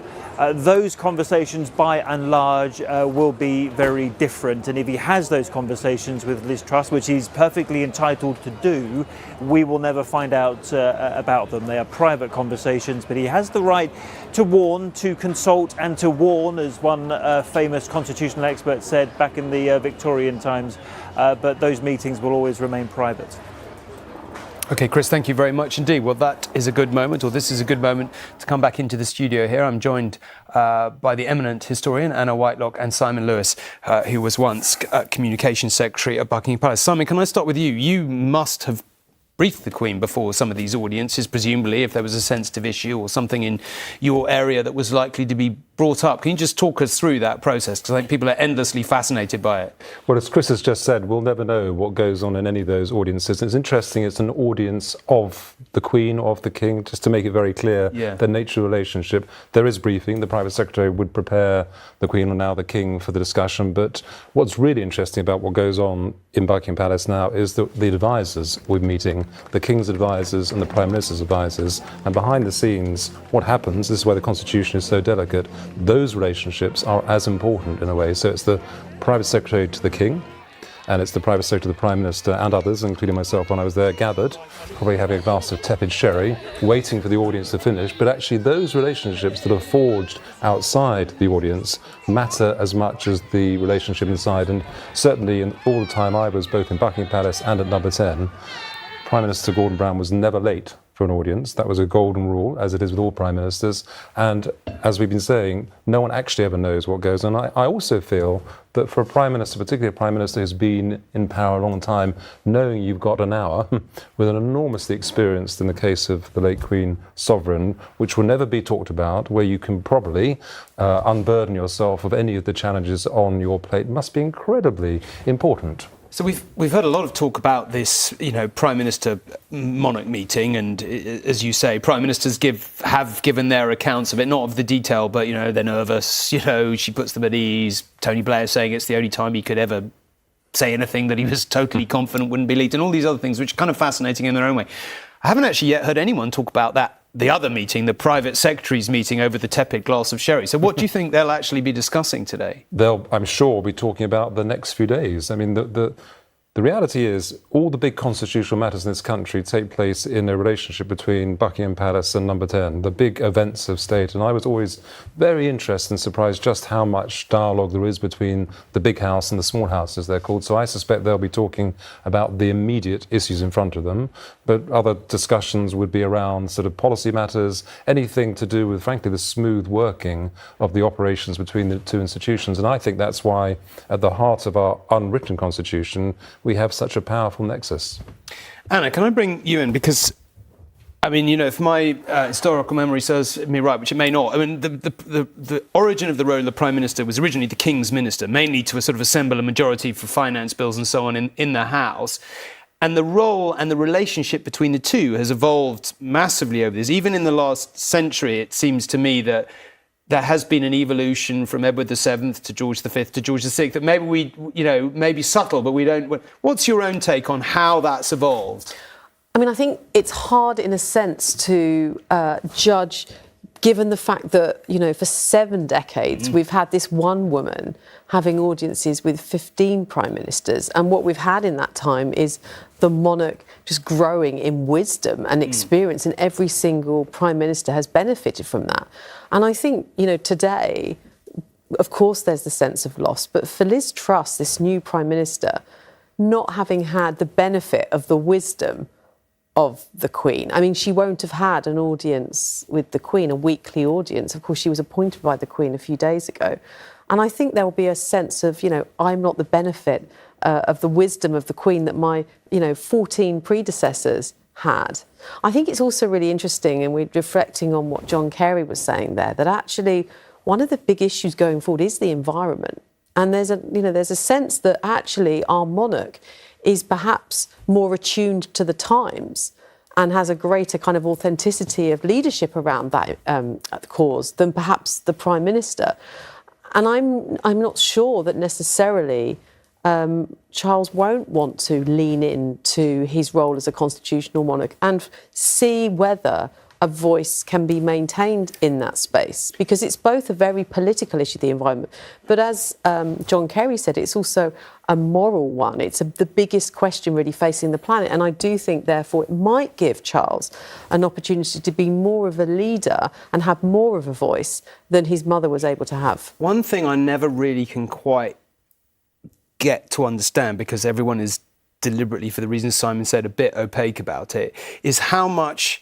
we know the Queen sometimes kind of said, from prime ministers who've sort of mentioned that she sometimes said, are you sure that's going to work? Or are you quite sure that's how people think, or whatever? How far... You talked about the wisdom. In some ways and in some areas, one could argue the Queen had a better sense of public opinion on occasions. And actually, prime ministers have said, quite often she was more in tune than they were. What do you make of that sort of questioning role? And is that something you think King Charles will have talked with her about quite precisely? I think this is the kind of thing that both they will be discussing, and also, as Simon was suggesting, their teams. Because, both of them now have got to establish themselves in their relationship with the public, with the people. And there is going to come down the line when we're sort of beyond this immediate period of mourning, a sense of the news agenda swinging back in. And of course, it's going to be dominated by people, you know, struggling to pay their bills, the cost of living, all of that. And at the same time, there's going to be discussions about the coronation and where Charles might live and all of that. And there's a potential real tension between a monarch perhaps being seen as being sort of obsessed with the arrangements for his living and so on, fundamentally at odds with the concerns of lots of people. And I think it's possible because, of course, you know, the Queen came to the throne post-war in a period of austerity. But I do think they're going to have to navigate that as teams over the next few weeks, months and ahead towards the coronation, how they're going to balance being seen to be alive to the fact that for some people, you know, actually surviving is going to be, you know, a key issue. And yes, at the moment there is this grief, but actually being too preoccupied by the future of the monarchy could really swing public opinion the other way. And I think that's the balance they're going to have to try and navigate. OK, well, that's interesting. Well, we've been talking about this audience that we know has just taken place, and Robert Peston joins us now to discuss it. Robert, I mean, I guess you don't know what was said, I presume, but have you got any sense of how Liz Truss was approaching it? Look, it's absolutely inevitable, not that anybody's told me this, but it's absolutely inevitable that she would have expressed her condolences, and it's absolutely inevitable that the monarch will have expressed wishes that they work well together, because under our system of a parliamentary democracy that's underpinned by constitutional monarchy, both monarch and prime minister are stronger when they seem to work together, when it's a symbiotic, or mutually reinforcing relationship. So these early days of these audiences are going to be absolutely vital for both of them. We have a King Charles succeeding one of the most loved monarchs in British history. She is, to coin the phrase, something of a tough act to follow. And we have a Prime Minister taking over from a very controversial Prime Minister in the shape of Boris Johnson, but where significant numbers of her own party thought that her own MPs had made a mistake in effectively turfing him out. So neither are as strong as they might wish to be, and both will need each other in these early days. Do you think that they will have spent a degree of time today sort of discussing how it's going to work, if you see what I mean? Or will they have been, you know, Anna was just saying, you know, one of the things the monarchy is going to have to bear in mind in the days ahead is that the country is in the middle of a massive crisis, people worried about how they're going to pay their bills and so on. Do you think they will have got straight into the issues? Is that your sense of it? Or will there have been a degree of, you know, we've got to work out how this is going to work? Look, both are advised, as you know, Simon Lewis was saying, by officials absolutely steeped in that relationship, and you know, both will have been briefed in detail about what to expect, both from the relationship in a general sense and from each other. It would be slightly surprising if Liz Truss hadn't, you know, talked a little bit about, you know, the policy that I thought I was going to spend most of the week talking to you about, Tom, which is this £100 to £150 billion record government initiative to pin most households, or you know, households' energy prices at £2,500 a year on average, since that's the sort of policy that's going to almost certainly define her period in office up until the next general election. But I would be surprised if there were much nitty-gritty actually beyond the arrangements for the next few days of mourning. So no, I'd be really surprised if at this juncture there was an enormous amount of policy being discussed. I mean, just to go back to this issue, I mean, I've talked a bit about the challenges for Liz Truss. You know, Prince Charles has been a monarch who has expressed his views pretty forcefully, certainly when it comes to the environment and, you know, architecture as heir to the throne. I mean, there is one, I think, pretty tricky area for both of them for the weeks after mourning. The Prime Minister has announced an end to the ban on fracking. It is literally inconceivable that the new King Charles regards fracking as a good policy. Okay, well, we will pick that up as we go along. But for now, thank you very much indeed. Well, obviously, we've seen today the new King's very first walkabout with his wife, the Queen Consort, still getting used to saying these things, still relatively new. But there we are, the new King and the new Queen Consort moving about outside Buckingham Palace, saying hello to people. And people will have been very, very pleased to see that. Simon and Anna, maybe Simon, I can start with you. Watching this, new King, new dawn, new day, what are the things he's got to worry about? I think we can probably all agree, we've heard it from many, many different people, John Kerry most recently. Many people all over the world love the Queen. She's put the monarchy in a pretty strong position, but you look at the opinion poll surveys and there's some interesting stuff in there which you can decide to pay a lot of attention to or not. But what do you think are the challenges he's got in the first year or two? Well, first of all, this was a hugely important moment. I mean, I know from my time in the palace that any walkabout is a moment of risk. You never know what might happen. You see how alert the PPOs are, and it was a triumph. That's why we're probably not in the circumstances, but that was a wonderful moment for him and for the country. But did you not? I thought there was a real kind of new confidence. I felt that he was actually more relaxed, instinctive in his going forward to the crowd than I've seen him. And I don't know whether he's kind of emboldened by the magnitude of the moment and by grief, but often you've actually seen in the past the Queen Consort, Camilla, who has had to usher him forward. But it felt he realised that he needed to engage with his people, to actually visibly demonstrate the link between the monarch and the people, and for that to be refreshed in that moment. And I think, you heard in the crowd, it was a blend of so sorry for your loss and God save the King. And I think there is that at the moment. I'm not sure the country's quite yet at the point of King Charles, where Charles is probably, and I think we might see this in his speech, he's focusing very much on him as the Queen's heir rather than leading on his own identity. Sorry. No, I completely agree with that. And actually, at the Platinum Jubilee, you saw the same thing. It was very nice, the way they both... And so I think there's a sort of real connectivity there. I mean, I think the reality is what King Charles will want to do is to go and meet his people. That's the reality. And obviously, it's well known there's going to be a tour of the nations. And I think... probably of all the things that are going to happen, and the grieving is incredibly important, the process, but meeting his people, isn't it great we're no longer in a COVID era? Imagine how awful that would have been. So I think that's going to hone in on one key objective. That must be it. But Robert Peston talked about a tough act to follow, and you can think of those in the past. Victoria thought her son was going to be a disaster, and he absolutely wasn't. George V thought his son was going to be a disaster, and he absolutely was. I mean, these things are not a given. Having a very, very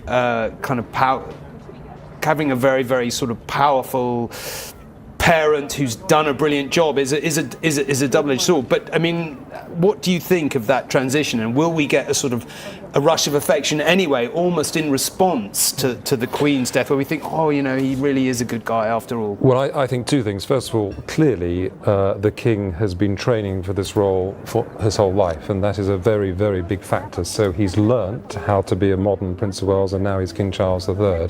And the second thing is that it's like any walk of life, people step into roles. I mean, the fact he is now the King, he is King of this country, and I think that very fact that he's stepping into the role, it's inevitable that the change that was expected will come with it. There's a difference between being the Prince of Wales and being the sovereign, and I have huge confidence that he completely understands that. I mean, I also, though, think, looking at this is him being greeted as a grieving son, somebody who was just a few hours ago at the deathbed of his mother, and there is affection there. But I think it's affection for him in that position, not yet him as king. And I think it's also, obviously all of these days have been rehearsed and planned, but there's also been a sense of trepidation from the palace. So yes, it's likely that he is going to go on a tour of the nations, but this wasn't confirmed by the palace in the days, months previously that this might happen, because there really was a sense of, well, how will Charles' succession be greeted? Is it going to feel appropriate for him to go to the nations? How will he might be received in Scotland?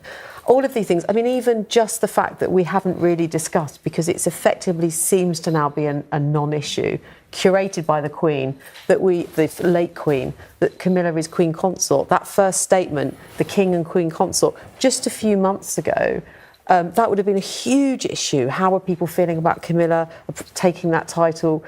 The Queen, the late Queen, neutralised that simply by saying this is what's to happen. Do you know, as everyone knows, we rehearse these events many times, and actually one of the things that really struck me in previous rehearsals is how quickly you were talking about King Charles and Queen Camilla, and I think there was a lot of us wondered how big a moment that would be. But you're right, it's to me it's one of the most striking things of the last one. It's kind of bit of a non-issue. I mean, I don't think we felt any particular need to comment on it, and I guess the Palace has done a particularly good job, and the Queen, as you say, particularly.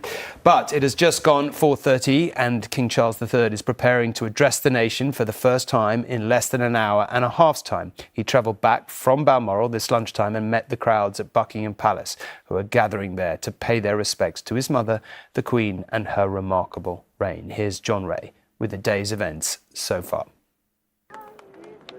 This is the moment for which Charles has waited a lifetime.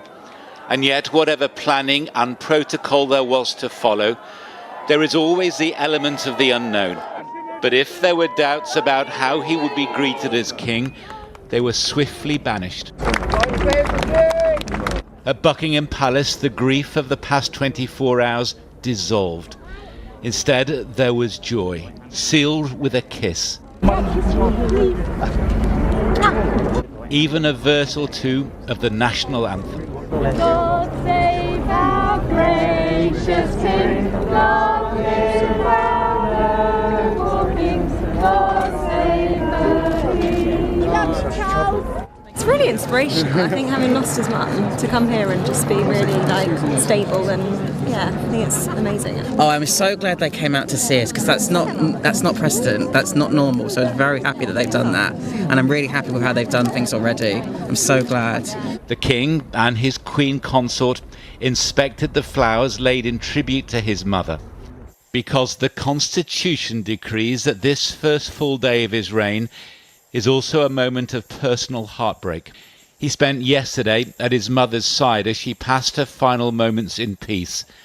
Yet Charles left Scotland ready to assume the heavy responsibilities of the sovereign on what is a day of national mourning. At noon, the bells began to toll at Westminster Abbey.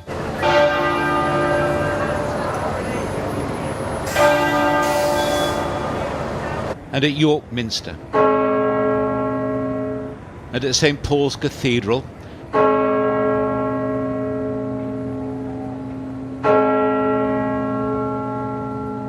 where a service of reflection will take place this evening. In Parliament, MPs rose to observe a minute's silence. A House so often divided, now united, as so often the Queen united her kingdom. Tributes were led by the Speaker. Indeed, while this is a time of very considerable sadness, those memories of a noble, gracious lady who devoted her life to her family, the United Kingdom, and those nations around the world whom she served as Queen, will bring us some consolation and joy. And then the Prime Minister, appointed by the Queen just days ago, who spoke not just of her legacy, but of the new monarch. The British people, the Commonwealth, and all of us in this House will support him as he takes our country forward to a new era of hope and progress, our new Carolean age. The crown endures, our nation endures, and in that spirit, I say, God save the King. There were sentiments shared by the leader of His Majesty's opposition. Our Elizabethan age may now be over, but her legacy will live on forever. And as the children of that era, it falls upon us to take that legacy forward, to show the same love of country, the love of one another, as she did, to show empathy and compassion, as she did, and to get Britain through this dark night and bring it into the dawn, as she did. Under cool grey skies, the nation had woken to a moment of history not witnessed for 7 decades. Those leaving messages of condolence attached to bouquets found perhaps mutual comfort in the growing crowds. Oh, it's a moment, isn't it? I mean, we've lost a really powerful female figure. Was my first takeaway, and just, you know, she meant so much to so many people. So felt like I needed to come down today. How would you describe how you're feeling today? Very sad. It's the end of an era, really, for a lot of people. New generation have got to get used to this, and we've got to get used to King Charles III. At lunchtime, a salvo of ceremonial artillery fire. The first of many that echoed from gun crews in all 4 home nations. 1 round for each year of the Queen's life.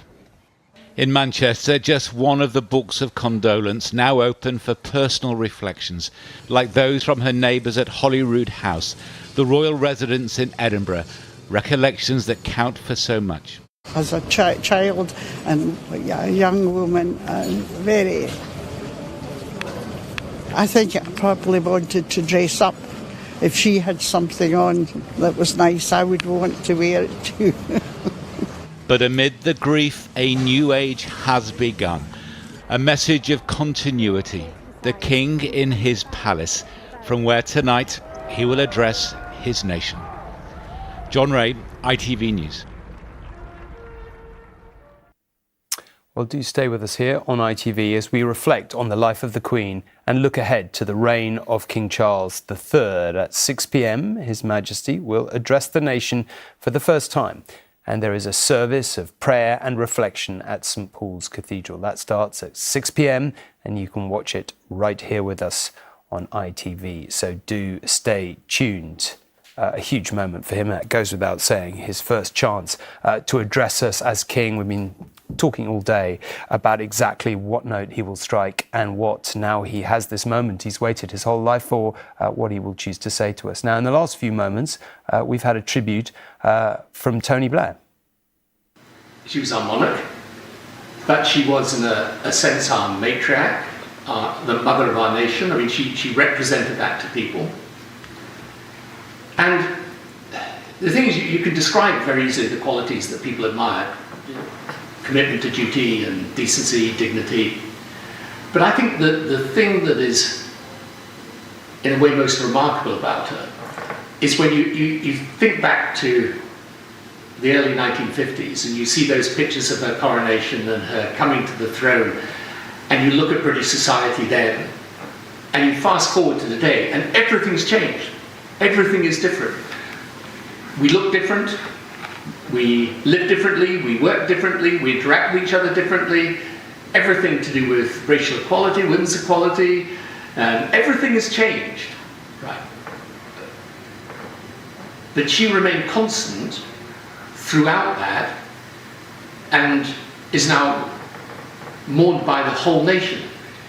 To achieve that, you need also to have remarkable skill, because she is the embodiment, in one sense, of the hereditary principle of everything that's traditional. And yet she's kept that intact through this extraordinary process of change. And that blending of modernity and tradition, it's the hardest thing to do, and she made it look easy. She made lots of things look quite effortless when they must not have been. You described her as the mother of the nation.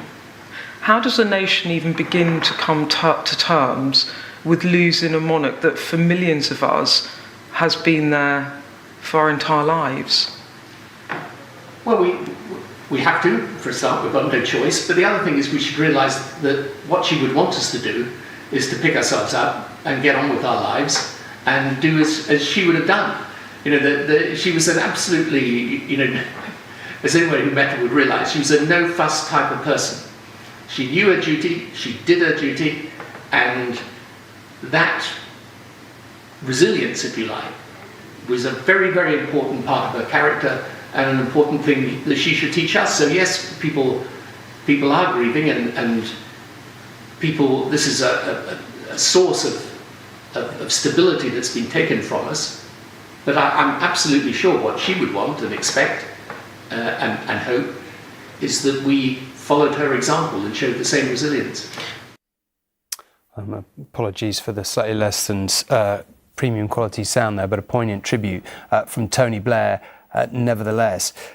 Simon, perhaps I can ask you, when you listen to Tony Blair talk about his audiences with the Queen, I mean, I'm guessing, but it seemed to me that his view of her changed quite a lot in the course of his admittedly very long premiership, which is not to say that I think he was necessarily a sceptic to begin with, but what seems very clear is that he really did learn to value that for a whole bunch of reasons that at the start he didn't expect at all that he was going to find in that relationship. Do you think that's fair?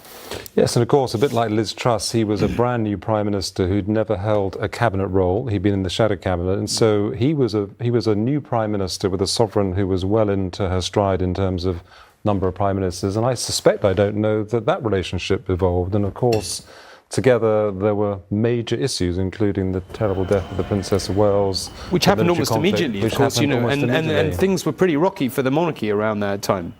And that was a very challenging week, but it's clear when one looks back, that was a week when Tony Blair's Prime Minister stepped up and did everything that he felt he needed to say the right things about the monarchy, and that obviously, I'm sure, made a difference. But I also think, again, during that period, it's clear now, as I was saying earlier, that the relationship between the key advisors, I think some of the key advisors in Number 10 were probably quite sceptical about the palace, but the reality is, you talk to any of them now and they completely changed their views. And so I think there was a kind of moment where the two institutions looked each other in the eye and thought, yeah, we can actually understand each other. Can I just press you on that? Because that is actually one of the most interesting things I've heard today.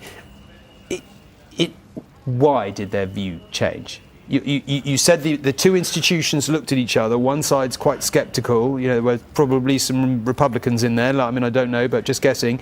On the other side, you've got the monarchy, this institute, and they ended up with a very different view of each other than they started. Is that fair? And why precisely do you think? I think for all the reasons that Tony has just said, that the values of the institution of the monarchy, the core values, actually, once you see them in action, you can only respect them. And I suspect politicians coming in need a bit of time to adjust that. So obviously that week in particular, understanding how to deal with the funeral, understanding how to create this major national event, the qualities required for that, the kind of military style qualities, the sense of process, I suspect that must have been for a lot of people in Number 10 the first time they'd seen that kind of machinery of state at work. But yeah, I think that's absolutely right. But I also think there was a sense that the monarchy moved in that time. The palace moved. The Queen responded in the first instance as a grandmother, there with her young grandsons, and then responded as a monarch, which was to be in a position of kind of retreat, to mourn, to grieve.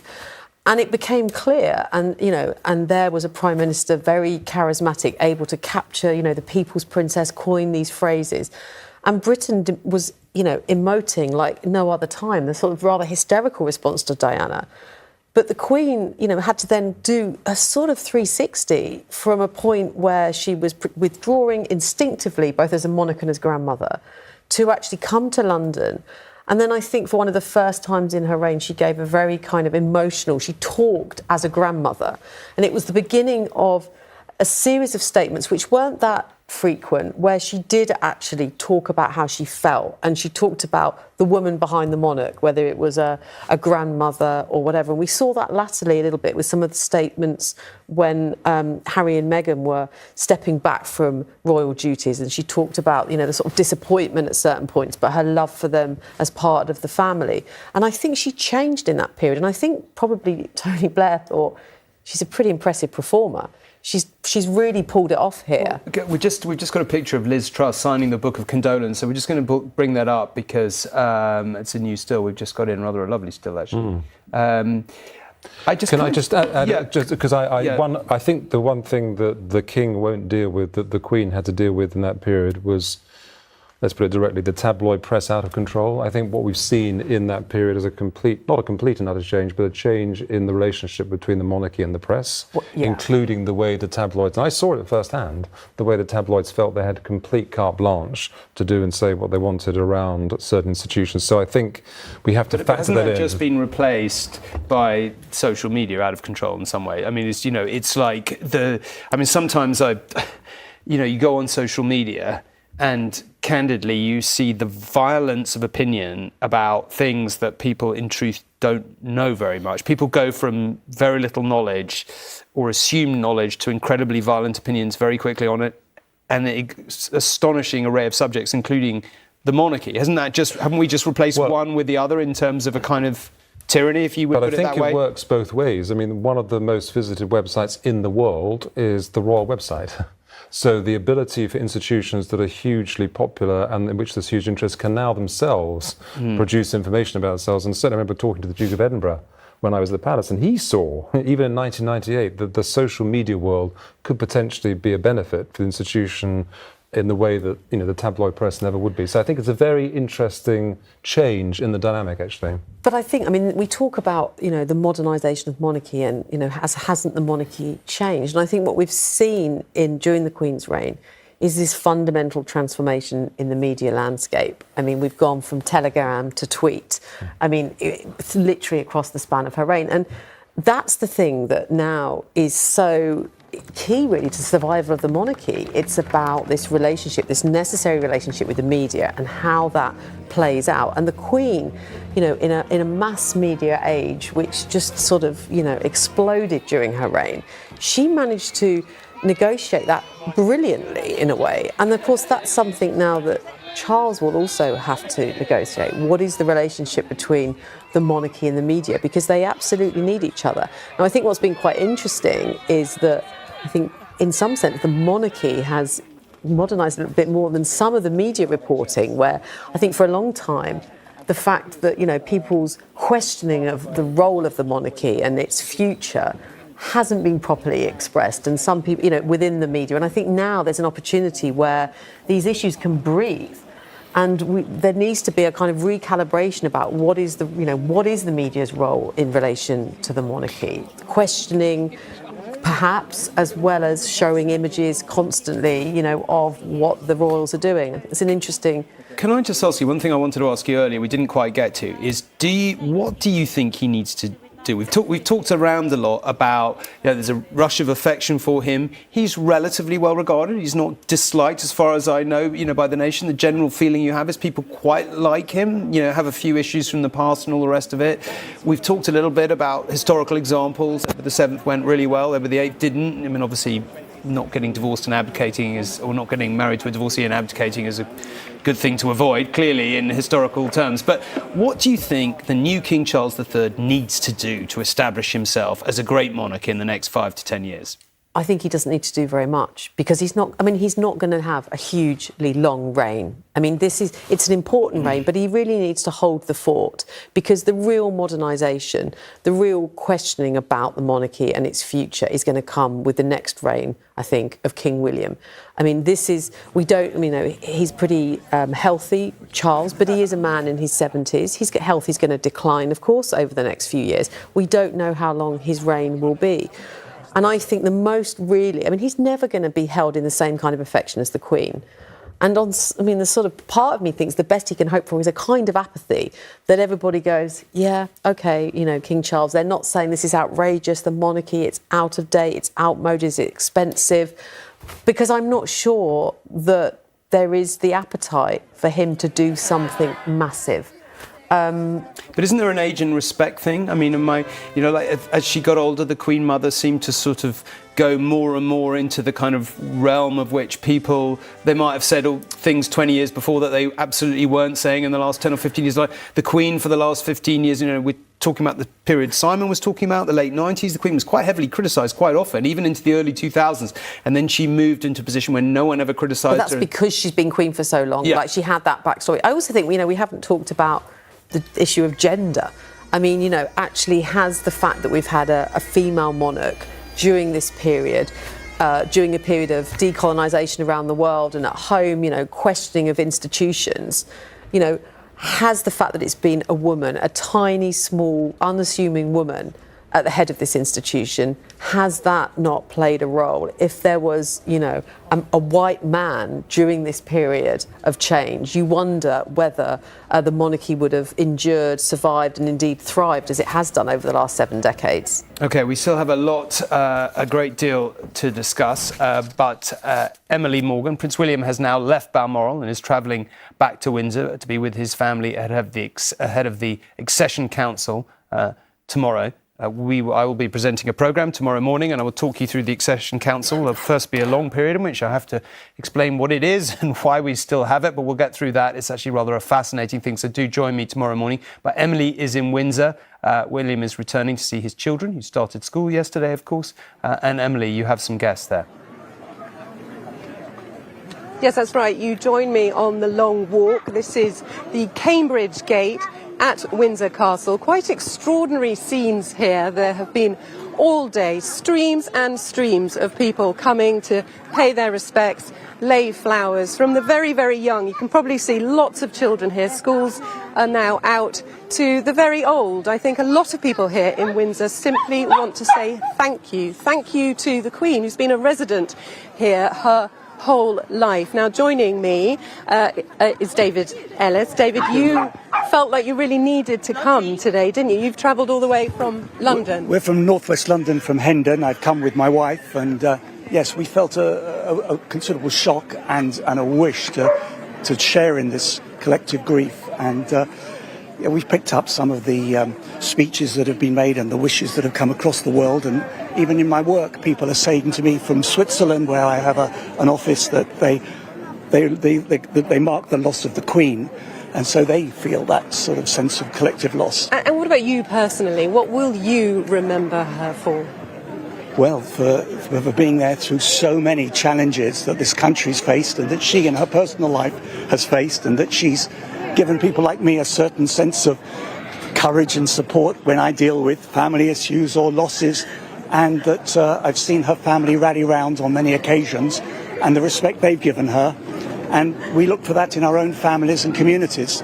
And she's been such a pillar of life and respect and dignity and courage for so many years that I'm one of those people of the generation who's only known the Queen, but through my entire life, And it came as a real sense of shock that her condition was deteriorating yesterday, but that suddenly, as we were leaving the house to share with neighbours the Ganesh celebrations in their Hindu community, we suddenly learnt that she passed so suddenly for us.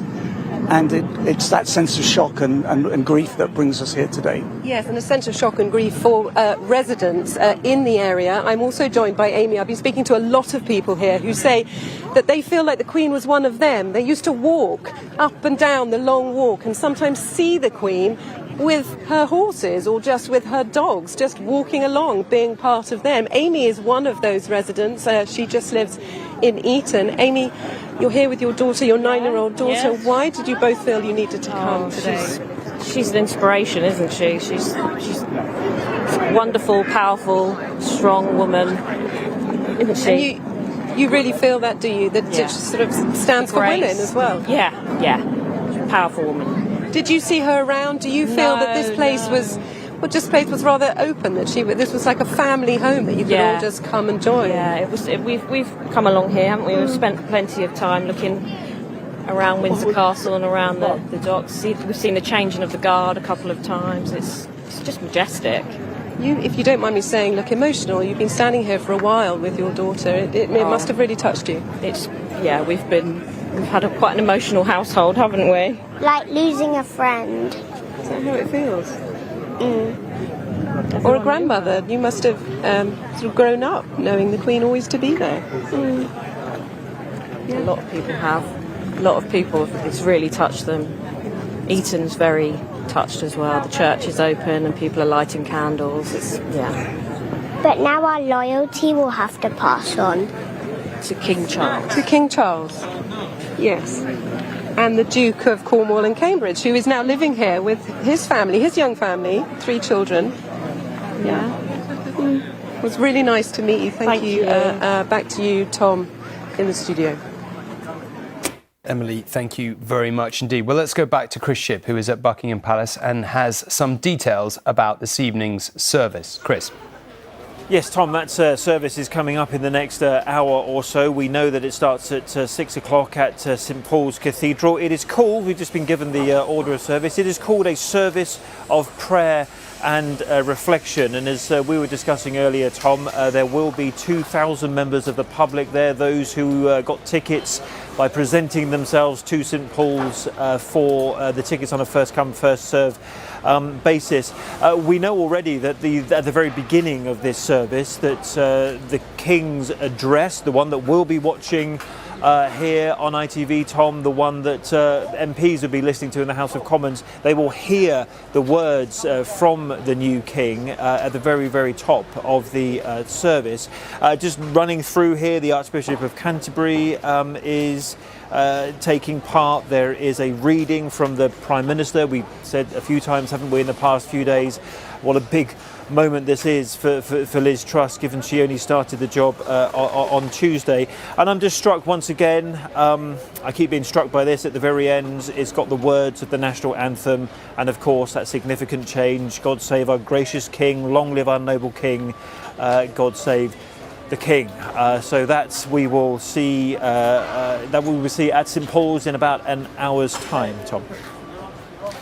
Chris, the strange thing about this speech tonight, I suppose, is that, you know, he's known this moment is coming his whole life. He could have written it 100, 1,000, many more times, and yet, strangely, you have to sort of, you know, good speechwriters, great speechwriters, people who get the public mood right, have that way of scenting the air on that particular night and making sure the words exactly fit the moment. I mean, do you get any sense on whether this has been a work in progress for a while, or something that he's, you know, perhaps even, you know, adjusting on the plane down? Oh yes, this has been a work in progress. In fact, the whole introduction to the country of the King has been a work in progress for a long period of time. What you were just discussing is the final adjustments that will be made. And in fact, I saw King Charles walk onto the plane holding a folder of papers. It's entirely possible that the speech was in there, making some final adjustments to it. My understanding is it's already been recorded. It was actually recorded just before the King met the Prime Minister. We saw Liz Truss both arrive here and depart from here a short while ago. But inside the blue drawing room, that speech was recorded, and it is now being readied for broadcast at 6 o'clock. And, you know, I saw with the King today the man who is his private secretary, someone who's worked with him for a very long time as Prince of Wales and was by his side again today. And we've been discussing this afternoon with one of the King's former speechwriters. He is very good at giving speeches. He gives a lot of them. I've heard many speeches that he gives. Some are very long, some are off the cuff, some he can very easily read the mood of a room. What he's got to do tonight is read the mood of a nation. It's a really very big job, but it's one, as we've discussed, Prince Charles has prepared for, and this, of course, at 6 o'clock this evening will be a very big moment. OK, Chris, thank you very much indeed. It is just past 5 o'clock and we're on air with a special programme marking the death of Queen Elizabeth II, a momentous occasion in all of our lifetimes.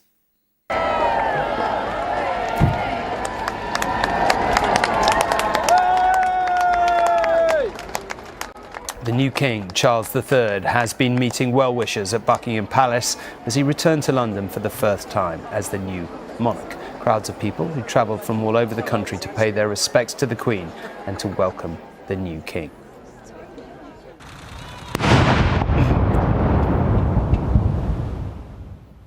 Earlier today, gun salutes rang out across the country to mark the death of the Queen. 96 artillery rounds were fired, one, of course, for every year of her life. And final preparations are taking place for a service of prayer and reflection on the death of Her Majesty Queen Elizabeth II, which, as Chris was just saying, will be held at St Paul's Cathedral at 6 p.m. today. 2,000 spaces have been made available on a first-come, first-served basis, with people queuing since early this morning. That service starts in 1 hour from now, 6 p.m, and you can watch it right here on ITV. So please do stay with us. Now, Rebecca Barry is outside St Paul's. Rebecca, I guess this is the first formal moment of the mourning process, one might say, and they must have been preparing all day.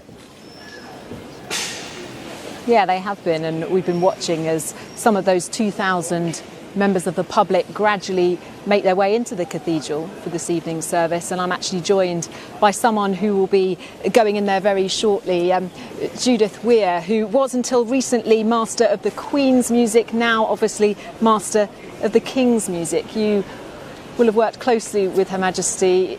How are you feeling today? Well, I was prepared for this moment, but it hasn't become a reality, I think, yet. It's been a very fast-moving 36 hours, so much to do. But mainly, I think, great thankfulness at having had a small part to play in what she did. And can you explain a little bit about your role and what the kind of music the Queen enjoyed? What was her relationship with music? Well, this is a long-standing post that I have, about 400 years old, so many people have done it. These days, it's mainly to do with writing a new piece of music on a special occasion, so I've done quite a bit of that. The Queen was very interested in music. She had a very good musical upbringing, learnt the piano, did a lot of singing, so she was always interested to meet musicians. And I think she saw the importance of it, especially on occasions like this one. And how do you hope the Queen will be remembered in this service?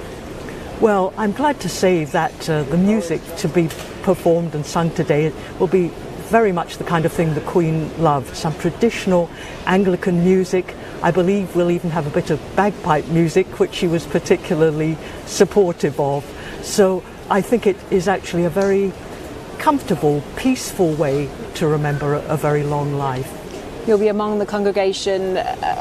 What do you anticipate the atmosphere will be like inside the cathedral? Well, I'm very happy to see this large crowd of people who I presume are Londoners because they picked up their tickets only today. So I think there will be a very warm and sort of down-home atmosphere. The funeral, of course, will have all the potentates of the earth, but these are the Londoners who lived around the Queen when she was at Buckingham Palace.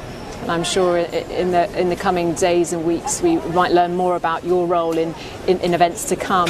Would you mind sharing, if you would, any of your own personal memories of your time working with the Queen? Well, there are so many. I can only say that each time I did write a piece of music for, say, a service, for instance in St Paul's, she was always very good afterwards about just very quickly acknowledging the work that had gone into it. She would say things like, "That seemed to go very well," or "That was lovely." And it is always nice, whether it's the Queen or not, that someone has understood the work that you've done to get there. I imagine praise like that from the Queen means a lot. Thank you, Judith. Yeah. Thank you for sharing your memories, and I hope the service goes well. Thank you. Well, that service will be getting underway shortly. Of course, St Paul's has been the focal point for so many moments of national mourning and celebration, but nothing quite like this before. Rebecca, thank you very much indeed. Well, I'm joined now, I'm very pleased to say, by the novelist Michael Walkabout, who needs no introduction, and the broadcaster, former political advisor, stand-up comedian, author, Aisha, who we've had several times today. Michael, can I just start with you? You're obviously a personal friend of the new king and his wife. We've heard a lot today about, and I think we know a lot about his activism, his championing of the environment long before it was fashionable, and many other things. What we haven't had that much is what he's like as a friend, a person you interact with, somebody you chat to. I mean, how have you found him? How's your experience of him been? Well, I wouldn't say, I'd be overstating it to say I was a friend, but I've known him now a long time and met him often and become very friendly with him. I find he was brought up like me, in the sense that we were brought up very often in schools where the rules dominated your life. And there is, I think, a nervousness about him, as there is about me. But he is mellowed wonderfully over the time that I've known him. He's happier, and he's so easy with people now. I mean, a remarkable thing, actually, during the pandemic, we got a phone call from the Clarence House saying that both the Prince of Wales and the Duchess of Cornwall wanted to come down to my village. Well, my village is 80 people in the middle of Devon. No one ever comes to my village in the middle of Devon. Why did they want to come? Because they'd heard me talking on the radio about how wonderful people had been to each other, looking after each other. And in our pub there, the Duke of York, they would have a lunch once every week or fortnight and invite all the old people, and it was holding the village together. They heard this. So they said, could they come down? Well, if it doesn't work that way, normally you have to ask them. They said, could they come down? It's a tiny place of no significance, you might think. Anyway, we planned for them to come down, kept very quiet about it. And then COVID came back again, cancelled for a year. So we had this sort of bit sadness inside us that it hadn't happened for the village. And what happens? A year later, another phone call. There was a little bit of a lift in the COVID. Yes, they want to come down. And they came down, both of them. And they sat in the garden of the pub. And we had 25 old age pensioners there talking to them. And then, to answer your question, this is when I saw Charles completely relaxed. King Charles, I should say now, completely relaxed. Of course, she was too. Camilla's very good at that. But they weren't working. They were just chatting to people. They like people. That's what comes across. And that's why everyone had the most extraordinary day. And at the end of the day, the publican said to me, he said, "What, Michael, should we give 3 cheers?" So I said, "Well, yes, probably." And yes, fine. So 3 cheers for the royals. And it was just lovely. They just melted. They had a wonderful, wonderful day amongst people, you know. Since you brought it up, can I just ask you, a lot's been written about his schooling. He plainly didn't enjoy it. He said on the record, that he found it difficult to make friends there. It wasn't a happy experience. Do you think, but, you know, one might argue it made him quite resilient, as sometimes these experiences do. I mean, do you think it's just irrelevant? He's moved on from it, or do you think his sort of formative years still play quite a big part in him? Yeah, I don't think you ever move off. This stuff stays with you. You cope with it, or you don't cope with it. He's coped with it, and I think what's extraordinary is that he's become this very warm human being, found a lot of self-confidence. Through, I think, the work that he's done. I mean, what's extraordinary is how what this man was saying all those years ago when everyone mocked him about hugging trees and all the rest of it, how much of this has come true, you know, the damage that we've been doing. And I think he was thought of, well, what does he know? What does he know? Well, the man reads, the man's educated, he cares, and it's this caring that I think really comes through now. So he's grown into himself, and it's wonderful now that he's become king, because he has this wonderful role now to fulfill, and I think he'll just continue to grow. Aisha, it's a bit of a challenge for us in a way as a you know, a country into our system. We've talked about it a lot, haven't we, today? And well, he's going to be king, and he can't be an activist as king and all the rest of it. But on the other hand, as Michael said, he has been right about quite a lot of things, and as you know, people said at the time, why doesn't he stop banging on about it? But if he hadn't banged on about it quite so much, quite a lot of things might not have happened. Or certainly he was a big contributory factor in drawing attention to all these things. So as a nation, we know, you know, it's like now it's kind of like, well, almost what do you want? Do you want a guy, I mean, John Kerry was talking earlier about, you know, his power to convene. That's still a big power of a monarch. But I mean, how do you think, you know, what do you think our expectations as a country really are at this point?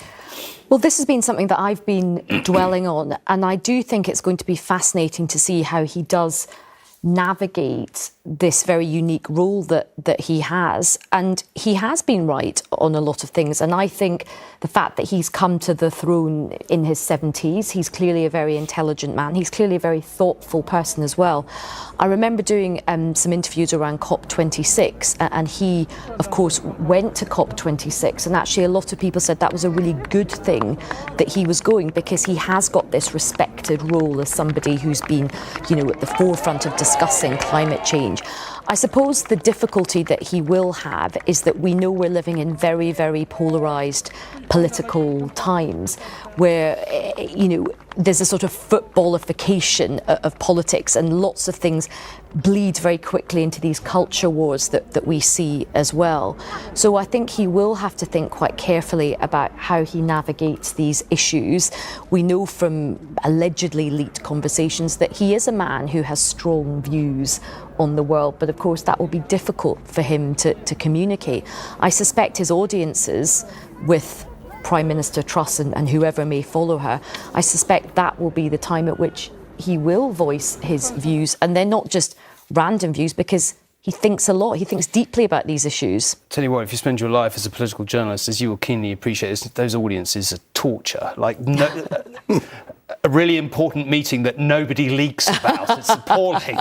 You wish you could be a fly in the wall. Yeah. Speaking of which, let's go not to imply anything other than, let's go and speak to a major politician. Let's go and speak to former Conservative leader Michael Howard. Michael, thank you very much indeed for joining us. You will have heard many of the things said over the last 24 hours. But can I just ask you to begin with, for your own personal reflections? Well, I think that our sense of mourning for our longest-serving monarch should be infused with a deep sense of gratitude, because we the people of the United Kingdom and of the Commonwealth, we have been the beneficiaries of her sense of duty, of her devotion to service, of her dedication to the well-being of her subjects. We've been the beneficiary of all that, and we should be enormously grateful. This should be a time for great thanksgiving for the fact that we have had such a wonderful person as our monarch for so long.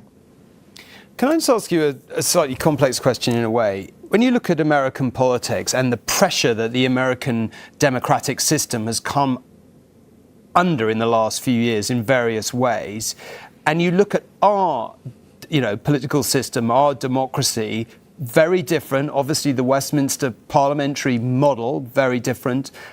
But also the Queen, the monarch, that's another big difference. You could argue, partly because of the personality of the Queen, but perhaps for other things, that it's slightly demonstrated how robust our system is. But you've been a politician for so many years. What's your own personal reflection on that? I don't think I've never been in any doubt. I've known America for a long time. I lived there for a year as a young man, and I've never been in the slightest doubt that our system is far superior. There are so many things. I love America, but there are so many things wrong with their political system.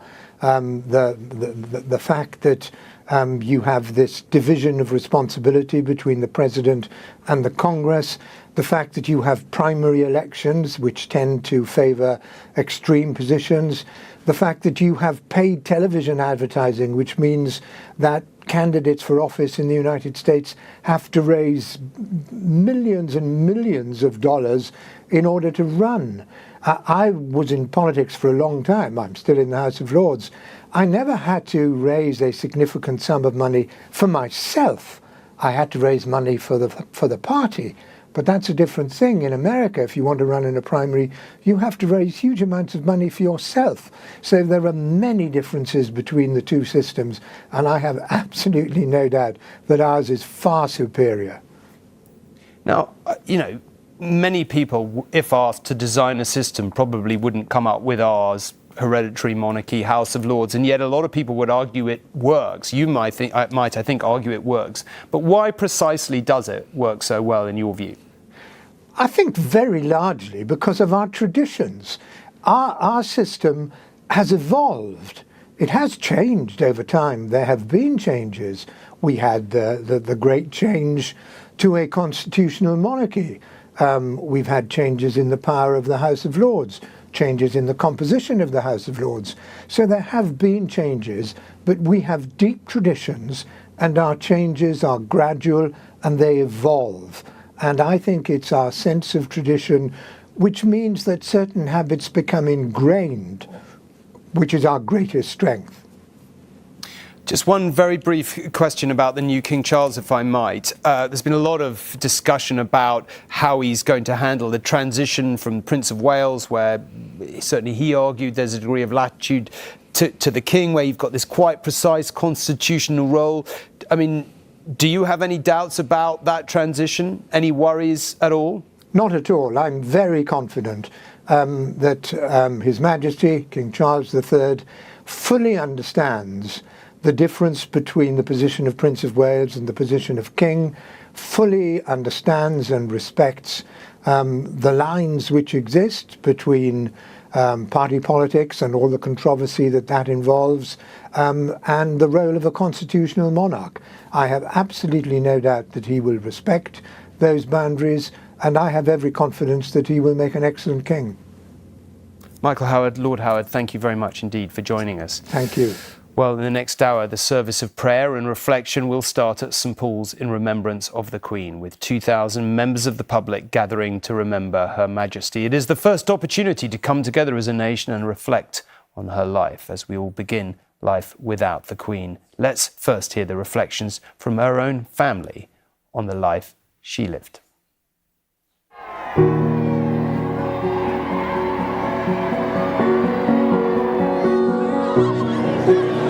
When you think that, in all these years, the Queen has been on the throne, that in itself is a huge achievement. The fact that she's done what she's done for so long, without complaint, without worry. She's been a very public but a very private person at the same time, and I think that's very important. What she's led and what she's achieved and what she's created amongst a huge amount of people from different ethnic backgrounds, different skin colours, different islands, whatever it be, she's created this. I think the achievement is measuring what has happened in that period in terms of her ability to have moved with the times and still be understood in relation to a modern society. She's such a timeless figure that she can reach into the hearts and minds of every generation. She has that wonderful smile which, lights up her whole face, and you can see the real joy she gets from it. We've been privileged to be part of the family and to see it on a more regular basis than other people see it. But it's not something that is put on. That is it. That is the way she is.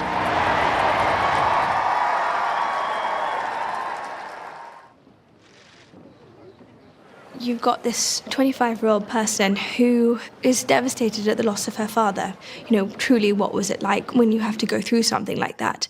And I think the way that she handled it with an effortless grace. And I think at that point, you really realised who this person is. When she, first came to the throne, that's quite something to be in a man's world as a woman. To suddenly be thrust into the position she was, to be making the decisions she made at the time, is something else. It's incredible. To have met that challenge the way she did is truly remarkable. It appeared effortless, but it jolly well isn't, of course.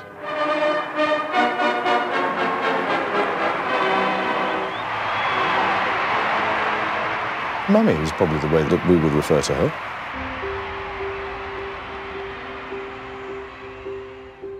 I think our mother probably put a lot more effort to make sure that there was time for us as children, bearing in mind she was already the Queen by the time we came along. We'd usually see her in the afternoons and evenings. The sort of usual sort of standard bath time type sort of routine. Then Father would usually read us a story. Responsibility, compassion perhaps comes from the Queen. Discipline and duty comes from him.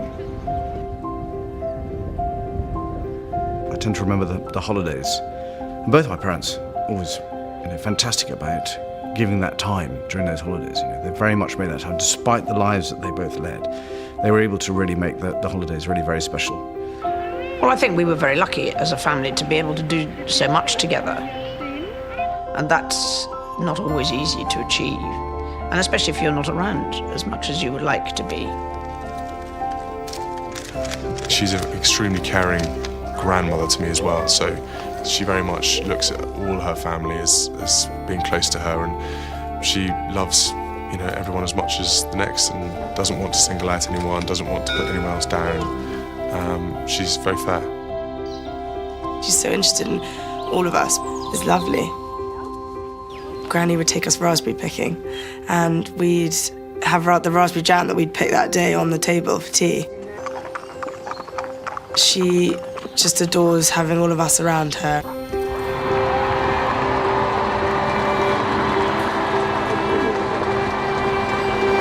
She's an incredible woman.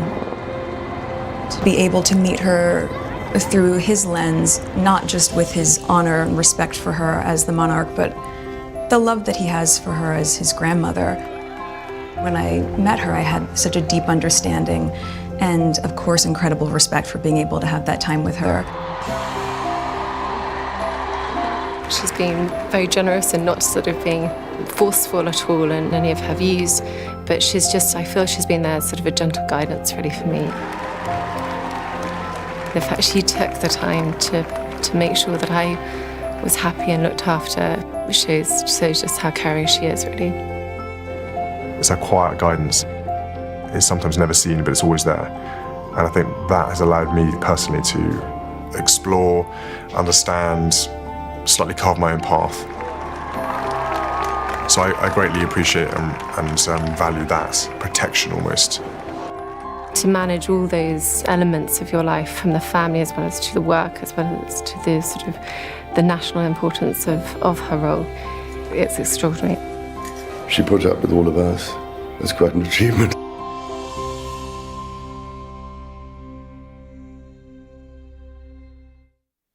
Well, it was really wonderful there to hear the reflections of her children and grandchildren, somewhat unique under the circumstances. I'm joined, if you've been watching, you'll be familiar with our guests by now, Aisha, Anna, and Ian is back. Welcome back to the studio. Ian, we're building up to the King's first speech now. Anna, you were just saying you thought it was likely to be personal and about his mother. We should point out, as you just were, that tomorrow we have the proclamation at the Accession Council, which is, I guess, his first chance to say something about his kingship, right? Yeah, I mean, that's the transition to continuity of government and moving forward. I mean, tomorrow is also what would have been before the age of the media, when the news would have been broken, when the proclamation would have been drawn up in the pre-Twitter age, and then would be announced to the public in London, and then, of course, around the nations. So in a way, we're having to rewind tomorrow and catch up with ourselves and sort of go back in time to how the news used to be broken of the passing of a monarch. But I think today it is about remembrance, and I think it will be an address reflecting on the life and the legacy of the Queen in the first instance. For anyone who's thinking, what on earth are they talking about? Accession Council, is that where they decide who's going to be king? No, that's already happened under common law.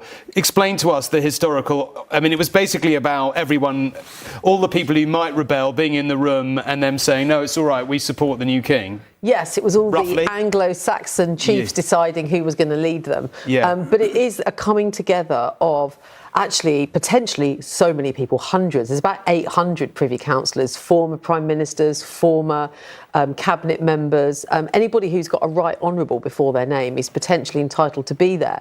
There's actually, as far as I understand it, been a ballot in advance of who would make it into the Accession Council. So the wider number of Privy Councillors has to be only about 150 in the room. And it's striking that the Queen's reign was groundbreaking. We talked a little bit earlier about the relationship between the monarchy and the media. The cameras were let into the coronation, and tomorrow, for the first time, we're going to see the Accession Council, this thing that's been going on for hundreds of years, where basically the royal name would be decided. We know it's King Charles, but in the past, this would be where it would be decided. A big statement would be announced, and it really is the proclamation. It's to proclaim the news of the new sovereign, and we're going to see that tomorrow. But the top tip is tomorrow the action is at St James's Palace, not at Buckingham Palace. So there the Accession Council takes place, and then alongside it there's a gallery, and you can see it from the side of the road, over Friars' Quarters it's known, and the heralds will come out with their trumpets and all their regalia and read out the proclamation. And then as it has been for hundreds of years. The proclamation will be read out then in the City of London and then Belfast, Edinburgh and Cardiff. So we've got these big things. We've got the speech tonight.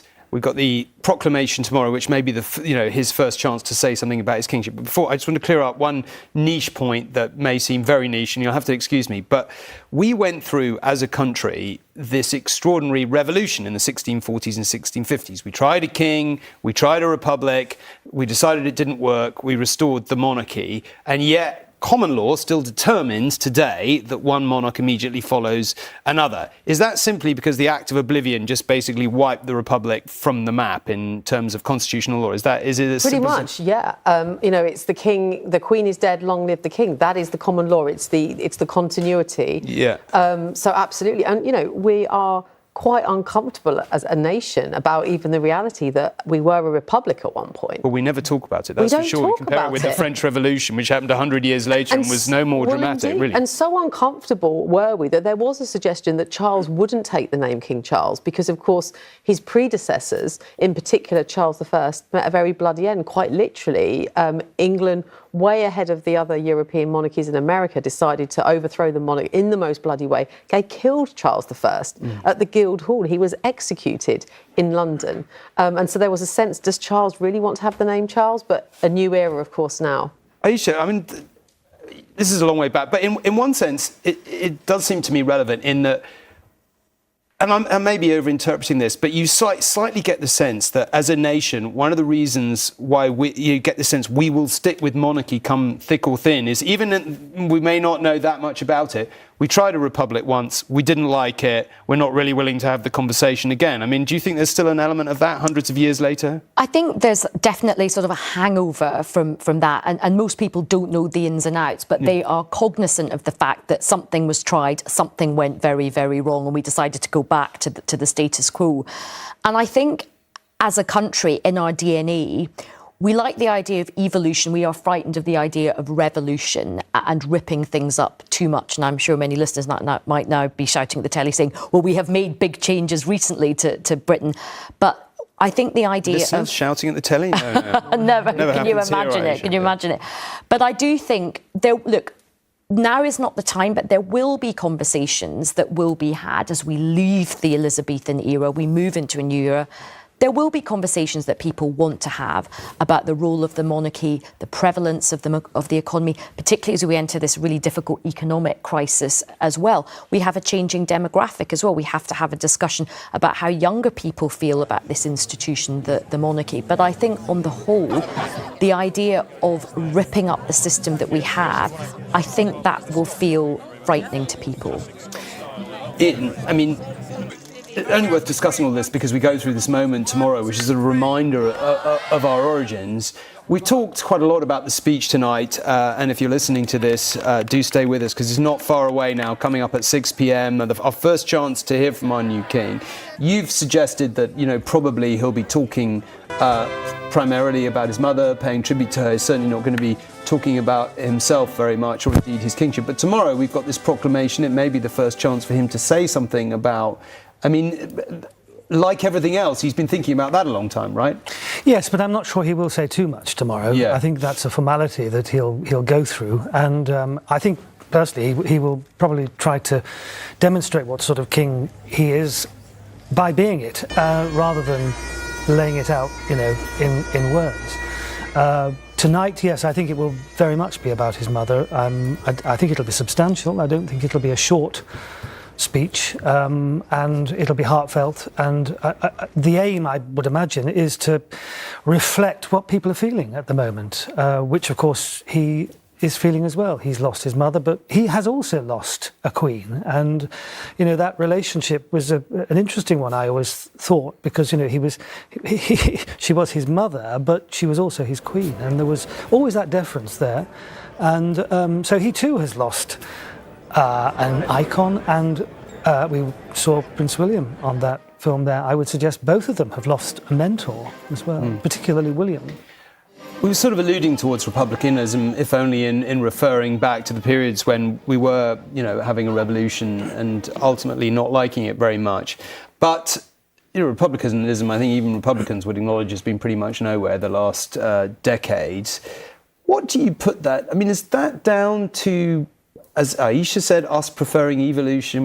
We've done revolution and we're not going to do it again for at least another 1,000 years. Is it because of the monarchy's devotion to public service, which we sort of view as a kind of something we aspire to, even if we can't always emulate it? Is it quite a lot to do with the personality of the Queen? What do you place the strength of the monarchy? And I think even its harshest opponents would acknowledge it remains in a very strong position in British life. Well, certainly over the last 70 years, I'd say it symbolises the nation in a non-political way. And I think people in the main like that. And there are aspects to public life which are not political, and the Queen stood for that. And she also was Britain abroad. She was the head of state. What's the alternative? Well, a president, and we've got various examples of systems around the world where a president in the United States is a powerful figure, a political figure. So for every person who votes for a president in America, you get one who doesn't. And you get that same situation in other parts of Europe as well. I mean, I think deep down, and it's a sort of visceral thing, isn't it, really? There is also a mythology attached to all of this. I've always been rather fascinated that the Lord of the Rings films have been so successful in major republics. And yet, it's all about kings there. It's not about presidents. There is something deep within us, particularly in this country, with our huge history, where we desire that emblem, that symbol of leadership, which is not certainly these days a political figure. And of course, I won't go into the detail of the constitution and how law works in this country, but the hierarchy is different to the sort of hierarchy you would find in a republic in the rest of Europe. The president has power in a way that the Prime Minister doesn't have power. The laws have to be right for the Queen or the King to sign them off, and the King or Queen is guided by God. If you look at the constitutional history of this and the big writers of the past, that's this sense of trying to get it right in the eyes of God is not something that you find in republics around the world. Can I just ask both of you how you connect the fact that I don't think there's any democratic state in the world that is a republic that would think about restoring the monarchy, and yet we're a monarchy that doesn't seem to be at all interested in pondering a republic. Is it just that you like what you know and it kind of works for you and you think, well, that's great? I mean, is it something more about us really appreciating our system and the fine points to it? What do you put that down to? I mean, I think we've been in something of a holding pattern over the last, few decades, because, institutions are all being questioned about, whether they're sort of being road tested for the 21st century, and the monarchy hasn't been tested because of the sort of deference and respect for the Queen, in the sense that, her reign wasn't going to go on forever. And so I think it really does remain to be seen. And I think it's really important, that when people like us sit up here talking about it and say, what do we think, and try and summarise what people are thinking back home and across all parts of the country, and of course also in the realms, that we don't misunderstand that there are certain people who, for example, we saw it in Barbados last year, that they felt that the Queen let them down for not speaking out over the Windrush scandal. And there's reasons why, as a constitutional monarch, that would have been difficult, in the sense that she would be seen perhaps to be criticising the British government. But I mean, for some people, that really was a sense of, being let down. And speaking to younger people in the last year or so, I've been really struck by it, I think we can sort of imagine, young people want change, they're radical and ready for change. And actually what they say is, if you're in this place and you have a platform, use it, have a voice. Don't not speak out on things like racism. Don't not speak out on things like the environment. So I actually think there's a potential middle ground, which is to have a more articulate head of state who's responsibly speaking out, not on the kind of nitty-gritty politics of the day, but the issues that are just pressing and moral or ethical. And I think that could be a place that, if it's not Charles, William might look to move into for his future reign. Can I just bring you in on this? Because, you know, there's, I mean, the one thing I would say to that is that there is hardly an issue that isn't controversial. Like, everything almost immediately becomes a cultural wedge issue, right? And, you know, one side and the other side, and everyone has incredibly strong opinions, and quite often they're hurling insults. So, I mean, what's your reflection on how the monarchy does make this transition, if you were, and evolve in this way? Well, we've already seen some flashpoints on that, and probably don't want to get into all of it now, but certainly the whole Meghan-Harry story, the fact that, for example, lots of countries do want to disassociate themselves.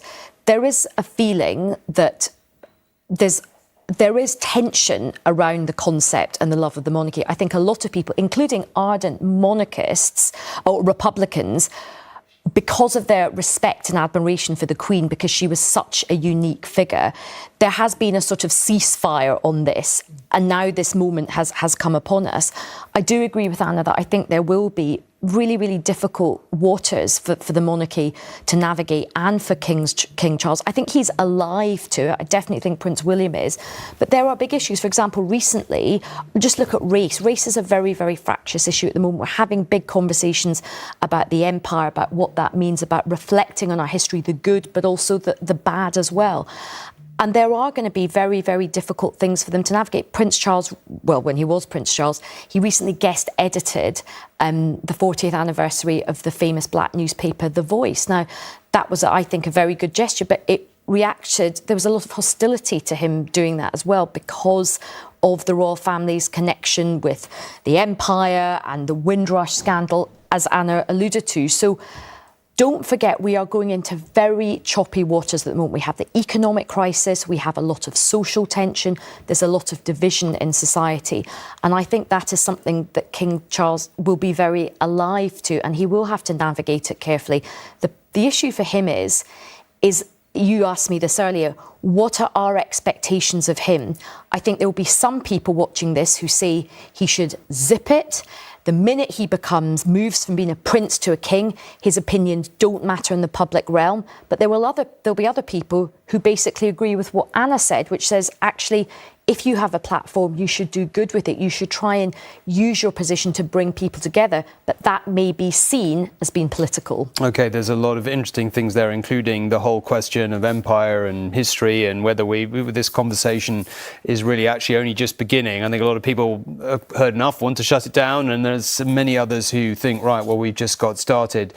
So a great deal to discuss. You know, we've talked about the man who's now king, who will have a critical role potentially in shaping some of these conversations. We're going to hear from him in about 20 minutes, and our royal editor Chris is at Buckingham Palace. Chris, I mean, we're expecting to hear from the King at 6 p.m. For anyone tuning in just now, coming in from work and all the rest of it, it's a pretty big moment for the country, really, hearing from our King for the first time. Yes, there's a series of big moments today, Tom. Firstly, when we saw the new king for the first time, shortly after he left Balmoral this morning on his way to Aberdeen Airport, then we saw him get on the plane. A particularly big moment was when he met the crowds here and did his impromptu walkabout, his first ever as king, and then went into Buckingham Palace. The next big moment, among many today, is his address to the nation tonight. The first time we will hear him speak. That address, my understanding, has already been recorded. It happened in the blue drawing room of Buckingham Palace this afternoon. It's being prepared for broadcast at 6 o'clock, so in 21 minutes time, and that is the first moment we will hear from His Majesty the King, as he now is.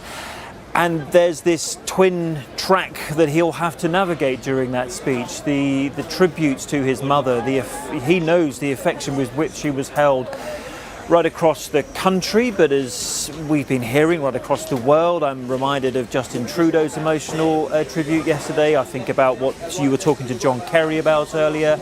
about the Queen and the respect and reverence with which she's held around the world. And then he's got to install himself as king. But I have to say, given, and we're looking at some of the pictures now of when the king met those crowds here at Buckingham Palace, given the support that he received there, and talking to our colleague Romilly Weeks, who is down there at the moment, she said you could see there was redness in his eyes. You could see that he'd clearly been upset. Why wouldn't he be? Of course, he's lost his mother in the last 24 hours. And given that people have so much respect and love and admiration for his mother, I think they found it much easier to pass that sympathy on to him. But sympathy's one thing. You know, this is the new king. He has got a really big job of work to do. I think the speech is going to be around about 8-9 minutes, that kind of length, and we will find out at 6 o'clock, and it will be relayed to the service at St Paul's Cathedral. Okay, Chris, thank you very much indeed. Well, I'm joined in the studio by Canon Lucy Winkett, the rector at St James's Church in Piccadilly, which, as I understand it, is the church for St James's Palace as well. So we may come to you for arcane knowledge of the age, but anyway, good luck with that. I'm told you also have details of tonight's service, which we've been hankering for. I can't quite say details, but yes, I was at St Paul's Cathedral for some time. So obviously these kinds of events are long in the planning. So this service really is designed to be an immediate response to the news that we received yesterday, and also, I suppose, to draw people's attention to the cathedral rather than the abbey, which is where the funeral will be. So it's rather saying that this is an immediate kind of pastoral response to give people some space. So the music will be very beautiful. The readings, I'm not entirely certain which exact readings they'll use, but they'll use some very familiar words from the Bible, and there'll be a sense that people just have some space to take in what has been, if unsurprising news, a huge shock for lots of people. And it seems to me that people have been a bit overtaken and surprised by their own reaction to this, to the death of the Queen. So has this service always been designed with that particularly in mind? As an immediate response, yes. I mean, you know, you can think about these kinds of events beforehand, and you must, but actually on the day things are always different. So they will have taken a proper look at the service, you know, yesterday, and made the decisions that they thought were appropriate. But yes, it's designed to be an immediate and pastoral space with some beautiful music for people just to take stock and take in this news. Now, obviously, I mean, there are lots of reasons why people have had a personal reaction to the Queen, and we've rehearsed some of them already quite a lot of over the last 24 hours. You know, she's always been there, the constancy. Keir Starmer was referencing, you know, Philip Larkin's poem from the Silver Jubilee, when things were strange, she never changed. And actually, in a way, it sums up, you know, the Queen's sort of constancy. We've had John Kerry, Joe Biden's climate change envoy, also talking about that in the middle of the storm. She was always the same. But one of the things we haven't talked all that much about is her really profound faith. And I think the other reason that a lot of people get quite sort of shaken up by events like this is, of course, reminds many people of who they've lost, whether it's a parent or another loved one, the finality of it, the fact you're never going to see those people again, or unless you believe you're going to see them in thereafter. So, I mean, that is a key aspect in a way we can't talk about enough in the next 10 days, because it was so important to her personally, wasn't it? It was absolutely fundamental to her personally. And I think if you just track what she said every Christmas, you know, Christmas is for most people nowadays, I guess, quite a secular festival. I mean, that doesn't mean to say it's any less meaningful, but it's not got that kind of core faith element. But for the Queen, it absolutely had. It was about the birth of Jesus Christ, whose life and teaching, she said very clearly many times, was her personal inspiration. So it was quite striking, and it seemed actually she got more more strong in that kind of conviction and said it more clearly, more strongly, more simply as she went through. So the Christmas broadcast is probably the time that we saw that most acutely. But of course, she went to church every week. This was something that she absolutely found fundamental to her life and to her vocation. And you could even go so far as to say, I think she perhaps had said in so many words that the vow that she took as a young woman, my life, whether it be long or short, I will give it in its entirety to this role. That was a young woman, really young woman saying that, and she couldn't have sustained that without her faith. Do you think it is too simplistic to say that she would, in a way, want people who are suffering today, who are feeling this very keenly, to take solace in the fact that whatever they may believe, she absolutely believed in the hereafter? And, the idea that we would meet again, as my understanding is that wasn't just something she said, that was something she absolutely believed. Absolutely. I think the way that she spoke about her faith was very clear for her, but was also very inclusive of other belief systems, certainly other faiths. And that's quite an amazing balance. And I think that's something that she is leaving us as a country, which is fantastically multi-faith now, that she respected and was ultimately very dedicated to her own faith, but had huge respect for people from other faiths. But that's a balance that is not easy to get, and she got it absolutely right. Okay, one final thing. Another thing that people have commented on quite a lot is the Queen's personal belief in forgiveness and the power of forgiveness, which, of course, as anyone who knows the Christianity, indeed most faiths, is central to it. That's not so easy for a lot of people today, is it? We're not a very forgiving nation, it seems to me, these days, and yet that was also an absolutely critical part of her, wasn't it? And in the end, whether we crystallise it in this way or not, quite a key part of her appeal. She was really focused on the stories of Jesus Christ as found in the Gospels. She had, I think she described it as quite a kind of straightforward, simple faith. And one of the absolutely key and distinctive teachings of Jesus is about forgiveness. Absolutely. So if you follow that path, then you're going to end up in a place where, and forgiveness isn't a kind of random one-off event. Forgiveness is a whole attitude to other people, to yourself, to God. It's a whole approach to life. And if that kind of approach hones itself over years, and for her it was 96 years, then as you go on, you find that becomes an even more profound way of approaching the world. And she absolutely did approach it in that way. Well, with all that in mind, and as we approach the 6 o'clock hour when we'll be going to the service, let's go to Rebecca Barry, who's standing outside St Paul's. Rebecca, I don't know whether you were able to hear the discussion we were just having there, but to some extent looking forward to the service and the ways in which it might represent so much of what the Queen stood for. Yes, you can probably hear the bells of St Paul's as they ring out, marking a very poignant build-up to this evening's service of prayer and reflection. We've been watching as the final members of the public, 2,000 of them, make their way into the cathedral alongside members of the royal household and senior politicians, including the Prime Minister. They are all, of course, here primarily to mourn, to reflect and remember the Queen, but they will also listen to the words of the new King. The audio of his address will be broadcast inside the cathedral as he addresses the nation for the first time as the new head of state. And many will inevitably contemplate the future under his reign.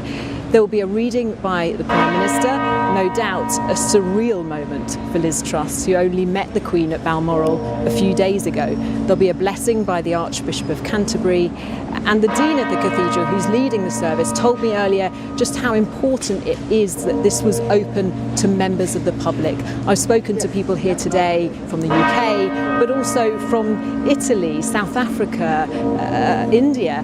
Many were in tears, while others recalled the great sense of humour that the Queen had. Some described to me their sense of losing a grandparent, while others described a really strong sense of community, the idea of the nation coming together in mourning, in shared mourning. And that's why so many of them felt compelled to come here this evening to this iconic location to remember perhaps the best known British icon.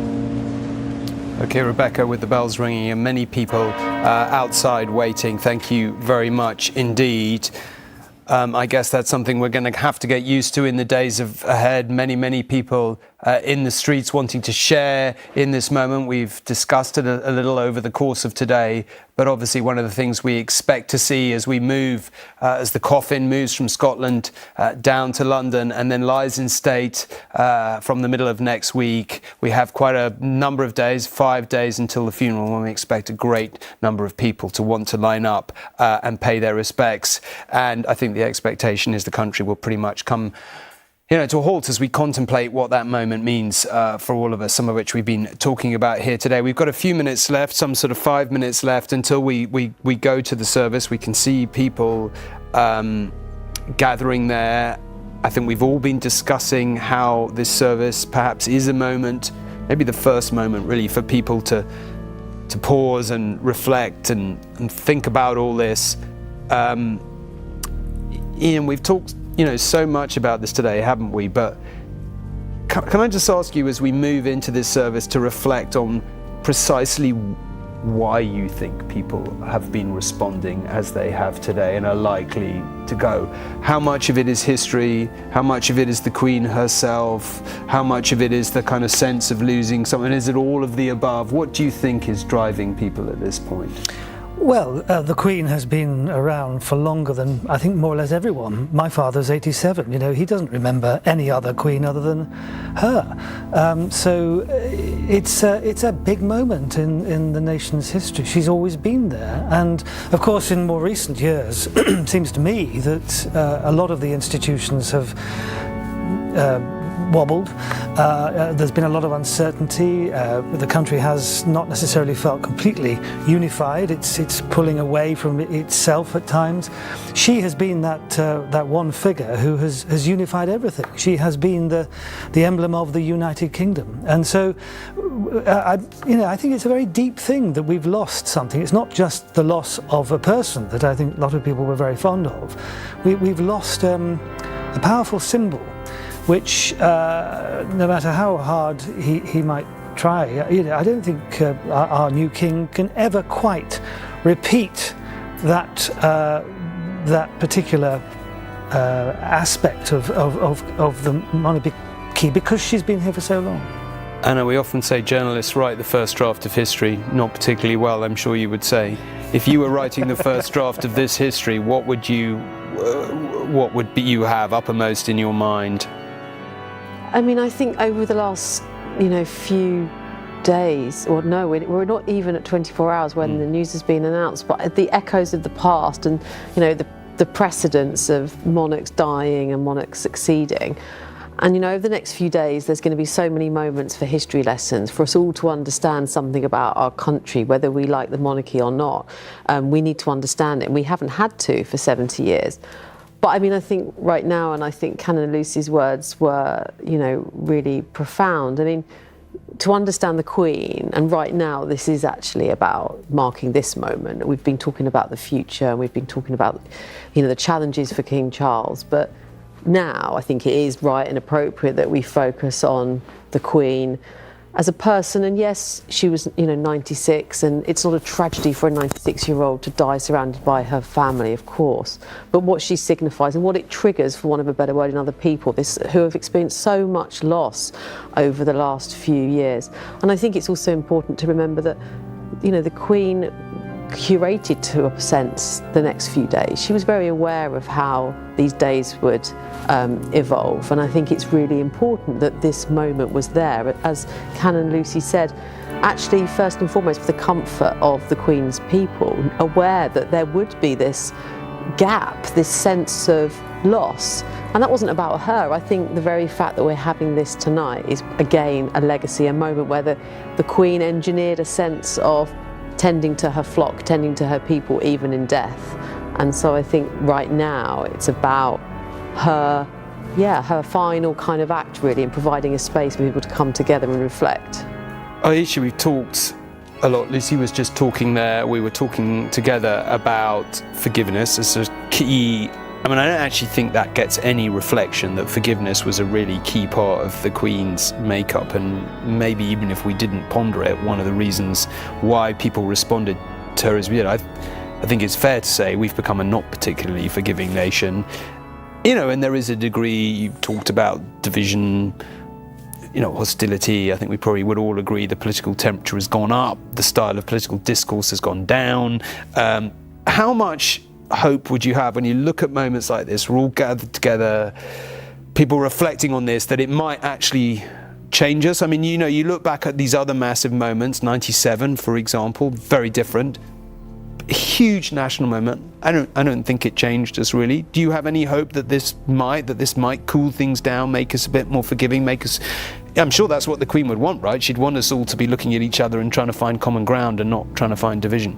And we certainly saw that in Parliament today. You know, we were struck by, you know, in her death as in her life, she tried to sort of seek to bring people together. What I do hope is that through this sadness and through this grief, we try and find a teachable moment, that wherever you are in the political spectrum, regardless of the many differences we have, we do try and find more in common, because we are in really, really difficult times. We're all feeling very anxious. And I think one of the things that she did so well was she was very, very selfless, and she did have an attitude where she did seek through compassion and intelligence and diligence and hard work to bring people together. And what I've been really struck by is, you know, regardless of all the conversations that happen about the future, people from all walks of life, you know, myself from an immigrant family, for example, we grew up with crockery with the Queen's face on it and things like that. She was almost part of our family, and even though she lived in such privilege, she felt accessible for a lot of people from very different backgrounds. And we saw that in the pandemic. You know, she felt like she was one of us during the pandemic. That was something incredible to pull off, wasn't it, really? To live in a palace and have people genuinely... I mean, I remember the famous picture, I think it was in the Daily Mirror, of her at breakfast. Which, I mean, this is all lost in the mists of time, but some people old enough to remember where the Daily Mirror managed to infiltrate somebody onto the palace staff, and the sum total of his revelations about the Queen was that she had Tupperware for breakfast. And we loved that. And the whole country was like, right, you know, she's so thrifty, she doesn't like to, and that said something amazing about her, didn't it? It did. I remember that story so well, because coming from an Asian background, we're obsessed with Tupperware in our house. It literally, and it sort of felt like she is that sort of matriarch, you know, and coming from an immigrant family, the matriarch, you know, mother who's very, very thrifty, very selfless, puts the family first, really hardworking. For somebody so privileged, she did have that sort of every person connection, because even though she was privileged, you never thought she was taking it for granted. She used it very judiciously, and that's why that story was funny, but it was very endearing as well. Lucy, I mean, as we look at these pictures, you know, packed church, expectant nation. Welcome to St. Paul's Cathedral, you know, we're going to hear London, as we gather together from this the King evening for the very first time. Actually, well, I was about to ask you what you're feeling if you're leading this service, but let's just have a listen to what's being said. Prayers, a reflection and a commending of her life to God. But we begin at 6 o'clock, together with the people of this nation and of many nations, by hearing a message from our new King. In the stillness of this sacred place, where worship has been offered for over 1400 years, we now wait in prayerful silence.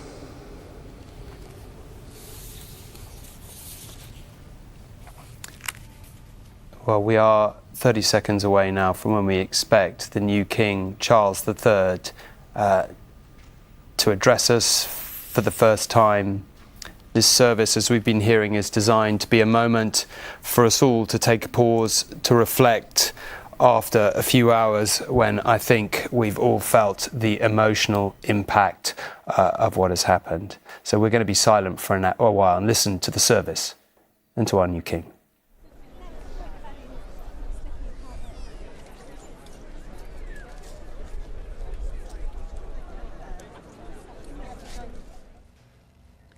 I speak to you today with feelings of profound sorrow. Throughout her life, Her Majesty the Queen, my beloved mother, was an inspiration, an example to me and to all my family.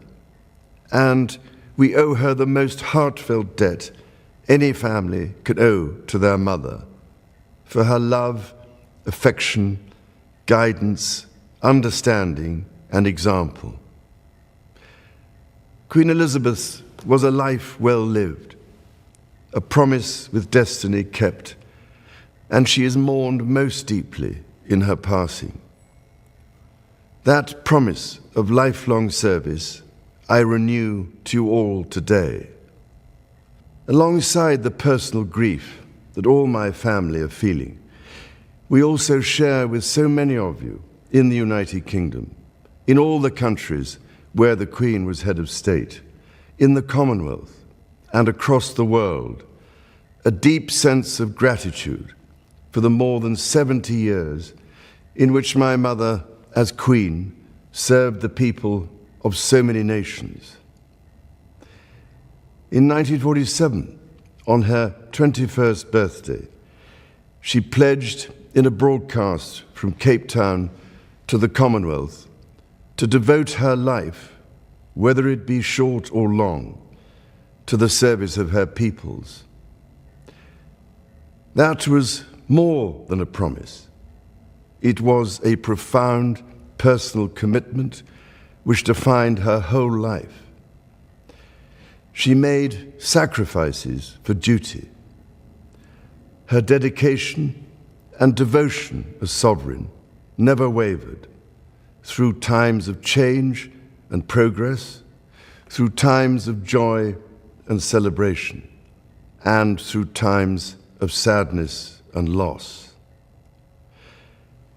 In her life of service, we saw that abiding love of tradition, together with that fearless embrace of progress, which makes us great as nations.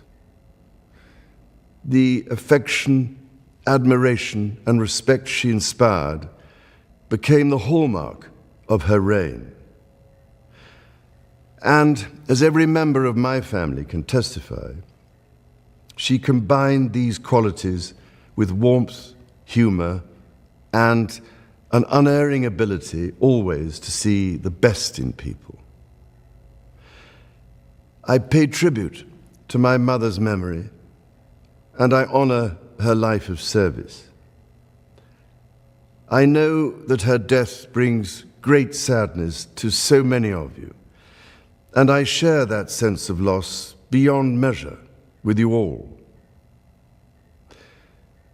When the Queen came to the throne, Britain and the world were still coping with the privations and aftermath of the Second World War, and still living by the conventions of earlier times.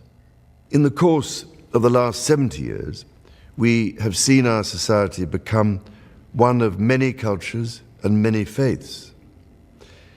The institutions of the state have changed in turn.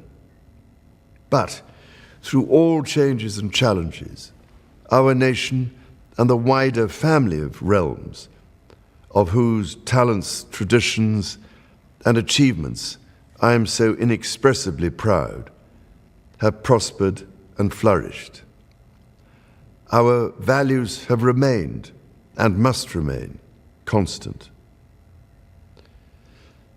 The role and the duties of monarchy also remain, as does the sovereign's particular relationship and responsibility towards the Church of England, the church in which my own faith is so deeply rooted. In that faith and the values it inspires, I have been brought up to cherish a sense of duty to others and to hold in the greatest respect the precious traditions, freedoms, and responsibilities of our unique history and our system of parliamentary government. As the Queen herself did with such unswerving devotion, I too now solemnly pledge myself, throughout the remaining time God grants me, to uphold the constitutional principles at the heart of our nation. And wherever you may live in the United Kingdom, or in the realms and territories across the world, and whatever may be your background or beliefs, I shall endeavor to serve you with loyalty, respect, and love, as I have throughout my life. My life will, of course, change as I take up my new responsibilities. It will no longer be possible for me to give so much of my time and energies to the charities and issues for which I care so deeply. But I know this important work will go on in the trusted hands of others. This is also a time of change for my family. I count on the loving help of my darling wife, Camilla. In recognition of her own loyal public service since our marriage 17 years ago, she becomes my Queen Consort. I know she will bring to the demands of her new role the steadfast devotion to duty on which I have come to rely so much. As my heir, William now assumes the Scottish titles which have meant so much to me. He succeeds me as Duke of Cornwall and takes on the responsibilities for the Duchy of Cornwall, which I have undertaken for more than 5 decades. Today, I am proud to create him Prince of Wales, Tywysog Cymru, the country whose title I've been so greatly privileged to bear during so much of my life and duty. With Catherine beside him, our new Prince and Princess of Wales will, I know, continue to inspire and lead our national conversations, helping to bring the marginal to the centre ground, where vital help can be given. I want also to express my love for Harry and Meghan as they continue to build their lives overseas. In a little over a week's time, we will come together as a nation, as a Commonwealth, and indeed a global community, to lay my beloved mother to rest. In our sorrow, let us remember and draw strength from the light of her example. On behalf of all my family, I can only offer the most sincere and heartfelt thanks for your condolences and support. They mean more to me than I can ever possibly express. And to my darling Mama, as you begin your last great journey to join my dear late Papa, I want simply to say this: thank you. Thank you for your love and devotion to our family and to the family of nations you have served so diligently all these years. May flights of angels sing thee to thy rest.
We shall not all die, but we shall be changed.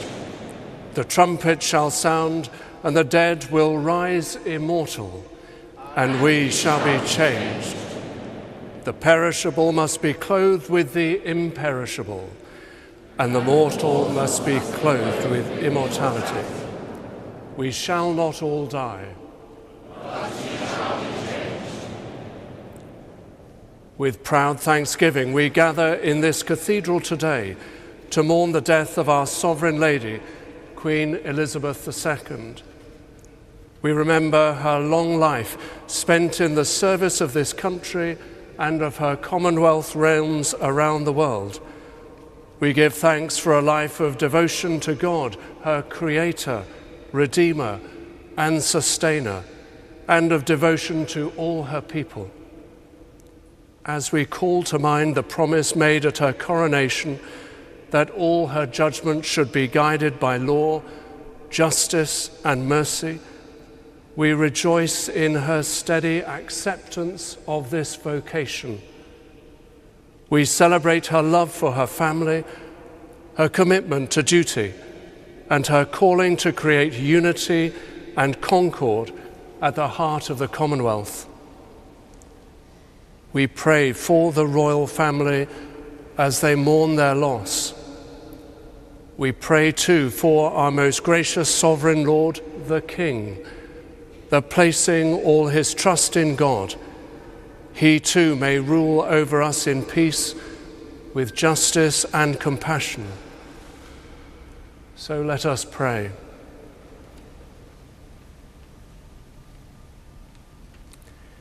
Eternal Lord God, you hold all souls in life. Send forth, we pray, upon your servant Elizabeth and upon your whole church in earth and heaven the brightness of your light and peace. And grant that we, following the good example of those who have faithfully served you here and are now at rest, may at the last enter with them into the fullness of eternal joy. In Jesus Christ, our Saviour. Amen.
The Spirit of the Lord God is upon me, because the Lord has anointed me.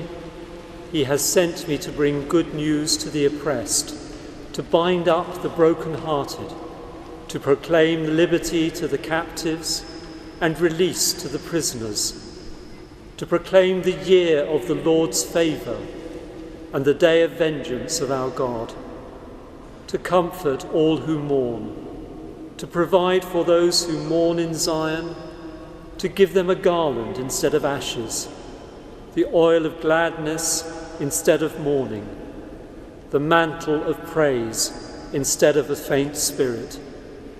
They will be called oaks of righteousness, the planting of the Lord, to display his glory.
We do not live to ourselves, and we do not die to ourselves.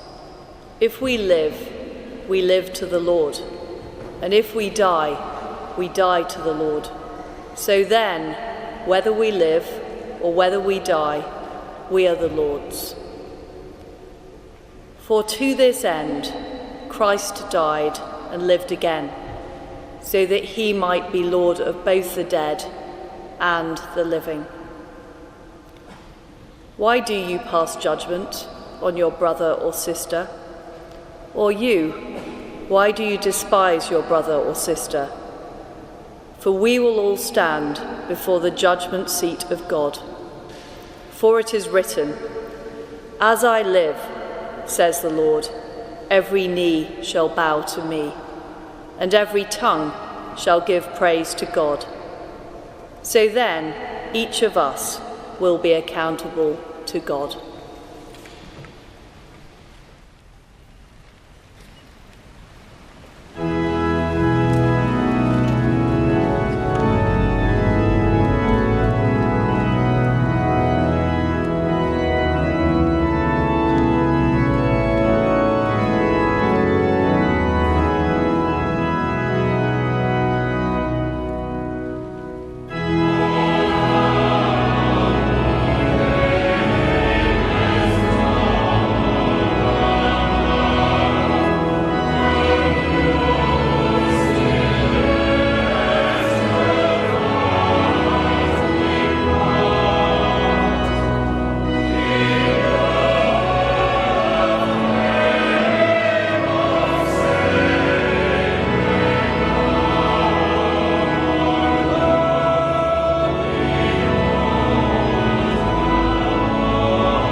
May I speak in the name of God, who is Father, Son, and Holy Spirit. Amen.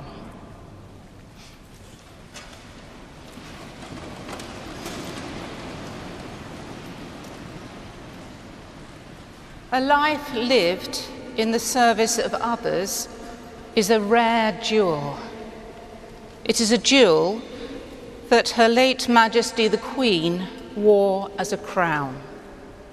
Today we gather in this cathedral church with those across our nation, the Commonwealth and the world, with a profound sadness as we mourn her death.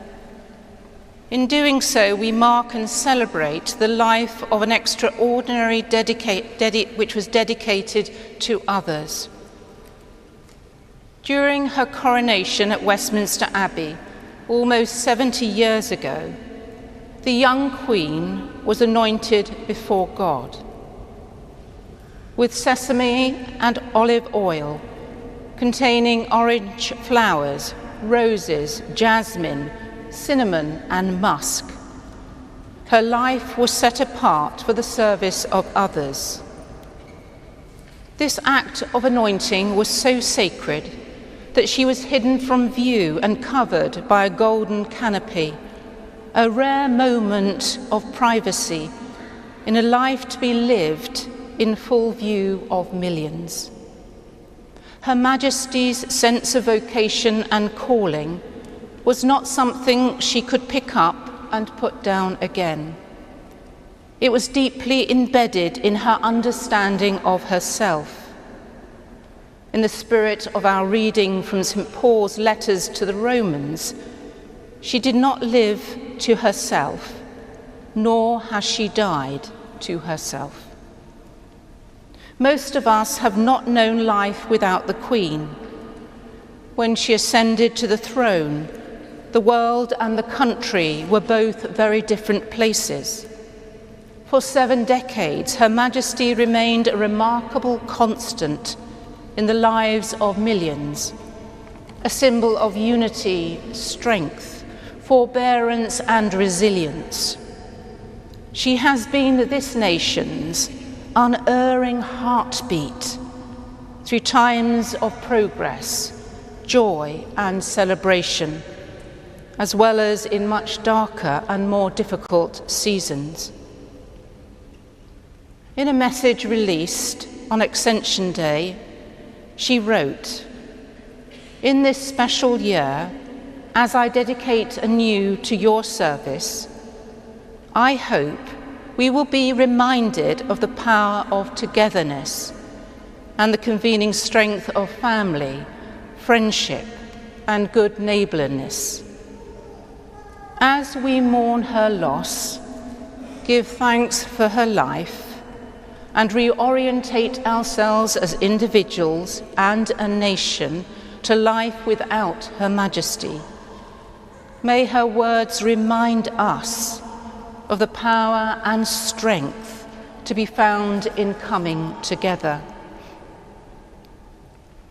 All of us are grieving the loss of our head of state, head of Commonwealth, and Supreme Governor of the Church of England.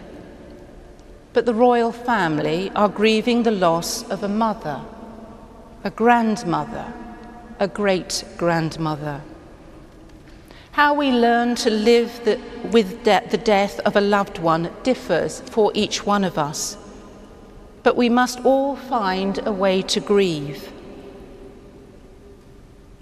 As the theologian Tom Wright said, not to grieve, not to lament, is to slam the door on the same place in the innermost heart from which love itself comes. We may not know the power of that love until the moment of loss. For as the writer Khalil Gibran wisely observes, love knows not its own depth until the hour of separation. When we are bereaved, we need to make opportunities individually and together to face and absorb the depth of our loss. Yet we are also invited into the healing love of God, which never falters, and which is the deepest and widest perspective of our lives. It is a perspective beautifully expressed by the writer of Deuteronomy, who tells us that underneath are the everlasting arms. Even in the midst of our grief, we are enfolded in that all-encompassing love. As a Christian, I believe that death is not the end. That gives me hope, even in the worst of times. To speak of hope is not to deny the fear, the loss, and the anguish which death brings. Jesus himself stood with Martha and Mary at the tomb of his beloved friend Lazarus and wept, wholly undone by grief. But in that cameo, we have the assurance of God's presence in the world's pain and a model for our response to human suffering. God is there for us, and we are called to be there for others. The word of the prophet Isaiah assures us that the Spirit of the Lord is at work and will bind up the brokenhearted, comfort those who mourn, and give them a garland instead of ashes, and the oil of gladness instead of mourning. Her Majesty had a remarkable Christian faith, about which she had increasingly spoken in recent years, referring to Jesus Christ as her anchor and role model. Here in this cathedral church, on the 3rd of June, we join to celebrate her Platinum Jubilee. The Archbishop of York spoke of her faith in Jesus Christ as a fountain and a well upon which she drew deeply, and by which she was replenished through the challenges and joys of life. If Christ was her anchor, her husband, the late Prince Philip, in her own words, was Her Majesty's strength and stay. Yet even in the depths of her own mourning, we saw once again her courage and her instinct for putting the needs of others first. At her coronation all those years ago, she walked up the aisle of Westminster Abbey, straight past the throne, and knelt at the high altar in silent prayer. She gave her allegiance to God before anyone gave allegiance to her. The depth, the breadth, and the generosity of Her Majesty's self-giving in service was an extraordinary gift, and I am certain it has gladdened God's heart. No words can encompass how much we owe Her late Majesty the Queen. She will be profoundly and greatly missed. My prayers are with the royal family at this time, that they may know in the midst of their loss that underneath are the everlasting arms. In the words of Simeon, when after a long life lived in faithfulness, he met with God incarnate. Lord, now lettest thou thy servant depart in peace, according to thy word. Amen.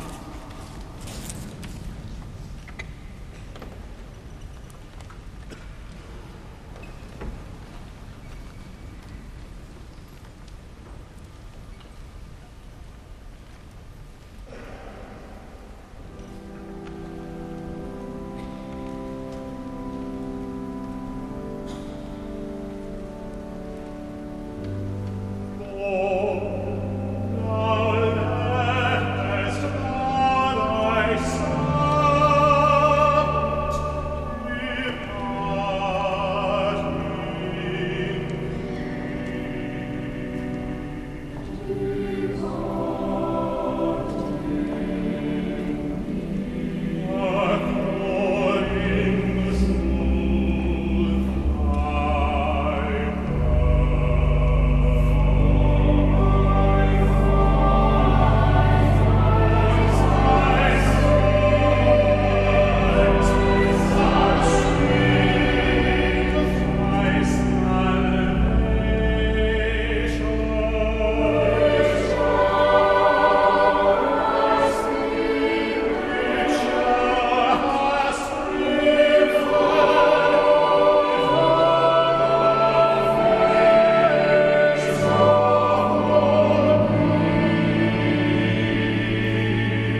Let us pray.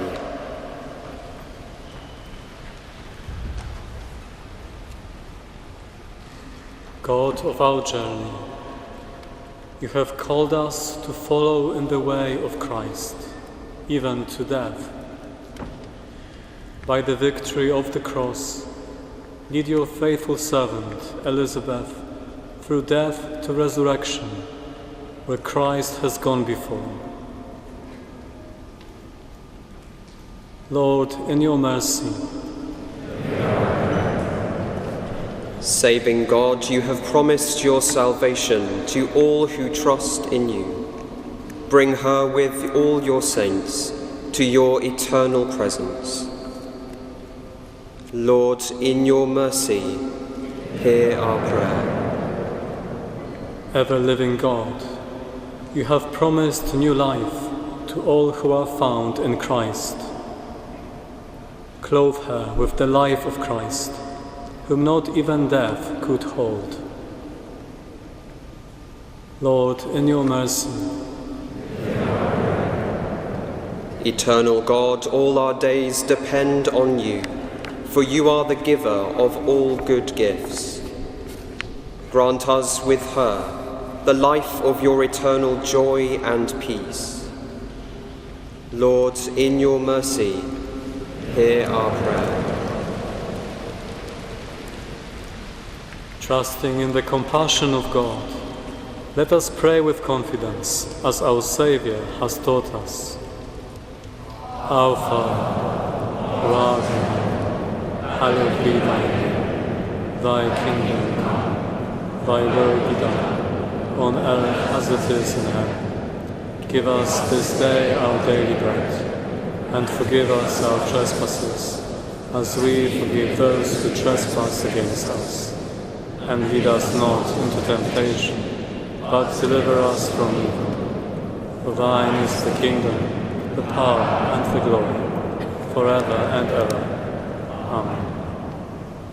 Eternal God, we pray for ourselves, as we pray for Elizabeth, our departed sovereign. We stand where earth and heaven meet, where life is brought to death, and death is made the gate to glory. Deliver us from fear and doubt, from despair and unbelief, and bring us all to the light of your presence. Grant us that peace which the world cannot give, so that we with her may trust in you and find our life in you. We make our prayer through Jesus Christ, our Saviour in life and death, who lives and reigns with you in the unity of the Holy Spirit, God forever and ever. Amen.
The souls of the righteous are in the hand of God, and no torment will ever touch them. In the eyes of the foolish, they seem to have died.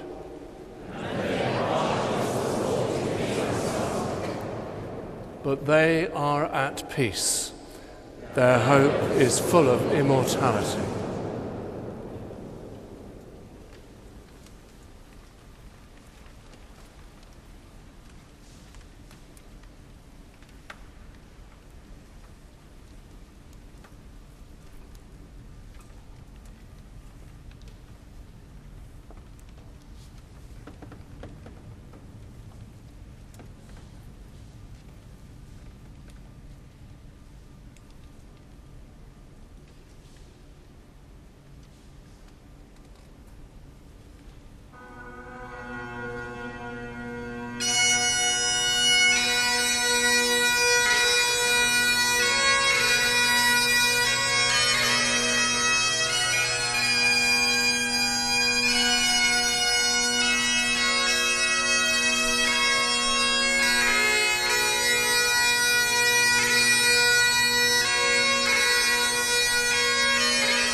Lord Jesus, our Redeemer, you willingly gave yourself up to death so that all might be saved and pass from death to life.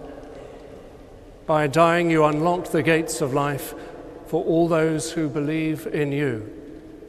So we commend your faithful servant Elizabeth into your arms of mercy, believing that with sins forgiven, she will share a place of happiness, light, and peace in the kingdom of your glory forever. Amen. Rest eternal grant unto her, O Lord, and let light perpetual shine upon her. May she rest in peace.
God grant to the living grace, to the departed rest, to the Church, the King, the Commonwealth and all people, peace and concord. And to us and to all his servants, life everlasting.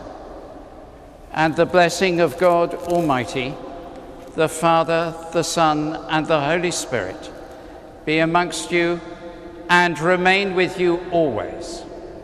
Amen.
There we have it, the soothing rituals of a church service developed over, after all, many thousands of years.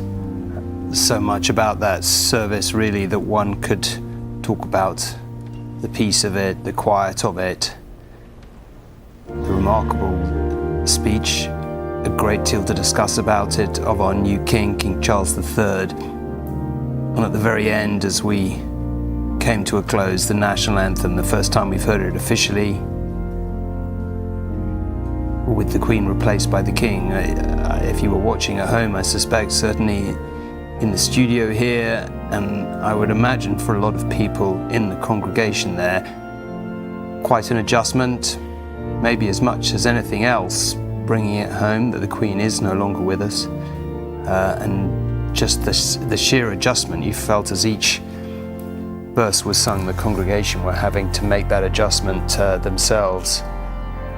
It is quite some change. Lucy, perhaps I can bring you in here. You were talking about this service. I mean, you know, that is as much as anything else. We talked about the Queen's own personal faith. I guess the purpose of this service, we talked about remembrance, reflection. It's to give people a bit of peace, right, in this moment. It was a very spacious service, and that maybe sounds like a strange word to use in such an enormous building as St Paul's, but there were more than 2,000 people in there, nearly all of them members of the public who wanted to come, who entered a ballot for a ticket and were welcomed into the cathedral. And they sang together, a hymn that would have been sung at funerals up and down the land, "The Lord's my shepherd," to the tune "Crimond." People would really know that hymn, which is sung at many funerals and many commemorations.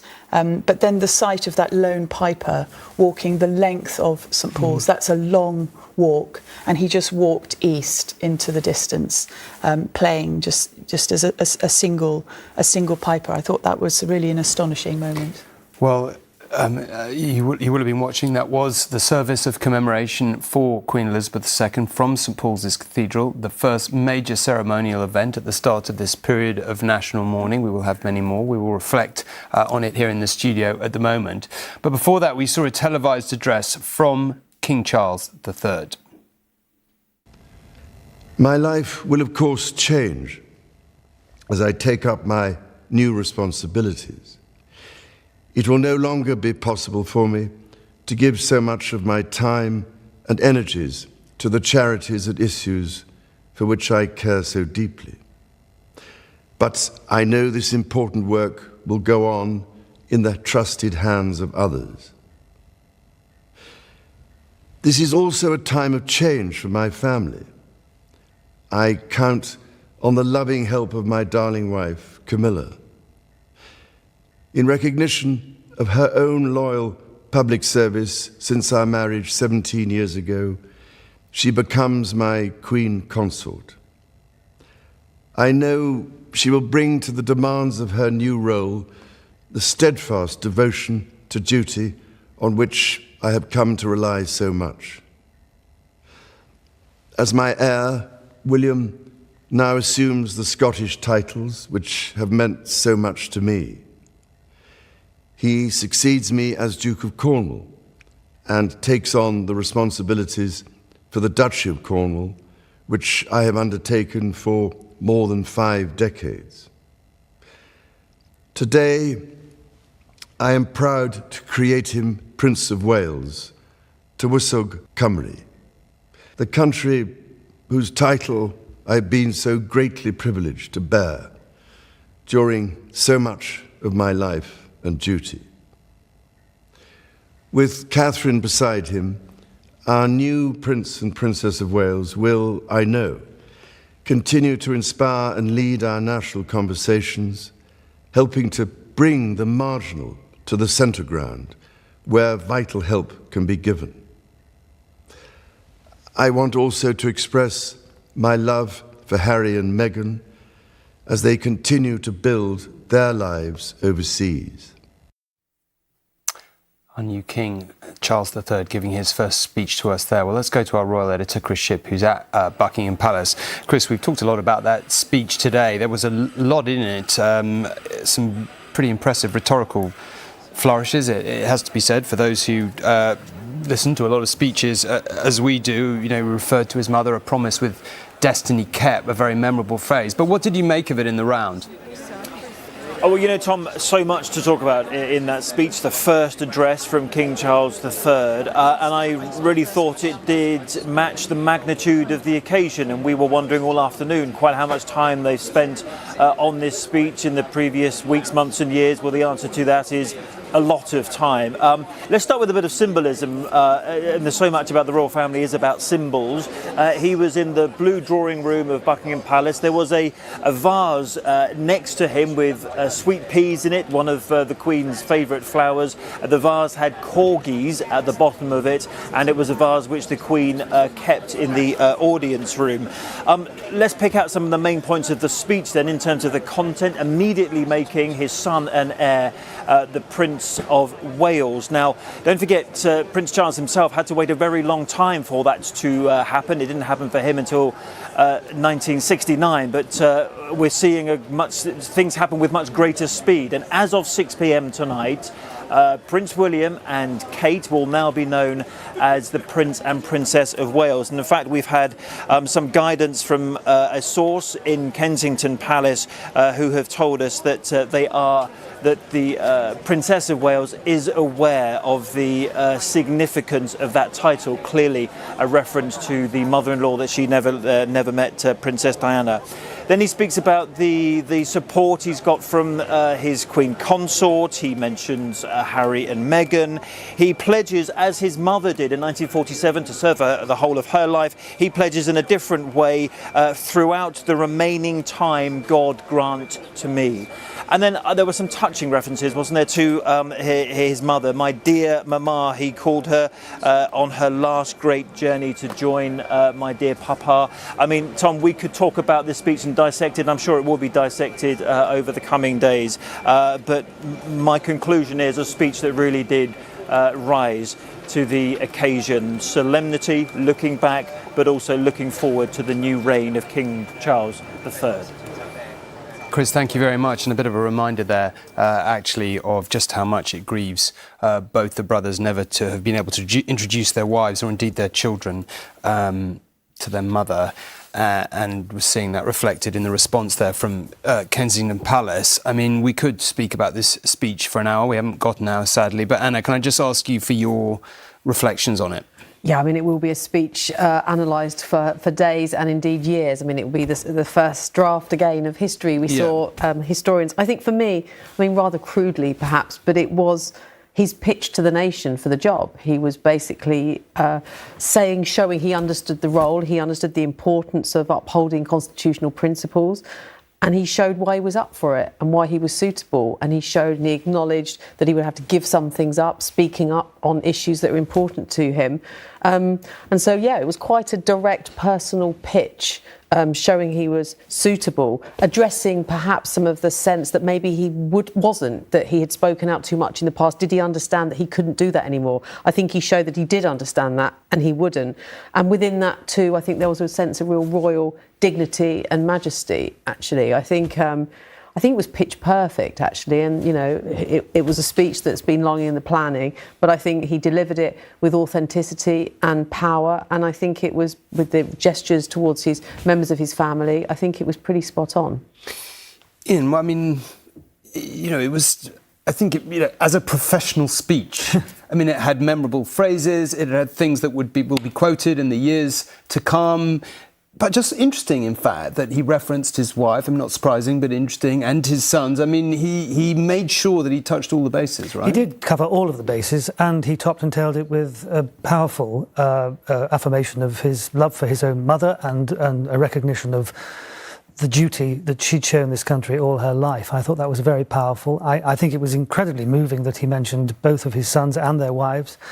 And yes, I think also very interesting that he acknowledged that he is now in a different role and that he will not be speaking about the things that he has spoken about in the past in the way that he has in the past. That was a very powerful, significant point to make, because, of course, a lot of people are worried that he's going to carry on speaking about things and causing ripples. I think he's drawn a line under that. OK, well, one of the things we've seen today is the new King's very first meeting with the Prime Minister, the first chance to begin to forge that relationship that we have talked so much about. It's been a long day. If you've been watching, thank you very much indeed for sticking with us. And that is where we must leave it for now, as we go shortly to the news, where you are for the reflections and events up and down the country to mark the Queen's death. That is followed by the evening news here on ITV. It has already been a day of huge significance and great sorrow, it has to be said, for this country, as we saw the responsibility to reign over us passed to King Charles III. As he mourned his mother, the Queen, he also began his new role, the one he has waited his whole life for. As soon as he arrived at Buckingham Palace, he met some of the hundreds of people who had gathered to pay their respects, captured in this memorable photograph. Now, for those who knew the Queen and the millions who had never met her, there has been today an outpouring of sadness spanning the generations for the only monarch most of us have ever known. At the start of a service of reflection for the Queen at St Paul's, King Charles addressed the nation for the first time, renewing his mother's promise of lifelong service. He said his life will, of course, change. And for that, he said he will count on the loving help of his darling wife, Camilla, as this country moves into the new era of King Charles III. For his mother, he said, in her promise to serve for her whole life, it was a case of a promise with destiny kept. May flights of angels, he added, sing thee to thy rest, to which perhaps we can all say, Amen.